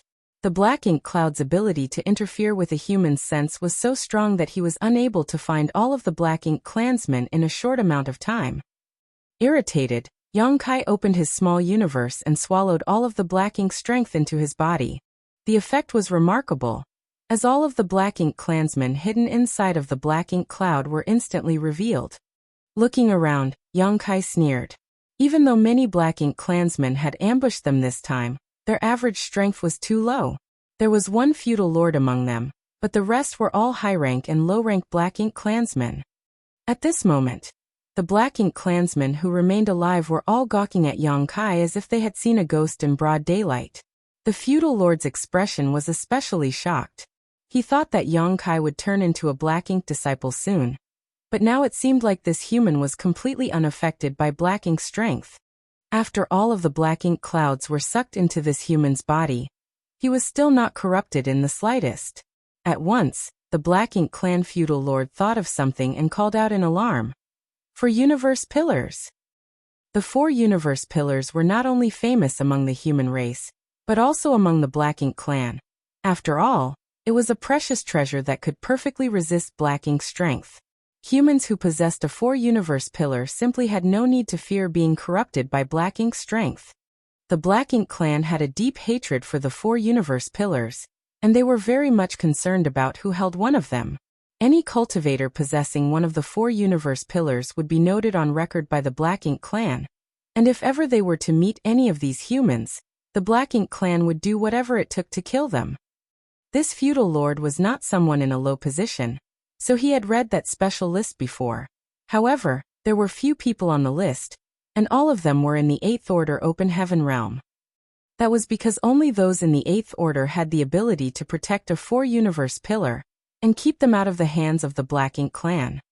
And yet, he had encountered a 7th Order master with a 4 universe pillar here. This human was definitely not on that list.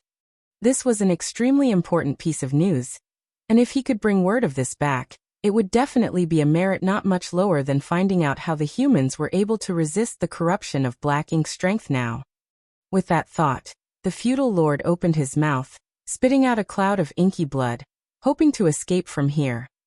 Judging from the power of this 7th Order master's rampage, he did not believe himself to be his match.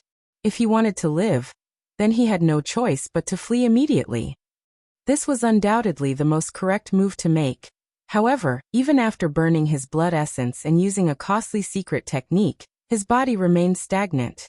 An inexplicable force had seemingly caused the space around him to become extremely viscous, as if he had fallen into a pool of quicksand, making it hard to move. "Where do you think you're going?" When that cold voice entered his ears, the feudal lord looked over just in time to see the tip of a spear enlarging before his eyes. There, at the tip of the spear, was a terrifying power that had yet to erupt. Once it did, it would surely send him to the next life. The feudal lord roared in terror, and his huge body swelled up, releasing his aura without reserve. By struggling with all his power, the confines of space finally grew loose. But that was not all. He raised his large fist and slammed it in Yang Kai's direction. With a single blow, he shattered the surrounding space, so it was clear how powerful that punch was. However, Yang Kai showed no intention of dodging. With a flick of his spear, he pierced through the feudal lord's fist like a hot knife through butter. The Azure Dragon's spear easily penetrated the feudal lord's defense, and more than half of his spear was embedded into the feudal lord's arm. Expression changing dramatically, the feudal lord let out a pained roar. Yang Kai shook his spear again, and the condensed power at its tip finally erupted, turning the pierced arm into a bloody mist. Fresh ink-black blood gushed from the feudal lord's shoulder as his furious aura withered away. Before he could do anything else, a towering shadow came down on him. A few moments later, Yang Kai retracted his spear, but the feudal lord seemed frozen in place, motionless with only a shocked glint in his eyes remaining. Waves of energy from the spear thrust rippled out, sweeping over the feudal lord's body, shredding it into neat, tiny pieces in an instant, like he had been carefully carved up with a knife. Yang Kai looked around and saw the figures of Shen Ao, Ning Qizhi, and Qi Taichu's bodies flitting about as Dawning Light's attacks continued blasting out one by one, and the remaining Black Ink clansmen were quickly wiped out. Such a group of Black Ink clansmen might have caused trouble if their ambush had caught another squad, but they were hardly enough to hold up against Dawn. After the end of the fight, it took them a bit of time to clean up the battlefield. These Black Ink clansmen might not have many good things on them, but any resource was considered invaluable to the humans on the Black Ink battlefield. After returning to Dawning Light, Yang Kai sat down cross-legged, contemplating the successes and failures of their latest skirmish. His opponent was nothing worth mentioning, but since advancing into the Seventh Order, this was only the third time that Yang Kai had fought. He was able to somewhat familiarize himself with his increased strength now, and was confident that he would do better the next time he encountered an opponent. After recuperating in place for an hour, Dawning Light resumed its mission. In the coming days, Dawning Light was able to get a catch every few days. With the help of the Illusion Array's disguise, the Black Ink clan mistakenly took Dawning Light as an ordinary squad-level warship. However, once they jumped out of hiding, it was too late for them to escape. As many as 20 feudal lords died at Dawn's hands. After going through fight after fight, Dawn's squad became more adept at working with each other. Once they encountered an enemy, they would do what was necessary without needing someone to order them, and their achievements soon surpassed those of any ordinary squad by far. One day, Dawn was in the middle of cleaning up a fresh battlefield. Just an hour earlier, Yang Kai and his men had encountered another Black Ink clan squad. They were not considered weak as those in the feudal lord rank alone numbered 3, but as usual, they were completely wiped out after the fight. It was at that moment that Feng suddenly appeared and called out, "Leader, there is a nearby squad that requires our assistance."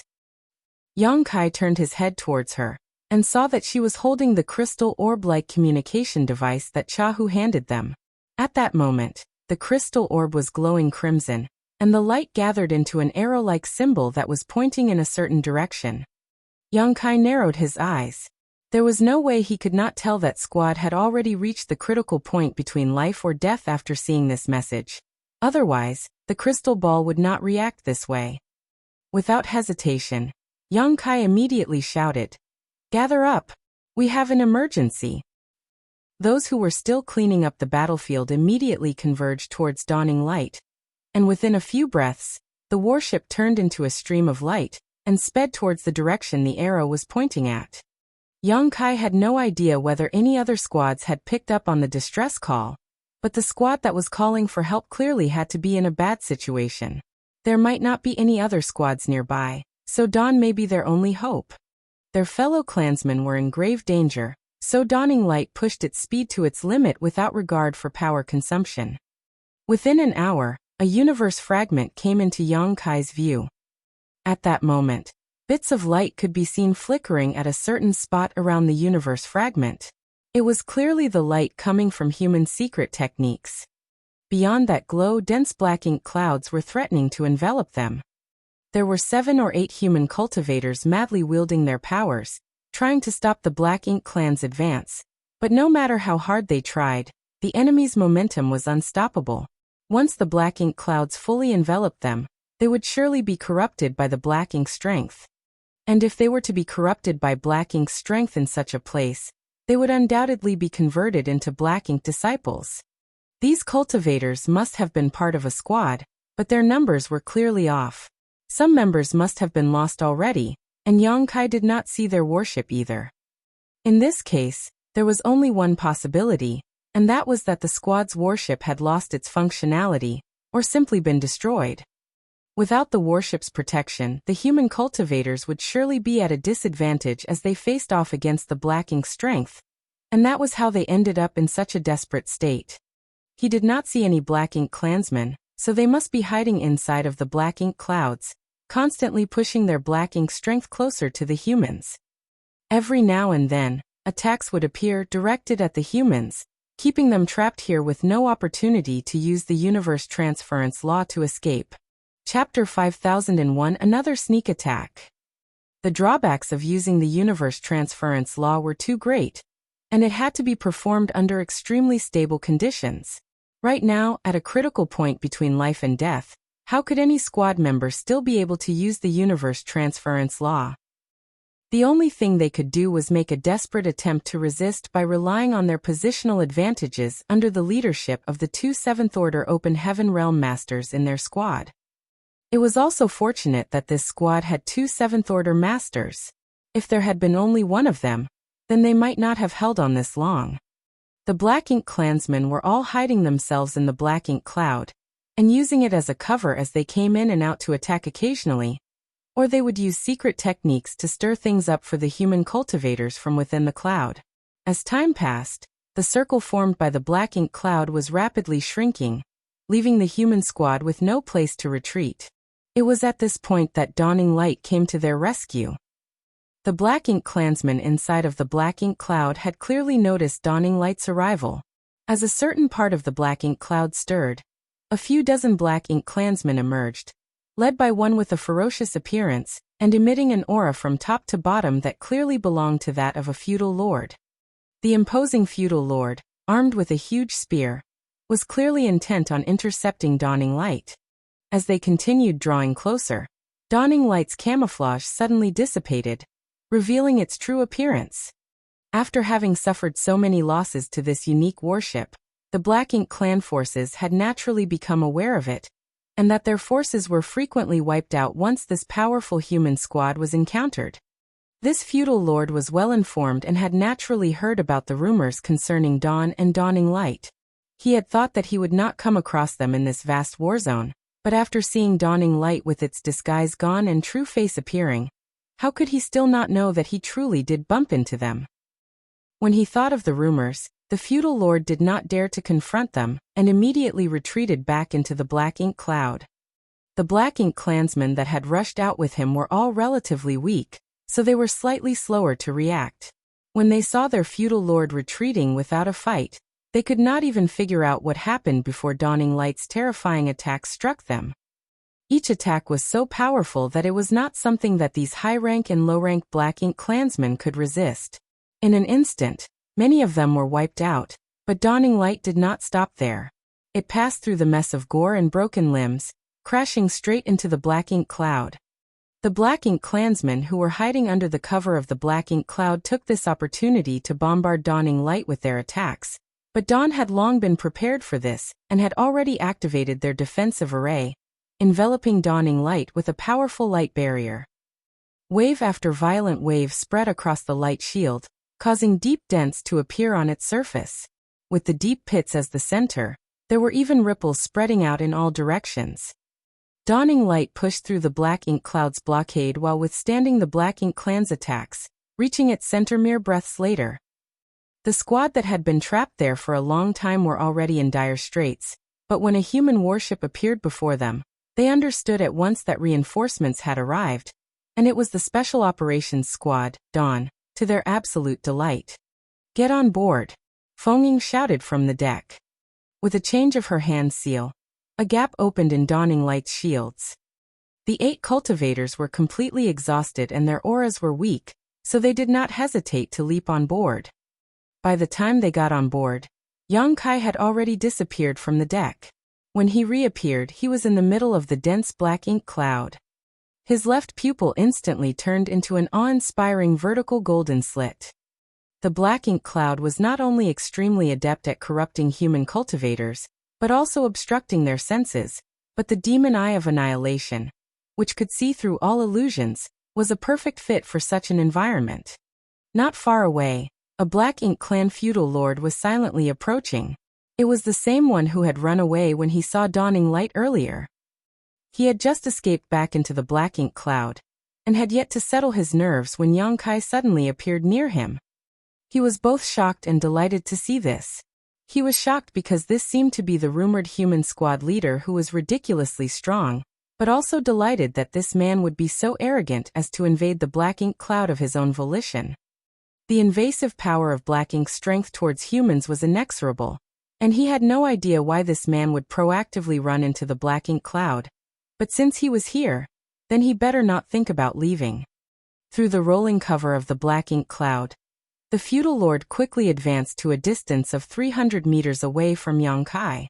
For a feudal lord, this was the perfect distance to launch a sneak attack. The power in his body poured into the giant spear. There was a fierce glint in the feudal lord's eyes as he raised his weapon, preparing to pierce it into Yang Kai's unsuspecting back. But at that moment, Yang Kai, who should have been oblivious to his presence, suddenly turned around and stared at him, the corners of his mouth turning into a cold smile. The golden vertical slit in his eyes seemed to contain unopposable majesty that caught the feudal lord off guard for a moment. The Black Ink Clan feudal lord was ashen with shock. He could not figure out how he had been spotted, but a spearhead was rapidly expanding in his vision, ensuring him that he was not imagining things. The feudal lord cried out in terror and raised his spear, attempting to block the incoming attack. As their spears clashed, the feudal lord felt a terrifying force erupting in front of him, forcing his large body to reel backwards. Even his hand which held the spear was shaking. An aura of death lingered around him. Looking up, he saw Yang Kai chasing after him like a shadow after the unsuccessful strike, his spear thrusting forward indomitably. Meanwhile, the strength inside of his body was roiling, leaving him powerless to protect himself. "I'm dead." Despair filled the eyes of the feudal lord in that instant. He had heard about how strong this human squad leader was, and it was said that only a territory lord could defeat him. However, those were just rumors he had heard, and it was only now that he was facing him head-on that he understood that it was not just empty gossip. True enough, this level of strength was not something that a feudal lord could withstand. At the very least, 4 or 5 feudal lords would be required to besiege this man to have some chance of beating him. As the Black Ink Clan feudal lord was about to die under the Azure Dragon Spear, Yang Kai's expression suddenly changed, and as if he were possessed by a ghost, he stopped in place and brandished his spear out in front of himself. An extremely faint golden light appeared, breaking through the black ink cloud. The attack came from outside and struck the Azure Dragon Spear with a loud bang. After the strange noise sounded, Yang Kai was pushed back by a huge force and his body retreated hundreds of meters before he could steady himself. When he was able to check, he saw a tiny scratch on the Azure Dragon Spear, which had been left by the attack earlier. If Yang Kai had not reacted quickly and protected himself with his Azure Dragon Spear, the sneak attack would have gone right through his chest. "It's that guy." Yang Kai's lit up with a frightening glare. He had been keeping an eye out for this black ink disciple from Divine Feather Paradise since the last time they met, but unfortunately, his search had not been fruitful. However, after being ambushed once, Yang Kai made sure to keep a part of his focus on his surroundings during every fight in order to ensure that something like that never happened again. It wasn't until just now that the feeling of being watched appeared again, and sure enough, that guy took advantage of the moment when he was fighting with the feudal lord to deliver another blow. If Yang Kai had not been prepared for it, then he might have gotten caught by this attack again. Though it was unlikely to kill him, the injury Yang Kai might sustain from it was definitely not going to be light. The first time he was attacked, Yang Kai was caught unprepared and allowed his arrow to pierce right through him. Then when he tried to pursue his attacker, he had completely lost sight of him. Now that he was prepared, how was he going to let that man get away again? As soon as he steadied himself though, another golden light struck his way. But this time, the golden light came from the opposite direction compared to before. If that previous sneak attack came from the front, then this one came from the back. There's two of them. This second attack was not aimed at him though, but rather at Dawning Light. Dawning Light had also sustained a lot of attacks when they rushed into the black ink cloud. Even though their light barrier did not break, it had grown noticeably dimmer. With that one attack, the light barrier surrounding Dawning Light actually shattered to pieces, which showed just how powerful it was. On the warship, all three of the cultivators in charge of controlling the defensive array grunted and coughed up blood, their faces turning pale. The defensive array that they had been in charge of had been broken, resulting in them suffering some of the backlash. What's more, the array itself was damaged, so it was clear that it could no longer be used. However, Yang Kai's attention was not on Dawning Light. There was more than one defensive array installed on Dawning Light, so they could temporarily compensate for the destroyed one. At the second blow, Yang Kai had already rushed over in a hurry, not even wasting time to kill off that Black Ink clan feudal lord who was in front of him. Previously, he let the sneak attacker get away because he was unprepared, but if he still let him get away even though he was ready for him this time, then it would be a disservice to the Tao of space that he had been cultivating for so many years. There were not two attackers, only one. The second attack was a secret technique the attacker used in order to confuse Yang Kai. It was clear that the attacker was also extremely wary of him, and feared that he would chase after him. As space principles surged, Yang Kai disappeared from the battlefield in an instant and arrived at a nearby universe fragment. The place seemed empty when he looked around, but there were obvious traces of a weak aura left behind. He just left. Just like last time, the attacker left immediately after his attack failed. This guy's wariness was simply impeccable. Only, Yang Kai could not figure out what sort of secret technique it was that this person used that enabled him to run away so quickly. In front of space principles, distance was no obstacle at all, so could it be possible that his opponent was also proficient in space principles? If that were the case, then this would be very troublesome to deal with. And it reinforced Yang Kai's idea that he had to capture this hidden ambusher no matter what. Chapter 5002, I'll take your surname if I let you run again. Under the view of his demon eye of annihilation, the faint traces that remained in the void that were almost imperceptible were revealed. These traces were clearly left behind when the attacker left. Yang Kai was about to move to pursue him when an obscure pattern suddenly lit up at his feet, followed by a shattering noise coming in from all directions that instantly enveloped him. The many attacks were the power erupting from a killing array, converging into the shape of wind blades that were cutting towards Yang Kai's direction as their center. It seemed that the attacker had anticipated that Yang Kai would investigate this place and had set up the spirit array here in advance. Hong hong hong. The attacks erupted with a series of loud noises. Yang Kai was able to escape without much injury, but not without looking like a mess. His face was also livid. The sneak attacker was an archery master, and although he had some knowledge of the Tao of spirit arrays, he was not very proficient, so the spirit array that he set up was not very strong. Even if Yang Kai just stood in place, the killing arrays would hardly be able to do anything to him. However, it succeeded in disrupting his pursuit. To be tricked to such an extent by this person also left Yang Kai very annoyed. It felt like his intelligence was being crushed by someone else, and it left him feeling a little defeated. It could be seen that whether it be in terms of cunning or methods, his attacker was first class. But that was not all.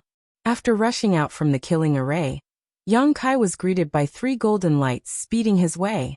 The golden lights were extremely fast and almost seemed like they could ignore the barrier of space, arriving before his eyes in just an instant. One aiming for his forehead, one for his chest, and one for his abdomen. The 3 golden lights came in one straight line. Though it was completely silent, it made Yang Kai's skin crawl. At the edge of life or death, Yang Kai brought out his space principles to their fullest extent and activated near-distant horizon, stretching out the void in front of him infinitely. The void seemed to congeal at that instant, and Yang Kai could clearly see the 3 golden lights that were shooting his way slowed to a turtle's crawl under the effects of near-distant horizon. However, the violent power held within the golden light broke through the secret technique in the blink of an eye, restoring their mobility and piercing through Yang Kai's body in unison. The next moment, Yang Kai's body disintegrated and disappeared without a trace. It was clearly just an afterimage. His true body had already traveled away using instantaneous movement. At that exact moment, on a universe fragment 1,000 kilometers away, Yang Kai suddenly appeared and threw a fierce punch. A violent force erupted, and the fragment no more than several dozen square kilometers in size turned to dust in an instant, revealing a figure behind it. The figure was wrapped in all black, and even their face was hidden underneath a hood, so it was impossible for Yang Kai to see their true appearance.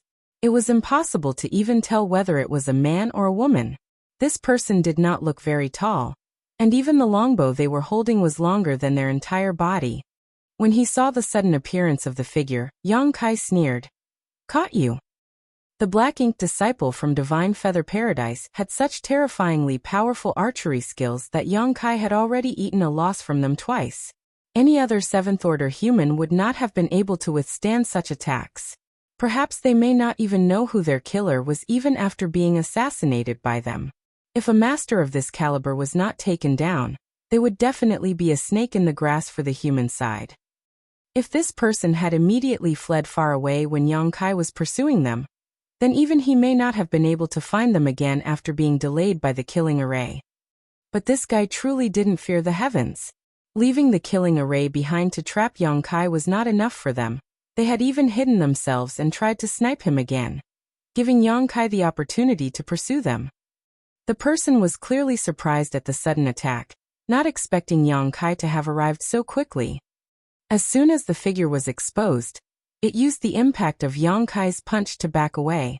At the same time, it reached out to pull their bowstring, and with a harsh whistle, golden light after golden light rained down on Yang Kai like raindrops. Yang Kai's vision was instantly obscured by a field of golden light. After summoning his Azure Dragon Spear and blocking all of the attacks, his attacker was long gone. Only a golden light remained far off in the void, fading away remarkably quickly. So fast. Yang Kai was secretly speechless, and he was also growing increasingly irritated. Gritting his teeth, he snorted, "I'll take your surname if I let you run again." If Yang Kai, who cultivated the Tao of space, were to let someone get away from him in such a situation, then he would have cultivated all these years in vain. In an instant, his figure disappeared. Yang Kai thought he would be able to catch up to the assailant easily, but even with his instantaneous movement, he could not reach them within a short amount of time. He had no idea what sort of movement technique this person was using, but it was so profound it was almost not inferior to his use of space principles. Yang Kai kept on chasing after them, but all he could see was a fading golden light in the far distance. It was unfortunate that he was unable to intercept them using instantaneous movement so far away. If he did try, then he could very well lose that person's tracks. He had no choice but to follow from behind and wait for his chance. Their chase ended up going on for a whole day and night, and it was not known how many millions of kilometers they crossed.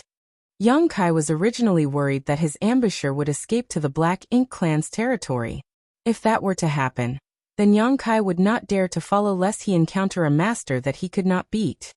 But after a long pursuit, it became apparent that this guy had no intention of escaping at all, and was just circling around the wider battlefield with Yang Kai. Whenever there was the slightest opportunity, that person would sneakily shoot out a thunderous blow at Yang Kai, and their attacks were so powerful that he did not dare to take them lightly. Each counterattack left him worse for wear. Yang Kai now had a stomach full of grievances, and secretly made up his mind that once he caught this hateful person, he would definitely beat them up to vent his anger. After a whole day and night passed, Yang Kai had more than a dozen new injuries on his body, all of them from his sneak attacker's long-range attacks. Even though these injuries were not a threat to his life, any other 7th Order Open Heaven Realm Master might not have the strength to keep chasing at this point, and would have been forced to find a place to heal. Yang Kai suddenly understood why this sneak attacker had not escaped to the Black Ink clan's hinterland. This guy obviously had a lot of confidence in their abilities. Yang Kai wanted to take them down, and they wanted to take Yang Kai down as well. And this constant badgering was because they were trying to exhaust Yang Kai before they struck. What an arrogant bastard, Yang Kai judged. A person like this was difficult to deal with. This fact was already proven earlier during the chase, but if he were to take this guy's personality into account, then they were not that hard to deal with. With that in mind, an idea sprouted in Yang Kai's mind. After another day of chasing, another dozen injuries were added to Yang Kai's body. At a certain point, he suddenly stopped and glared resentfully in the direction where his attacker was fleeing before he let out a roar towards the heavens. The roar that sounded through the void was mixed with unwillingness and rage. A short while later, Yang Kai turned around and sped off towards the forward base. When he passed by a certain universe fragment though, he dashed straight inside it. After finding a good spot, Yang Kai set up a barrier and took out some open heaven pills and healing pills before stuffing them into his mouth. He was in a miserable state right now, covered in dried blood from top to bottom. Even his aura was slightly weak. He was clearly an arrow at the end of its flight. Even though the chase only went on for 2 days, Yang Kai had manipulated space principles countless times during that period while constantly enduring the sneak attacks of that guy, which had been a tiring experience. The exhaustion that he was showing now was not completely fake. At least half of it was real, and it was indeed time for him to get a good rest to restore his energy. As time passed, Yang Kai's aura slowly recovered. He did not feel any strange sensations, so Yang Kai was wondering whether that person had taken this opportunity to run away. If that were the case, then he would have just wasted a lot of effort for naught. But on second thought, it should not be the case. That guy was extremely confident in their abilities, something Yang Kai knew well after their silent 2-day chase. A person like this would not give up so easily when faced with easy prey. And Yang Kai himself was currently that prey. As expected, just as Yang Kai was wondering if that person had truly left, a faint energy wave suddenly appeared, coming from a certain direction. Yang Kai's eyes flitted open as he remained seated from cultivating. He forcibly twisted his body in order to avoid getting hit, but in the next instant he felt a pain in his abdomen. There was no need to look, and Yang Kai could tell that his body had been pierced through once again. Even with his dragon vein, he could not resist the force of that attack. However, as if he did not even feel it, his body suddenly turned into a blur, and he disappeared in an instant.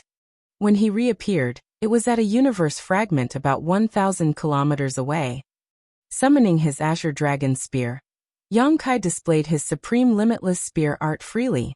The area passed through by his spear shadows seemed to be empty, but an object that appeared like a rock suddenly leapt up high and raised its longbow in front of itself to block the attack. Hong hong hong. A series of bangs sounded, and in an instant, 2 people were engaged in a heated melee. Yang Kai was still bleeding from his abdomen, but he completely ignored it and faced his hooded attacker with a fierce smile. "Let's see you run now."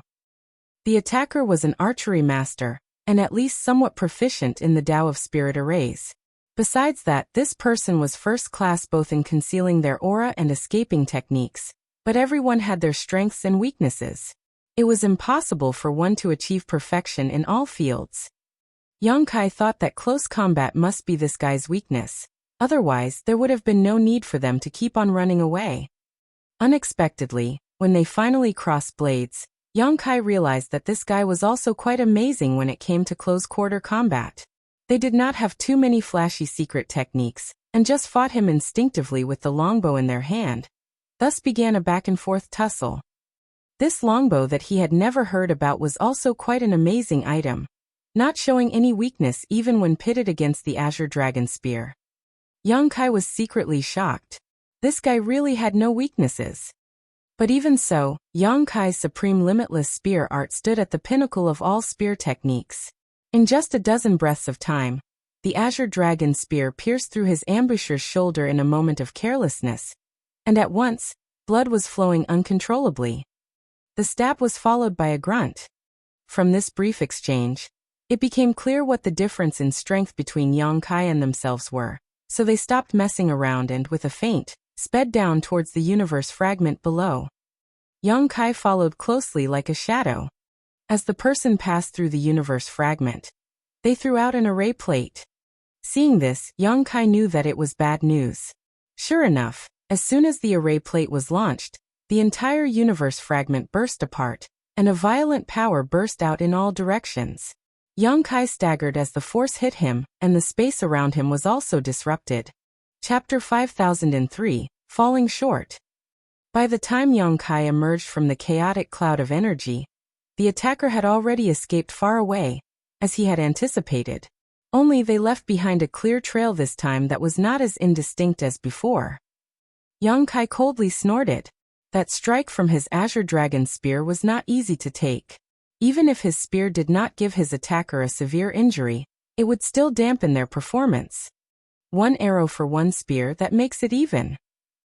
The biggest difference between them was the strength of their physiques. So when it came to trading wounds like this, Yang Kai had the advantage no matter how one saw it. Without dallying in place, Yang Kai pursued his attacker in the direction they left. The fact that he was unable to catch this guy even after the plot he set up earlier showed just how difficult this ambusher was to manage. Among 7th Order Open Heaven Realm Masters, Yang Kai had never met one of this caliber before. Even if Feng Ying were to face this person, she would not be their opponent if they were facing off at a distance. But with this, the boiling anger inside Yang Kai finally eased down. The more difficult his opponent was, the calmer he had to be. This was not an enemy he could take down simply, so he had no choice but to be patient. He believed that if he kept on going, then an opportunity would come to him eventually. While chasing after that person by constant use of space principles, Yang Kai gradually shortened the distance between them. It seemed that his attacker was now much slower after suffering a hit from his Azure Dragon Spear, and also having exhausted their strength during this long chase.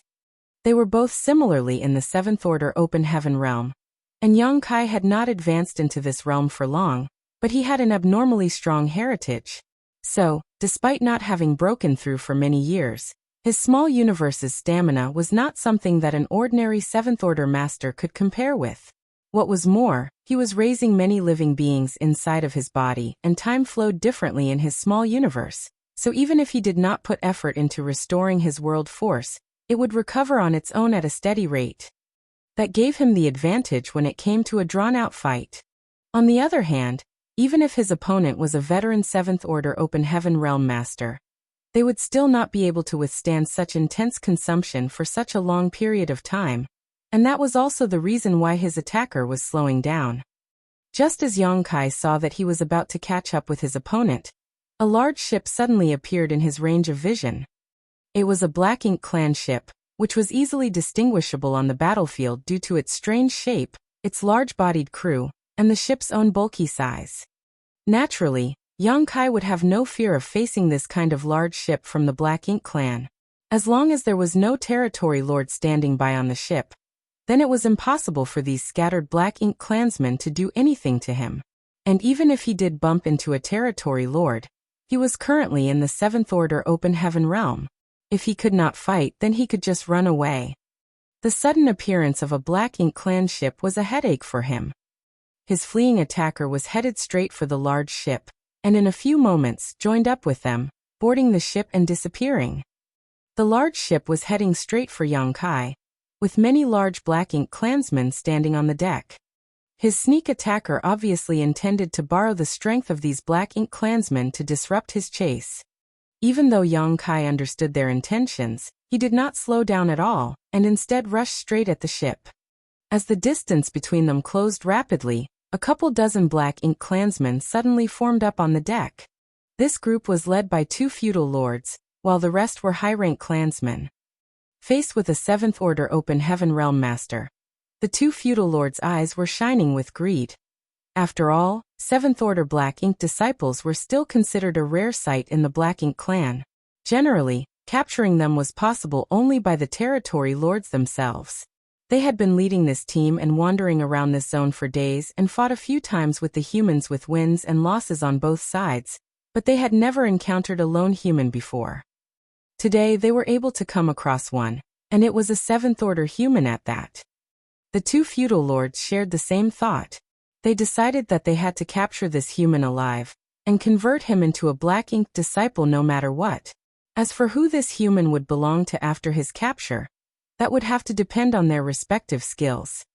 Alone they may be no match for a human in the 7th Order, as humans in the equivalent realm were always slightly stronger than them, and they knew that. But with 2 against 1, and with so many subordinates for them to use at their disposal, adding on to the fact that this human seemed to be injured, what was there for them to even be afraid of? As they watched the 7th Order human continue his charge with undiminished vigor, the feudal lord on the left waved his hand, and a dozen high-rank Black Ink clans charged out, going straight towards the human. Yang Kai's face was indifferent. His spear was as steady as a mountain, but when it crossed paths with these Black Ink clansmen, his spear turned into a torrent. His seemingly thin figure passed straight through the many high-rank Black Ink clansmen in the next instant. The dozen high-rank Black Ink clansmen froze, as if they had been bound in place, their faces filled with horror before they all exploded into a black blood mist. The 2 feudal lords at the back were also in a state of shock. Even though they were not weak, they were not strong enough to see what had happened ahead during that instant. Is this guy really in the 7th Order? Both the feudal lords were taken aback. If the human 7th Order masters were all so strong, then how were the Black Ink clan supposed to continue this war? When they saw the incoming attacker continuing his mad dash, one of the feudal lords finally came back to his senses and roared in anger. As he opened his mouth, a Black Ink cloud was spat out. "Get out of my way!" Yang Kai shouted, plunging into the Black Ink cloud without hesitation and stabbing his spear out. When his spear struck out, space trembled. The feudal lord clearly did not expect Yang Kai to have so little fear of their Black Ink strength. He thought that this move would definitely force Yang Kai back, but he never anticipated him rushing in head first with unwavering murderous intent. This feudal lord shrieked and hastily tried to fight back, but with a great splatter of blood, half of his neck had been sliced through. Even though it was a severe injury, it was not fatal. Writhing in pain, the feudal lord backed away while the other took the opportunity to close in for a counterattack. Yang Kai swept his spear to the side, sending an immense force out. Yang Kai stumbled slightly after blocking this blow, but the second feudal lord was sent flying. Before Yang Kai could stabilize himself, a golden light shot through the void at him from the large ship. Yang Kai had once again been attacked by that sneak attacker he had been chasing. His attacker's grasp for an opening was exceptional. Just as Yang Kai had lost his balance and was powerless to resist, the golden light hit his forehead, throwing his head back and sending him tumbling. The 2 feudal lords were overjoyed at this sight as both of them tried to flank Yang Kai from the left and right. One feudal lord had his head half cut off by Yang Kai, and the other had a huge gash in his waist, both very serious injuries. It had to be known that these were the injuries resulting from just one exchange of moves with Yang Kai, which clearly showed the great disparity in their strengths. After sustaining such wounds, both of the feudal lords had immediately wanted to flee. However, when they saw that Yang Kai was also badly injured, they couldn't resist trying to take advantage of this situation. Unfortunately, before they could even get close, the tumbling Yang Kai regained his footing and stood up straight again. The dragon scales on his forehead had shattered, and at the center of his forehead was a wound so deep that one could see the bone. Clearly, the last attack had almost pierced through his head. In fact, if Yang Kai had not used his dragon scales at the last moment to protect himself, the sneak attacker could have taken his life. Golden blood dripped from his forehead, blurring his vision and making Yang Kai look even more miserable than before. After their long chase, this was the biggest loss he suffered, and it sent him into a complete rage. Throwing a cold look at the feudal lords trying to pincer him from the left and right, Yongkai inhaled softly, and a chilling aura surrounded his body. The two feudal lords felt as if they had been thrown into an ice cellar. The feudal lord who had half of his neck cut through tried to turn around and run when he sensed that things were going to get bad, but as soon as he turned around, a long spear had already pierced through his back and into his heart before emerging out his chest. He looked down and his eyes were filled with horror. A violent energy burst through his body, instantly blasting the feudal lord into a blood mist. Yongkai did not even care about the second feudal lord. He wrapped his body in his spear aura and shot directly at the Black Ink clan ship. Hong! The large ship was blasted apart and many of the high-rank and low-rank Black Ink clansmen hiding inside were killed, but Yongkai saw no sign of the accursed Black Ink disciple he was hunting. That person had obviously escaped after the attack earlier. This made Yongkai so angry that he could only laugh. It was no longer possible for him to catch that person even if he wanted to now. After that chaotic situation earlier, he could no longer grasp that person's trail, and with their concealment skills, he would not be able to catch them anyway unless they decide to reappear on their own. It was a lost cause. If not for the sudden appearance of the Black Ink clan's ship here to spoil his good deed, Yongkai was confident that he could take that person down within half a day. When he turned around, the second feudal lord who was still alive was fleeing far away. Eyes narrowing coldly, Yongkai's body rushed out in pursuit. Since he failed to catch that Black Ink disciple, then he had no choice but to kill off this feudal lord to vent his anger. Even though the feudal lord ran fast, there was no way he could outrun Yongkai. Within moments, he was caught and could barely resist for more than a dozen breaths before being executed under Yongkai's spear. After the fierce battle, Yongkai was able to exterminate a large number of Black Ink clansmen, but he let his true target escape, much to his dismay. However, with his past experiences as references, Yongkai was suspicious about whether or not that person had truly left or not, or whether they were just hiding in the shadows, waiting for the right opportunity to launch another sneak attack. With that in consideration, Yongkai did not go too far. Instead, he stopped at a universe fragment nearby and began to recuperate from his injuries. The wound he sustained this time around was by no means minor. Even though it was blocked by his dragon scales, the violent force behind that attack still penetrated his skull, and Yongkai was somewhat dizzy even now. A wound of this level was enough to affect his strength adversely. The healing pills produced by Blue Sky Pass were quite effective though, and Yongkai had exchanged his military merits for some of them at the inner sanctum, so he took them now so that he could recover quickly from his injuries. However, despite keeping a close eye on his surroundings, he could not sense any movements from his attacker. It seemed from this that the ambusher had well and truly left, unlike last time when they were still lurking around, waiting for an opportunity to make their move. It was a shame that he failed to catch that guy, but as long as he was still active around this battle zone, then Yongkai would see that person again sooner or later. Having made up his mind, Yongkai relaxed. There was little for him to worry about in regards to Dawn. Even though he left chasing after an enemy, there were still 4 7th-order masters there to watch over Dawn, led by a master like Feng Ying. As long as they did not bump into an enemy that was too strong, then it should be no problem for them to protect themselves. Forming several hand seals, Yongkai tried to activate the universe transference law. There was a universe array arranged inside Dawning Light, and all of Dawn's members had already left their imprints inside of it. As long as the distance was not too far away, one could use the universe transference law to return instantly. Chapter 5004, Mantis Catches Cicada. Following his attempt to activate the universal transference law, Yongkai's face turned solemn. He had arranged a universe array on Dawning Light, and also left behind his imprint on it. As long as the distance was not too great, then the universe transference law could resonate with Dawning Light, creating a connection between them. He wasted a lot of time chasing down a powerful foe, but judging from the distance he actually traveled, he should still be well within range to use it. However, he was completely unable to establish a connection with Dawning Light using the universe transference law, which surprised him.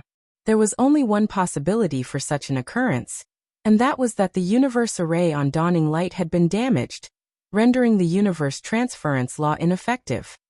The universe array was located in the deepest part of Dawning Light. If the defensive arrays and hull were not seriously damaged, then it was simply impossible for the universe array to have been affected. Yet Dawning Light's universe array was indeed damaged. It was not hard to infer from that Dawn must have encountered a strong foe and engaged in a fierce battle with them. Was it a territory lord that they bumped into this time, or just a very large swarm of Black Ink clansmen? Young Kai frowned. No matter how he thought about it, these were the only two possibilities. Otherwise, it was impossible for anything to happen with Dawn Squad's combat capabilities. However, he did not have to worry too much. There were 4 7th Order Open Heaven Realm Masters in Dawn, and Fenging was also there. Even if they did have to face off against a territory lord, they could escape if they could not beat them. Being wiped out was basically impossible. It was no use worrying about it now since he had no way of rushing back quickly through the universe transference law. The fight on that side should also have long subsided given how long he had been gone for. Right now there was a great possibility that Dawning Light was returning to the forward base. After taking out his universe chart and checking his position, Yang Kai found his bearings and began making his way back to the forward base as well. On his way back, he occasionally encountered Black Ink clan squads, all of which he eliminated. After chasing that sneak attacker for so long yet still failing to beat them, Yang Kai was nursing a stomach full of grievances. The only thing he could do was vent his annoyance on those unfortunate Black Ink clansmen. In just half a day, he encountered 2 Black Ink clan squads. Their numbers were not high, and they were not very strong in general either. They did not even have any feudal lords among them. They seemed to be scouting parties.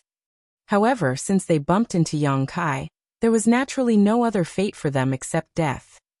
After advancing for a short amount of time, violent power fluctuations could be felt from the void a distance away. Yang Kai's thoughts stirred, realizing that there had to be masters fighting up ahead. He immediately focused his eyesight as far as possible on the energy fluctuations. He could see 2 figures tangling up with each other in the void. One of the figures was extremely large, while the other was of ordinary size. Both of them attacked with such ferocity that even from a great distance, Yang Kai could feel the terrifying fallout of their clash. This was a fight between a territory lord and an 8th Order Open Heaven Realm Master. The battle was too far away, so Yang Kai could not see who this 8th Order Master was, much less how they were faring in the fight, but after a moment's deliberation, Yang Kai hastily concealed his aura and quietly approached them. Universe fragments littered the battlefield, meaning there were many good hiding spots nearby. If this were any other time, then the 2 masters would definitely have noticed Yang Kai at this distance. After all, his concealment skills were good, but it was still difficult to hide from a master an order above himself.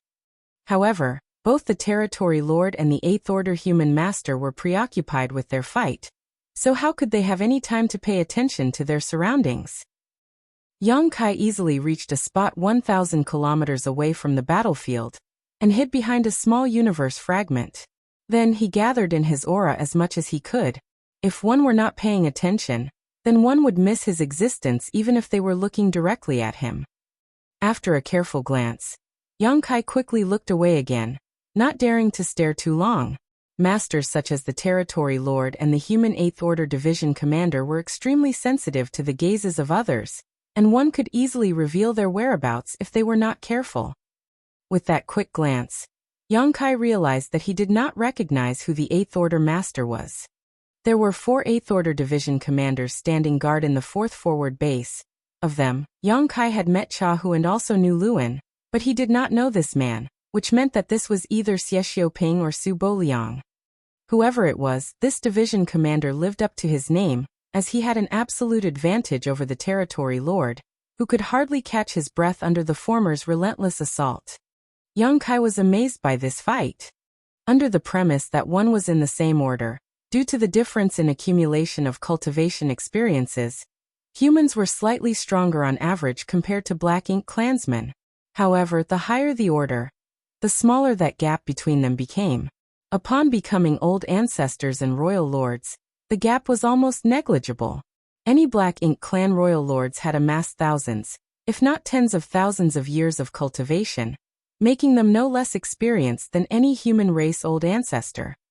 The gap between Seventh Order Open Heaven Realm Masters and feudal lords was still quite obvious, but the difference between Eighth Order Masters and Territory Lords was still noticeable, but not by a significant amount. Back then, when Zhongliang fought with a Territory Lord around Blue Sky Pass, he still suffered some losses. However, what Yang Kai saw on this day was an Eighth Order human master, holding an absolute advantage over a Territory Lord, who could only defend without any ability to fight back. Not only that, but the Territory Lord's body was covered in horrific injuries, and ink-black blood was flowing out from all over his figure. Is this Eighth Order Division commander just that strong? Or is this particular Territory Lord just that weak? Yang Kai was now quite glad he snuck over. Even though the human master had the upper hand in this fight, and the Territory Lord seemed to be on the defensive without any means to fight back, a starving camel was still bigger than a horse. That was still a Territory Lord, so although it would be easy for the Eighth Order Master to injure him, killing him was going to be difficult. Yang Kai felt that if he could find an opening to help the human master, there was a chance he could tip the scales just enough for a kill to be made. However, he would have to wait patiently for such a chance, if one even presented itself. He was a Seventh Order Master, so it would be dangerous for him to intervene in a battle of this level. Not even an Eighth Order Master would easily choose to face the final desperate blow of a Territory Lord. That was probably the reason why the Eighth Order Master did not push his enemy too hard, and instead focused on wearing down his opponent's strength while biding his time. As the battle raged on, Yang Kai only peeked at the two figures from the corner of his eye to judge the progress of the fight. As time passed, it became clear that the Territory Lord was losing ground, and was repeatedly trying to escape, only to be stopped by the human master. Every time he was about to grow desperate, the Eighth Order Master would slow down his attacks, giving the enemy the illusion that he could hold out just a bit longer. That was how their fight dragged on, seemingly without end. The Eighth Order Master was also injured during the fight, but not very seriously. The only thing that kept him at bay was the black ink strength used by the Territory Lord. Even though masters in the Eighth Order Open Heaven realm had a high resistance to black ink strength, that did not mean that it was impossible to be corrupted by it after long periods of exposure. Once black ink strength entered his small universe, then he would have no choice but to return to the forward base to cleanse it with the purifying light. However, this was a rare opportunity, so even though he was powerless to kill this Territory Lord, this division commander was determined to hit him hard enough to send him back to a black ink nest to recover for several dozen years. Time seemed to pass quickly, but also dreadfully slowly. Half a day seemed like a million years as Yang Kai kept on waiting for a chance to strike, but that chance never came. Just as he was starting to grow impatient, there was a sudden change in the battlefield. He had no idea what sort of secret technique the Territory Lord used, but 8 strands of dense black ink strength suddenly gushed out from his body, turning into black chains that suppressed and sealed the surrounding space, trapping the Eighth Order human master almost instantly. The Eighth Order Division commander's movements were sealed, but with a stern look on his face, he launched secret techniques and divine abilities in the Territory Lord's direction. The Territory Lord's face changed at once and he clearly wanted to dodge, but he seemed to be restrained by his own secret technique, causing him to freeze in place without being able to move a muscle. One by one, the secret techniques and divine abilities landed solidly on his body, hitting him until he spat blood repeatedly. Yang Kai was dumbfounded by this sudden turn of events, and so was the Eighth Order Master. It was hard to understand how this Territory Lord could have made such a foolish move. It was an amazing secret technique that he used, but what use would it be if even his own movements were restricted by it? Yang Kai's eyes lit up when he saw this scenario, as the opportunity he had been waiting for had finally arrived. Just as he was about to rush into the battlefield using his space principles to assist the Eighth Order Master, a brilliant bolt of light suddenly flew over from a universe fragment 1,000 kilometers away from the clash. The bolt of light had an astonishing glow to it, and swiftly took on the form of 2 spread wings. As soon as it appeared, It had already reached the side of the Eighth Order human master. At that moment, the Eighth Order master's movements were restricted by the Territory Lord's secret technique, and he was unable to dodge. Moreover, the attack came so quickly and so stealthily without so much as a warning. The Eighth Order master's face changed drastically as he pushed his world force madly to form a shield to protect his body. However, the bolt of light still struck him hard. The barrier that he hastily raised was instantly shattered and fresh blood splattered out. The Eighth Order master's waist had almost blown into a mess of blood, and his aura was rapidly weakening. He had been fighting with this Territory Lord for a long time, so he was nowhere near his peak condition. He also suffered many wounds himself in the battle, so when a mysterious assailant suddenly ambushed him from a secret location, he ended up taking a bad hit. Meanwhile, the Territory Lord, who had been suppressed by him all this while, was given the opportunity to withdraw his sealing technique and throw a punch forward. The Eighth Order master barely managed to block it, but he still coughed up a mouthful of blood. Not only that, but the black ink strength around him was also pouring into his body like crazy. Before suffering such a heavy injury, he was just barely able to withstand the corruption of the black ink strength. Now that he was suffering such severe injuries and had taken a direct punch from the Territory Lord, he could no longer resist the black ink strength's encroachment. In the past, even an Eighth Order master would have to sacrifice a piece of their small universe as soon as possible in order to prevent any further corruption in such a situation, incurring great damage to their foundation.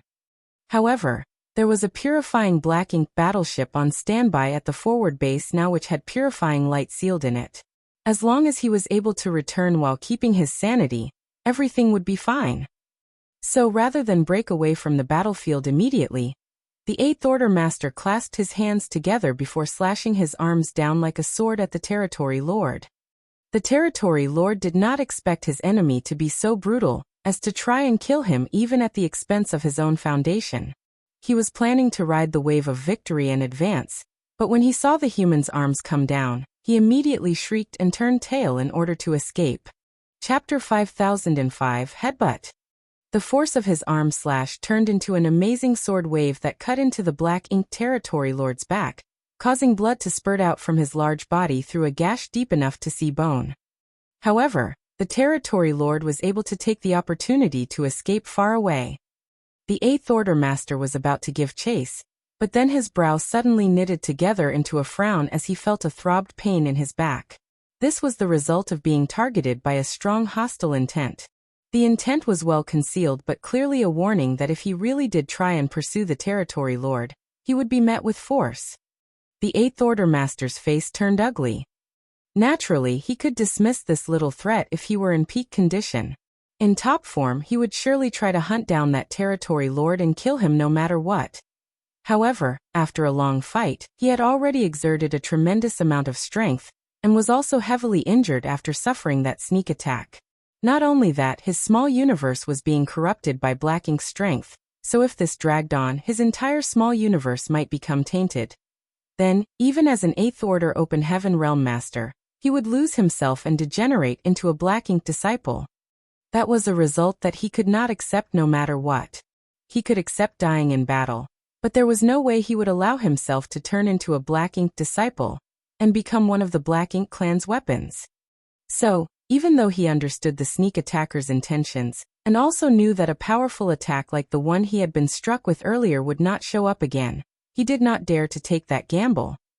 After a cold stare towards the source of the attack, the Eighth Order master's body finally moved back, until he arrived at a safe distance before activating the universe transference law that was connected to the universe array on the forward base's purifying black ink battleship.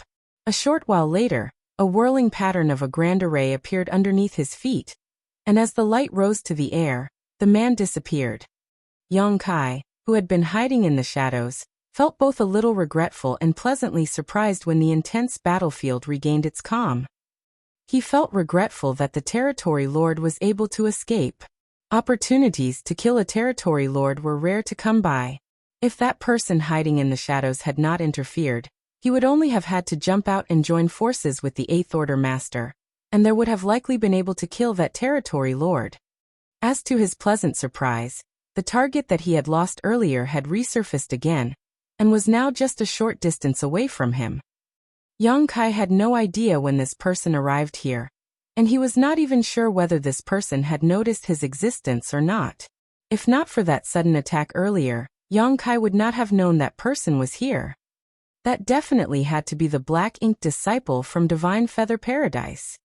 Previously, when this guy ambushed Yang Kai, the attack that they used was basically just reminiscent of a golden light or a golden arrow.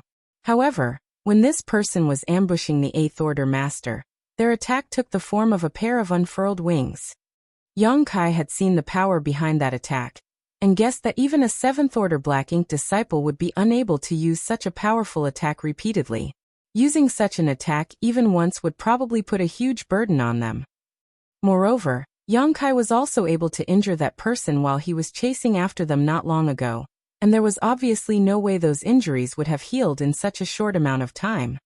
From their body already being wounded to then using such an immensely powerful secret technique, it was possible that this Black Ink disciple had little strength left at this moment. Yang Kai almost could not endure the urge to throw his head back and roar in laughter. This really was the case of the mantis stalking the cicada, but the oriole waits behind. Rather than rush out immediately, Yang Kai concealed his aura even more cautiously, because he wasn't sure whether his opponent was aware of his presence or not. He knew how difficult this ambusher was, and if he missed them again, then he would just be repeating the same mistake. There was only one opportunity here. Either he did nothing, or if he went all out, he had to make sure he got this right. In fact, both Yang Kai and the 8th Order Master were correct. The Black Ink disciple who was lurking in the shadows simply had no energy to unleash that kind of attack again. As a 7th Order Open Heaven Realm Master, even though they were ambushing an 8th Order Master from the shadows, they still had to use a sacrificial technique that, while dealing 1,000 points of damage to the enemy, dealt 800 to themselves. After using that attack, their entire person was drained. They would never have used such a secret technique easily and did not even use it last time when they were ambushing Yang Kai. However, in order to land a good hit on an 8th Order Division commander, they had no choice but to use such an attack. However, the ambusher was smart. Despite having little strength left, they still used their hostile intent to ward off the injured 8th Order Master.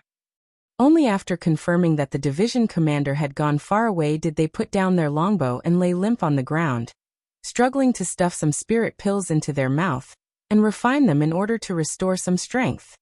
They did not stay in place for too long though, since the previous attack had already revealed their whereabouts. They could not be sure whether that 8th Order Master would suddenly wheel around for a counterattack. If that were to happen, then they would definitely be powerless to resist. So when they regained a bit of their energy after a short rest, they stood up and tried to leave. However, they had just begun to move when their heart suddenly jumped. They had a bad feeling that something terrible was about to happen. This person reacted with great haste and twisted around to draw their bowstring. The bowstring whizzed and a golden light condensed.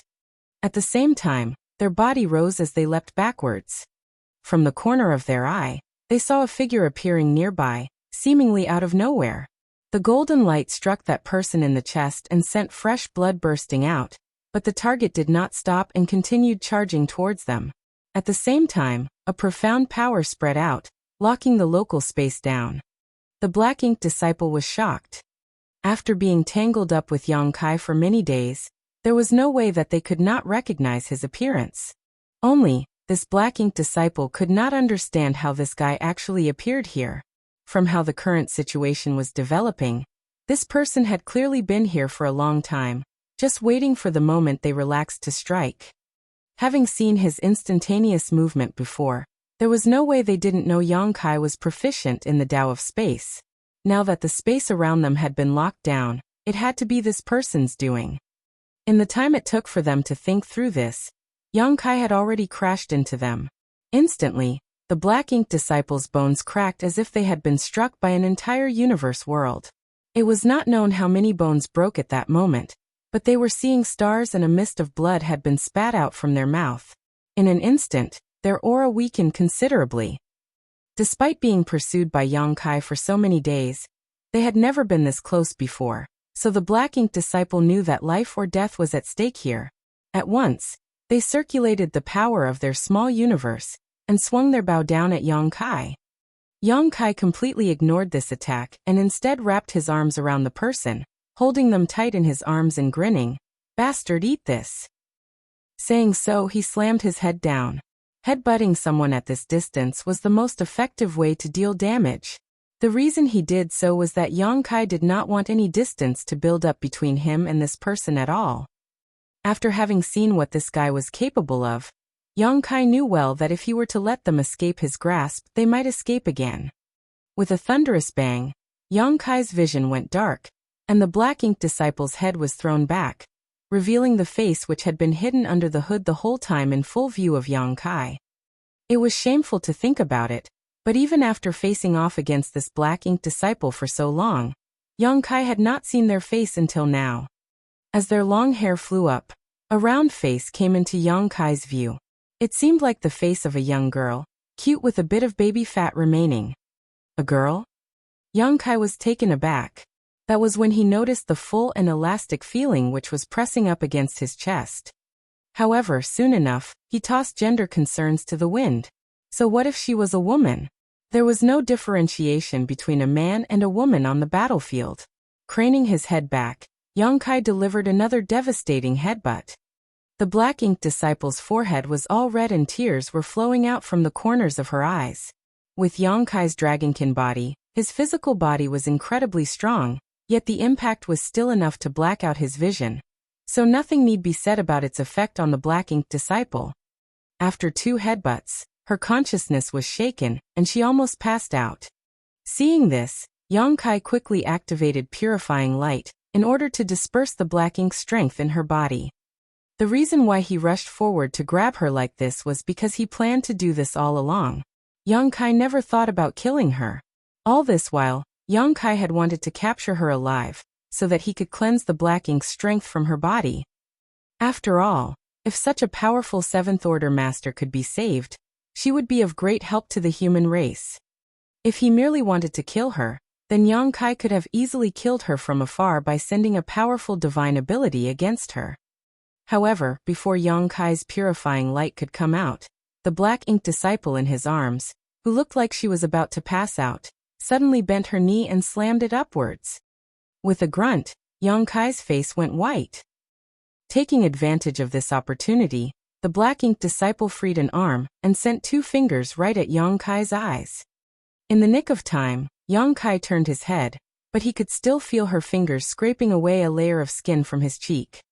The pain caused anger to surge up inside of him, and he squeezed even harder. The black ink disciple yelped as her body creaked with the sounds of bones breaking. There was even blood spilling out from the corner of her mouth. It seemed like it would only take a bit more force from this person in front of her, and she would burst apart. In a moment of fear, her fingers, elbows, even her teeth and head all become weapons that rained down attacks on Yang Kai. At such a close distance, she attacked Yang Kai completely haphazardly. A fierce light flashed past Yang Kai's eyes. He understood that if he did not completely subdue her, then he would simply have no chance to use Purifying Light. So he restrained her body with both arms, and even wrapped his legs around hers to prevent her from targeting his weak spot again. Following that, Yang Kai used another headbutt. Hong hong hong. Every clash between them was a competition between their small universe's heritages. At first, the black ink disciple was able to put up a little bit of a fight. However, after 7 or 8 more headbutts, her resistance gradually faded away.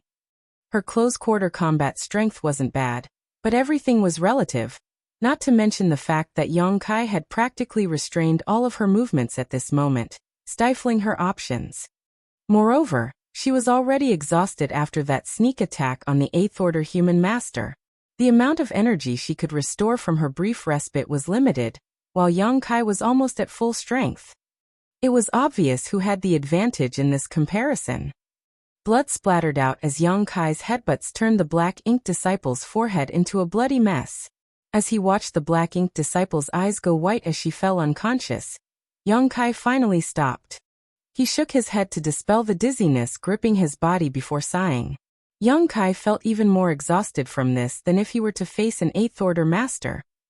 Fortunately, the black ink disciple in front of him seemed to have lost all energy to resist, and had finally fallen under his capture. Chapter 5006. Do you want to kill a territory lord? However, this woman had proven herself to be extremely cunning. It was hard to be sure whether she was just feigning unconsciousness or not. So Yang Kai had no intention of letting her go, and just silently activated his purifying light. A short while later, his left and right hands glowed in 2 different colors that merged and fused together into a dazzling white light, completely enveloping the 2 bodies that were in close contact with each other. The almost unconscious black ink disciple suddenly looked pained, and a hoarse noise escaped from her throat. She instinctively tried to struggle, but with Yang Kai keeping her locked in place, it was useless no matter how much she resisted. Ci la la. Black ink strength could be seen seeping out of her body before disappearing without a trace. The pained look on the black ink disciple's face also gradually disappeared, and her expression softened. After a few moments, when no more black strength came out, Yang Kai finally let go. Only now was he sure that she had no more energy to resist. Exhausted, Yang Kai collapsed spread-eagled and gasped hard. Even though the woman next to him was unconscious, her brow was still furrowed, as if she were having a nightmare. It was only after a few moments that Yang Kai struggled to sit up and stuffed some energy-recovering spirit pills into his mouth, and silently began refining them. The woman still showed no signs of waking up. She had sustained several injuries from Yang Kai after being chased down by him for several days. Then, she had hidden in the shadows in order to ambush the 8th Order Open Heaven Master, which led to her using a powerful secret technique that further aggravated her condition. Finally, she suffered a rough beating from Yang Kai. Even though she had regained her free will, she was still suffering from her overexertion and injuries. Yang Kai sat cross-legged next to her and stuffed some spirit pills into her mouth, helping her swallow them before activating his towering evergreen divine manifestation, enveloping them both in its rich, soothing vitality. Fortunately, there were no signs of any Black Ink clansmen around this area. Otherwise, he would surely end up in another battle after making such a ruckus. The woman ended up sleeping for a whole day. At some point, her long lashes fluttered. Then her eyes flitted open suddenly and her small body shot up from the ground. Reaching towards the void, she grabbed her longbow, which was even longer than the length of her body. The bow was drawn with great familiarity, and a golden light was pointed straight at Yang Kai, ready to strike.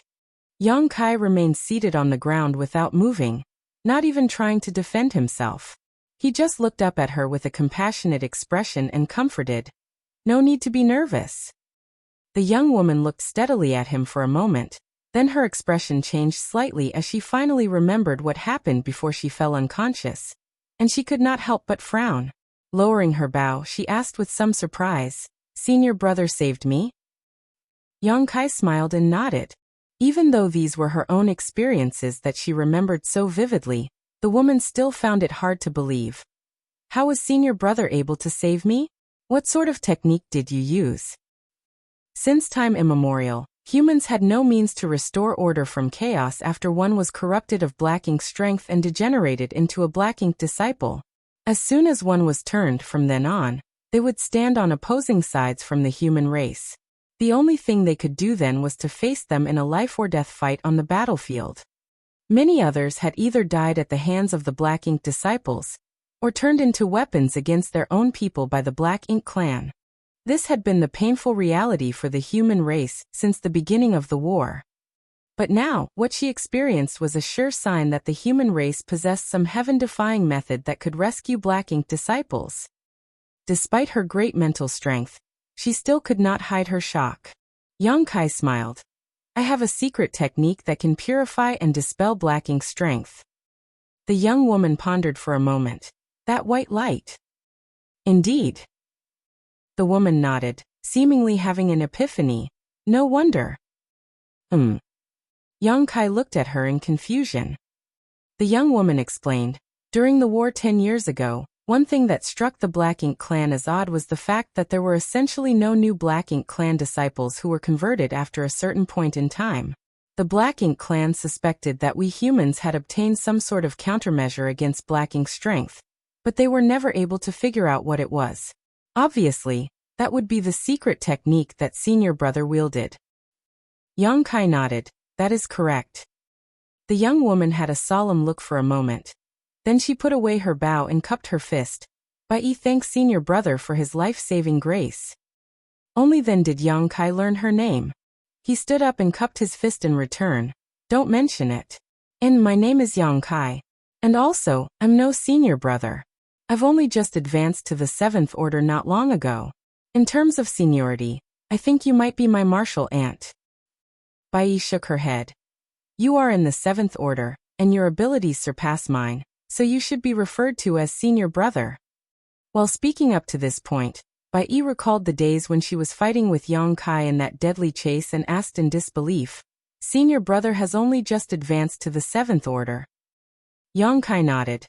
I broke through at the end of the last war between the two races. Bai could not help but feel shaken. For him to have almost driven her into a corner despite only having recently advanced into the 7th order open heaven realm. Just how strong was his heritage? If Yang Kai had more time to cultivate, then how could she even be his opponent? She was considered a heaven-sent prodigy, and even though she had the sense to know that she was not that different from other 7th order masters in terms of pure strength, once she has some distance from her opponent, ordinary 7th order masters would not even be able to get close to her.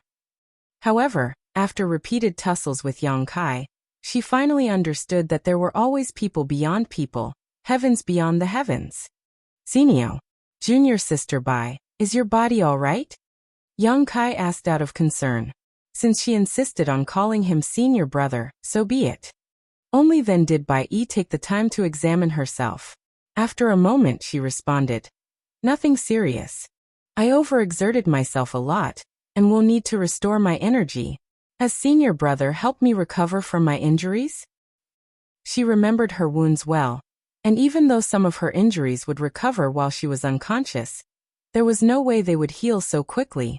That meant that someone helped her recover while she was unconscious, and naturally, Yang Kai was the only possible person. As she spoke, she touched her forehead, feeling a wave of dizziness coming on. Memories of Yang Kai's world-shattering headbutts were still fresh, as if they had just happened. Even after living for such a long time, it was the first time in her life that she had been treated that way, so it was a novel experience for her. Yang Kai laughed awkwardly. As to what happened before, I had no choice but to do it. Please do not blame me for my indiscretion, junior sister. Bai nodded.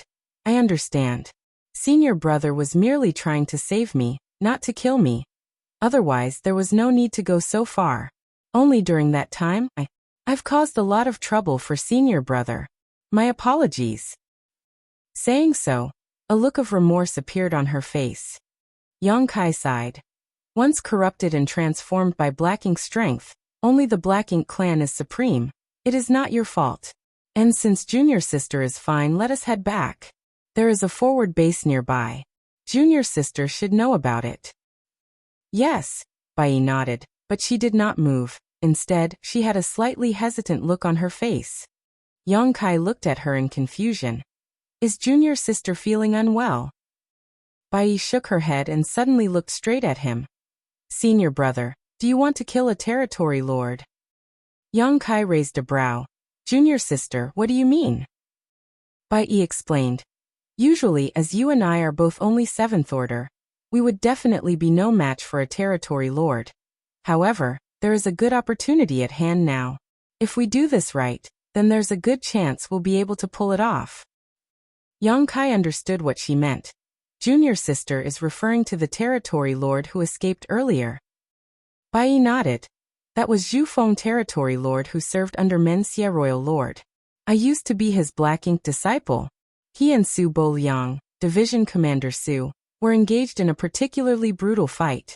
Though he managed to escape with my help, Zhu Feng's foundation was severely damaged. He must be back at his Black Ink nest, recovering from those injuries. If you and I were to ambush him now, there is a good chance that we can take him down. Yang Kai narrowed his eyes, but the light in them was bright. Is junior sister sure? If Zhu Feng is healing, then there must be masters standing guard around him. You and I are only two people, and though our strengths are not bad, how high could the possibility of killing him be? Bai shook her head. Senior brother may not know, but the Black Ink clan is not a monolith, and there is a lot of treachery lurking in the dark. If given the opportunity, weaker Black Ink clansmen can see their strength soaring by devouring the energy of higher-ranking clansmen. Currently, Zhu Feng has been severely injured, so no matter what, he would not allow this news to reach the ears of other territory lords, or even most of the feudal lords under his command. Otherwise, once this news is leaked, there is no guarantee that the other territory lords may not have malicious thoughts about him. Even the feudal lords under him might take the risk to attack him. Once they devour his energy, it would be enough for a feudal lord to advance and become a territory lord. Yang Kai nodded at her words. I have indeed heard of such a thing. He had lived in the Black Ink clan's territory for 2 years, so he had naturally heard about this. Back then, Nguyen had expressed his desire to devour a feudal lord more than once in front of him. Unfortunately, he never had any opportunities to do so, so he could only bring Yang Kai around to pick gambling fights and earn Black Ink coins. This kind of information was no secret either. The great passes of the human race all possessed this knowledge. Bai nodded. If it were any ordinary injury, then those feudal lords naturally wouldn't have any funny thoughts. However, Zhu Feng's injuries were severe, so he surely wished to conceal the news. And the place where he was recovering now was only guarded by a few of his most trusted subordinates. You know where he goes to rest? Bai nodded. Approximately, yes. After all, I was one of the Black Ink disciples under him and had access to many of his secrets. Yang Kai began to ponder. The temptation of a heavily injured territory lord was great. If they could take this opportunity to kill him, then that would be enough to deal a severe blow to the Black Ink clan's activities in this region, which would naturally be a great benefit to the humans. However, doing this would mean taking on a hefty risk. After all, that was still a territory lord. A starving camel was still bigger than a horse.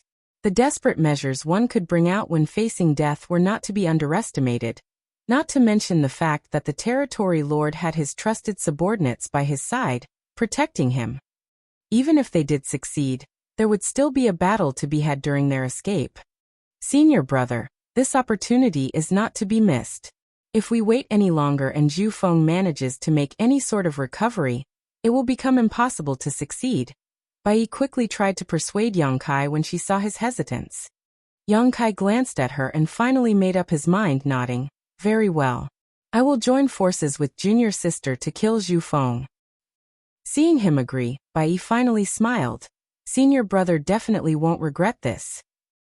However, the two of us still have to recover before we go, Yang Kai advised. Personally, his condition was fine. However, Bai's aura was currently very weak, and it was indeed necessary for her to restore her energy first. Otherwise, where would she find the energy to ambush Zhu Feng? As such, the two of them settled down to recover their strength. Chapter 5007 Misunderstanding.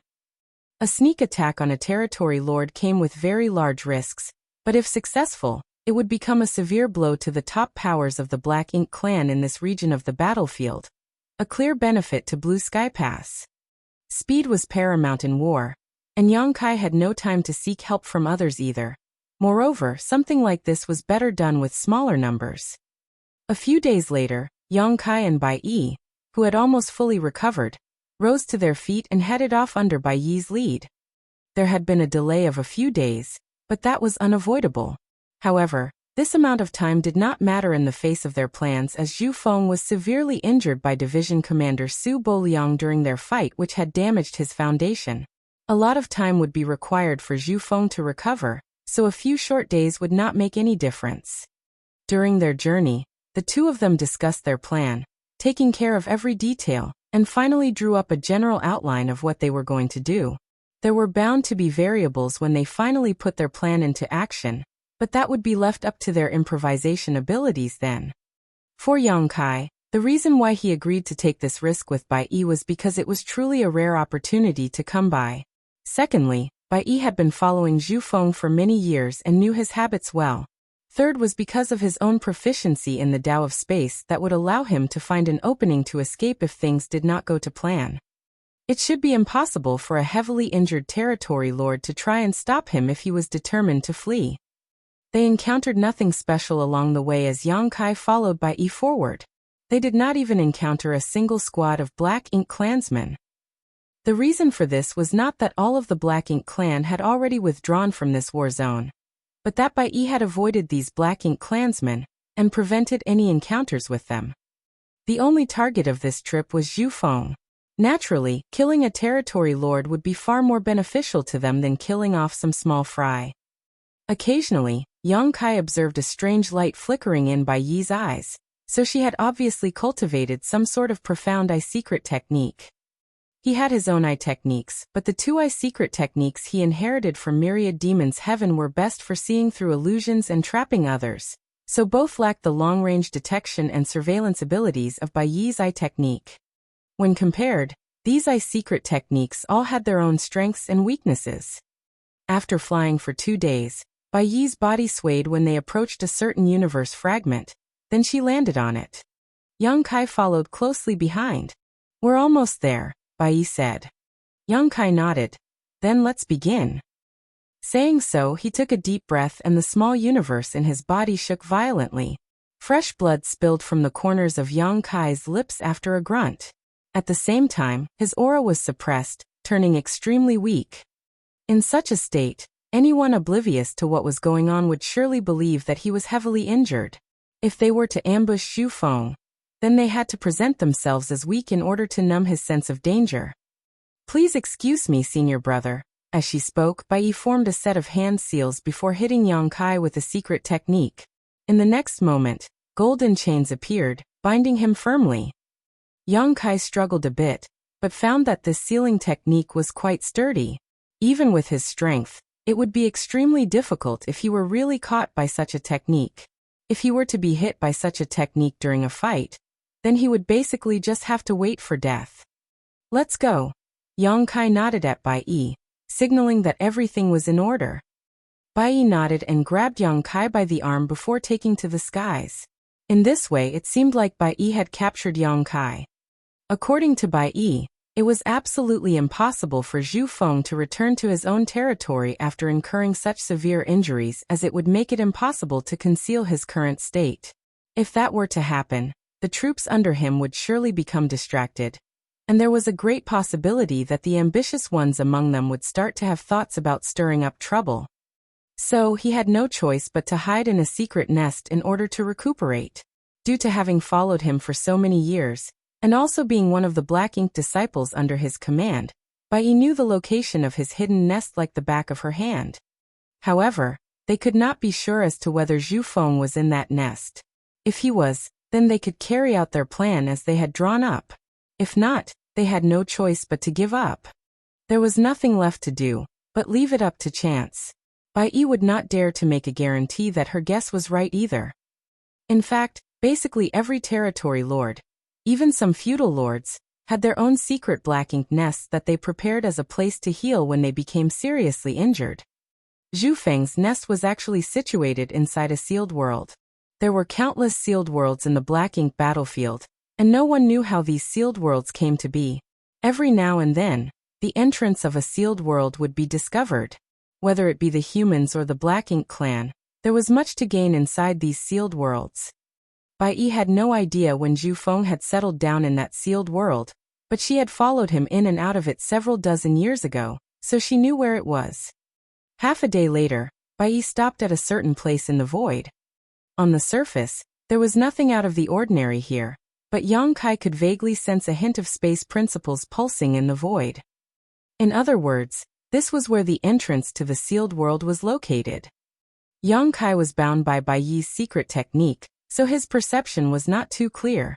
For that reason, he could not determine where exactly the entrance was. However, after confirming the location, Bai Yi took out her longbow and lightly strummed the string 3 times. There was a whir, and ripples appeared in the void. A few moments later, a portal opened up a short distance ahead of them, and from it came the clear aura of world force. Once the portal expanded large enough for them to pass through, Bai Yi grabbed Yang Kai's arm and moved in with haste. After their vision flickered, the two of them arrived inside the sealed world.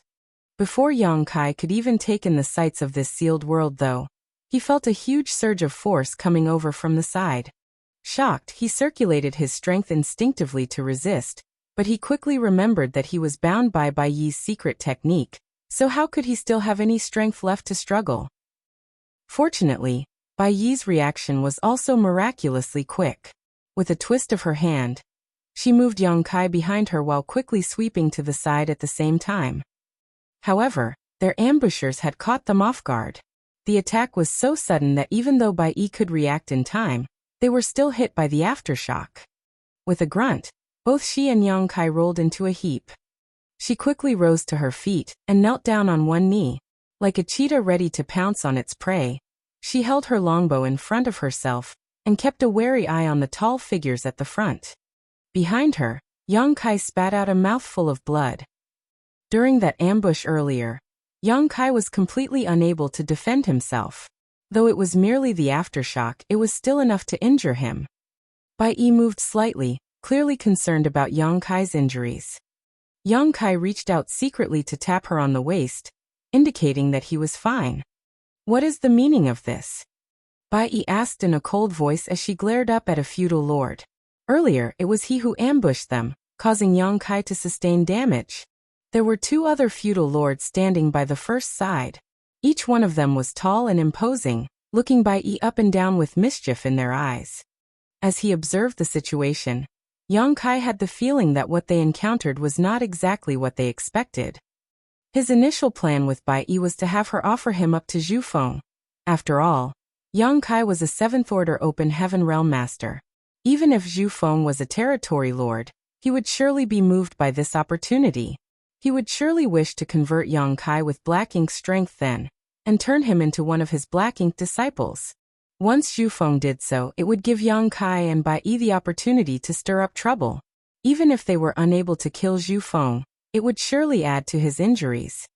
But who knew that once they entered the sealed world, before they could even see Zhu Feng, they would be ambushed by the feudal lords who were watching over his safety? Could it be that Bai Yi's circumstances were revealed? However, that possibility was slim as both he and Bai Yi were the only ones who knew of the plan. Before using the purifying light, Yang Kai had specially checked their surroundings to make sure that nobody would see them. In that case, there seemed to be some other reason behind this current situation. The feudal lord who was being glared at by Bai Yi suddenly chuckled and spoke up. So it is Bai Yi. I thought that it was some human who had come to disturb Sir's recovery. Just an accident, an accident. That was clearly just an excuse.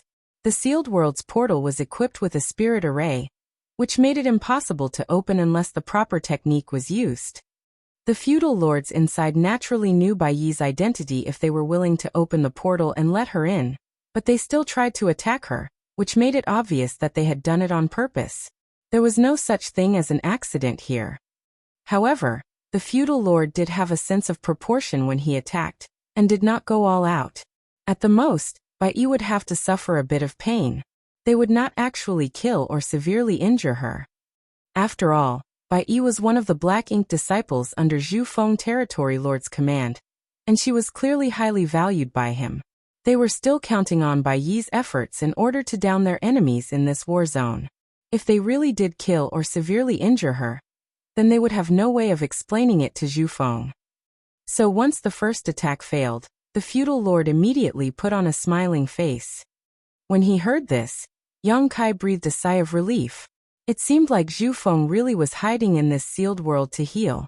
Bai Yi's deduction was correct. Bai Yi glared at the feudal lord for a moment before snorting. There will be no next time. The feudal lord's smile faded and he coldly snapped. A trivial Black Ink disciple dares speak to me in such a way. No matter how strong a Black Ink disciple was, they would still feel a sense of awe when facing an actual Black Ink clansman. However, Bai Yi was so highly valued by Zhu Feng that she lost her instinct of respecting the weaker Black Ink clansman. On the battlefield, Bai Yi was even allowed to use feudal lords as cover in order to kill human masters, killing friend and foe alike with a single arrow. It was exactly because of that incident that these feudal lords became very upset with Bai Yi. After all, nobody was happy to have to watch their backs for attacks from their own allies while they were facing off with an enemy. After that incident, some of the feudal lords went up to Zhu Feng to complain, but rather than punish Bai Yi, Zhu Feng reprimanded them for their poor performance in battle instead. The unjust ruling of the territory lord further intensified the feud between Bai Yi and these feudal lords. If it were not for Zhu Feng, then these feudal lords would have united to kill Bai Yi already. A 7th-order Black Ink disciple was rare, but a Black Ink disciple who was willing to kill even her own allies to fulfill her mission was not desirable. Chapter 5008, Zhu Feng. This time, Zhu Feng was badly injured and had to sleep inside a Black Ink nest to heal, so there was nobody to stand up for Bai Yi.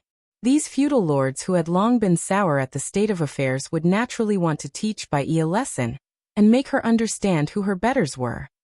That was what resulted in the sneak attack earlier, but they did not expect Bai Yi's reaction to be so quick as to be able to avoid it, leaving her no worse for wear other than getting some dirt on her face. Bai Yi's unpleasant tone of voice angered the feudal lord who attacked her even more. When he was about to reprimand her again, he suddenly noticed Yang Kai behind her and asked in surprise, "You captured a human?" The other two feudal lords also had curious looks on their faces as they looked over. Bai Yi specialized in long-distance attacks after all, so generally, any opponent she targeted would end up dead. She had never brought one back as a captive before, so there was no way that these three feudal lords would not think it strange when they saw this today. The first feudal lord frowned. What cultivation does this guy have? Yang Kai's power was restricted by Bai Yi's secret technique, so the feudal lords were completely unable to sense his cultivation. Bai Yi frowned, but after hesitating for a moment, she revealed, 7th order. 7th order? The eyes of the three feudal lords lit up upon hearing this, and they all looked at Yang Kai with a burning gaze. A human in the 7th order was the equivalent to a feudal lord in the Black Ink clan. When it came to a one-on-one fight, the feudal lords were basically no match for 7th order humans. Not being defeated by them was already good enough, much less capturing one alive. Capturing a 7th order master would count as a great merit for any feudal lord, no matter whether they were turning them into their own Black Ink disciples or offering them up to the territory lord they served. Both options would boost the power of the Black Ink clan in general. Where is Master? Bai Yi asked. Though she was almost certain that Zhu Feng was recovering here, she still had to make sure that everything was in order before she acted. The feudal lord who spoke previously had a glimmer in his eyes as he grinned and said, "Sir returned with severe injuries and is currently resting in the Black Ink nest. He is not to be disturbed. Bai Yi, hand that 7th order human you captured over to me. Once Sir is awake, I will present him to Sir." Saying so, he tried to reach for Yang Kai. As he moved though, Bai Yi suddenly drew her bowstring and a faint golden light appeared, aiming straight for the feudal lord's forehead. The feudal lord's hand froze in midair as he glared at Bai Yi. What is the meaning of this? Bai Yi glared at him and returned the sentiment. What are your intentions? The feudal lord said, I believe I've made my point very clear. As for you, do you intend to kill me? Why don't you try and make a move? Then we'll see whether or not Sir will let you off. Bai Yi was unmoved. You'll already be dead by then. What does it matter to you whether Master decides to spare me or not? Her words implied that she was capable of killing this feudal lord. The feudal lord felt disdained and flew into a rage. Trivial Black Ink disciple, how dare you act so impudently? Bai Yi's voice was cold. Open your dog eyes and take a good look at the situation.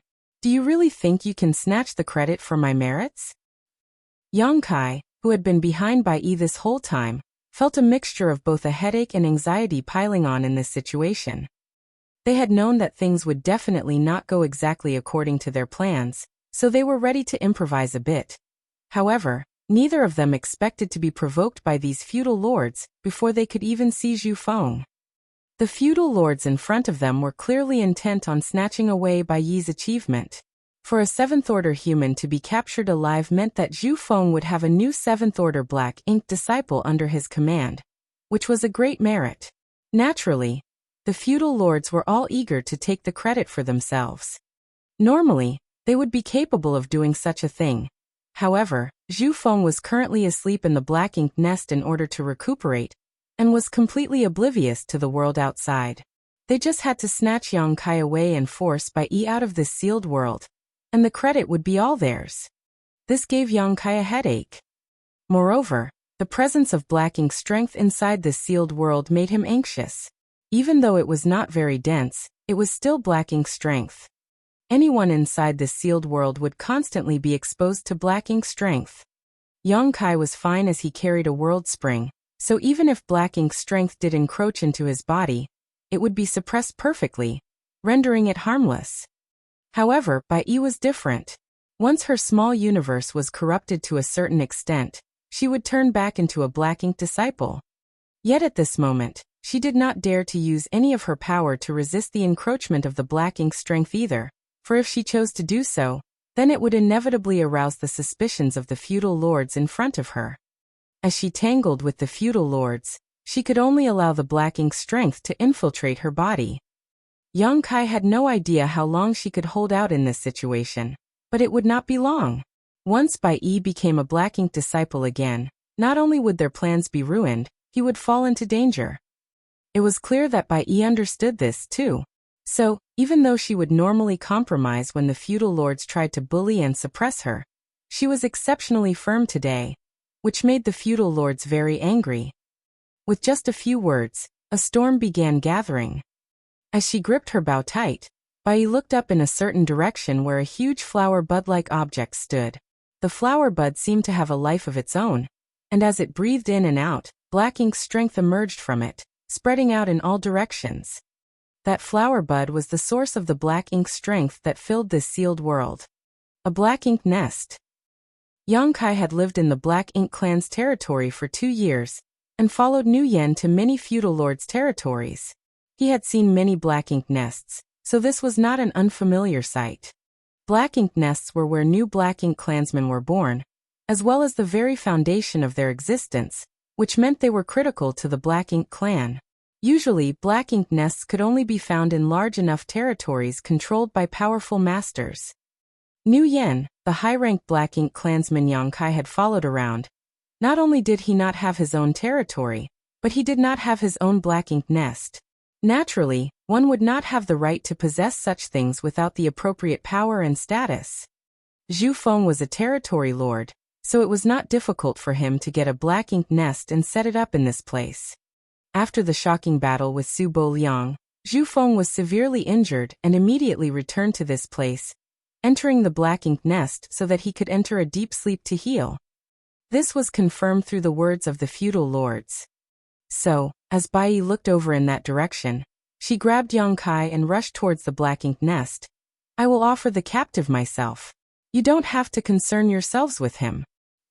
The 3 feudal lords paled when they saw this, and one of them called out in alarm, "Sir is currently recuperating and is not to be disturbed." Saying so, he threw a fist out in Bai Yi's direction in an attempt to stop her. Bai Yi's actions were all planned out though. She had long expected such a move from them, so as soon as she saw the attack coming, her body shifted aside, easily avoiding the blow. And in a haste to strike, and because of his grudge against Bai Yi, the feudal lord had acted rashly. After Bai Yi dodged his strike, it simply continued on towards the black ink nest. When he saw this, the feudal lord felt shocked, as if his soul could leave his body. The other 2 feudal lords also felt chills run up their spines in that instant.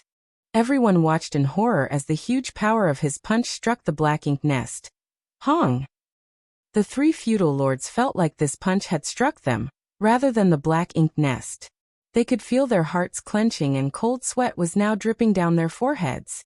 Bai Yi floated in midair, a cold smile lingering on her lips as she watched the disgraceful looks of the 3 feudal lords. The flower bud-like black ink nest's breathing stopped after being struck, but it was not too badly damaged.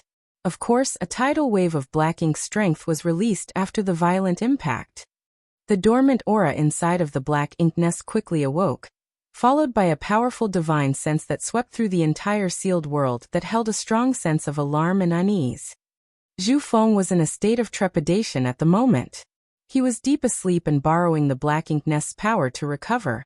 However, after being disturbed all of a sudden, his first thought was that the humans had found him and launched an attack on his nest, so it was unsurprising that he would be so anxious. In his current state, it would not be good for him if the human masters were to appear.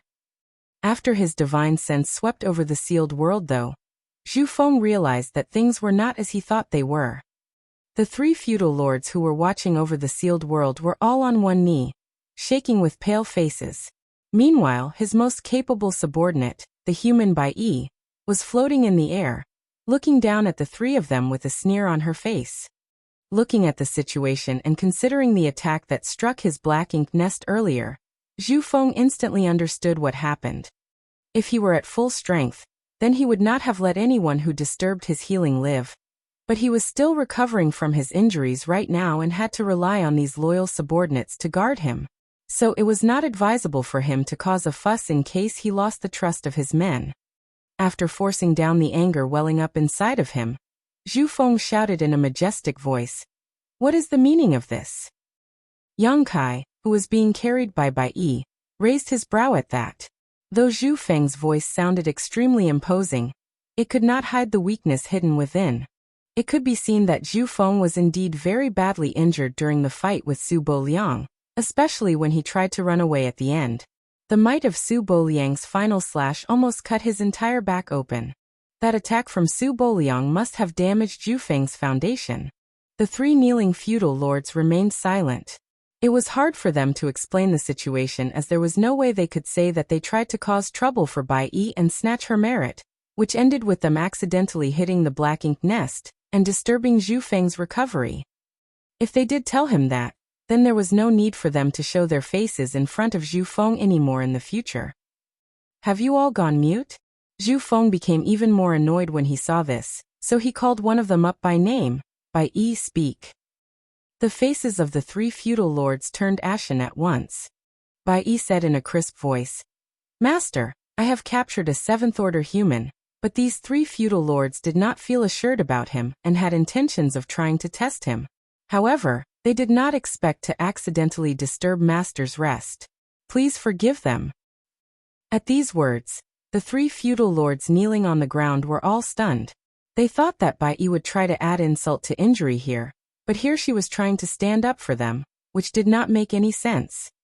But on second thought, even if Bai Yi really did reveal the truth, the territory lord would not have done anything to them given his current condition. Instead, it would only make the three of them hate Bai Yi even more. Rather than do that, she might as well have them owe her a favor instead. Chapter 5009. Please observe carefully.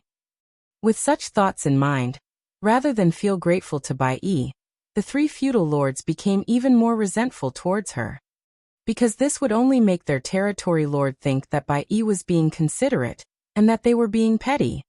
Naturally, Bai Yi would not be so kind. She would happily do anything to borrow Zhu Feng's hand to make these feudal lords suffer, but her plan with Yang Kai was far more important right now. Adding on the fact that black ink's strength was constantly encroaching on her small universe inside of the sealed world, she simply could not hold on for long, so she could not be bothered to stir up any trouble. Now, all that was left was for them to put their plan into action. If they were too slow, then they would never get this chance again. When Zhu Feng, who was hiding in the black ink nest, heard this, he was silent for a moment before speaking. "In that case, all of you withdraw. Guard this place carefully and do not let anyone else disturb my healing." The three feudal lords hastily abided by his orders. Bai Yi, however, spoke up. "Master, I would like to offer you this human that I have captured." Zhu Feng answered flatly, "That is very thoughtful of you. Keep him in captivity for now. We shall wait until I have recovered from my injuries." "Master." Bai Yi cut in again.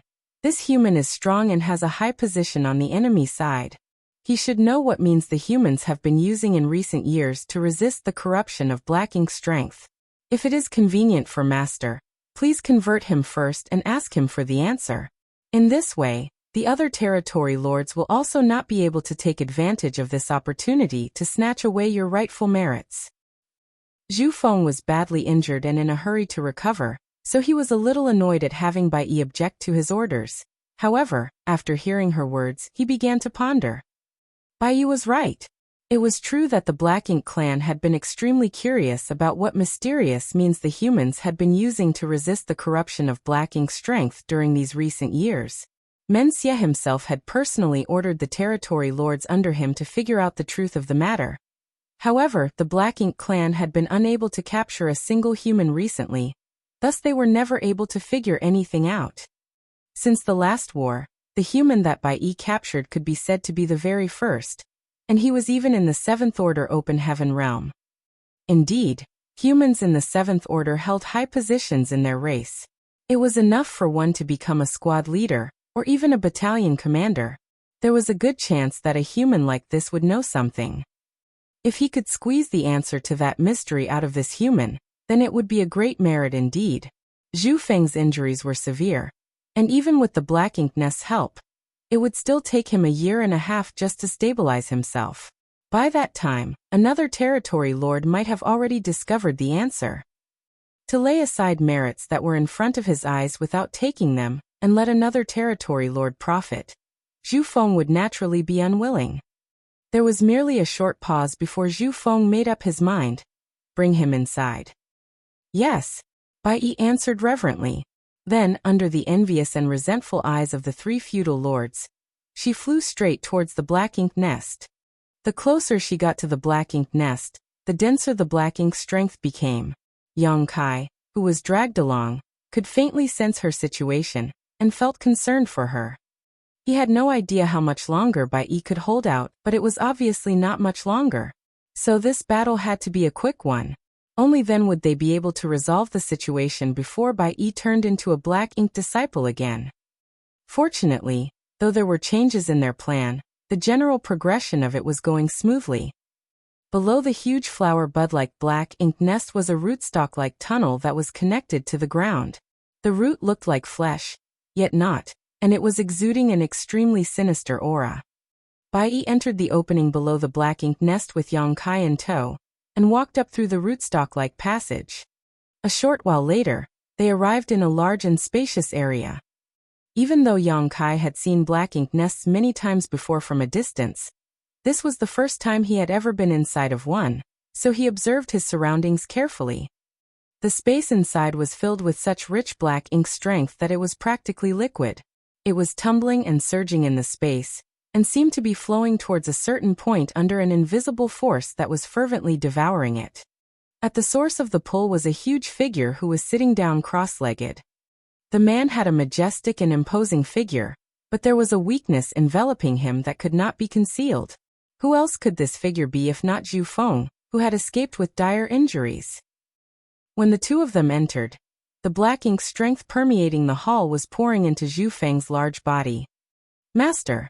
Bai Yi walked up to Zhu Feng and knelt down on one knee, bowing her head. Yang Kai was set down in front of her, lying quietly.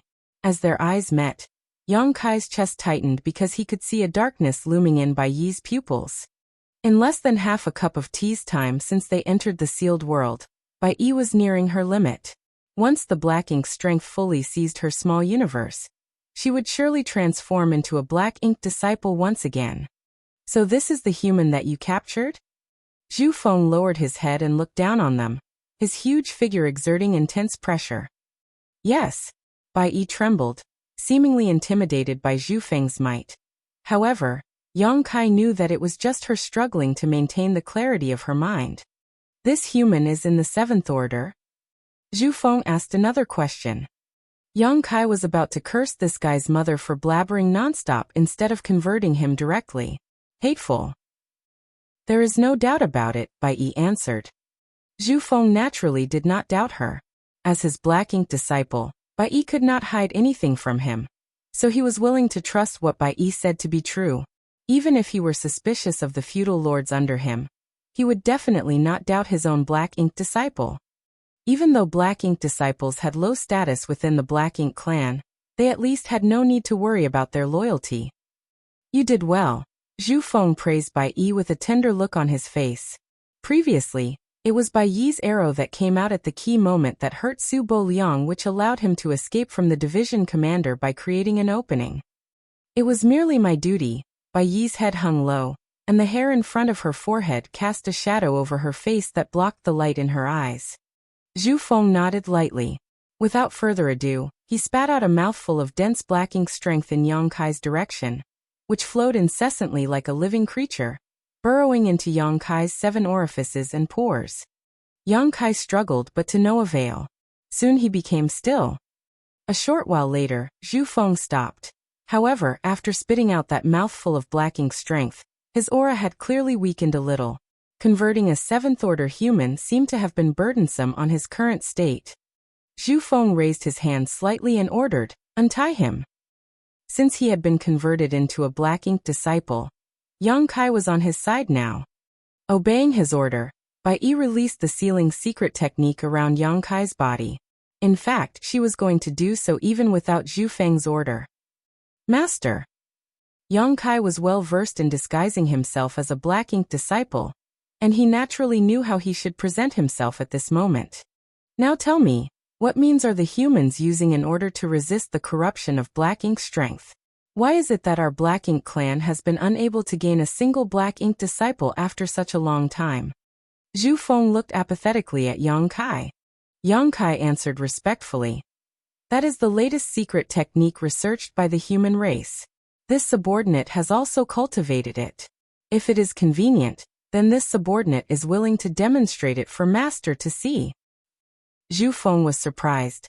"Oh, you have cultivated it too?" "Yes," Yang Kai responded. Zhu Feng nodded. "Then demonstrate it for me." "As Master wishes." Yang Kai cupped his fist and spread his hands out. 2 seals floated up from the back of his hands, and in the next instant, a dazzling yellow light lit up on his left hand, while his right hand shone a vibrant blue. When both hands came together, the 2 lights fused, transforming into a pure white light. All of a sudden, it felt as if a small sun had appeared inside of the black ink nest. Zhu Feng's heart clenched tight. In fact, when Yang Kai activated the seals on both his left and right hands, he instinctively felt a sense of unease. However, it was only when the white light appeared that his unease grew palpable. Under the envelopment of the white light, black ink strength turned into nothingness. The flesh walls around the black ink nest contracted violently as if they were being eroded by a terrifying heat, emitting a chatter as the entire black ink nest began to shake. Zhu Feng was shocked. That white light was a great threat to him. When his body was exposed to the white light, he was overtaken by a violent pain. The black ink strength in his body melted just like snowflakes under a bright sun. Before he could work out what was going on, the sun-like white light rapidly grew before his eyes. "Please observe as closely as you wish, Master." Following Yang Kai's shout, the purifying light exploded out. In an instant, Zhu Feng's roar resounded throughout the sealed world. At the same time, Bai Yi, who had been kneeling on the ground, jumped to her feet and pulled the bow in her hands. A golden glow turned into a pillar of light that was blasted straight in Zhu Feng's direction. After Yang Kai had finished performing purifying light, he summoned his azure dragon spear while using his golden crow cast the sun divine manifestation at the same time. Guiding the great sun with his spear, Yang Kai stabbed it towards Zhu Feng mercilessly. The combination of both his and Bai Yi's strength burst out in an instant and contained terrifying killing power. With an aura of death looming over his head, there was no way that Zhu Feng did not know that he had been tricked. He did not understand how a human could withstand the corruption of his black ink strength, much less how Bai Yi, who had been following him for so many years, would suddenly betray him. However, at the critical moment between life or death, he still unleashed the terrifying might of a territory lord. His large body moved forcibly while he threw out a fist, and a terrifying power burst forth, causing space to tremble and rupture. Outside of the black ink nest, the 3 feudal lords stood together with bitter looks on their faces. They were unable to gain any benefits from Bai Yi this time, and instead owed her a favor, which was exceptionally displeasing for them. However, now that Bai Yi had been called into the black ink nest by Zhu Feng, there was nothing the feudal lords could do despite their displeasure. Bai Yi was highly valued by the territory lord to begin with, And now that she was able to capture a seventh-order human, her status was likely to rise even higher in the coming days. She might even be able to sit on top of their heads from now on. How could the three feudal lords bear to endure having a lowly human lord over them? However, they did not know what they could do at this moment. While they were feeling at a loss, a loud bang suddenly came from the black ink nest. The three feudal lords were startled by the commotion and quickly turned their heads over. Then what they saw instantly sent chills down their spines as if they had fallen into an ice cellar. Chapter 50:10. Outwardly strong but inwardly weak. Following the loud noise, the huge flower bud-like black ink nest shook as if it had received a violent hit, and a strange, dazzling white light seemed to burst out from the gaps inside the flower bud, giving the three feudal lords an extremely dangerous feeling. The white light seemed like their natural enemy. Even from such a long distance away, the black ink strength inside of their bodies was conveying a sense of unease to them. Immediately following that, they heard the raging roar of their territory lord. As the violent energy exploded, the black ink nest crumbled and several flower petals flew out, wilting and losing all their vitality before they could even reach the ground. The black ink nest was destroyed. It had to be known just how important a black ink nest was to the Black Ink clan.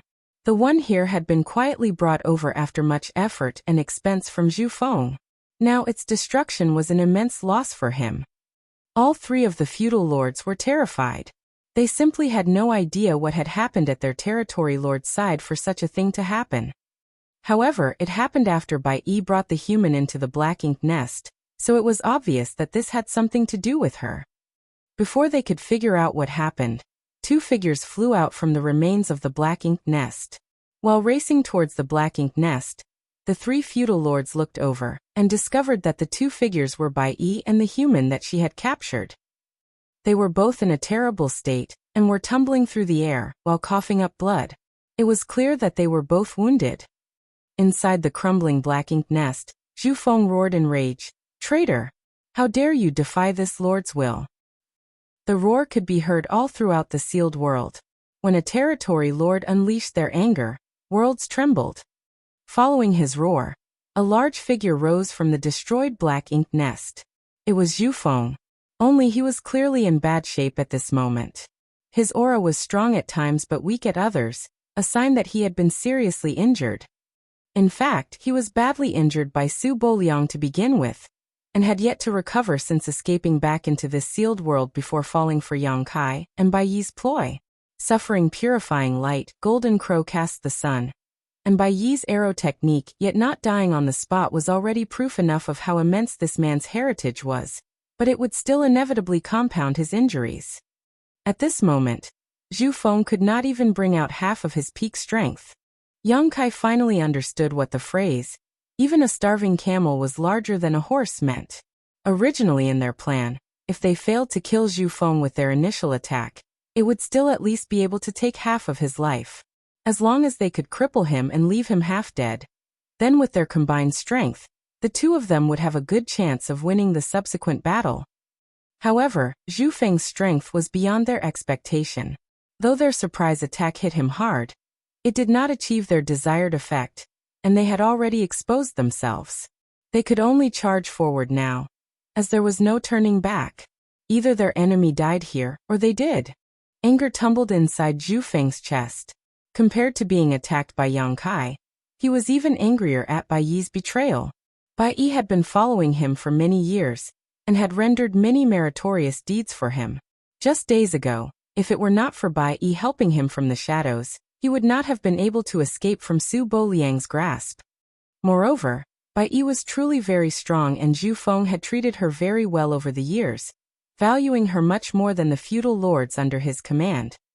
Back then, when he converted Bai Yi into his black ink disciple, her small universe had been incomplete.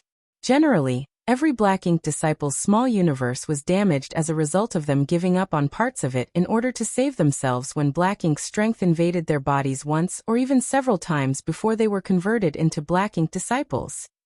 As a result, not only did their strength decrease, and their progress in the martial Dao stall, but their incomplete small universes made them less and less able to resist the encroachment of black ink's strength, leaving them much more vulnerable to being converted into black ink disciples. Bai Yi had sacrificed parts of her small universe twice during the war before finally falling into Zhu Feng's hands and transforming into one of his black ink disciples. After converting Bai Yi, Zhu Feng realized her potential, and had even specifically searched for and obtained a profound Yin spirit fruit for her, so that she could repair her damaged small universe and regain her full strength. Profound Yin spirit fruits were in great demand not only on the human side, but also among the Black Ink clan. The Black Ink clansmen themselves were unable to use profound Yin spirit fruits, but they needed them for the Black Ink disciples under their command. As a territory lord, it was not difficult for Zhu Feng to find a profound Yin spirit fruit for Bai Yi. However, the price he had to pay for it was still not small. So he could not understand why Bai Yi would betray him, or rather how she could have done so. When he thought of the dazzling and pure white light though, Zhu Feng had the vague feeling that it might be the key to everything. When that white light emerged, the black ink strength in his body squirmed with unease, as if it had met with its nemesis. That white light had a purifying effect on black ink strength. That must have been the human race's method for resisting black ink strength, which is also the reason why no black ink disciples had appeared in recent years. When he thought about that, Zhu Feng was shocked. If the humans had grasped such a technique, then the Black Ink clan's advantage would be gone in the future. If the humans had such a technique, then how could the Black Ink clan resist from now on? As he roared, Zhu Feng raised his hand and pushed his strength wildly. In that instant, whether it be Yang Kai or Bai Yi, both of them felt a tingle on their skin, a sign of impending danger. Yang Kai cursed in his heart. How could Zhu Feng still be so powerful even after incurring so much damage? How strong would he be if he were at his peak? And how strong was Su Bo Liang to be able to hurt him? But in the next instant, Zhu Feng suddenly coughed up ink-black blood, and the power that had soared up fiercely dissipated again. His injuries were truly too serious. During that ambush earlier, he had used up all of his strength in a desperate attempt to fight back, and now he was powerless to do anything more. Yang Kai's eyes lit up at this. How could he not realize that while the enemy appeared strong on the outside, he was in fact dried up on the inside? What were they waiting for? If they did not kill him now, then when? The change happened too quickly, and it was only a matter of breaths between the initial ambush and Zhu Feng's counterattack. In an instant, Yang Kai stabilized his tumbling body. He had no time to check on his own injuries and instead raised the Azure Dragon spear in his hands, stabbing it straight in Zhu Feng's direction while shouting, "Suffer death." All the strength in Yang Kai's body had been poured into that spear thrust. Even though it was nothing fancy, or blessed with any secret technique or divine ability, this spear was still heaven-destroying and earth-shattering. The world force inside of the small universe in Yang Kai's body was pouring like mad into the Azure Dragon spear. His entire being transformed into a stream of light that charged towards Zhu Feng's face. Yang Kai's spear, which contained such intense power, was blocked by a thick flower petal. However, it shattered the flower petal, and the residual force still struck Zhu Feng, which caused the latter to spit blood once more, but not enough to kill him on the spot. The thing which blocked his spear was a piece of the black ink nest. Their initial exchange of blows had severely damaged the black ink nest, but at this moment, Zhu Feng's body was rapidly sinking into the center of what remained of it. Following his descent, the damaged black ink nest closed up again, transforming into a bud that wrapped Zhu Feng completely into its center. Even without actively inspecting it, Yang Kai could clearly feel the power contained in the black ink nest converging rapidly into Zhu Feng's body. And as the power drained away, the black ink nest also rapidly withered while Zhu Feng's aura rapidly recovered. Yang Kai had no idea what sort of secret technique that was, but it was clear that the black ink nest was healing Zhu Feng. It seemed like Zhu Feng was being pushed to a desperate point, and had no choice but to do this. Kill them all! Zhu Feng bellowed from within the black ink nest. Following his raging roar, 3 large figures charged towards Yang Kai and Bai Yi at the same time. It was the 3 feudal lords who had arrived late after hearing the commotion. In fact, they were not slow. They had already charged over as quickly as they could, but everything happened so suddenly, and the initial exchange lasted mere moments. which made it seem as if they had arrived late to the rescue. 3 feudal lords rushed over, one charging towards Bai Yi while 2 charged at Yang Kai with a clear division of labor. It was not that they were underestimating Bai Yi. On the contrary, they were more afraid of her than Yang Kai because they had worked with each other for so many years and knew what she was capable of better than anyone. So, it would take the combined power of the 3 of them in order to take down Bai Yi. The feudal lord who was charging for Bai Yi did not expect to be able to kill her alone. His task was merely to delay her and occupy her attention to prevent her from shooting her arrows, allowing his 2 clansmen to kill Yang Kai first. Yang Kai was greatly dismayed to sense the 2 auras charging over from both sides of him, as he and Bai Yi definitely could not allow Zhu Feng the time to recover from his injuries. No matter what secret technique Zhu Feng was using, as he was draining the potential of the black ink nest, the healing effect must be extraordinary. Once he was given the time to breathe, then killing him would become difficult.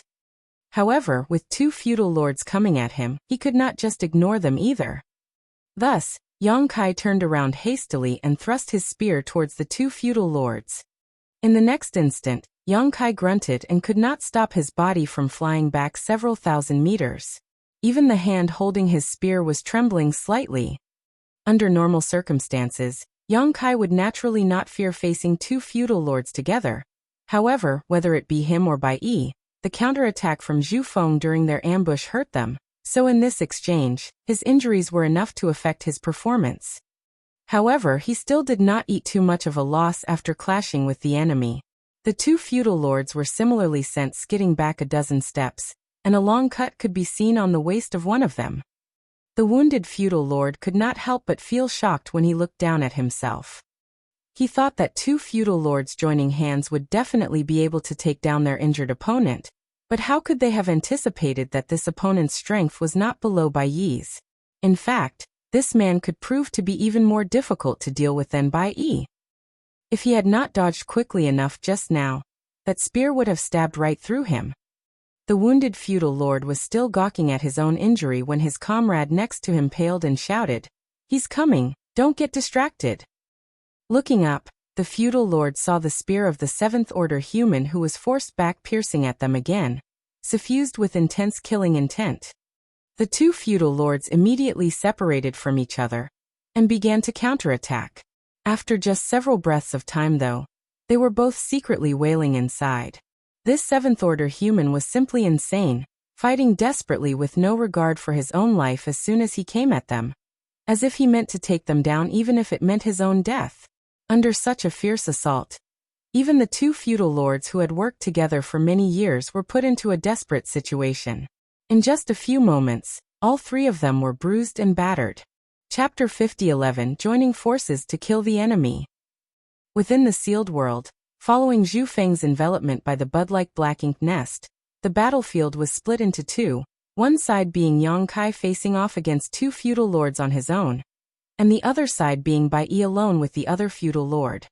The feudal lord who was holding down Bai Yi knew of the might of her archery skills, so he stuck to her like maggots on rotting bones, not giving her the opportunity to shoot any of her arrows.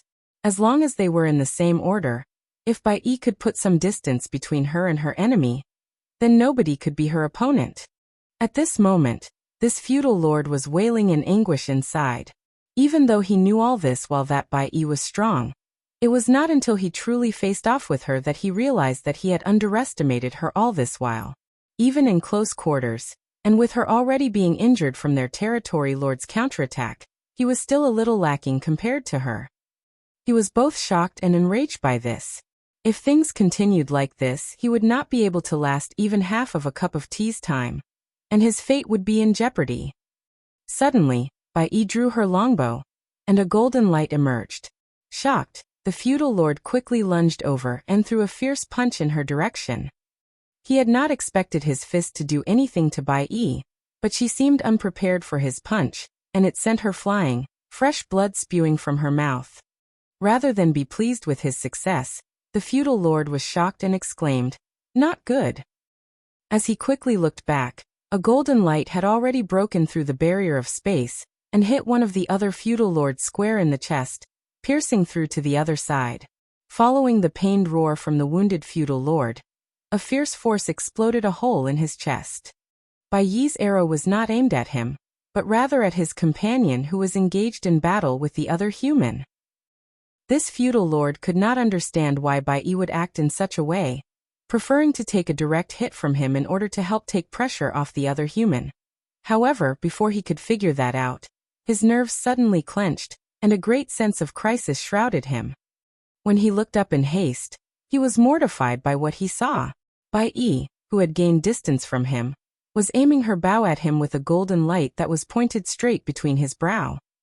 With a roar, the rich black ink strength inside of the feudal lord's body instantly turned into a black ink cloud that covered his figure. The golden light shot into the black ink cloud, and then a muffled sound was heard.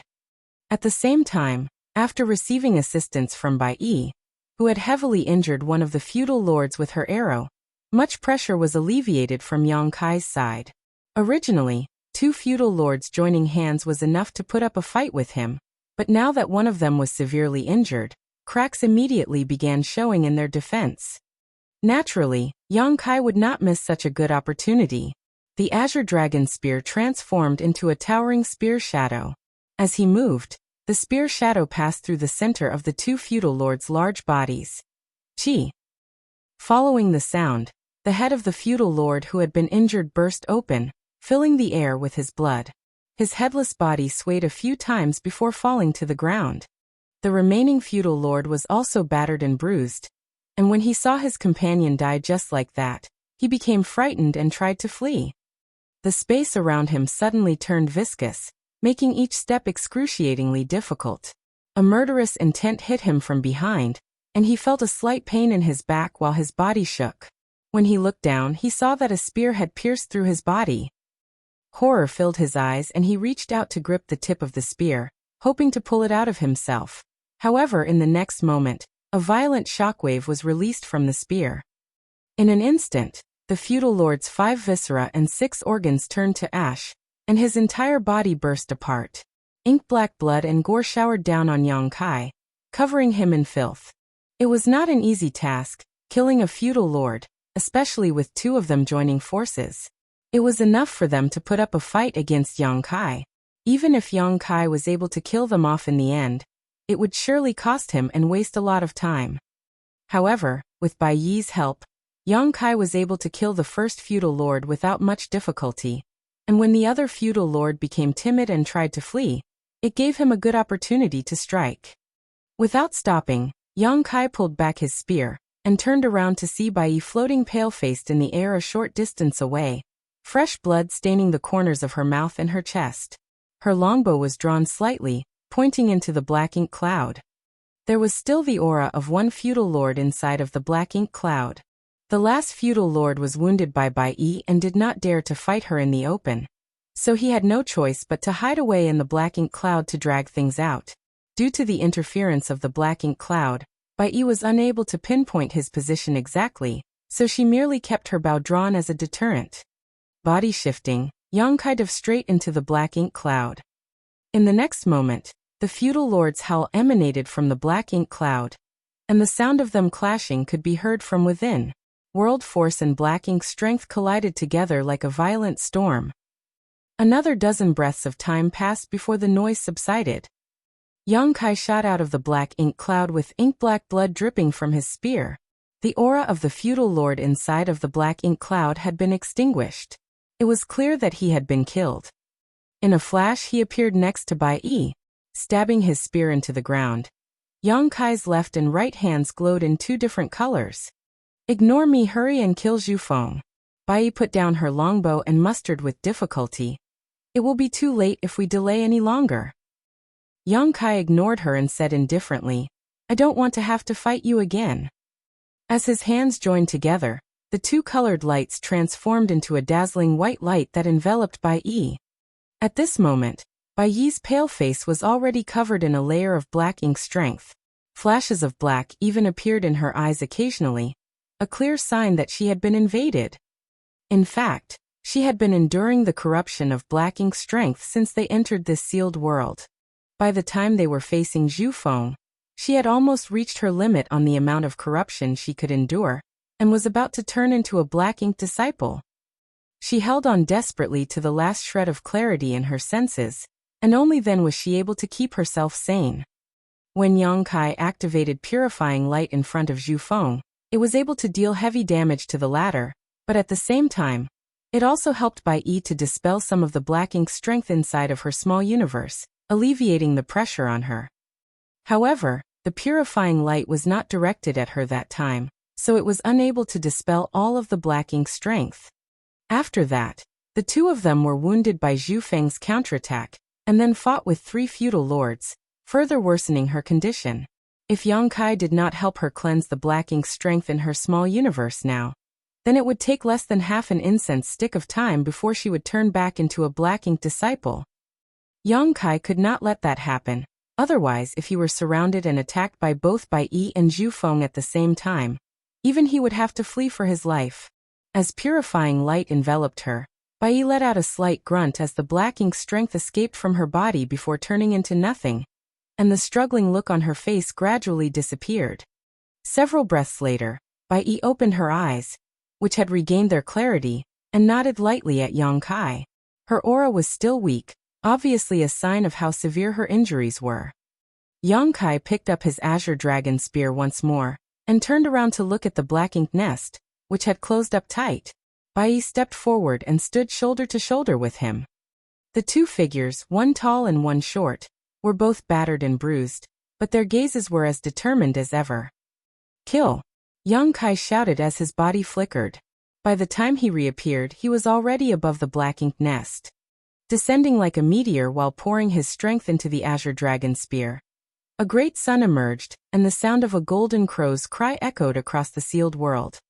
Not far away where Bai Yi stood, one by one, golden lights like stars fanned out and shot towards the black ink nest in a swarm. The flower bud-like black ink nest was like a living creature, and after wrapping Zhu Feng into itself, it began to beat like a heart. As the black ink nest pulsed, Zhu Feng's aura was gradually recovering. At this moment, when Yang Kai and Bai Yi joined hands to launch their attacks, the black ink nest pulsed even more rapidly, as if it could sense the impending danger. The entire black ink nest suddenly expelled large amounts of black ink strength that practically dyed the entire area black. In the darkness where one could not even see their fingers in front of them, the great sun shone brightly, dispelling the darkness. Hong hong hong. A series of violent bangs rang out. The black ink nest shook, and the fierce energy fluctuations caused the entire sealed world to shake. Yang Kai thrust his spear 13 times in a row, each attack containing all of his strength. Supported by Bai Yi's long-range attacks, the entire black ink nest was blasted into a mess. Inside of the black ink nest, Zhu Feng's aura rapidly weakened until it became naught. Yang Kai retrieved his spear and stood in the void, staring down in amazement below him. Is it over?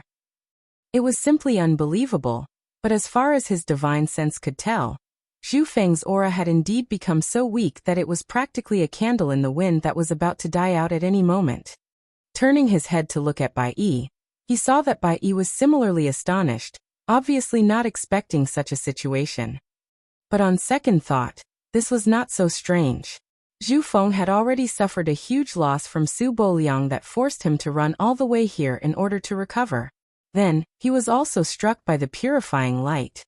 It had to be known that purifying light was the natural enemy of black ink strength. To have been hit at such a close distance while being severely injured to begin with, Zhu Feng's foundation had to be damaged. Even though Yang Kai had no idea what sort of technique Zhu Feng used to suck up the energy inside of the black ink nest to heal himself, it had barely been half a cup of tea's time since it began, so it must not have been too effective. Even Zhu Feng may not have expected his 3 feudal lord subordinates to be killed so quickly by Yang Kai and Bai Yi. He was originally hoping that his 3 subordinates would be able to buy him some time. Unexpectedly, the 3 feudal lords barely provided any help, and were killed one after another. With this, he had little time to heal and could not withstand the ferocious attacks of Yang Kai and Bai Yi. Though extremely weak, Zhu Feng's aura had not truly perished yet. As Yang Kai was about to make preparations to finish the job, he suddenly heard a soft dong from the ruined black ink nest below. It sounded like the beating of a heart, strong and powerful. Following that sound, Yang Kai felt his own heart throb uncontrollably, and he was overtaken by dizziness for a moment. A terrifying aura quickly resurfaced from the black ink nest below. Chapter 50:12. Power of a Territory Lord. By the time the aura was restored, Bai Yi's astonished shout rang out, "Senior brother, watch out." Yang Kai had already released a ferocious spear downwards. Voila! A large hand suddenly emerged from the ruined black ink nest and grabbed at Yang Kai.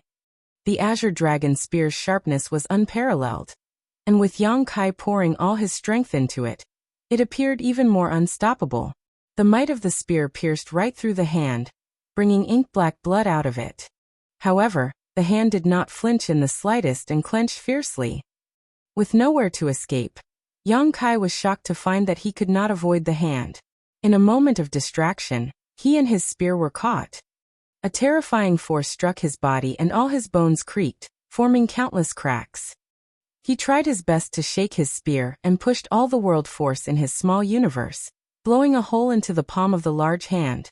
At the same time, a golden arrow of light flashed over, piercing into the wrist of the hand. With the combined efforts of both Yang Kai and Bai Yi, the grip on Yang Kai finally loosened slightly, allowing him the chance to quickly break free and back away, putting some distance between him and the black ink nest. As he struggled to stabilize himself, Yang Kai's face flashed red and he spat out a mouthful of fresh blood. Even though his aura wilted a little, his general situation improved considerably. Ever since the recovering aura inside the black ink nest began to rise gradually, it surpassed the state that Yang Kai first saw Zhu Feng in, and he was now approaching his peak state. Both Yang Kai and Bai Yi were shocked.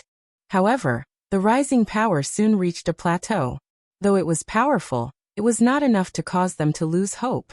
As they looked over, a pair of large hands emerged from the tattered black ink nest, pushing left and right, tearing it open. Zhu Feng's giant body re-emerged before their eyes. At this moment, Zhu Feng's entire body was soaking wet, as if he had just emerged from his mother's womb as a newborn, and the sticky liquid was dripping down his body, converging into a puddle at his feet. The ruined black ink nest had already crumbled into dust. Clearly, all the power contained within it had been completely devoured by Zhu Feng. After being pierced through in the palm by Yang Kai's Azure Dragon spear, a large gaping hole had been left. However, the flesh around the wound writhed and began rapidly healing. Zhu Feng gently clenched his fist before turning his dark eyes in Yang Kai and Bai Yi's direction. A menacing voice rumbled. "Ants, you have succeeded in angering this lord. I will let you taste a fate worse than death." As he spoke, a fist punched out towards the two of them. Yang Kai and Bai Yi's faces paled. One holding a spear and the other a bow, they joined forces to block the attack. The overwhelming power coming from the front caused the two of them to be violently thrown back.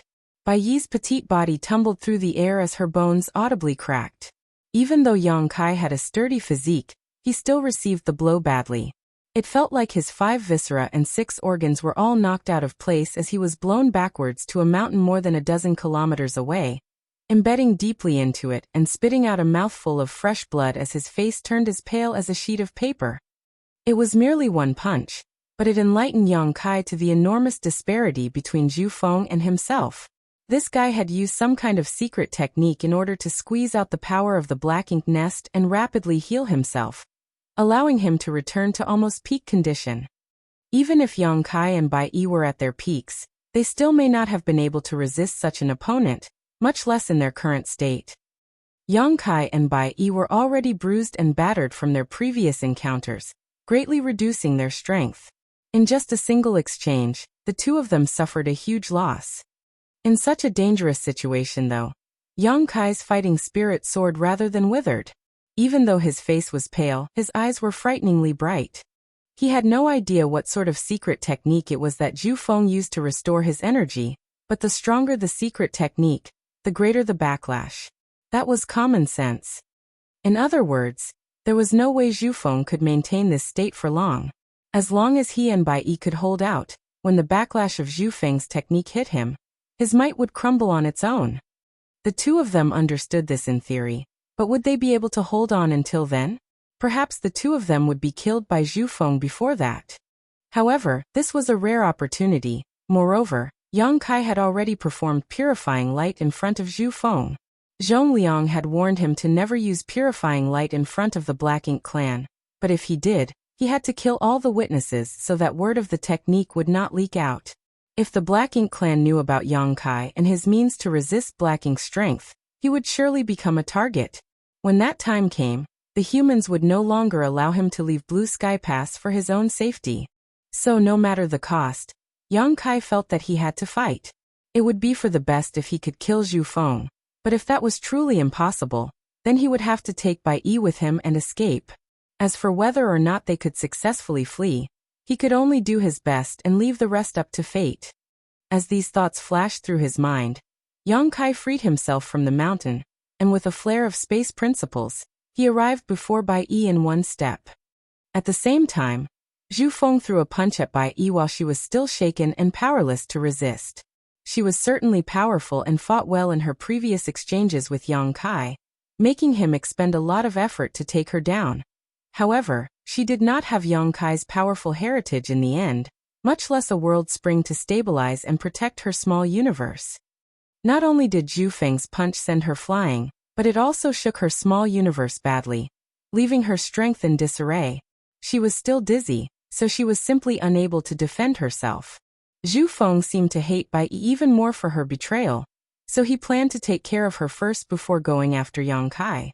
When his fist came out, a figure suddenly appeared. It was Yang Kai, here to save her. Zhu Feng sneered as the might of his fist did not reduce, but instead turned even fiercer. Even if the universe itself stood in his way, he would still blow it to pieces to exact his revenge. A flurry of spear shadows came out, but they were no hindrance to the approaching fist. Yang Kai was forced back again and again, with a mist of blood being beaten from his body with each step back. After retreating a dozen steps, he hooked his leg up, swinging Bai Yi, who was by his feet, away into the distance. At the same time, he was unable to resist Zhu Feng's punch any longer, and was sent flying like a paper kite. He was seeing stars, and his right arm, which held his spear, had been bent out of shape, clearly a sign that it had been broken. However, it was fortunate that Bai Yi had already been sent away, and was temporarily out of harm's way. Instead, he was now the one in danger. "You like saving people, do you? Then I'll kill you first." Zhu Feng roared and spread his hand open, bringing it down on Yang Kai's head. All light in front of him was shrouded in darkness, and Yang Kai's eyes were simultaneously covered in blood. At a time when he had no strength left, he was simply incapable of dodging that blow. As the huge palm was about to slam down on him though, a golden light suddenly shot over from the side. Bai Yi had managed to stabilize herself, and fired a series of arrows to save Yang Kai at the crucial moment. These arrows were filled with her resolve, and their power was without question. If Zhu Feng was intent on killing Yang Kai, then Bai Yi's attack would surely take advantage of it. As a noble territory lord, Zhu Feng was obviously unwilling to trade lives with Yang Kai. So, without hesitation, he turned around and blocked the golden light. Boundless Black Ink strength poured out, and the might of the golden lights that were pushing forward with overwhelming momentum were greatly hindered. Zhu Feng quickly threw out several punches and shattered most of the golden lights, but he caught the last one and threw it back at Bai Yi. The golden light flew even faster, and carried more power than when it came, and it nailed Bai Yi directly in the shoulder, piercing through her body. As fresh blood flew out, Bai Yi grunted. Being carried by a huge force, her body tumbled uncontrollably before she fell heavily. Overconfidence. Zhu Feng coldly snorted. Then from the corner of his eye, he caught sight of the pure white light flashing over. When he turned around, a small white sun burst apart before his eyes. Zhu Feng was immediately horrified. He had suffered a huge loss from this secret technique before and knew how powerful it was. It was simply the natural enemy of Black Ink's strength, so how could he dare to touch it again? However, in order to attack Yang Kai, he had brought himself too close and was now unable to dodge in time. As his body retreated, rich Black Ink strength poured out of his body, forming a protective layer around him. Zhu Feng's roar resonated through the clouds as the white light burst open, dazzling the world and melting away the sea of darkness, purifying the rich Black Ink strength. Once the burst of purifying light dissipated, Yang Kai stood in place, panting heavily as he fought back the pain in his broken arm. Meanwhile, Zhu Feng, who was literally smoking where he stood, had an angry look on his face. His aura also seemed to have weakened slightly. The purifying light had clearly done some damage to him. For eyes met as Zhu Feng's rage almost materialized. There were flames burning in his gaze while Yang Kai gripped his azure dragon spear tightly. Dozens of kilometers away, Bai Yi's small body lay motionless on the ground. Only a short dozen breaths had passed since they began fighting with the recovered Zhu Feng, and both Yang Kai and Bai Yi did everything they could, but at this moment, Yang Kai was badly injured, and it was not known whether Bai Yi was even alive, proving just how powerful Zhu Feng was. This fight was truly a disaster. During the critical point between life and death, Yang Kai's mind was surprisingly clear. His eyes, blurred by his own golden blood, had only Zhu Feng reflected in them. His grip on the azure dragon spear remained firm as he raised the tip slightly, pointing it forward. Fight! Zhu Feng was clearly angered by his provocation and shouted through his clenched teeth. You lowly humans never know how high the sky or how thick the earth are. Since you wish so much to die, this lord will grant your wish. Taking a big step forward, his palm turned into a blade that chopped straight down. The entire sealed world seemed to split apart from that blow, and a huge gap suddenly opened up in the void in front of Yang Kai. The gap ran from Zhu Feng's hand blade, going all the way down and through where Yang Kai stood. The azure dragon spear struck out like a dragon. Whether it be the timing or the angle, this thrust was so perfect that Yang Kai had the illusion that he was the spear, and the spear was him. As if something was shattering inside of himself, Yang Kai had suddenly gained a burst of enlightenment in the spear Dao, breaking through to the next stage of comprehension. Yang Kai actually made a breakthrough in the spear Dao during this life-or-death moment, which was slightly surprising to him, but at the same time, it somewhat made sense. Fighting with one's life on the line was really the best way to break through a bottleneck. His spear Dao was originally only at the 5th level, attaining mastery through comprehensive understanding. However, he had now broken through to the 6th level, exceeding the ordinary to reach the extraordinary, the same level he was at in his mastery over the Tao of Time. Chapter 50-13, Contest of Endurance. Those who could break through to the 6th level of comprehension in any Tao could all be considered a master of the Tao. It had to be known that Yang Kai was also only at the 8th level in the Tao of Space, summiting the peak, and the Tao of Space was something he had been cultivating since he was very weak. It was a surprise that he was able to make a breakthrough in his spear Dao at this moment, but Yang Kai had no time to rejoice as Zhu Feng's fierce attack had completely enveloped him by now, and an aura of death was shrouding him from above. At this moment, there was neither joy nor sadness in Yang Kai's eyes.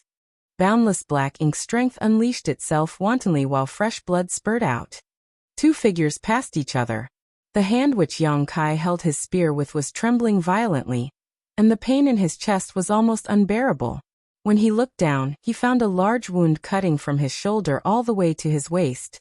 His skin was rolled up, and he could almost see his organs writhing inside. In the end, he failed to block or dodge Zhu Feng's handblade. Even with his strong dragonkin physique, he was still almost cut in half by that blow. But even though he was wounded, Zhu Feng was not completely unscathed either. During that exchange, the azure dragon spear pierced a hole through Zhu Feng's chest, so it was truly hard to say who came out on top. Yang Kai did not even bother dealing with his injuries and turned around hastily, pointing his spear at Zhu Feng's large body as he roared, "Die!" As he forged ahead, his figure disappeared into the light of his spear. He and the azure dragon spear instantly fused into one, turning into a stream of light that charged in Zhu Feng's direction. The battle today would only end when one of them perished. Zhu Feng's roar resonated through the clouds as he turned around to meet Yang Kai. Even though he was using only his fists without any artifacts, each blow was terrifyingly powerful. Both sides instantly engaged in a tangled melee, and horrific wounds surfaced on both their bodies. Meanwhile, rich black ink strength was constantly flowing out of Zhu Feng's wounds, drilling into Yang Kai's body. This black ink strength was just like an extension of Zhu Feng's body. Not only was it constantly burrowing into Yang Kai's flesh, it turned into sharp attacks that came one after another, damaging Yang Kai's 5 viscera and 6 organs from the inside. Yang Kai's face was covered in blood, and his appearance was truly miserable. His aura continued to weaken. Zhu Feng's aura was also weakening though. He had used a powerful secret technique in order to squeeze the power out of the black ink nest, so that he could heal himself. Even though he had obtained some strength to fight for a short amount of time, it was impossible for him to maintain this state for long. As time went on, the drawbacks of the secret technique gradually surfaced, hitting him with a severe backlash. Adding on to the fact that Yang Kai's attacks had also caused considerable damage to him, the rate at which the backlash came only accelerated. If he could deal with Yang Kai before the backlash from the secret technique came fully, then naturally, everything would be fine. However, if not, he would be done for. Zhu Feng himself would never have dreamed that a mere 7th-order human could be so difficult to deal with. Even in his current state, no matter what 7th-order human he faced, he was confident in killing them within 10 breaths. Yet this human was not only not dead, but was even fighting back and causing serious damage to him.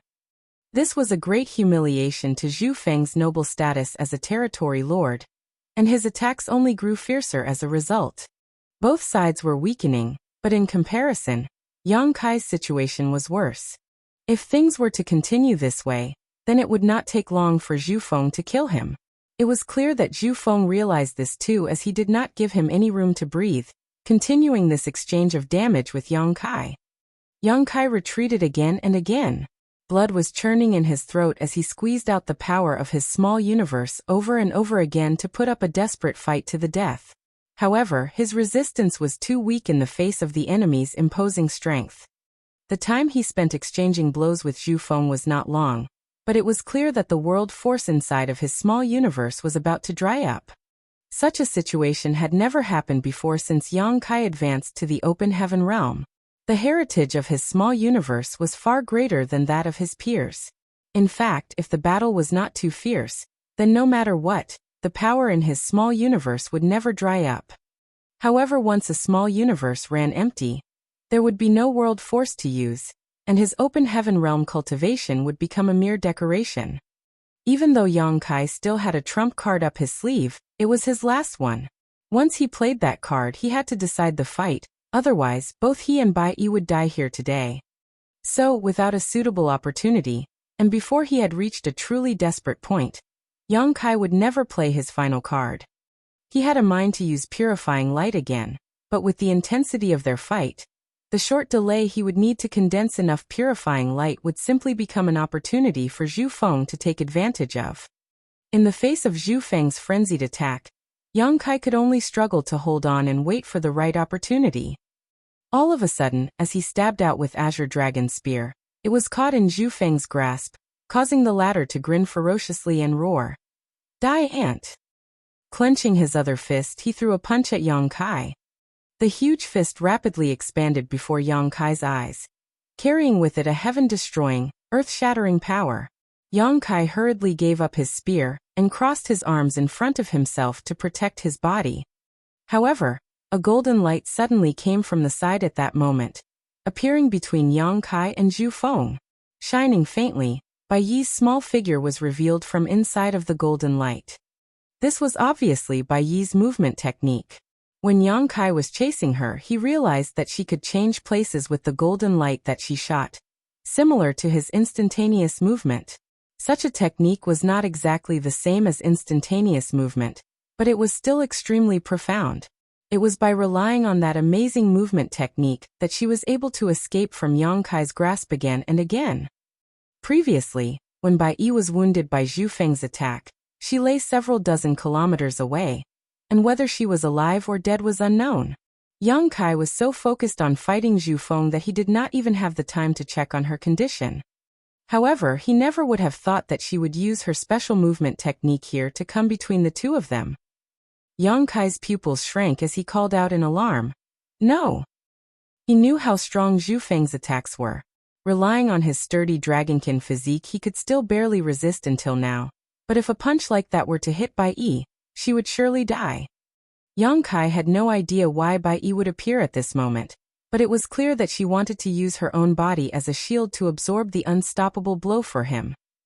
He reached out for Bai Yi, but it was too late. Zhu Feng's huge fist struck Bai Yi's small figure so hard that Yang Kai could clearly hear the sounds of bones breaking in quick succession. In the instant that she was about to be hit, though, Bai Yi drew her longbow, and a feathered arrow in the form of a pair of unfurled wings entered Zhu Feng's chest. Zhu Feng's roar and Bai Yi's muffled grunt rang out at the same time. In their clash of blows, Zhu Feng stumbled backwards while Bai Yi crashed into Yang Kai's arms, sending the two of them tumbling through mid-air. Before the two of them could land, they heard Zhu Feng roar again.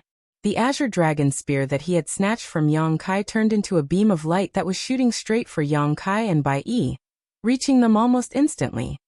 This attack was so powerful that space was torn apart in its wake. If they were hit by it, then even Yang Kai's dragonkin body would be pierced through. However, at this moment, whether it be Yang Kai or Bai Yi, both of them were basically out of strength, rendering them powerless to resist. Seeing as the two of them were about to be skewered like a bottle gourd, a dragon roar sounded, and a glowing dragon head appeared dazzlingly behind Yang Kai. In a flash, the golden dragon had burrowed into Yang Kai's body and disappeared from sight.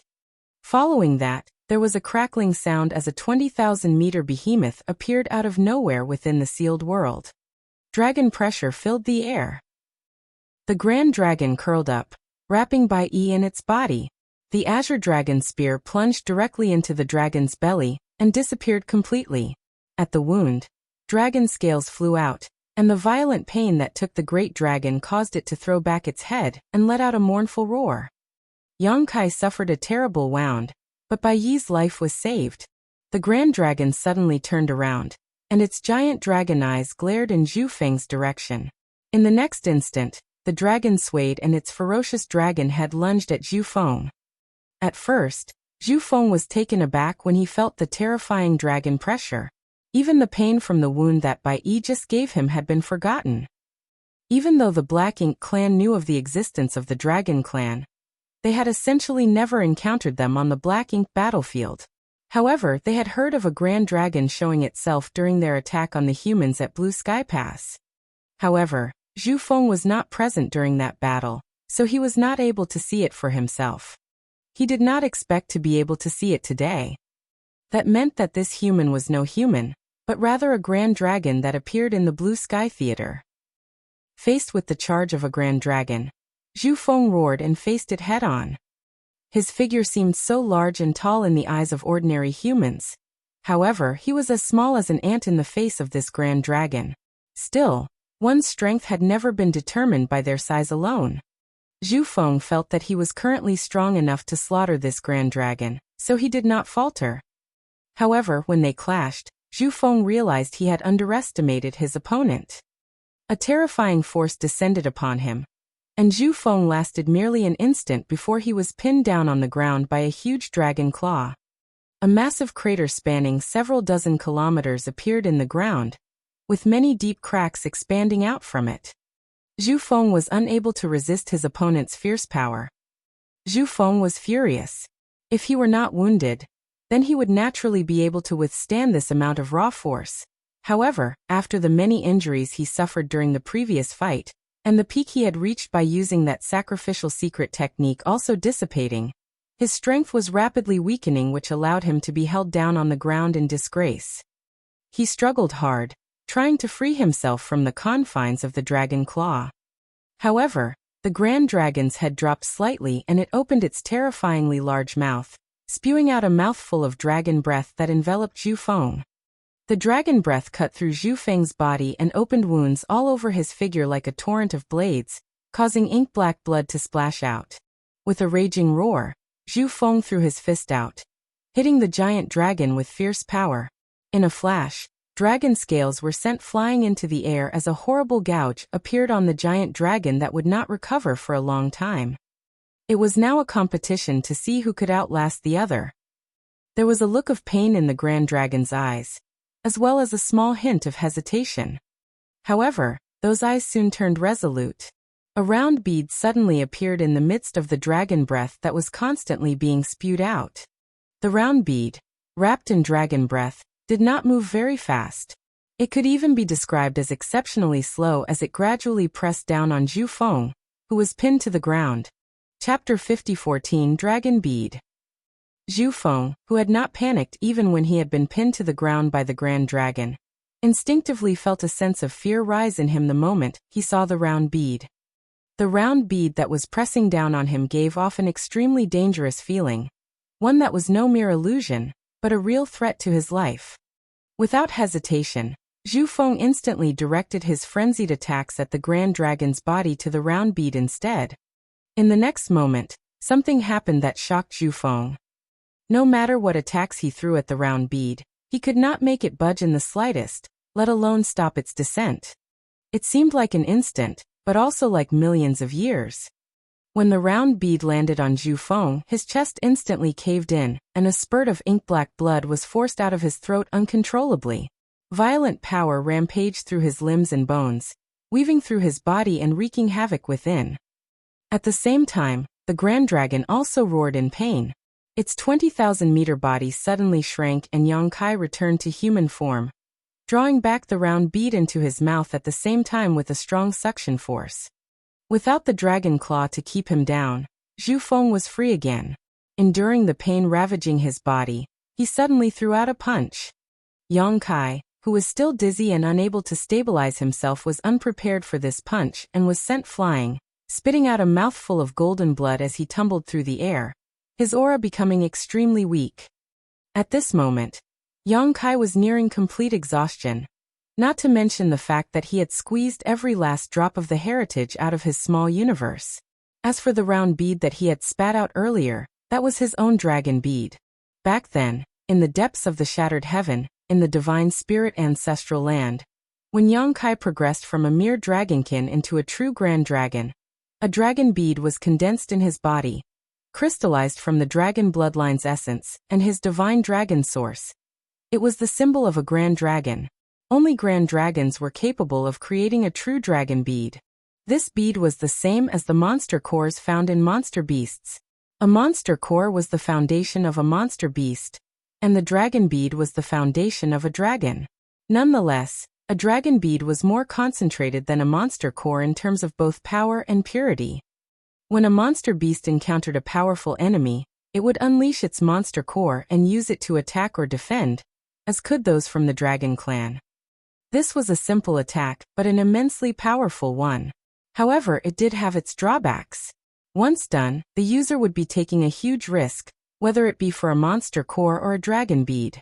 If it were destroyed, then it would immediately put one's life in danger, and in the worst-case scenario, directly result in one's death. It was for this reason that Yang Kai would never unleash his dragon bead no matter what sort of enemy he faced. After all, he was a master of the Tao of space, so if he could not beat an enemy, he could always run away.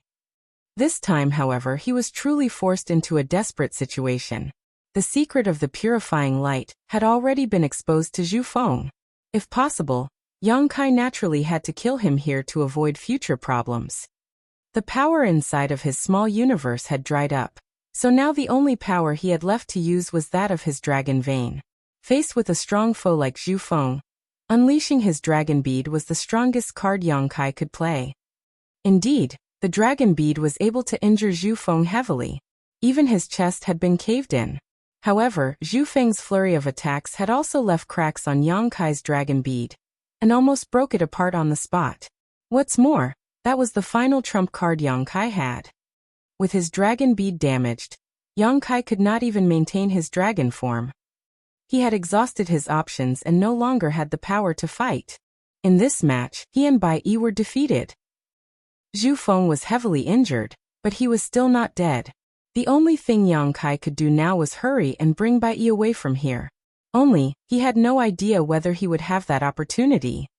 Somehow forcing himself to stand, Yang Kai's vision was blurry and his head was buzzing incessantly. Even as he stood there, he was shaking too much to maintain his stance. Bai Yi was laying motionless not far away from him. He stumbled over to Bai Yi, and when he arrived next to her, he could finally hang on no more and fell headfirst on top of her. The weight of his body caused a large amount of blood to spill from Bai Yi's mouth, and her aura, which was already weak, became even weaker. Yang Kai grabbed her arm and flipped her over, putting her on her back before struggling to stand up again. Every step he took left a bloody footprint on the ground. Following the direction in his memories, he made for the exit. However, before he could even walk a few steps, Zhu Feng's cold voice came from behind. "Where do you think you're going?" Yang Kai ignored the voice and was determined to keep going forward with faltering steps. "Don't even think you can," Zhu Feng shouted in a cold voice as his aura quickly neared Yang Kai.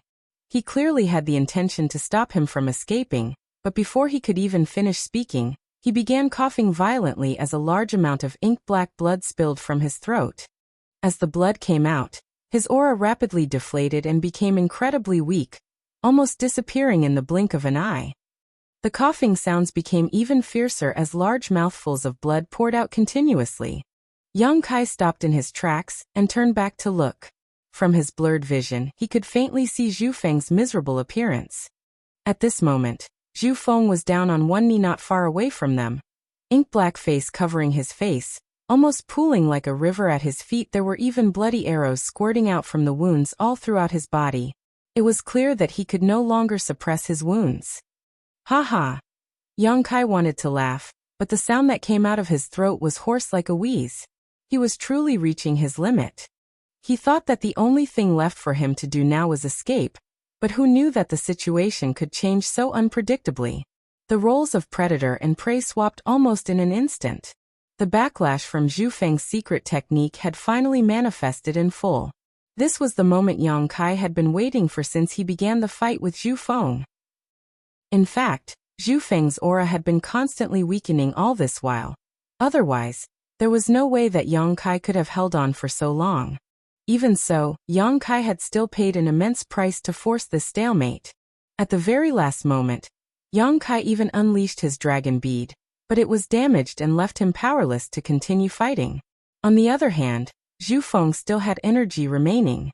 The victor had already been decided, so if he did not leave, he would only be waiting for death. In fact, Yang Kai did not have much confidence that he could bring Bai Yi out of here alive.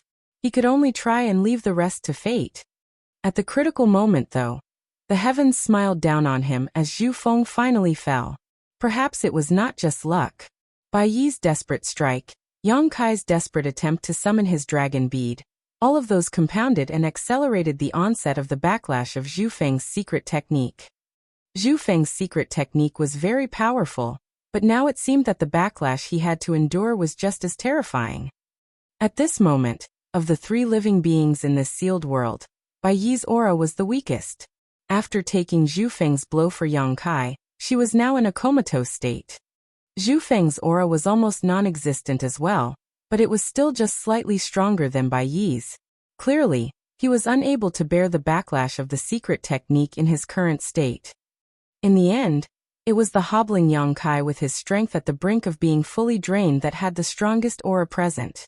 Life was truly filled with twists and turns. Crouching down and gently laying Bai Yi on the ground, Yang Kai approached Zhu Feng step by step, still hobbling and swaying as he moved, almost as if a gust of wind could send him sprawling. Halfway there, he summoned the Azure Dragon spear into his hand. As the spear dragged across the ground, a harsh scraping sound could be heard. Zhu Feng was still coughing up blood, and it seemed like he was going to vomit every last drop from his body. When he heard the scraping noise and looked up though, horror flashed across his eyes. He stood up with great difficulty and turned around, moving step by step away from Yang Kai while trying to act strong by shouting, "Don't come any closer." There was no way Yang Kai would listen to him, of course. When he saw Zhu Feng in this state, power somehow welled up within him, allowing him to speed up as he shouted, "Stop running, you coward! One quick spear thrust and it will all be over." "As if I'd listen to you," Zhu Feng cursed in his heart. If he was caught here, then he would surely die. However, even though he wanted to get away from Yang Kai, his extremely weak condition left him moving even slower than a turtle's crawl. A noble territory lord like himself, being reduced to this state, Zhu Feng was desperate to cry but unable to shed any tears. Similarly, Yang Kai didn't know whether to laugh or cry. After everything that happened today, nobody would have imagined that the battle would end this way. A territory lord and a seventh-order human were now locked in a ridiculous chase that even ordinary mortals would find slow and awkward. It was simply disgraceful. At this point in time though, anyone with any achievement in cultivation would be able to kill both of them. Fueled by his instinct to survive, Zhu Feng dragged his feet along step by step, leaving bloody footprints behind. Yang Kai was doing the same. The backlash from Zhu Feng's secret technique was indeed strong, and after a few moments, Zhu Feng stumbled and fell headlong to the ground. Down on his hands and knees, he was now crawling forward little by little. During his desperate moment, Zhu Feng heard a loud noise from behind him. Turning his head with great difficulty, he saw that Yang Kai, who was coming to kill him, had also fallen to the ground, crawling just like him. "Why go through this trouble?" Zhu Feng said with a heavy voice. "Why don't we both rest first then settle this?" Yang Kai's voice was weak, but he still snarled. "In your dreams. Once I'm close enough, I'll stab you to death with my spear." Zhu Feng said. "Bai Yi is on her last breath. Why don't you go and check on her? Don't regret it when she dies." Yang Kai was unmoved. "Rest assured, if she still has a breath left in her, I will be able to bring her back. It will not be too late if I kill you first." Zhu Feng coldly snorted. "We are both in the same state now. We don't know who's going to die and who's going to live yet." As they spoke, they continued pushing their bodies forward, but they were moving at a similar speed. The distance between them was neither increasing nor decreasing. From how things were, it seemed unrealistic for Yang Kai to catch up with Zhu Feng.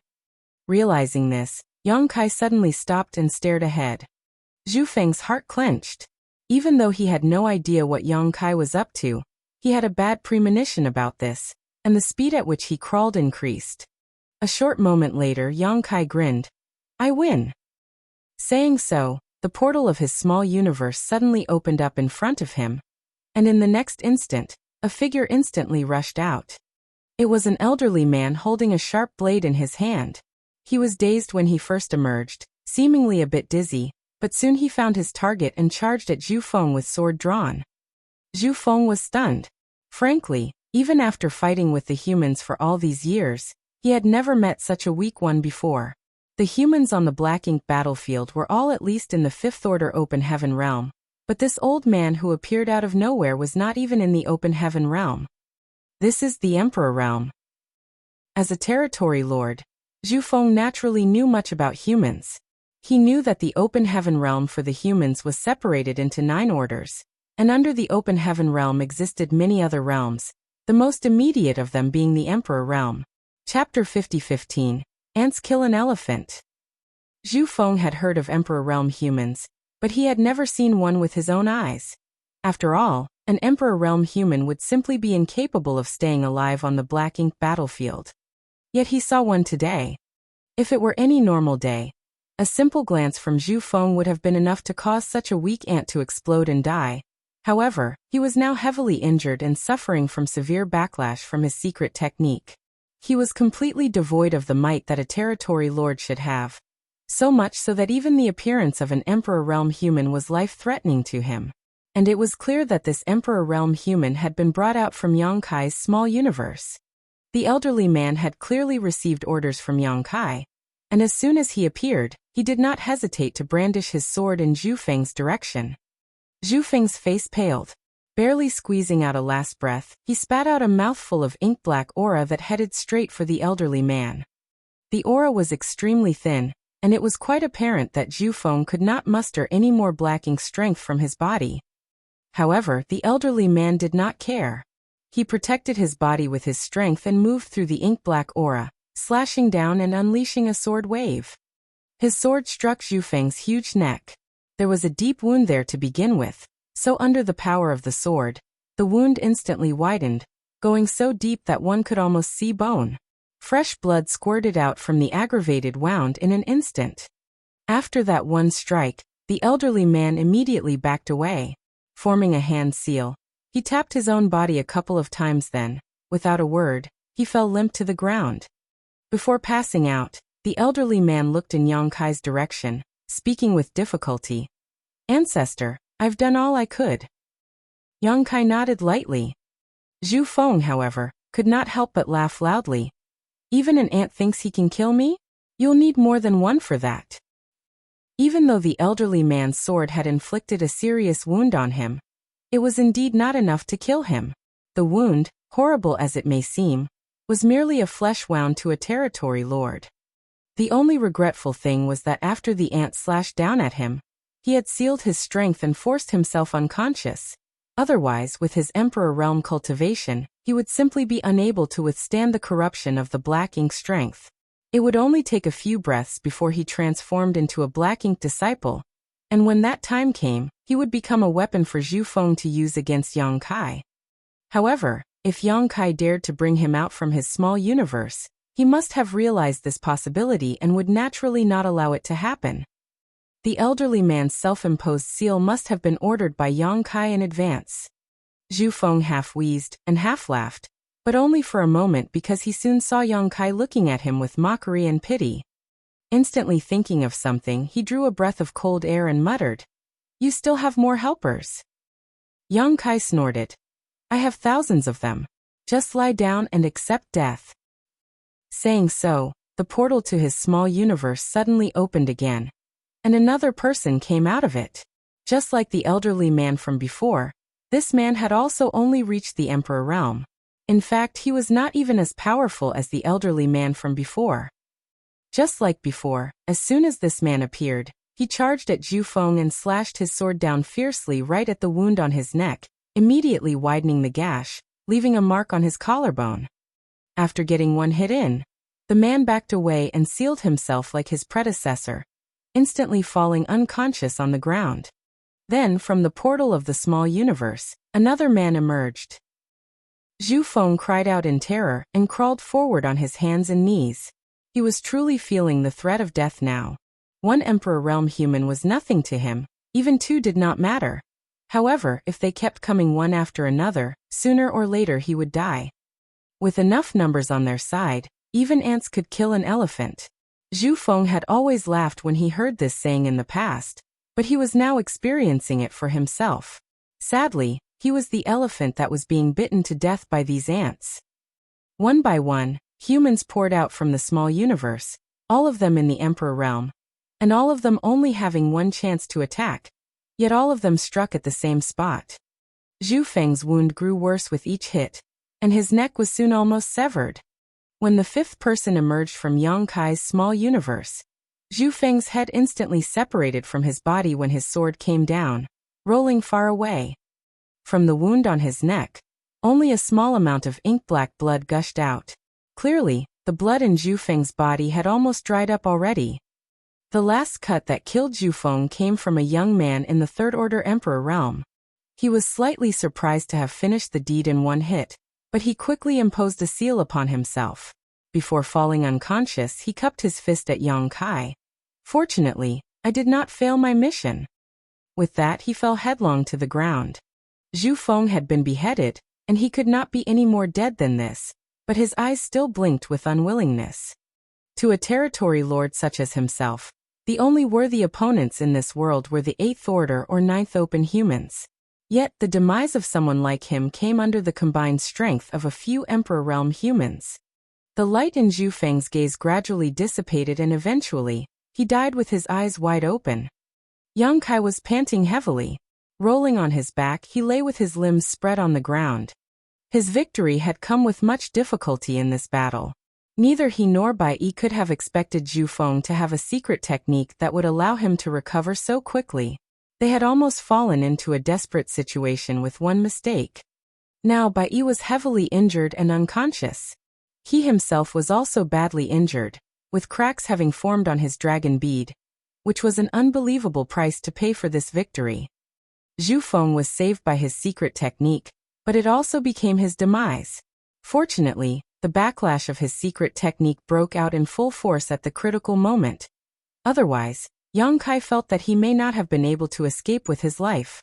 By the end of the battle, he had become a dry oil lamp, completely exhausted. Yang Kai had learned just how strong the territory lords were from this fight. They were not an opponent a Seventh Order Open Heaven Realm Master could take on by themselves. If he were to bump into a territory lord at his peak alone, then Yang Kai could only hope to escape with his life. But no matter how difficult the process was, the outcome was still a happy one. Zhu Feng was finally dead.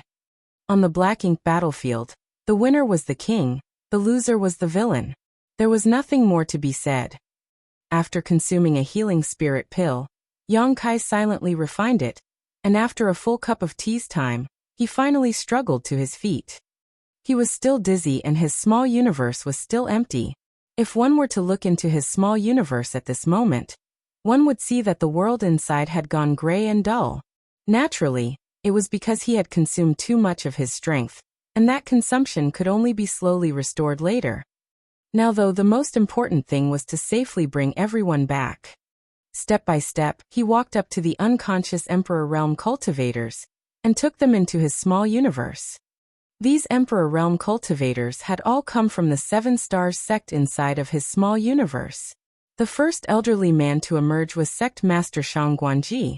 The rest were the elders of 7 Stars sect, such as Guan Qianxing. Many years ago, Yang Kai entered 7 Stars sect with his soul avatar and became their ancestor. It was also there that he accepted his 2 legacy disciples, Zhao Yibai and Zhao Ya. Later, he even accepted a 3rd disciple from 7 Stars sect, Su Yi. After sending Zhao Yibai, Zhao Ya, and Su Yi back to the star boundary, Yang Kai no longer made an appearance in his small universe. This time, if his hand were not forced, then he would not have let these Emperor Realm cultivators take on such a risk. The corruption of black ink's strength was too difficult for even an open heaven realm master to resist, much less for someone in the Emperor Realm. So, before Yang Kai borrowed their power to deal with Zhu Feng, he had given them repeated warnings that they had only once chance to strike, after which they should seal their bodies and consciousness. Otherwise, the consequences would be unpredictable. The Emperor Realm cultivators of 7 Stars sect were very obedient to his word. After all, Yang Kai was too profound in existence for them, and they naturally would not dare to disobey the word of their ancestor. Each one of them made only one strike after emerging before sealing their bodies and falling unconscious.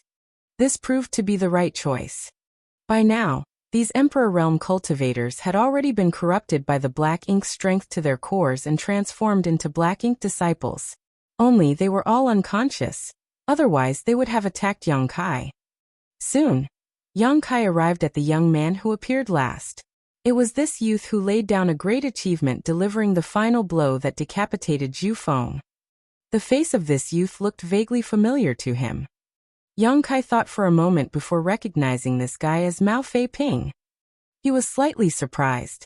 This was the little one who joined 7 Stars sect together with Zhao Yibai and Zhao Ya back then. Now he had reached the 3rd Order Emperor Realm. If it had to be said, then Mao Fei Ping's aptitude was quite good. The Emperor Qi in his body was also carefully cultivated. If not for him living in Yang Kai's small universe all this while, he could have reached the 5th Order Open Heaven Realm by now based on his aptitude. It was thanks to the help of these Emperor Realm cultivators that came out today that Yang Kai turned failure into a success. Perhaps he could give them some pointers, and show them the way to greater heights in the martial Tao. After putting Mao Fei Ping back into his small universe, Yang Kai hurried over to where Bai Yi was. Bai Yi was still unconscious, and her aura was extremely faint. Her body was marked with wounds and covered with blood. The wound on her shoulder was especially bad, having blown a significant portion of her chest open. This wound was inflicted when Zhu Feng caught her feathered arrow and threw it back at her.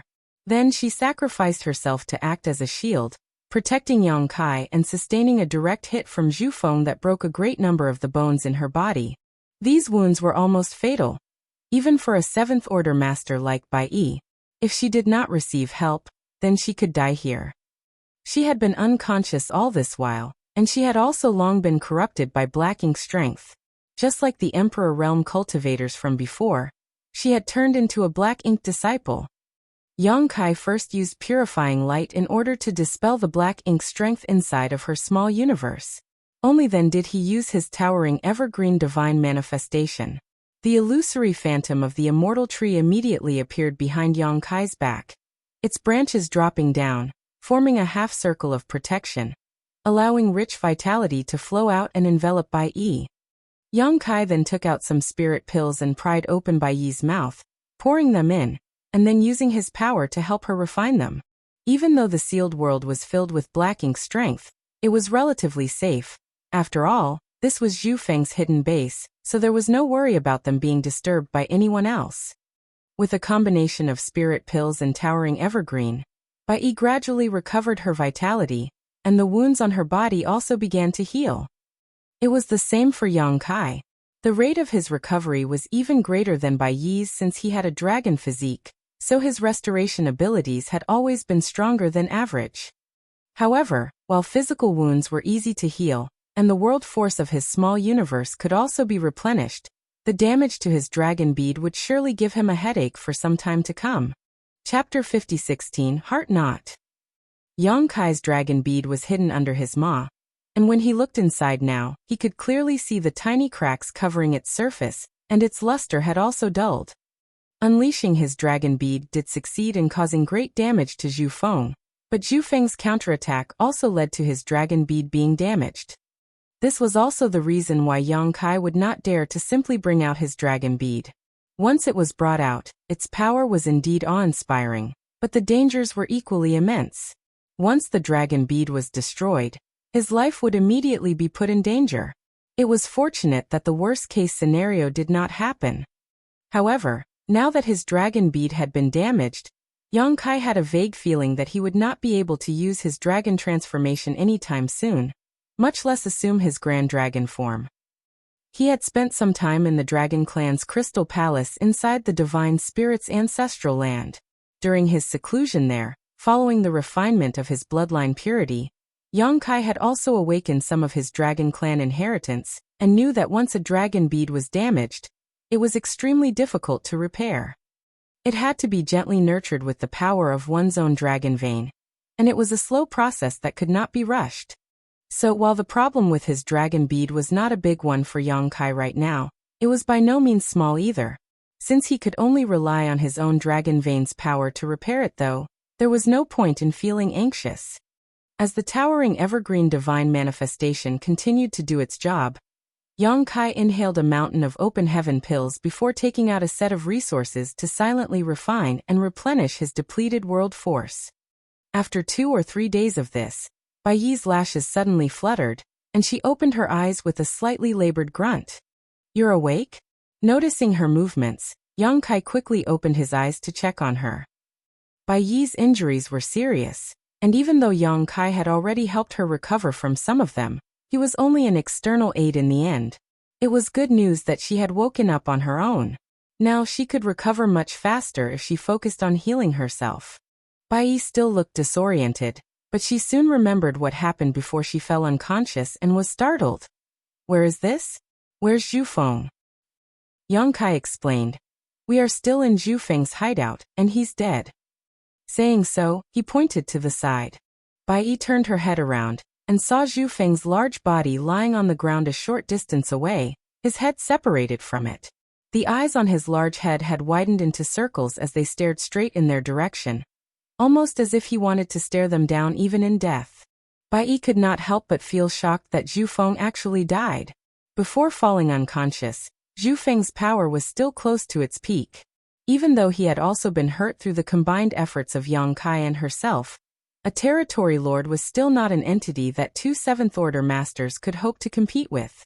She thought that she and Yang Kai would not be able to escape death, but who knew that she would wake up to see Zhu Feng's headless corpse?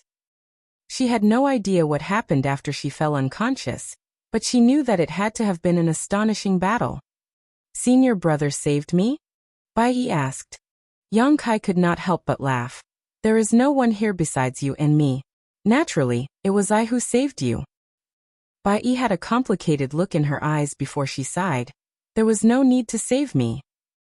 Yang Kai frowned at her words. There was something not quite right with that sentence, but after pausing for a moment, he simply said, "First, heal your injuries. You were badly wounded, so if you don't focus on recovering, you might suffer from lingering danger in the future." Bai Yi nodded slightly and struggled to sit cross-legged, silently circulating her strength. There was silence inside of the sealed world for a while as the two healed their wounds and restored their energy. With towering evergreen nourishing and shielding them, the lingering black ink strength could not encroach upon their position in the slightest. Another 8 days passed, and Yang Kai had finally made a recovery. The injuries to his physical body were basically healed, and the emptiness inside of his small universe was also somewhat replenished. Even though he had not returned to full strength, he was not far from it. Bai Yi was a little slower to recover than he was, but after noticing Yang Kai's movements, she opened her eyes and slowly got up, elegantly saluting him. "Many thanks for your life-saving grace, senior brother." Yang Kai looked at her silently for a moment before speaking. "If you really want to thank me, then live on and kill more Black Ink clansmen.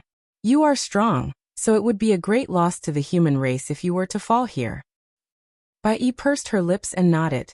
Yang Kai did not notice it previously, but he realized the problem with what Bai Yi said when she woke up now.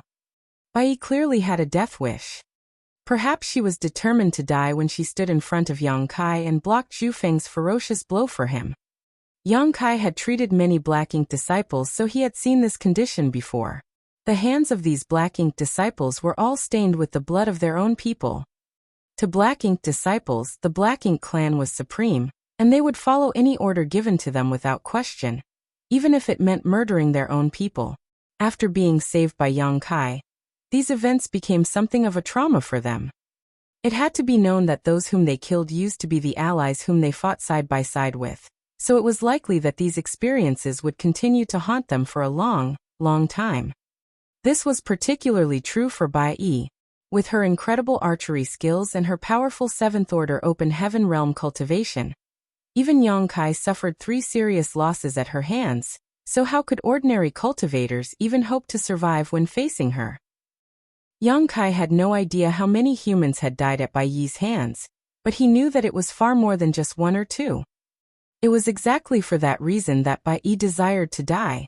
She felt ashamed to return to the side of the humans with her hands dripping in their blood, and with their souls lingering behind her. Her perfunctory reply seemed to suggest that she was not taking his words seriously, so Yang Kai frowned and scolded. "One Zhu Feng is not enough to make up for your sins. If you feel guilty, then for everyone you killed, you must take 10 or 100 from the Black Ink clan. If you were to die so easily, then those who fell to you would truly have died in vain." He hadn't been planning to be this blunt with her, but Bai Yi was clearly not in the right state of mind at the moment, so he had no choice but to use some sharp words. The blood suddenly drained from Bai Yi's face, turning her as pale as snow. Her body trembled and she gritted her teeth. "Senior brother's teachings are correct. I will definitely not let senior brother down." Yang Kai shook his head. "This isn't about whether you let me down or not. It's about your own conscience you have to clear." After thinking through his words, Bai Yi nodded again. As Bai Yi steadied herself, Yang Kai followed up. "That's all I have to say. You think about it on your own. I'm no good at consoling people, so I may have spoken a little harshly, but I hope you don't take it to heart. It would be inconvenient for us to stay here any longer, so let's get out of here first." Bai Yi had no objections. While helping Bai Yi heal, Yang Kai had used his divine sense to look through this sealed world. It was not a large place, so he could naturally examine its entirety without much trouble. Unfortunately, he did not find anything valuable. The Black Ink nest would have been an excellent specimen to be studied. However, after Zhu Feng used his secret technique, it had already withered completely and broken apart, rendering it useless. In just a short moment, the two of them arrived at the exit, which was blocked by some kind of secret technique. However, this was no problem for Yang Kai. Using space principles, he pried open the world barrier so the two of them could leave. Once they were back in the void, Yang Kai immediately checked his surroundings, but found nothing unusual. It had been almost a month since he had been separated from Dawn, so Yang Kai naturally wondered how they were doing.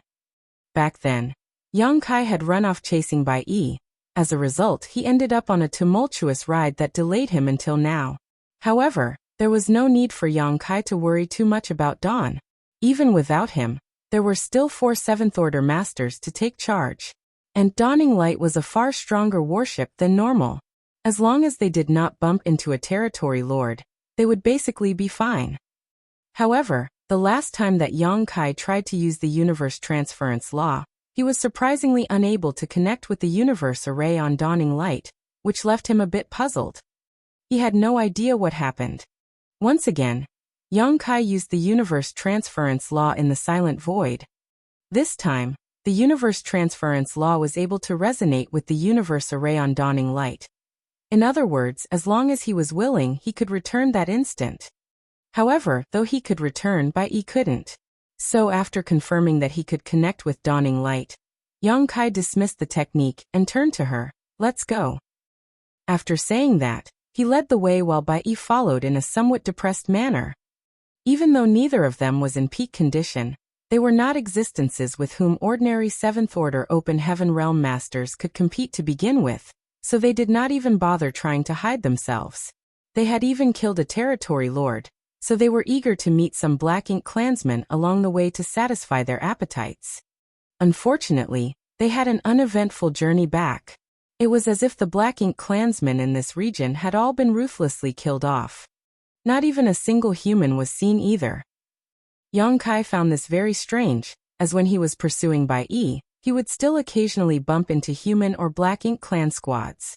This was not a safe or peaceful area, and soldiers from both sides had been fighting all over the place just a few days ago. Something was clearly not right about the current situation. It seemed that something big had happened in this region during the time that he and Bai Yi were in Zhufeng's nest.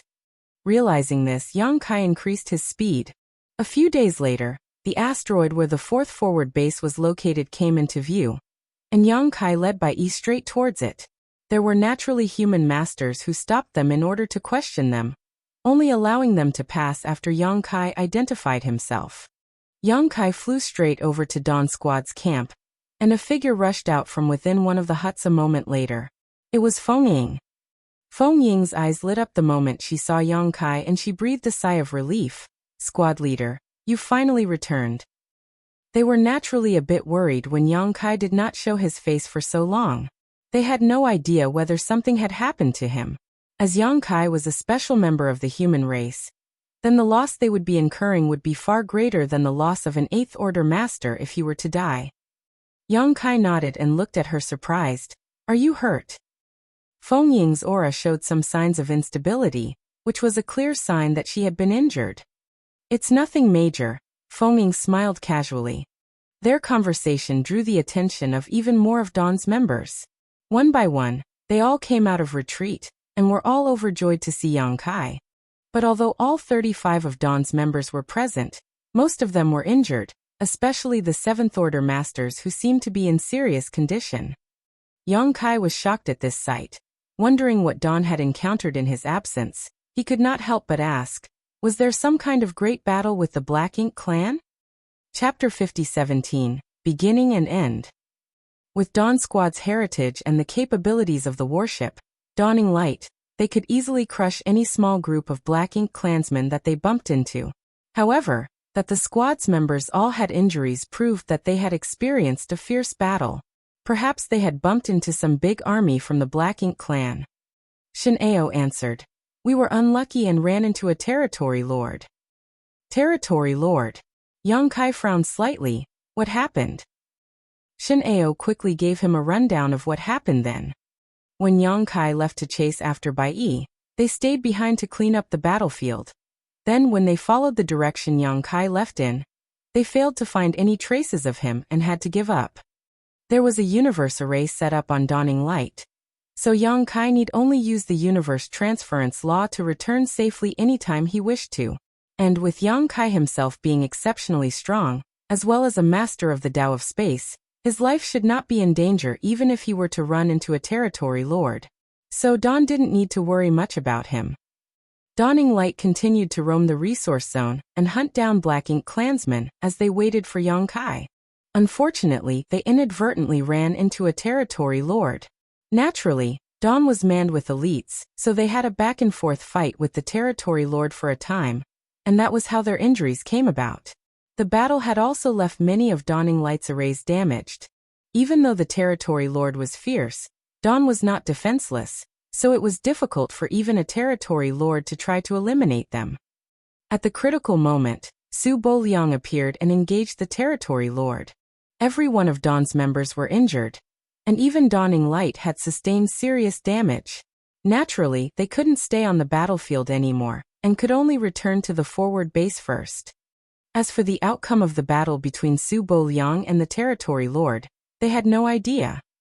However, within half a day of their retreat back to the forward base, Su Bo-liang also returned. Now he had replaced Cha, who was the one assuming command here. After Shenao finished his recounting, Feng Ying said, "Division Commander Su must have sustained some injuries." When he returned, his aura was slightly unstable. Once he finished hearing everything they had to say, Yang Kai and Bai Yi exchanged glances, their expressions looking a little funny. "What is it?" Feng Ying was confused. Yang Kai shook his head. "It's nothing. Coincidentally, I also met the Territory Lord who attacked you." Feng Ying was surprised. "You saw him too? Did you fight?" Yang Kai nodded. "It was a big fight. I almost didn't make it back." Feng Ying immediately chastised. "Foolishness. Even though that Territory Lord was hurt by Division Commander Su, he was still a Territory Lord. He's not someone that 1 or 2 Seventh Order Masters can fight against." Yang Kai deeply agreed. "That's right. Bai Yi and I had to expend a lot of effort in order to kill him." Kill him? Shen Ao and the others were dumbfounded. Feng Ying's eyes also widened in surprise. If they had not heard those words from Yang Kai themselves, then they would not even dare to believe it. "Luckily, I managed to ambush him with a point-blank strike of purifying light that greatly damaged his strength. Then, with junior sister Bai Yi's help, it was a difficult fight, but we managed to come out of it with just a scare," Yang Kai explained simply. Everyone was shocked. Feng Ying turned to look at Bai Yi, and Yang Kai hurried over to introduce them. Feng Ying realized. So junior sister Bai was the one who left squad leader in a mess? Junior sister Bai is powerful indeed. Bai Yi blushed. "I was corrupted by Black Ink's strength and was not in control of myself. I've made senior sister laugh. Now, with senior brother's help, I've regained my senses." Feng Ying smiled. "You must have no idea, but besides me, everyone in Dawn was once a Black Ink disciple that he saved." Bai Yi looked up in surprise. "All of them?" Feng Ying nodded. "All of them." Bai Yi looked at each one of their faces and suddenly smiled. "Bai Yi is honored to greet all my senior brothers and junior brothers." Shen Ao waved his hand and said, "Since you've returned, then you should kill more Black Ink clansmen in the future. We should make them pay for our past frustrations." Bai Yi answered with a soft yes. Yang Kai said, "I'll bring her to see Division Commander Su. You should focus on recovering first. We can talk later." Nobody had any objections. Yang Kai then led Bai Yi to see Su Bo-liang. On the way there, Bai Yi clearly looked nervous. Not to mention anything else, she was the one who hit Su Bo-liang with her arrow back then and wounded him, even helping Zhu Feng to escape. Even though Yang Kai noticed this, he did not try to comfort her. Some things had to be faced head-on. However, after talking with Feng Ying and the others, Yang Kai finally understood what happened that day. Dawn Squad first encountered Zhu Feng, and then both sides ended up in a large battle where Dawn was defeated, and even Dawning Light was damaged. Obviously, Zhu Feng had also eaten quite a loss from Dawn.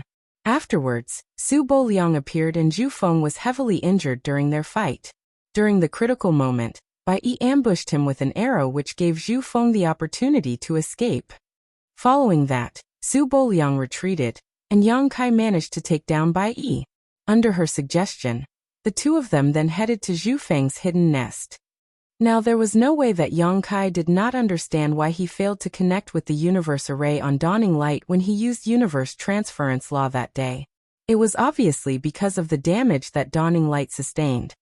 Now that the resonance was back, it meant that the universe array had been repaired. Even though the array masters on the human side could not arrange new universe arrays, they could do simple repairs on them. Of course, that was on the premise that the universe array was not too damaged to begin with. Soon, Yang Kai and Bai Yi arrived at where Su Bo-liang was located, and waited outside for a while as they asked someone to pass on the word for them. A while later, someone came to invite them inside. Yang Kai thanked him and stepped inside with Bai Yi. At the end of the long table sat a brave and heroic figure with a dignified look on his face. Yang Kai had seen Su Bo-liang from afar, and though he did not see him too clearly, he could still tell that this face was about a 70 to 80% match to the face he saw before. It was Su Boliang, no doubt about it. Yang Kai quickly cupped his fist. Don's Yang Kai greets Division Commander Su. Bai Yi also saluted him. Bai Yi greets Division Commander Su. Su Boliang nodded gently and reached his hand out, and then the two of them were lifted by an invisible force. He looked at Yang Kai first, then at Bai Yi. The next moment his brow rose in surprise. It was you who attacked me that day, right? Naturally, he was able to recognize Bai Yi the instant he saw her. Bai Yi dropped her head. I was not myself then, please forgive me, Division Commander Su. Su Boliang chuckled. It doesn't matter. You were a Black Ink disciple back then, so it was only natural that you did what you did. However, your archery skills are indeed amazing. I have met many from Divine Feather Paradise, yet there are few who are on par with you. Have you cultivated the Sun Chaser Arrow Heart? Bai Yi answered respectfully, yes. Su Boliang nodded lightly. I heard that it is extremely difficult to cultivate the Sun Chaser Arrow Heart. Inside Divine Feather Paradise, it is rare to find even one each generation that achieves success with it. For you to have reached this level of mastery in the 7th Order, you will surely become a great asset when your order rises in the future. Bai Yi was humble. Division Commander Su is too polite. Yang Kai listened in confusion, but he could guess that the Sun Chaser Arrow Heart must be a type of secret technique from Divine Feather Paradise. Just like the secret techniques of myriad demons' heaven, it was rare to find anyone who could successfully cultivate it. After a few words of encouragement, Su Boliang turned to Yang Kai. You are not bad either.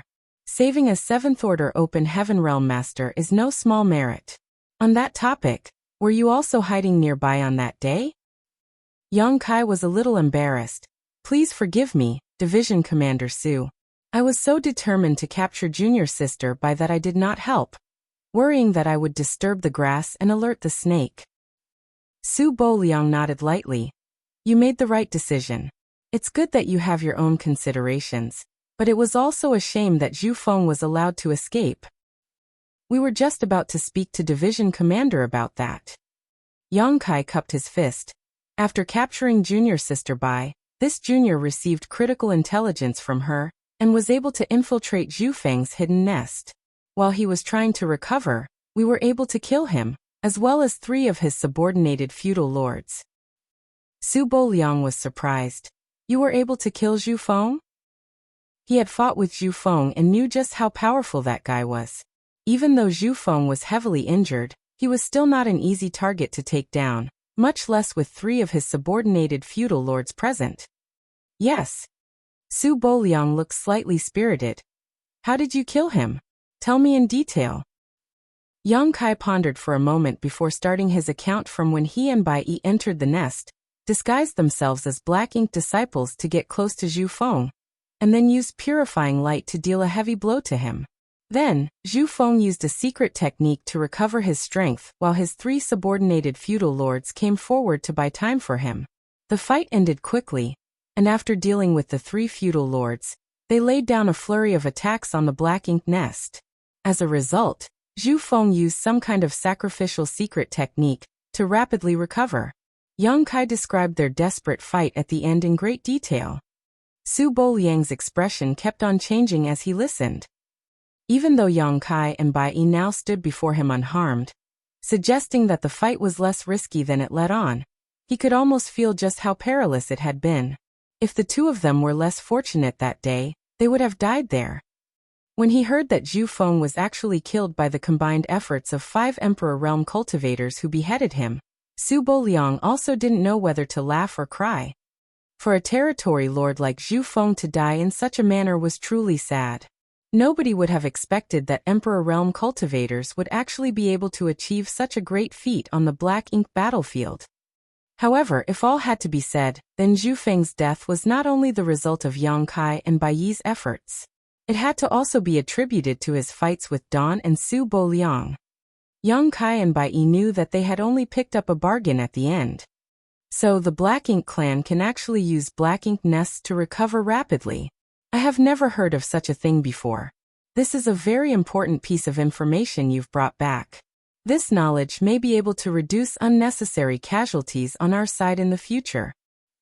They had never encountered such a thing before, mainly because of how precious the Black Ink nests were for the Black Ink clan. They were all placed in the depths of the Black Ink clan's territory, so no human had even seen a Black Ink clan master use one to recover their injuries like this. Had it not been for a coincidental opportunity, then Yang Kai and Bai Yi would not have learned of this either. They had also paid a steep price because of their ignorance. In any case, the two of you have rendered a great service this time. Su Boliang looked approvingly at them. Yang Kai smiled. Division Commander Su, if we did a great service, then does that mean we can ask for some benefits too? Su Boliang scolded while laughing at him. Smelly brat, what sort of benefits do you want? Let's hear it. Yang Kai cupped his fist. Junior Sister Bai has only just rid herself of her Black Ink disciple status. This junior asks that Division Commander please register her and assign her to my Dawn squad. Chapter 50-18 Final Battle. Upon hearing this, Su Boliang nudged him. Brat, you've got quite the appetite. Already coveting your junior sister Bai? Do you have any idea how ordinary squads are assigned and how your Dawn squad is allocated? Yet it's still not enough for you, I see. Yang Kai nodded. This junior naturally knows. It would be extremely fortunate for a squad to even have 2 7th Order Master assuming command. Many squads only have a single 7th Order squad leader, while my Dawn has 5 7th Order Masters. This is indeed a lot more than an ordinary squad would have.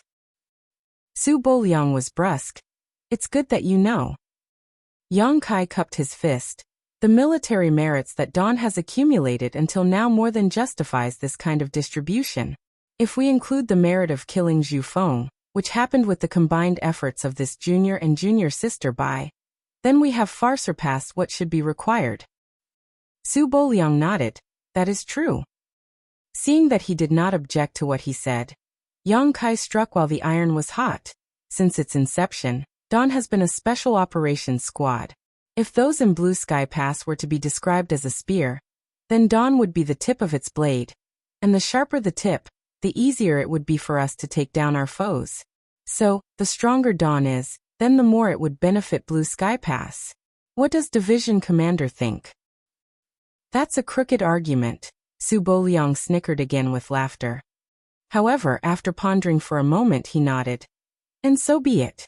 Army Commander Zhong Liang also said in the past that you could recruit anyone under the 8th Order into Dawn. Now that Bai Yi has caught your eye, then let her be included in your squad. Yang Kai hurriedly cupped his fist. Many thanks, Division Commander Su. Su Boliang turned to Bai Yi. Bai Yi, I should still ask you for your opinion on this matter. If you are willing to join Dawn, then I will register you under their name.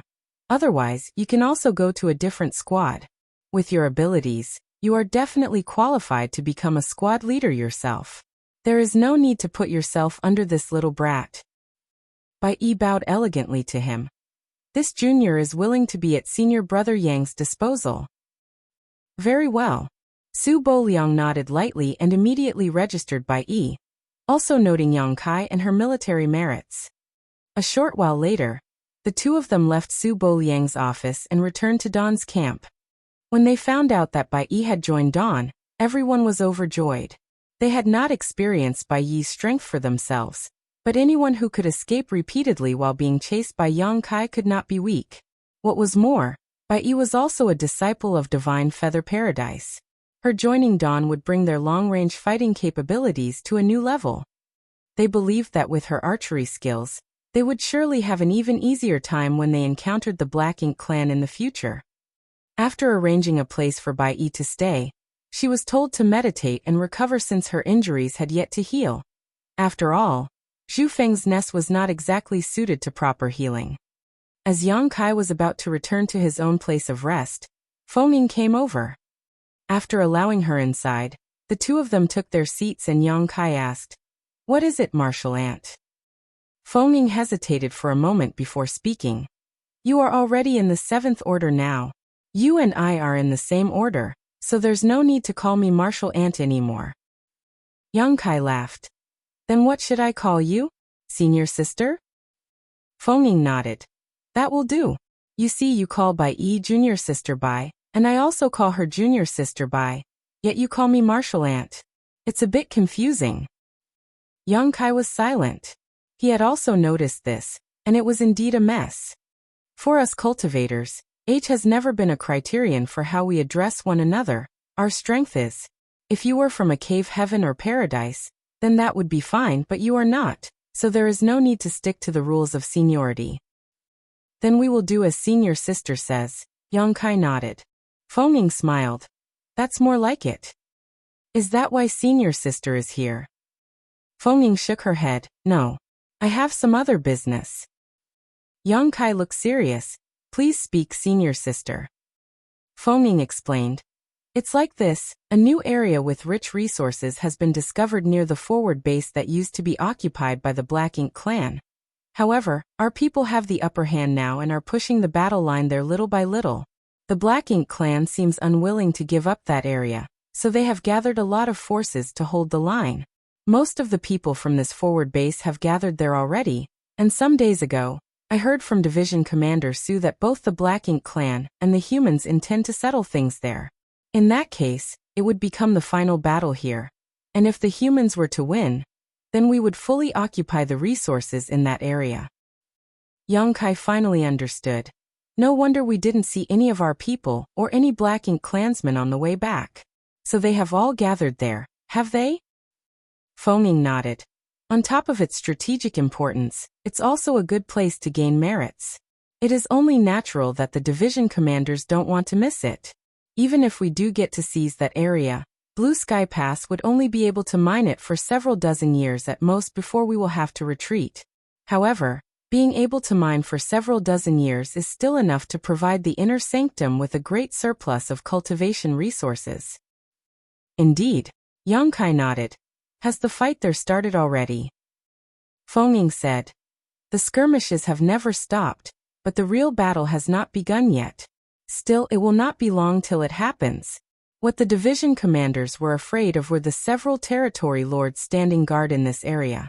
The number of territory lords and their power is similar to that of our division commanders, so neither side can gain an advantage over the other. Now that you and Bai Yi have killed Zhu Feng though, the Black Ink clan has one less territory lord. The division commanders will definitely seize this opportunity to deal a serious blow to the Black Ink clan. Yang Kai raised a brow. What is Dawning Light's current status? Fengning told him. I just went to check. Repairs will require 7 or 8 more days to fully complete. 7 or 8 days, Yang Kai muttered. Then we shall wait. During our last battle, Bai Yi and I also used up a lot of our strength. We are in need of time to recover. Fengning nodded. Good. After sending Fengning away, Yang Kai immediately went into retreat to restore his energy. He took a large number of open heaven pills and a set of 6th order materials, and began refining them, seeking to quickly restore the heritage of his small universe. He was now in the 7th order, so naturally the fastest way to recover was to refine 7th order materials. However, 7th order materials were 10 times more precious compared to 6th order materials, and with the aid of open heaven pills, 6th order materials were sufficient.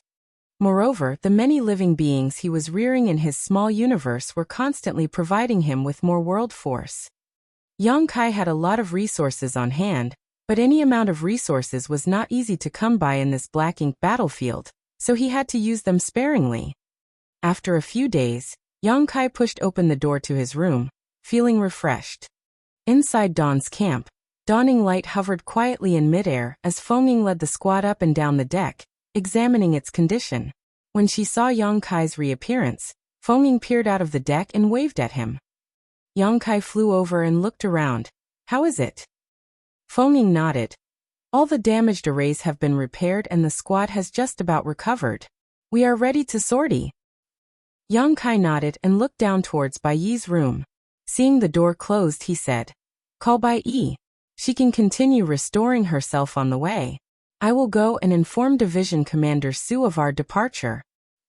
Saying so, he sped off towards where Su Boliang was. A few moments later, he saw Su Boliang and informed him of his plans. Su Boliang naturally had no intention of stopping him. It could even be said that he wanted Dawn to participate in the final fight there to begin with. It was just that he knew that Dawning Light was in repairs all this while. So he decided to wait for the repairs to complete before calling Yang Kai over and sending him off with the task. Now that Yang Kai had come to him himself with such intentions, naturally, he could ask for nothing better. Reports coming in from that side say that there are a lot of Black Ink clansmen gathered there, at least 20,000 of them. For the Black Ink clan, it's enough to make up an entire army, even though there are definitely going to be a lot of high-rank and low-rank Black Ink clansmen. One still cannot take the situation too lightly. Yang Kai nodded earnestly and asked, "How many people are there on our side?" "Less than 2,000.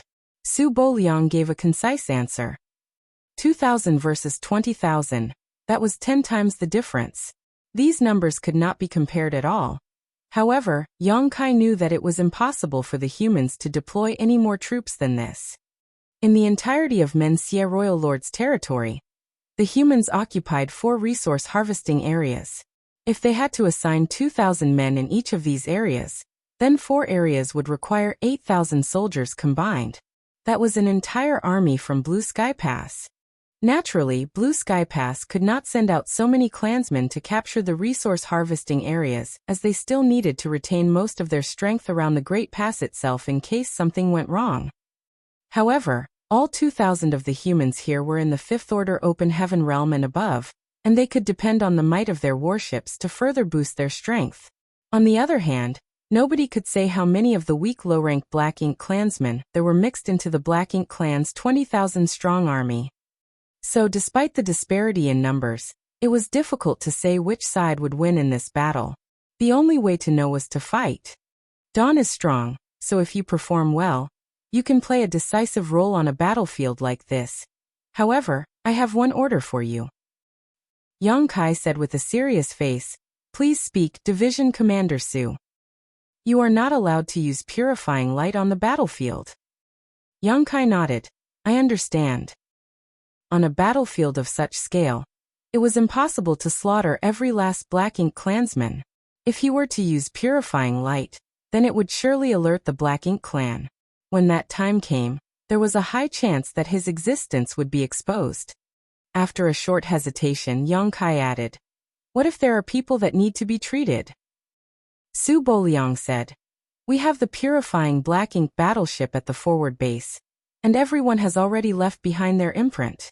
If they cannot hold on, then they can return here by using the universe transference law." After bidding farewell to Su Boliang, Yang Kai returned to Dawn's camp where the squad had already finished assembling. Bai Yi had also joined them. On the deck stood the squad's 36 soldiers lined up in 3 lines and ready to go. Yang Kai looked over at them for a while before waving his hand, "Depart." The members in charge of the arrays immediately spread out and took their posts. A short while later, Dawning Light turned into a stream of light that took to the skies and left in a flash. The final battlefield was a zone with rich resources, and also the last line of defense for the Black Ink clan before their established territory. If this final line of defense was broken, then the humans would be able to occupy this resource harvesting area for the next several dozen years and mine in peace. Perhaps there would be some occasional harassment from the Black Ink clan, but the regular patrol squads could keep such interference at bay. The 2 clans had been fighting each other for countless years, so they were already used to such situations. Chapter 50-19 Clash. The location of the final decisive battle was taking place a 2 or 3 days' journey away from the forward base. During this time, other than the ones taking turns controlling Dawning Light's speed and direction, everyone else was resting and preparing. Yang Kai stood alone on the deck keeping a lookout. 2 days later, before Dawning Light had even reached their destination, Yang Kai could already see the lights shining brightly ahead of them in the void. Even from such a great distance, occasional energy fluctuations could be felt coming from there. Have they already begun fighting? Yang Kai's face turned cold, and he hurriedly sounded the alarm.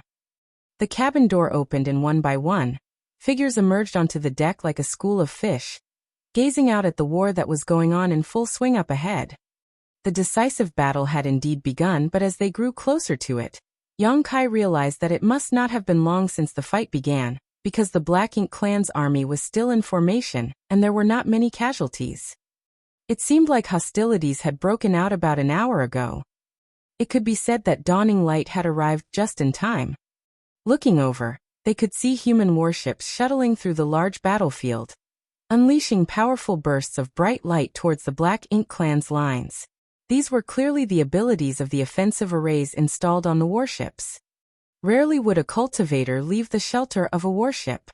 Only the Seventh Order Masters who were confident in their abilities would choose to fight exposed. After all, this was not Blue Sky Pass. In the last great battle that happened between the two clans, even if the humans were to be corrupted by Black Ink strength, they could quickly retreat to the inner sanctum, or use the purifying light sealed within the purifying Black Ink battleships in order to dispel the encroaching Black Ink strength. Right now there were no purifying Black Ink battleships here. If they really were invaded by Black Ink strength, they would have no choice but to return to the forward base using the universe transference law, and then travel at least 2 or 3 days to return. The battle might even be over after such a period of time. What was more, the fight had only just begun, so the humans were trying to preserve their strength as much as possible, capitalizing on the advantage their warships gave them to kill their enemies. Opposite the human battlefront, the tide of Black Ink clansmen was blasting away at the warships, causing the defensive arrays to flicker as they were hit. The warships of some of the less fortunate squads had even lost the ability to continue fighting, and had no choice but to retreat towards the forward base. Dawning Light sped over, and as soon as they entered the battlefield, Yang Kai could feel several powerful divine senses enveloping them, facing off against each other from a distance. These divine senses clearly belonged to the Eighth Order Open Heaven Realm humans, and the Territory Lords. It was exactly because of the presence of the Eighth Order Masters that the Territory Lords were deterred from intervening in the battle, and this was also true for the humans. The ones at the top were all suppressing each other, so the victor of this fight could only be decided by those below the Eighth Order on both sides. Yang Kai, who was standing on the deck, swept his eyes around and saw a weak point in the human lines. The Black Ink clan were attacking that point with such ferocity that even with a dozen warships supporting each other, they were still in a shaky situation. The defensive array on one of those ships was even starting to fade. It was clear that it could not hold out much longer. Yang Kai pointed in that direction. "Adjust our course." Dawning Light immediately turned and headed in that direction, and within a dozen breaths, it entered the fray. As soon as they saw reinforcements appear, the humans were overjoyed. Even though it was just a single squad-level warship like theirs, any help would be greatly appreciated at this moment. Perhaps the addition of another squad would help them resist the Black Ink clan's offensive. On the bow of one of the ships stood a bearded man with 2 large swords in each hand, looking mighty and imposing. He beckoned his vice squad leader. "Go and greet them and have them coordinate with our movements." His vice squad leader was a beautiful woman, and just as she was about to send a message, she saw Dawning Light sweeping past the defensive line formed by the dozen ships and charged straight into the Black Ink clan army. The beautiful woman was dumbfounded, and the bearded man was jumping in rage as he scolded. "Where did this squad come from? Are they courting death?" The combined power of a dozen squads could barely stop the advance of the Black Ink clan army, but this squad suddenly rushed straight into enemy lines, so how could they possibly survive? They were likely going to be turned into dust by the Black Ink clan, then even their squad members would be left without a corpse. Though he was cursing, he was inwardly feeling pained by this situation. Those were the lives of a dozen Open Heaven Realm Masters. He had no idea which bastard of a squad leader was leading them, but if that bastard wanted to court death, he shouldn't have dragged his entire squad down with him. As soon as those words left his mouth though, the bearded man looked shocked as a ripple suddenly formed around the new squad's ship, and its image distorted greatly. In an instant, a warship which was over twice as large as an ordinary squad-level warship took its place. The warship was almost as large as a battalion-level warship. Dawn! The bearded man snapped to his senses.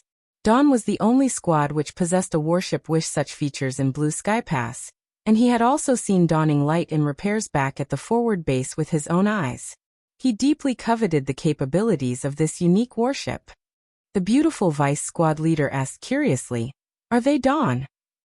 The bearded man nodded heavily. "No doubt about it." With a sudden jolt he called out, "Quickly follow them. This is our chance to break the Black Ink Clan's lines." The vice squad leader was a little hesitant, but she still quickly passed the order down, and the squad ship immediately followed after dawning light. At the same time, the dozen or so other squads who were struggling to maintain their positions made the same choice. All of them turned towards the Black Ink Clan and prepared to meet them in battle. When dawning light swept in, the Black Ink Clan did not think much of it. It was just the arrival of another human squad after all. The humans were completely overwhelmed in terms of numbers, and were powerless to resist. However, when the illusion array on dawning light was lifted and revealed its true face, a commotion built up at the Black Ink Clan's side. Dawning light had recently become famous among the humans, and it was just as well known among the Black Ink Clan. Many of the Black Ink Clansmen knew of the existence of this special human squad whose warship and configuration of members were vastly superior to others on the battlefield. It was unknown just how many Black Ink Clansmen had suffered losses at the hands of this special squad, and many of their groups had even been completely wiped out by them. In a battlefield where one's life was on the line, one's prestige could often be a powerful deterrent. An overwhelming barrage of attacks rained down on dawning light, trying to halt its advance. A dazzling protective glow sparked up around dawning light like a beacon of light, dispelling the darkness and tearing a gaping hole straight through the Black Ink Clan army. In the next instant, dawning light rumbled and shook again and again as its offensive arrays were activated by the many 5th and 6th Order squad members on board. Sword waves like white silk, huge spear shadows, and light beams that were strong enough to swallow everything in their path. All of these were blasted towards the densest gatherings of Black Ink Clansmen. Violent energies swept forth, killing or maiming the Black Ink Clansmen wherever they passed. Each attack unleashed from the offensive arrays was comparable to the full-powered strike of a 7th Order Master, and the area of attack was also extremely wide. Any low-rank Black Ink Clanman touched by these attacks would be killed, while the high-rank Black Ink Clansmen would find it hard to resist. That was the power of the humans' warships. With the help of powerful arrays and the combined strength of several 5th and 6th Order Masters, they were able to unleash power equivalent to the 7th Order Open Heaven realm.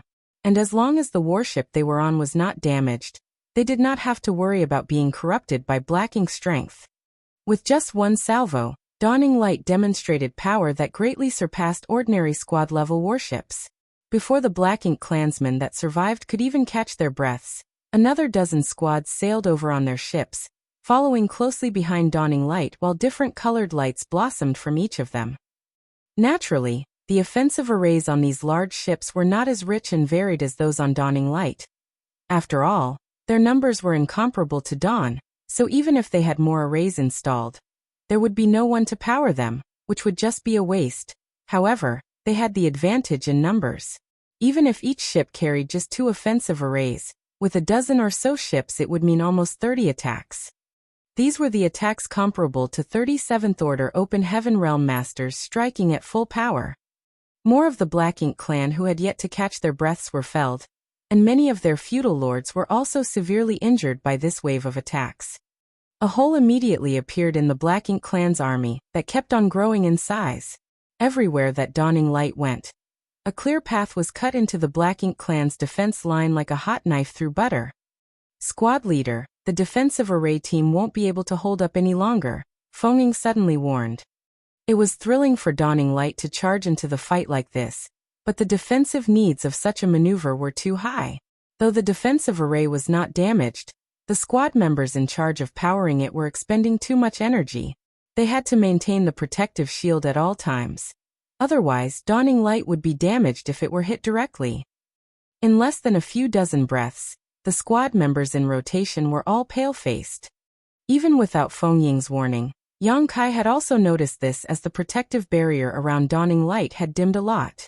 It was indeed true that they could not hold on for long. "Swap with me." Yang Kai appeared at one of the defensive arrays as he spoke and sat cross-legged, taking a deep breath before pouring the energy from his small universe into it.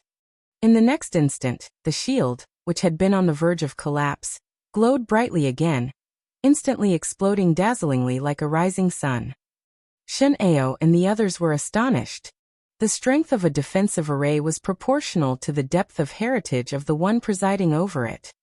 At each defensive array was a defensive artifact acting as the array core, and all the one presiding over the array had to do was pour their energy into it, and the array would activate, creating a defensive shield.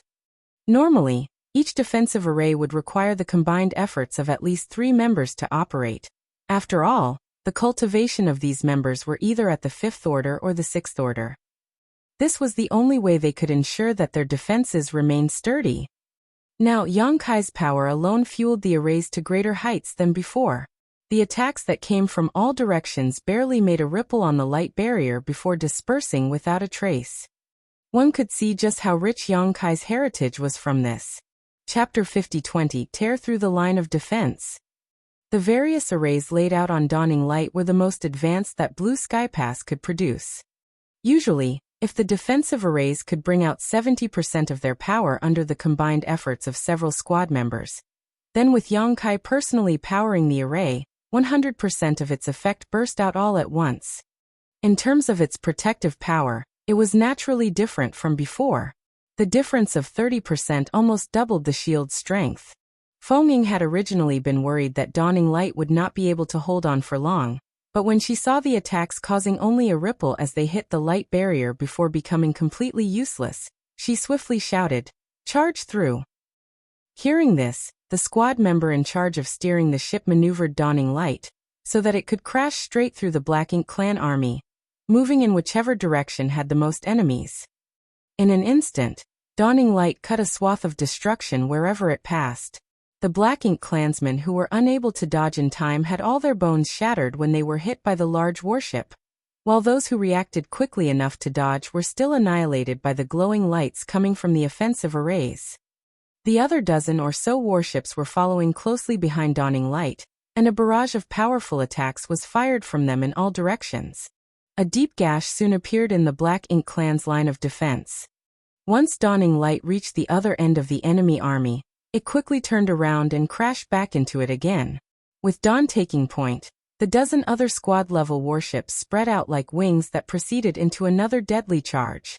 After 3 or 4 such sweeps, the Black Ink clan's troops on the defense line were all either killed or injured, completely collapsing, no longer able to maintain an effective formation.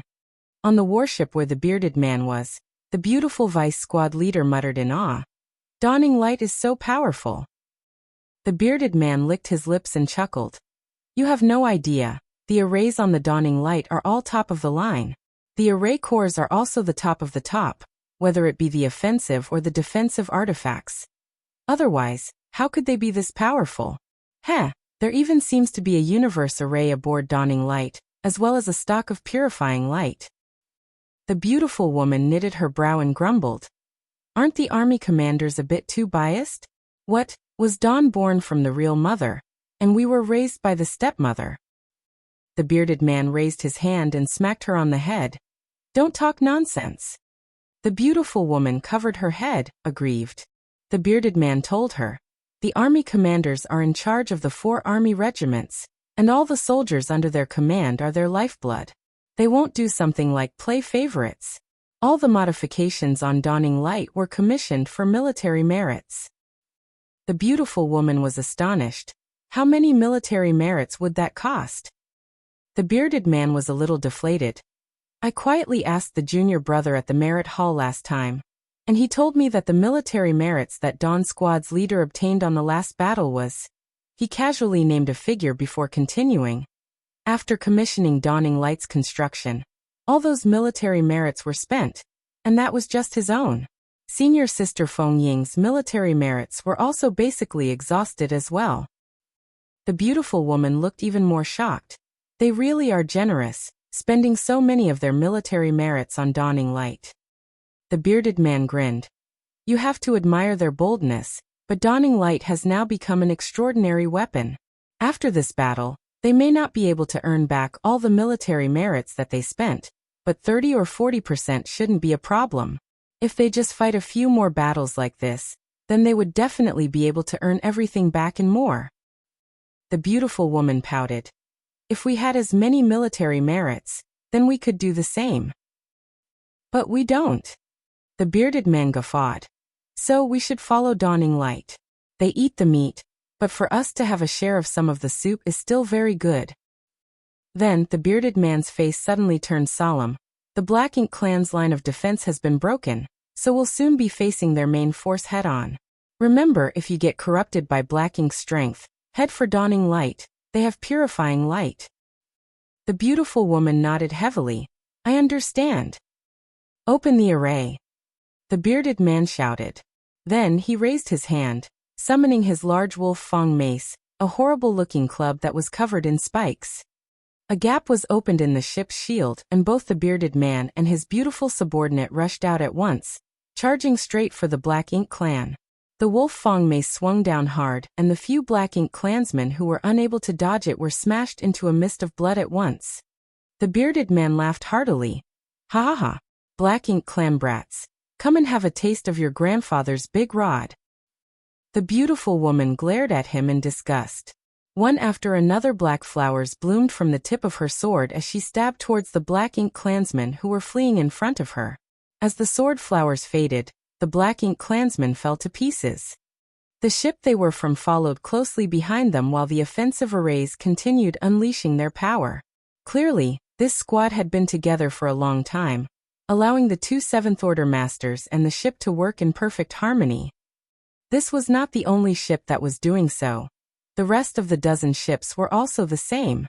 Each one of the Seventh Order Open Heaven Realm Masters aboard them had personally come out to join the battle, fighting around their warships.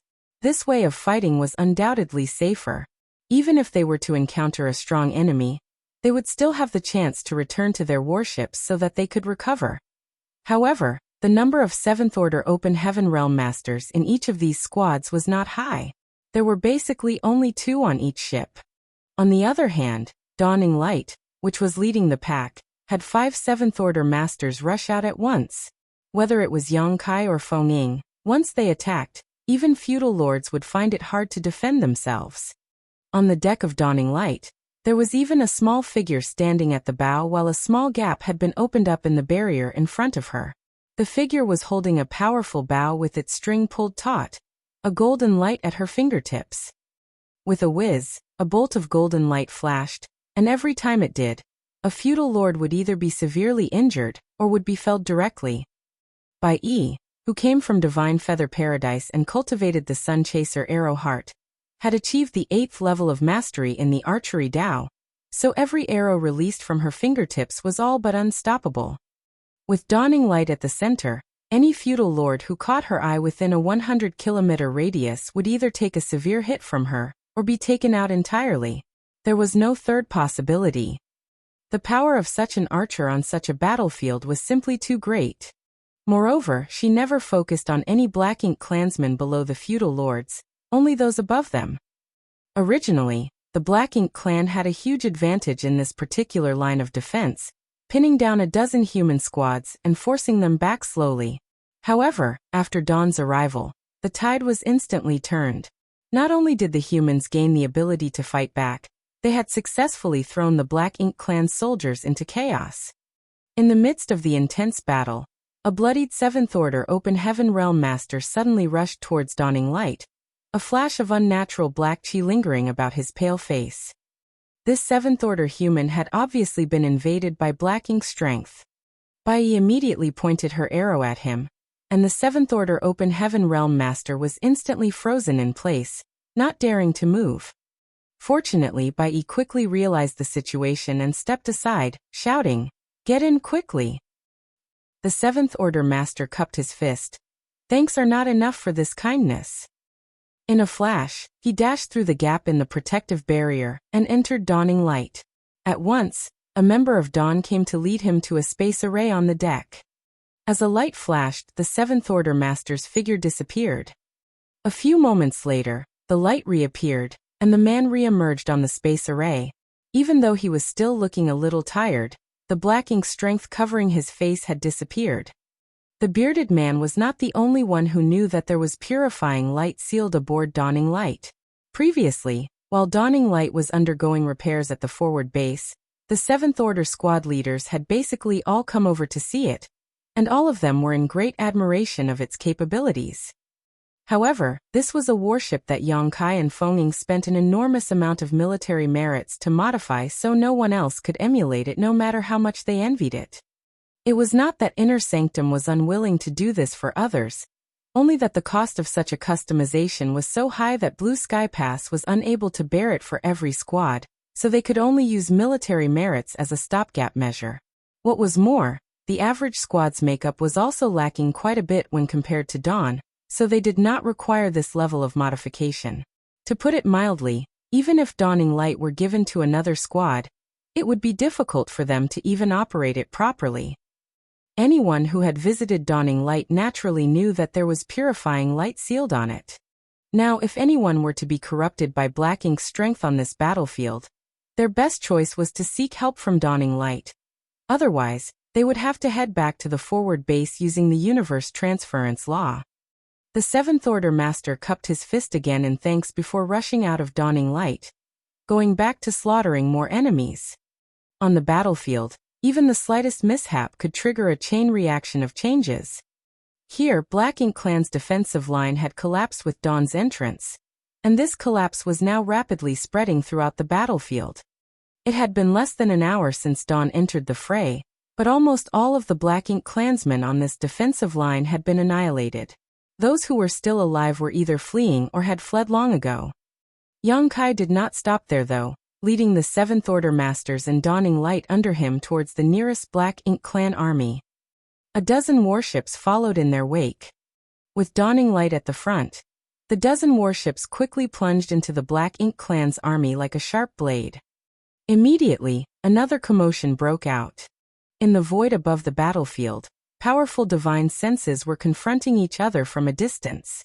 The defeat of the Black Ink Clan army had angered several territory lords. Even though they were in confrontation with the Eighth Order humans, they were still paying attention to the battle below. Undoubtedly, they were disappointed by the performance of their subordinates. One of the territory lords had his gaze fixed on Dawning Light. Murderous intent was surging and he had a mind to completely ignore everything else, enter the battle, and blast that warship to pieces. He saw everything clearly. The Black Ink Clan had a slight advantage over the humans before, but after this warship appeared on the battlefield, the situation began to spiral out of control. This warship was definitely the humans' sharpest weapon. If he could slaughter its members, it would be a huge loss for the enemy. However, as soon as this thought surfaced in his mind, he was caught by the Eighth Order Masters hiding in the void, and a warning rang out in his ears. "Why don't you try and see what happens?" At the sound of the voice, the Territory Lord could finally be sure which Eighth Order Master it was that had his eyes on him and coldly snorted. Chahu. Chapter 50-21. Old Ginger is Spicier. The Blue Sky Theater corresponded to Menxia Royal Lord's territory. After countless years of fighting, the masters of the two clans knew each other to some extent, so as soon as the Territory Lord heard that voice, he could ascertain that it was Chahu. Chahu answered with no trace of politeness. "What did you call your grandfather for?" The Territory Lord raged. "A trivial human dares act so arrogant." Chahu snapped back. "A trivial Black Ink clansman dares to shamelessly boast." The Territory Lord was fuming. "Sooner or later, I will slaughter all the humans of your Blue Sky Pass, rip your heart out, and make you beg for death." Chahu sneered. "What are you speaking all this nonsense for? Save it for after our fight." As soon as the words left his mouth, he suddenly turned into a stream of light and rushed towards a space in the void, slamming a fist down with such force that it caused space to tremble. A black shadow emerged, hurriedly retreating. However, he was still struck by the fist and let out a grunt. The Territory Lord was shocked, not expecting Chahu to actually make a move here. In fact, in such battles, masters like them would basically only act as a deterrent. Rarely would they fight in person because everyone knew that there was nothing they could actually do to each other in battle. In the same order, The humans were generally slightly stronger when compared to the Black Ink clan, but this difference became less and less pronounced the higher one's cultivation was. When one reached the 8th Order Open Heaven realm, or became a territory lord, that difference became quite limited. And when it came to royal lords and 9th Order Old Ancestors, they were basically evenly matched. Moreover, the territory lords outnumbered the 8th Order masters by 1 in this battle. And this advantage in high-level combat power was enough to deter the 8th Order humans from doing anything rash. Only when the Black Ink clan army attacked Blue Sky Pass would the 8th Order humans and the territory lords have a chance to face each other directly. So, there was no way that this territory lord could have ever expected Chahu to actually make a move. Not only him, but violent energy fluctuations also suddenly erupted at 2 other spots in the void. It was apparent that Luan and Xie Xiaoping had also joined in, forcing out the territory lords in hiding. You dare! The territory lord was furious after eating a small loss from Chahu's sudden attack. Before he could finish speaking though, his words were cut short by Chahu, who broke out in laughter. You're still waiting for Zhu Feng? I forgot to tell you, but Zhu Feng is dead. I'm afraid he won't be coming today. What? The territory lord was shocked at his words, but he immediately refuted, lies. He was instinctively unwilling to believe Chahu's words. After all, Zhu Feng was a territory lord just like himself, so how could he possibly die just like that? After all, he had seen Zhu Feng just a month ago. He thought that Chahu was just trying to shake him with an alarming bluff, but in the next instant, his expression changed as he turned his head to glance at that particular human warship. He had paid attention to the performance of this human warship all this while, and it was because of its appearance that the Black Ink clan's defense line collapsed, so this territory lord was nursing a great hatred for Dawning Light. It wasn't the special warship itself that had his attention at this moment though, but rather the small figure that was standing at the front of its deck, holding a drawn bow. As soon as each golden light flew out, a Black Ink clansman was bound to suffer. This territory lord focused his eyesight to the fullest in order to see through the heavy clutter of obstructions, and was shocked when he finally had a clear look of the small figure's face. That human woman. Isn't she Zhu Feng's prized Black Ink disciple? Even though he had only seen the young human woman a few times in the past, this territory lord remembered her well. It was because this human woman was extremely strong, and was also highly valued by Zhu Feng. But how could she appear on the human side and even kill off their Black Ink clansmen? For a moment, the territory lord's thoughts were in disarray. He could not figure out how the Black Ink disciple Bai Yi had returned to the embrace of the human race. However, since she was here, where had Zhu Feng gone? Could he truly be dead? In fact, he had not been able to feel Zhu Feng's aura all this while. He thought that Zhu Feng was hiding somewhere, waiting for an opportunity to strike, but he did not see him anywhere even until this moment, so he truly could have met a disastrous fate. This made him feel a little unsettled. While he was distracted, Chahu landed a punch on his shoulder, causing his huge body to stumble, drawing a guttural roar from his lips. Before he could steady himself, however, a murderous intent locked in on him, causing the territory lord to freeze up. He turned around in a hurry, and was shocked to find that a human had suddenly appeared behind him with 2 fingers raised, cutting down at him like a sword. The sword wave at the tip of his fingers swept over in a flash. The territory lord's body shook wildly, then a huge wound appeared at his shoulder blade, so deep that the organs could vaguely be seen writhing beneath. As ink-black blood and black ink strength spewed out of the wound, he howled, "Su Boliang!" He was truly both shocked and enraged. He was shocked that Su Boliang would actually appear here, and enraged because he had been caught unaware by him. A sneak attack from an 8th Order Open Heaven Realm Master was not to be underestimated. The territory lord suffered a serious wound, and sword chi was still lingering around it, preventing it from healing. At the same time, the silk-like sword chi was burrowing into his body and causing damage everywhere. He was forced to circulate his energy to suppress the sword chi, wreaking havoc inside, instantly reducing the strength he could put out by 20%. What puzzled him the most was how Su Boliang could have appeared on this battlefield. According to the information that the Black Ink clan received, Su Liang had been standing guard in the humans' forward base this whole time, and did not leave. That was also the reason why there was one more territory lord than 8th Order human on this battlefront. There were originally 4 Black Ink clan territory lords in this resource harvesting area and 4 8th Order humans, an equal number to each other. However, the humans always kept one 8th Order master at their forward base in case the Black Ink clan's army were to attack. If anything were to happen to the forward base, then it would definitely be a huge loss for the humans. For that reason, in terms of top masters, the Black Ink clan held an advantage. Even if Zhu Feng died, it would still be 3 against 3, so the territory lords had nothing to fear. So, this territory lord never anticipated that Su Liang would suddenly appear in this place like a ghost, and even launch a sneak attack on him. It was because he had not conceived of this possibility that he was inadvertently hit. Weren't the humans afraid that their forward base would be wiped out by the Black Ink clan? However, Su Liang left as soon as he finished his attack without any intention of pursuing him. He just nodded lightly at Cha Hu before forming a set of hand seals.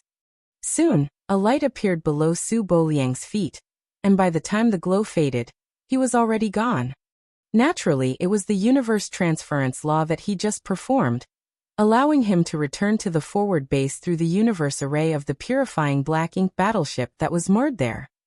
The reason he did not stay behind to fight alongside Cha Hu was that he was worried something might suddenly happen at the forward base, so he had no choice but to maintain his strength and stand guard there. The sneak attack that heavily injured the territory lord should be enough to set the course for the battle. There was no need to ask for more. Even though they could have killed this territory lord if Su Liang stayed behind and joined forces with Cha Hu, nobody could guarantee that the territory lord would not bring one of them down with him in a desperate attempt to fight back. Nearby Dawning Light, Yang Kai held his Azure Dragon Spear and looked in astonishment at the sudden change. How did Division Commander Su come out from Dawning Light? The territory lord had no idea why Su Liang would suddenly appear on this battlefield. But Yang Kai had seen everything clearly. Just now Su Liang had actually walked out from Dawning Light. Auras flared along with great explosions across the chaotic battlefield, so basically nobody had noticed an extra 8th Order master mixed in among the humans until it was too late. Feng Ying slashed her sword down in front of her and took a breathing spell in between. Some days ago, Division Commander Su left his imprint on Dawning Light's universe array. Yang Kai was surprised at first before grinning. Old ginger is indeed spicier than young ginger. Su Liang had already left his imprint in Dawning Light's universe array, so he could naturally use it to reach the battlefield in an instant, make a sneak attack on the territory lord, and then return to the forward base through the universe array there. His sneak attack could truly be called a masterstroke. Perhaps even the people at the forward base had no idea that Su Liang had crossed a distance of 1 billion kilometers in such a short amount of time, and came over here, so he could inflict a serious injury on a territory lord. To think the universe array could be used like this, Yang Kai felt his horizons broadening. After composing himself, he looked at the many Black Ink clansmen in front of him. Then Yang Kai thrust his spear forward and attacked. On the high-level battlefield, Luan and Xie Xiaoping were each facing a territory lord of their own. The difference in strength between them was not obvious though, so they were basically evenly matched in this situation. Neither side could take the other down. However, Cha Hu was now facing an enemy whose strength had plummeted, allowing him to gain a significant advantage. Under Cha Hu's flurry of attacks, this territory lord could only defend himself without being able to hit back. The two of them were originally similar in strength, but after incurring a heavy hit from Su Liang, this territory lord was forced to divert some of his strength in order to suppress his injuries, so how could he be a match for Cha Hu? All sorts of secret techniques poured out, but he remained in a poor situation. Things would only get worse if the fight continued. If Su Liang were to show up again, then he might truly lose his life here. After realizing he was no match for this human, this territory lord immediately had a mind to escape. Cha Hu could naturally tell what he was thinking and attacked him even more fiercely, as if he wanted to eradicate his existence here and now. The territory lord hissed furiously. Cha Hu, if you want to die, then I can fulfill your wish for you. Cha Hu sneered. Do you even have that ability? His tone was mocking, but the look on his face was one of extreme caution. The final desperate resistance of a territory lord was not something that he dared to underestimate. This was also the reason why Su Boliang did not stay behind to fight with him. Even if they were fighting 2 against 1, they might still have to pay a painful price. It was a price that the human race could not afford to pay. Any 8th Order master was considered an extremely valuable asset for the humans, and the fall of even one was an unbearable wound. So when he received news that Zhu Feng had been killed by Yang Kai and a former Black Ink disciple called Bai Yi, Cha Hu could hardly believe it. However, after learning the details, Cha Hu realized that Yang Kai and Bai Yi were only able to kill Zhu Feng because they were both abnormally strong and extremely lucky. Part of it also had to do with Zhu Feng underestimating them. Of course, Zhu Feng being in a miserable state from his severe injuries was also one of the reasons. So, even though he held an absolute advantage, Cha Hu did not dare to push his enemy too hard. Every now and then, he would give the territory lord a ray of hope, an illusion to make him think he could continue to fight. Chapter 50:22 Allow me to assist. For Cha Hu, even if he could not kill this territory lord, he would still have to force him to retreat to his Black Ink nest to recuperate for 100 years at least. Time passed as the battle raged on. The Black Ink clan army had been routed. The Black Ink clansmen gathering in this area originally numbered some 20,000 strong, but now, their numbers had been reduced to less than half of that. Even though most of the ones who died were the low-rank and high-rank Black Ink clansmen, and the number of casualties among the feudal lords was not that large, the humans' victory was already inevitable. What was even more unbearable to the Black Ink clan was the fact that they had paid such a terrible price for such lackluster results. Not only did they fail to convert any new Black Ink disciples, but they also failed to kill many of the human cultivators. The warships were far too useful a tool on such a battlefield. All of the 5th Order and 6th Order humans were hiding under the protection of their warships, and the only ones who showed up to fight were the 7th Order masters. Without destroying those warships, it was simply impossible for them to kill any of the humans. However, the warships were too well protected. How could it be easy to destroy them? After less than half a day of fighting, the Black Ink clan had destroyed more than 30 human warships, but with the help of nearby squads, the ones who lost their warships were still able to continue fighting. Less than 100 humans had fallen in total, and they had failed to kill even a single 7th Order human. This was also the reason why the Black Ink clan hated and coveted human warships so much. If not for the warships, then the great passes of the humans would have long been conquered by the Black Ink clan. How else could they have put up a fight with the Black Ink clan for all these millennia? It wasn't that the Black Ink clan did not wish to refine their own warships.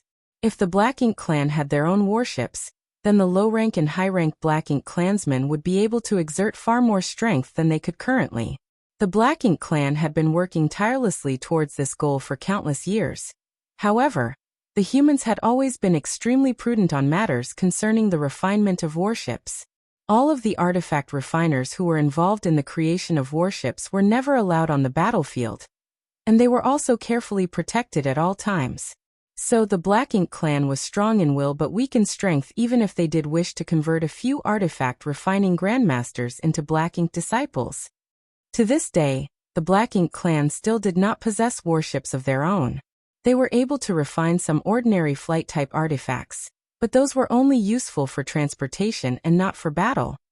The Black Ink clan's army was defeated, and the 3 territory lords were not in very good positions either.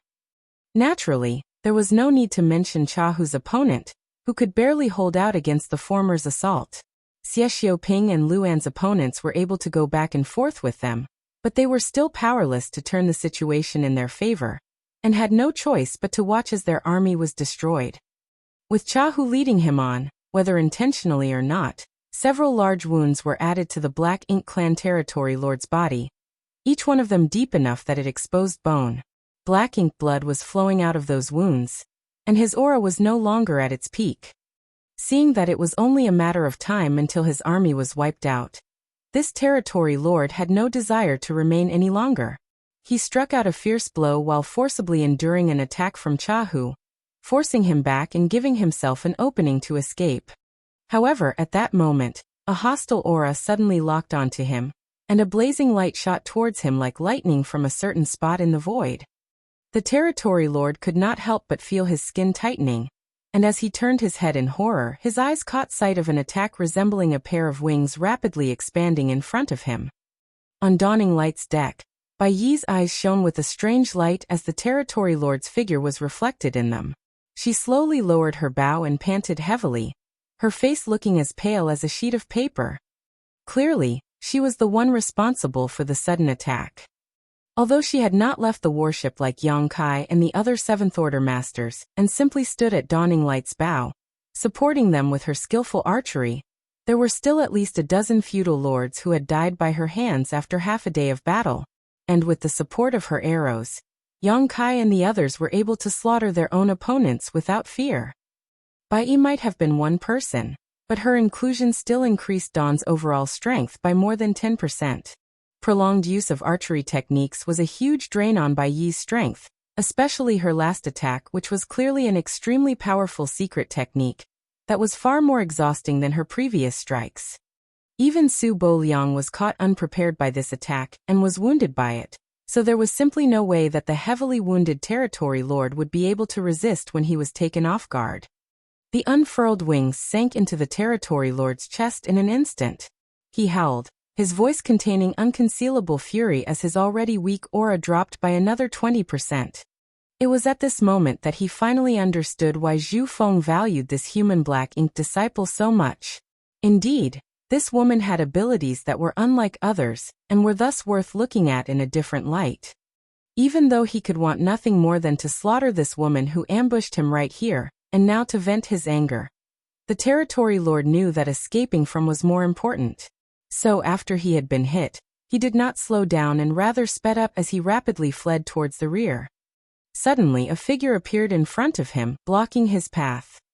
From his perception, the Territory Lord discovered that the human blocking his path was only in the Seventh Order. He was furious. After being heavily injured by Su Boliang's sneak attack, he was unable to defeat Chahu. Then he was ambushed by that human girl from afar using her archery skills. He could do nothing about all of the previous setbacks, but now, another Seventh Order human came to block his way.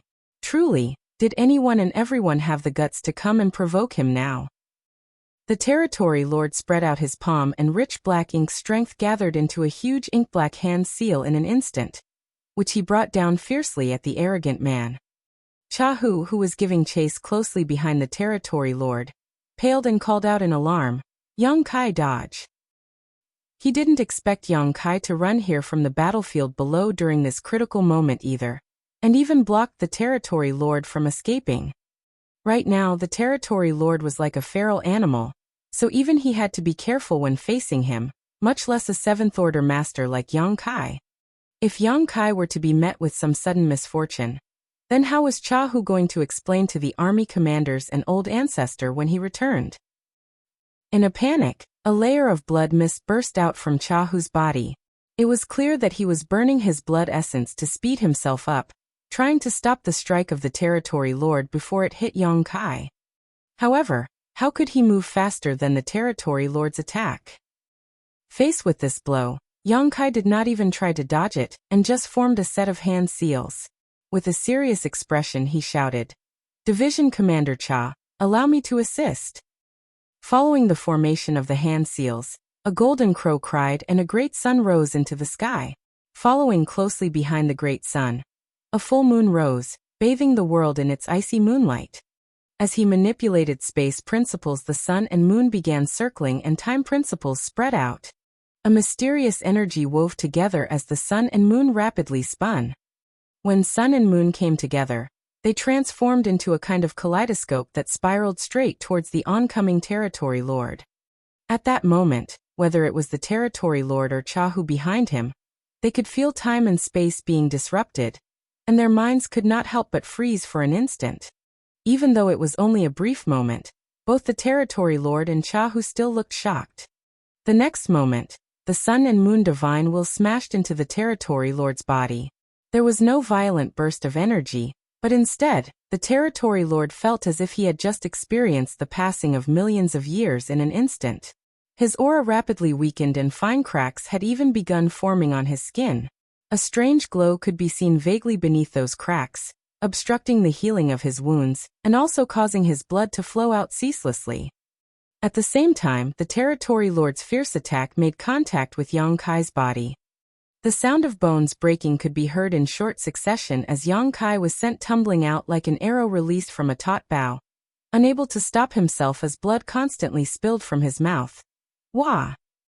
The territory lord had also spat out a mouthful of ink-black blood as his aura weakened further.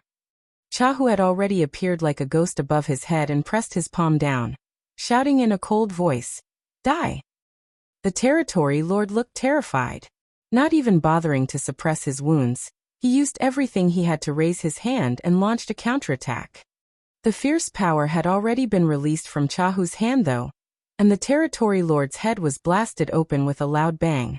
Rich black ink strength spurted out of his neck mixed together with his ink-black blood. Chahu also grunted, his face paling slightly.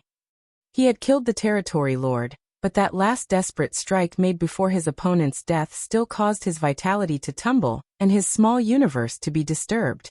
A trace of black ink strength invaded his small universe and expanded constantly, nourished by the rich world force. If it were in the past, then such a situation would be extremely troublesome for an 8th Order Open Heaven Realm Master. They would have no choice but to sacrifice part of their small universe in order to protect themselves. Otherwise, they would be at risk of turning into a black ink disciple. However, such a thing was not something for them to be afraid of anymore now that they had purifying light. They could simply wait until the battle was over before scattering the black ink strength.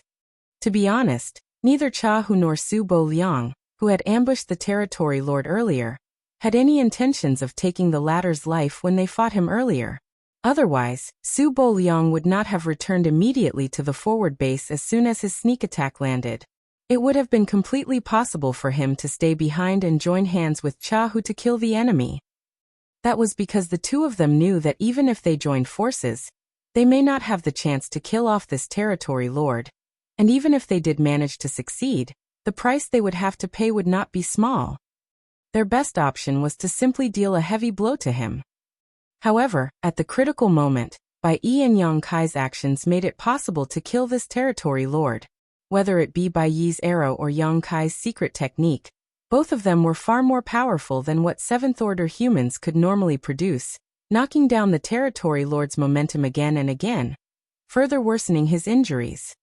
The two 7th Orders had created such a good opportunity for him that if Chahu did not succeed, it would have been a disservice to their efforts. Even so, he was wounded by the desperate counterattack made before his opponent's death, which showed just how dangerous fights between masters at their level could be. Turning his head, he glanced in Yang Kai's direction, slightly worried at his condition. This brat had taken a direct hit from a territory lord, but hopefully, nothing too serious had happened to him. Feng had already rushed over to Yang Kai's side to support him at this moment, and was stuffing healing spirit pills into his mouth. Chahu appeared in a flash next to the two of them and quickly said, "How is he?" Feng shook her head with a terrified expression. "Not good. He's fallen unconscious." Chahu placed his hand on Yang Kai's wrist and released his divine sense, checking his condition. He also could not help but frown as Yang Kai's situation was not merely not good, it was simply terrible. It was not known how many of his bones had been broken, and his 5 viscera and 6 organs were also damaged. Even his vitality was extremely weak, like a candle in the wind, flickering with uncertainty. Anyone with such injuries would not be far from death. Fortunately, Yang Kai bore a world spring in his body, so his small universe was impervious to external shocks. Otherwise, that attack earlier could really have caused some sort of damage to his foundation. Chapter 50-23 Victory. "Take him back and let him recuperate," Chahu commanded. Obeying his order, Feng carried Yang Kai and returned to Dawning Light, placing him down in a quiet room in the ship's cabin. On the other side, the two territory lords who were fighting with Xie Xiaoping and Luan had similarly seen how their comrade had died at Chahu's hands and were both shocked. How could they dare to linger here any longer? Both of them made a feint and then retreated. Xie Xiuping and Luan followed closely behind them. Despite knowing that there was no way there was anything they could do if the territory lords were fully intent on escaping, they still gave chase. By the time Hu finished checking Yang Kai's condition and wanted to head over to provide support for Xie Xiuping and Luan, the two Eighth Order masters and the two territory lords were already nowhere to be seen. Hu coldly snorted before turning his gaze to the chaotic battlefield. Like a bolt of lightning, he charged straight in. The Black Ink clan army was already on the verge of defeat, and would not have held on much longer even without Hu's intervention. But now that an Eighth Order division commander had joined the battle, how could they ever hope to hold on? A large number of Black Ink clansmen were killed, but a small number of them scattered when they saw that the odds were against them and escaped. After all, even the territory lords ran. Staying behind would only mean death for them. Hu led a chase after the enemy for half a day, killing some of them before returning. And so the battle came to an end. On each warship, the human soldiers looked around at the severed limbs and remains of the Black Ink clansmen scattered all over the void. Even though the humans had sustained a lot of damage to their warships and even lost over 100 Open Heaven Realm warriors, their casualties were almost negligible when compared to the Black Ink clan's losses. This battle was a great victory for the humans. Cheers rang out as the humans celebrated. For Blue Sky Pass, this victory meant that Blue Sky Pass had finally secured this resource harvesting area, and for the next several dozen years they would be able to mine it in peace. This victory had not come easy, and many of them had spilled blood in order to achieve this result. The battlefield was cleared up, and the casualties were counted. Then, under the leadership of the Eighth Order Masters, the warships all headed back to the forward base. By the time Yang Kai regained consciousness, several days had passed. When he opened his eyes, he could feel pain intense enough to cause him to sweat all over with just the slightest movement. His 5 viscera and 6 organs felt as if they were on fire. "The squad leader is awake. Go and inform the division commanders," a voice could be heard saying. When he looked over, a familiar figure was reflected in Yang Kai's hazy eyes. When his vision cleared up, Yang Kai realized that it was Feng Ying. With eyes full of concern and joy, Feng Ying asked anxiously, "Squad leader, how do you feel?" Yang Kai made a quick scan of his own condition before his brow furrowed, and he asked, "Who are you?" Feng Ying's face paled instantly. "Squad leader, it's me, Feng Ying. Do you not recognize me?" Yang Kai stared at her for a moment, as if he were looking at a stranger. Feng Ying was really panicking now. While she was at a loss as to what to do though, Yang Kai suddenly grinned. "I'm kidding, don't take it too seriously." Feng Ying was stunned at first, but then she glared at him menacingly. It was then that someone opened the door and entered. Chahu's voice rang out. "Has Yang Boy awoken?"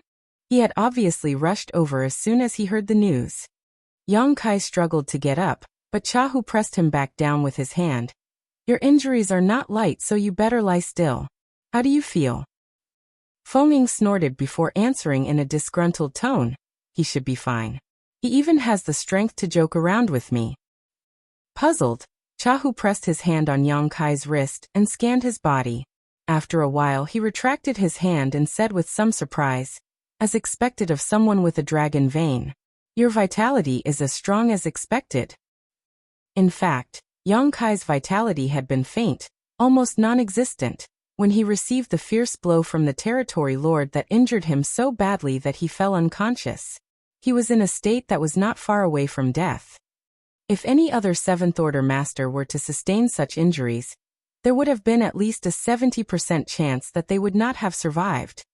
Yet after just a few days, Yang Kai's vitality was stronger, and he had regained consciousness. Even though his aura was still weak, there was no longer any threat to his life. Chahu had to sigh in admiration that sure enough, the restorative abilities of someone with a potent dragon vein were uniquely powerful. Thinking to himself that as long as this boy did not suffer any immediately fatal injuries, then he would be able to recover back to health quickly. "Division Commander Cha, how is the battle going?" Yang Kai asked with concern, his memory having cut off when he was attacking the fleeing territory lord.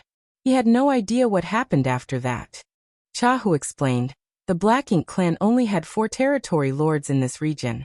Zhu Feng was killed by you and by Yi, and on the battlefield several days ago, I killed another with your and by Yi's help, so there were only 2 territory lords left.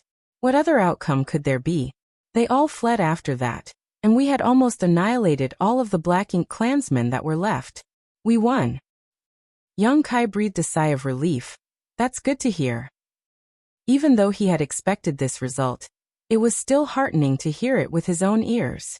Chahu was silent for a moment before he said, Yang Kai, I know you're confident in your strength, but confident people often become conceited and make mistakes. You were lucky this time, but what about the next? Right now you are a squad leader, and your choices affect more than your own personal safety. Oftentimes, you'll find that your entire squad's lives are on the line, too. So do remember to be more careful in the future. I will take that to heart. Yang Kai accepted his criticism with an open mind. Chahu did not care whether or not Yang Kai really accepted what he said either. He just patted his shoulder. Rest well. We have already taken the resource harvesting area under our control, so there won't be any more major battles for the next few decades. Build up your strength as soon as possible, so that you can kill even more of the Black Ink clan in the future. Yes. As soon as Chahu left, a large group of people crowded in from the outside, all of them with smiles on their faces. Naturally, it was Dawn Squad's members. Yang Kai swept a glance over them and discovered that besides him, there were 35 people, no more and no less, packing the relatively small room to the brim, and only then did he feel relieved. During the previous battle with the Black Ink clan, he had witnessed the ships of a number of squads being blown apart. And once one was without the shelter of their warship, those under the high-rank open heaven realm would find it difficult to survive in such a chaotic melee. The 6th Order Masters fared slightly better, but if the 5th Order Masters did not promptly receive the help of nearby squads, they would barely be able to hold out for a dozen breaths before dying. Dawn's battleship was different, of course. Dawning Light was much more powerful and sturdy than average, so there was no risk of it being destroyed in a battle like that. So all of the squad members were still fit and well. However, it was inevitable that they would still suffer some minor injuries, especially Shineo and the other 7th Order Masters who went out to fight against the Black Ink clan, all of whom were in different states of injury. Dawn had been instrumental in the previous fight, especially during the killing of the territory lord at the end. It was by Yi and Yang Kai's 2 strikes that enabled Chahu to deliver the killing blow. The other squads were all envious of such an achievement, yet they were unable to emulate it. After all, not every 7th Order Master had the same capabilities as those 2. Seeing the concerned eyes of everyone, Yang Kai reassured them. I'm fine, I just need to rest for some time. Everyone should go and recuperate too. The crowd then dispersed, leaving only Feng behind. Yang Kai looked at her and asked, There's a smile on senior sister's lips. Has something good happened? Feng could not help but laugh. You could tell. So there is something good? Yang Kai was stunned. Feng nodded. Dawn contributed greatly in the last battle, so the division commanders have decided to award us with one of the most resource-rich harvesting points for us to freely mine. We can head there as soon as we finish recuperating. Yang Kai understood, so that's how it is. The last battle was fought for control over a resource harvesting area. And since the humans won, this stretch of territory naturally belonged to the humans. Now that the battle was over, the only thing left to do was to mine the resources, so it was natural that they had to determine which squad was going to be mining which area. They could not just wander around randomly and snatch resources from each other. In this way, the resources harvested by Dawn could also be handed over to Blue Sky Pass to be exchanged for military merits. The division commanders are thoughtful, Yang Kai said. Rest well, squad leader. We will depart once you have recovered. Yang Kai had no objection. After 10 days, Yang Kai had mostly recovered, and the other squad members were also basically done with healing themselves. Yang Kai first went to Su Bo Liang, who was standing guard over the forward base, to report him before leading Dawn towards the area that was allocated to them. The area allocated to Dawn was about 3 days away from the forward base. Even though it was slightly far, it was rich in resources. As long as they concentrate on mining, then they would surely be able to accumulate a large batch of materials over the next several dozen years. Patrols were of course still being made, as even though the Black Ink clan was defeated in the last battle, there was no guarantee that there weren't any fish that had slipped past the nets who would come to cause trouble. Fortunately, their journey was uneventful. After suffering such a devastating defeat, it seemed that the Black Ink clan really had completely pulled out of this resource harvesting area. 2 days later, Yang Kai checked their location on the universe chart in his hand while standing on the deck, making sure that this was indeed the area allocated to dawn before ordering Dawning Light to stop. Standing on the deck, he looked up and saw a few dozen land masses of varying sizes in the void, each one of them a universe world of their own. If these universe worlds were in the 3,000 worlds, this would definitely be a bustling place. However, this was the Black Ink battlefield, and the Black Ink clan consumed world force as their food. The world force of all universe worlds had already been sapped dry by the Black Ink clan, and that was why all of these universe worlds were in shambles without a hint of vitality to be seen. Even though there were no living beings here, and any world force was also non-existent, the various resources born in these universe worlds were preserved after their death. What the human cultivators needed to do was to retrieve these resources from these dead universe worlds. It was not only the humans that were doing this though, but also the Black Ink clan when they occupied the resource harvesting areas. They needed the resources to provide energy for the Black Ink nests to breed more clansmen, and produce more Black Ink strength. This is an abundant place as expected, Yang Kai exclaimed in awe as he looked at the scene ahead. Several dozen universe worlds sat before his eyes, and the resources contained in them would naturally not be few. Chapter 50-24, I have an idea. Now what those from Dawn had to do was extract the resources left behind in these universe worlds. This was a difficult process as there were only some 30 of them while there were several dozen universe worlds in this area. They wouldn't be able to fully extract the resources in a mere few decades. Mining everything of use here would take several hundred years. They wouldn't be able to shorten the time needed unless Blue Sky Pass could send more people over to help out. However, Blue Sky Pass was of critical importance, so the vast majority of people had to be stationed there to prevent the Black Ink clan from attacking. It would not be possible for them to send a lot of people over to help extract resources. They had already reached the limit by mobilizing an army to the 4 resource harvesting areas. Squad leader, even though we've chased the Black Ink clan out of this area, we can't guarantee that some of them won't come back to harass us. I think we'd better stick together rather than scatter everywhere. If anything really happens, we'd be able to support each other as soon as possible. Fengming offered a suggestion, considering that Yang Kai was unfamiliar with these affairs. Such incidents had happened before, though the probability was low. However, once it happened, a lot of their members could die. I'll leave it up to your judgment, Yang Kai nodded. Where do you think we should start first? After looking around, Fengming pointed at the largest universe world. We'll start from there then. I've taken a look and found traces that suggest the Black Ink clan had been mining there before. In that case, there should be a lot of resources in that universe world. Let's take a look at it then. Yang Kai waved his hand, after which Dawning Light headed towards that universe world. A moment later, Dawning Light landed on a barren mountain. After looking around, Yang Kai realized that this universe world was desolate and void of any vitality. Not only were there no living creatures, but there was also not even a tiny bit of greenery.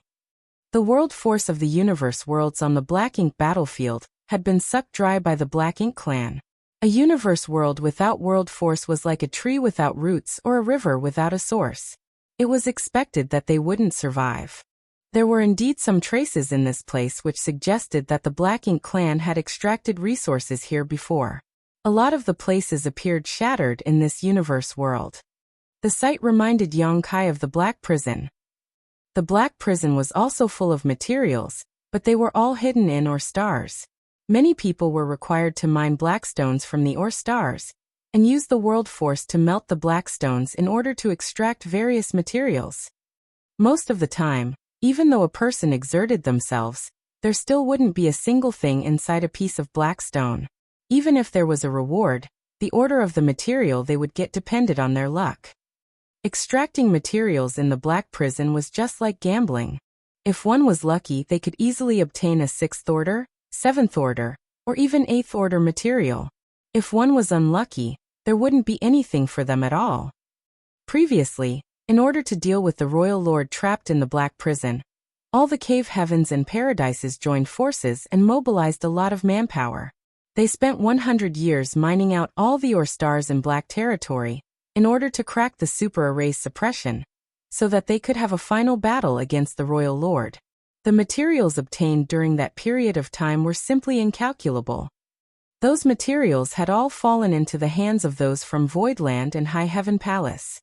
It could be said that the cave heavens and paradises had worked for free for them. Otherwise, given Voidland, High Heaven Palace, and Luan Baifeng's available manpower, they wouldn't have been able to fully extract the materials in Black Territory, even if they spent thousands of years doing it. It was a huge boon to Yang Kai's forces. With that said, Yang Kai was trapped in the core of the Black Prison together with a royal lord for 100 years. The materials from Black Territory could be seen as compensation for his efforts from the cave heavens and paradises. Now, the universe worlds in this resource harvesting area were essentially no different from the ore stars in Black Territory, aside from the fact that there were no black stones. The resources they extracted were what they got, and no luck was needed. As Yang Kai recalled Black Territory, an idea suddenly sprang to mind. In the past, in order to help Luan Baifeng's subordinates mine the ore stars with peace of mind, he created an artifact that could move the ore stars across vast distances, the Void Yin-Yang mirrors. The situation in Black Territory was similar to that which he was facing now. While Yang Kai was lost in his own thoughts, he heard Feng Yin saying, "Squad leader, there's a rule in the inner sanctum. Whoever extracts the resources can use them as they please as long as it's for their own cultivation. Only when there are extra resources should they be handed in to the War Materials Hall. Most importantly, we can't keep the extra resources to ourselves. There are more members in Dawn than in other squads, so I reckon that we can extract the resources in small groups. While some people are mining resources, the others can stand guard." Yang Kai was absent-minded as he replied, "And you make the arrangements? I have something I need to look into." Upon finishing his words, he shot into the sky. If his idea was feasible, they wouldn't have to stay here and extract resources. He just had to move these universe worlds to somewhere near Blue Sky Pass, and the resources could be fully extracted in no time. After all, there were more than 20,000 people in Blue Sky Pass, so it would naturally be more efficient to get them to mine these universe worlds than just the members of Dawn alone. All the members were shocked as they had no idea where Yang Kai was going. Shin Ao even muttered, "Squad leader is acting so mysterious. What is he going to do this time?" Feng Ying shook her head. "I have no idea. Squad leader can be a bit careless at times. Ignore him for now." After she finished speaking, she divided more than 35 people left into 6 groups, each of them led by a 7th Order master. They would take turns to stand guard to prevent the Black Ink clan from launching a sneak attack on them. With one of the groups on patrol, the rest could extract resources with peace of mind. They would spend decades in this place, so those who kept guard could also cultivate and strengthen themselves so that no time would be wasted. After Feng Ying was done with the arrangements, they all got to work. She, on the other hand, went to look for Yang Kai in order to find out what he was doing. Meanwhile, Yang Kai had already arrived at a nearby universe world. He had some experience in moving ore stars in the Black Prison, so he was pretty skillful at it. However, he wasn't certain if Void Yin-Yang mirrors could send one of these universe worlds to Blue Sky Pass, which was very far away from this place. Regardless, he had to give it a try. The Void Yin-Yang mirrors consisted of a total of 16 artifacts. They could be divided into Yin and Yang sets with 8 artifacts in each. Yang Kai had personally refined the prototype for these artifacts, and after that, Grandmaster Ma Fan of Great Evolution Paradise helped him enhance them so they were stabler and more powerful. While he was scanning the surroundings, Yang Kai noticed a ray of light approaching him from a distance. When he turned his head, he saw that Feng Ying was coming over. After Feng Ying arrived, she asked curiously, "What are you doing here?" Yang Kai replied, "I have an idea. You've come at just the right time. Stay here for a moment." Feng Ying nodded.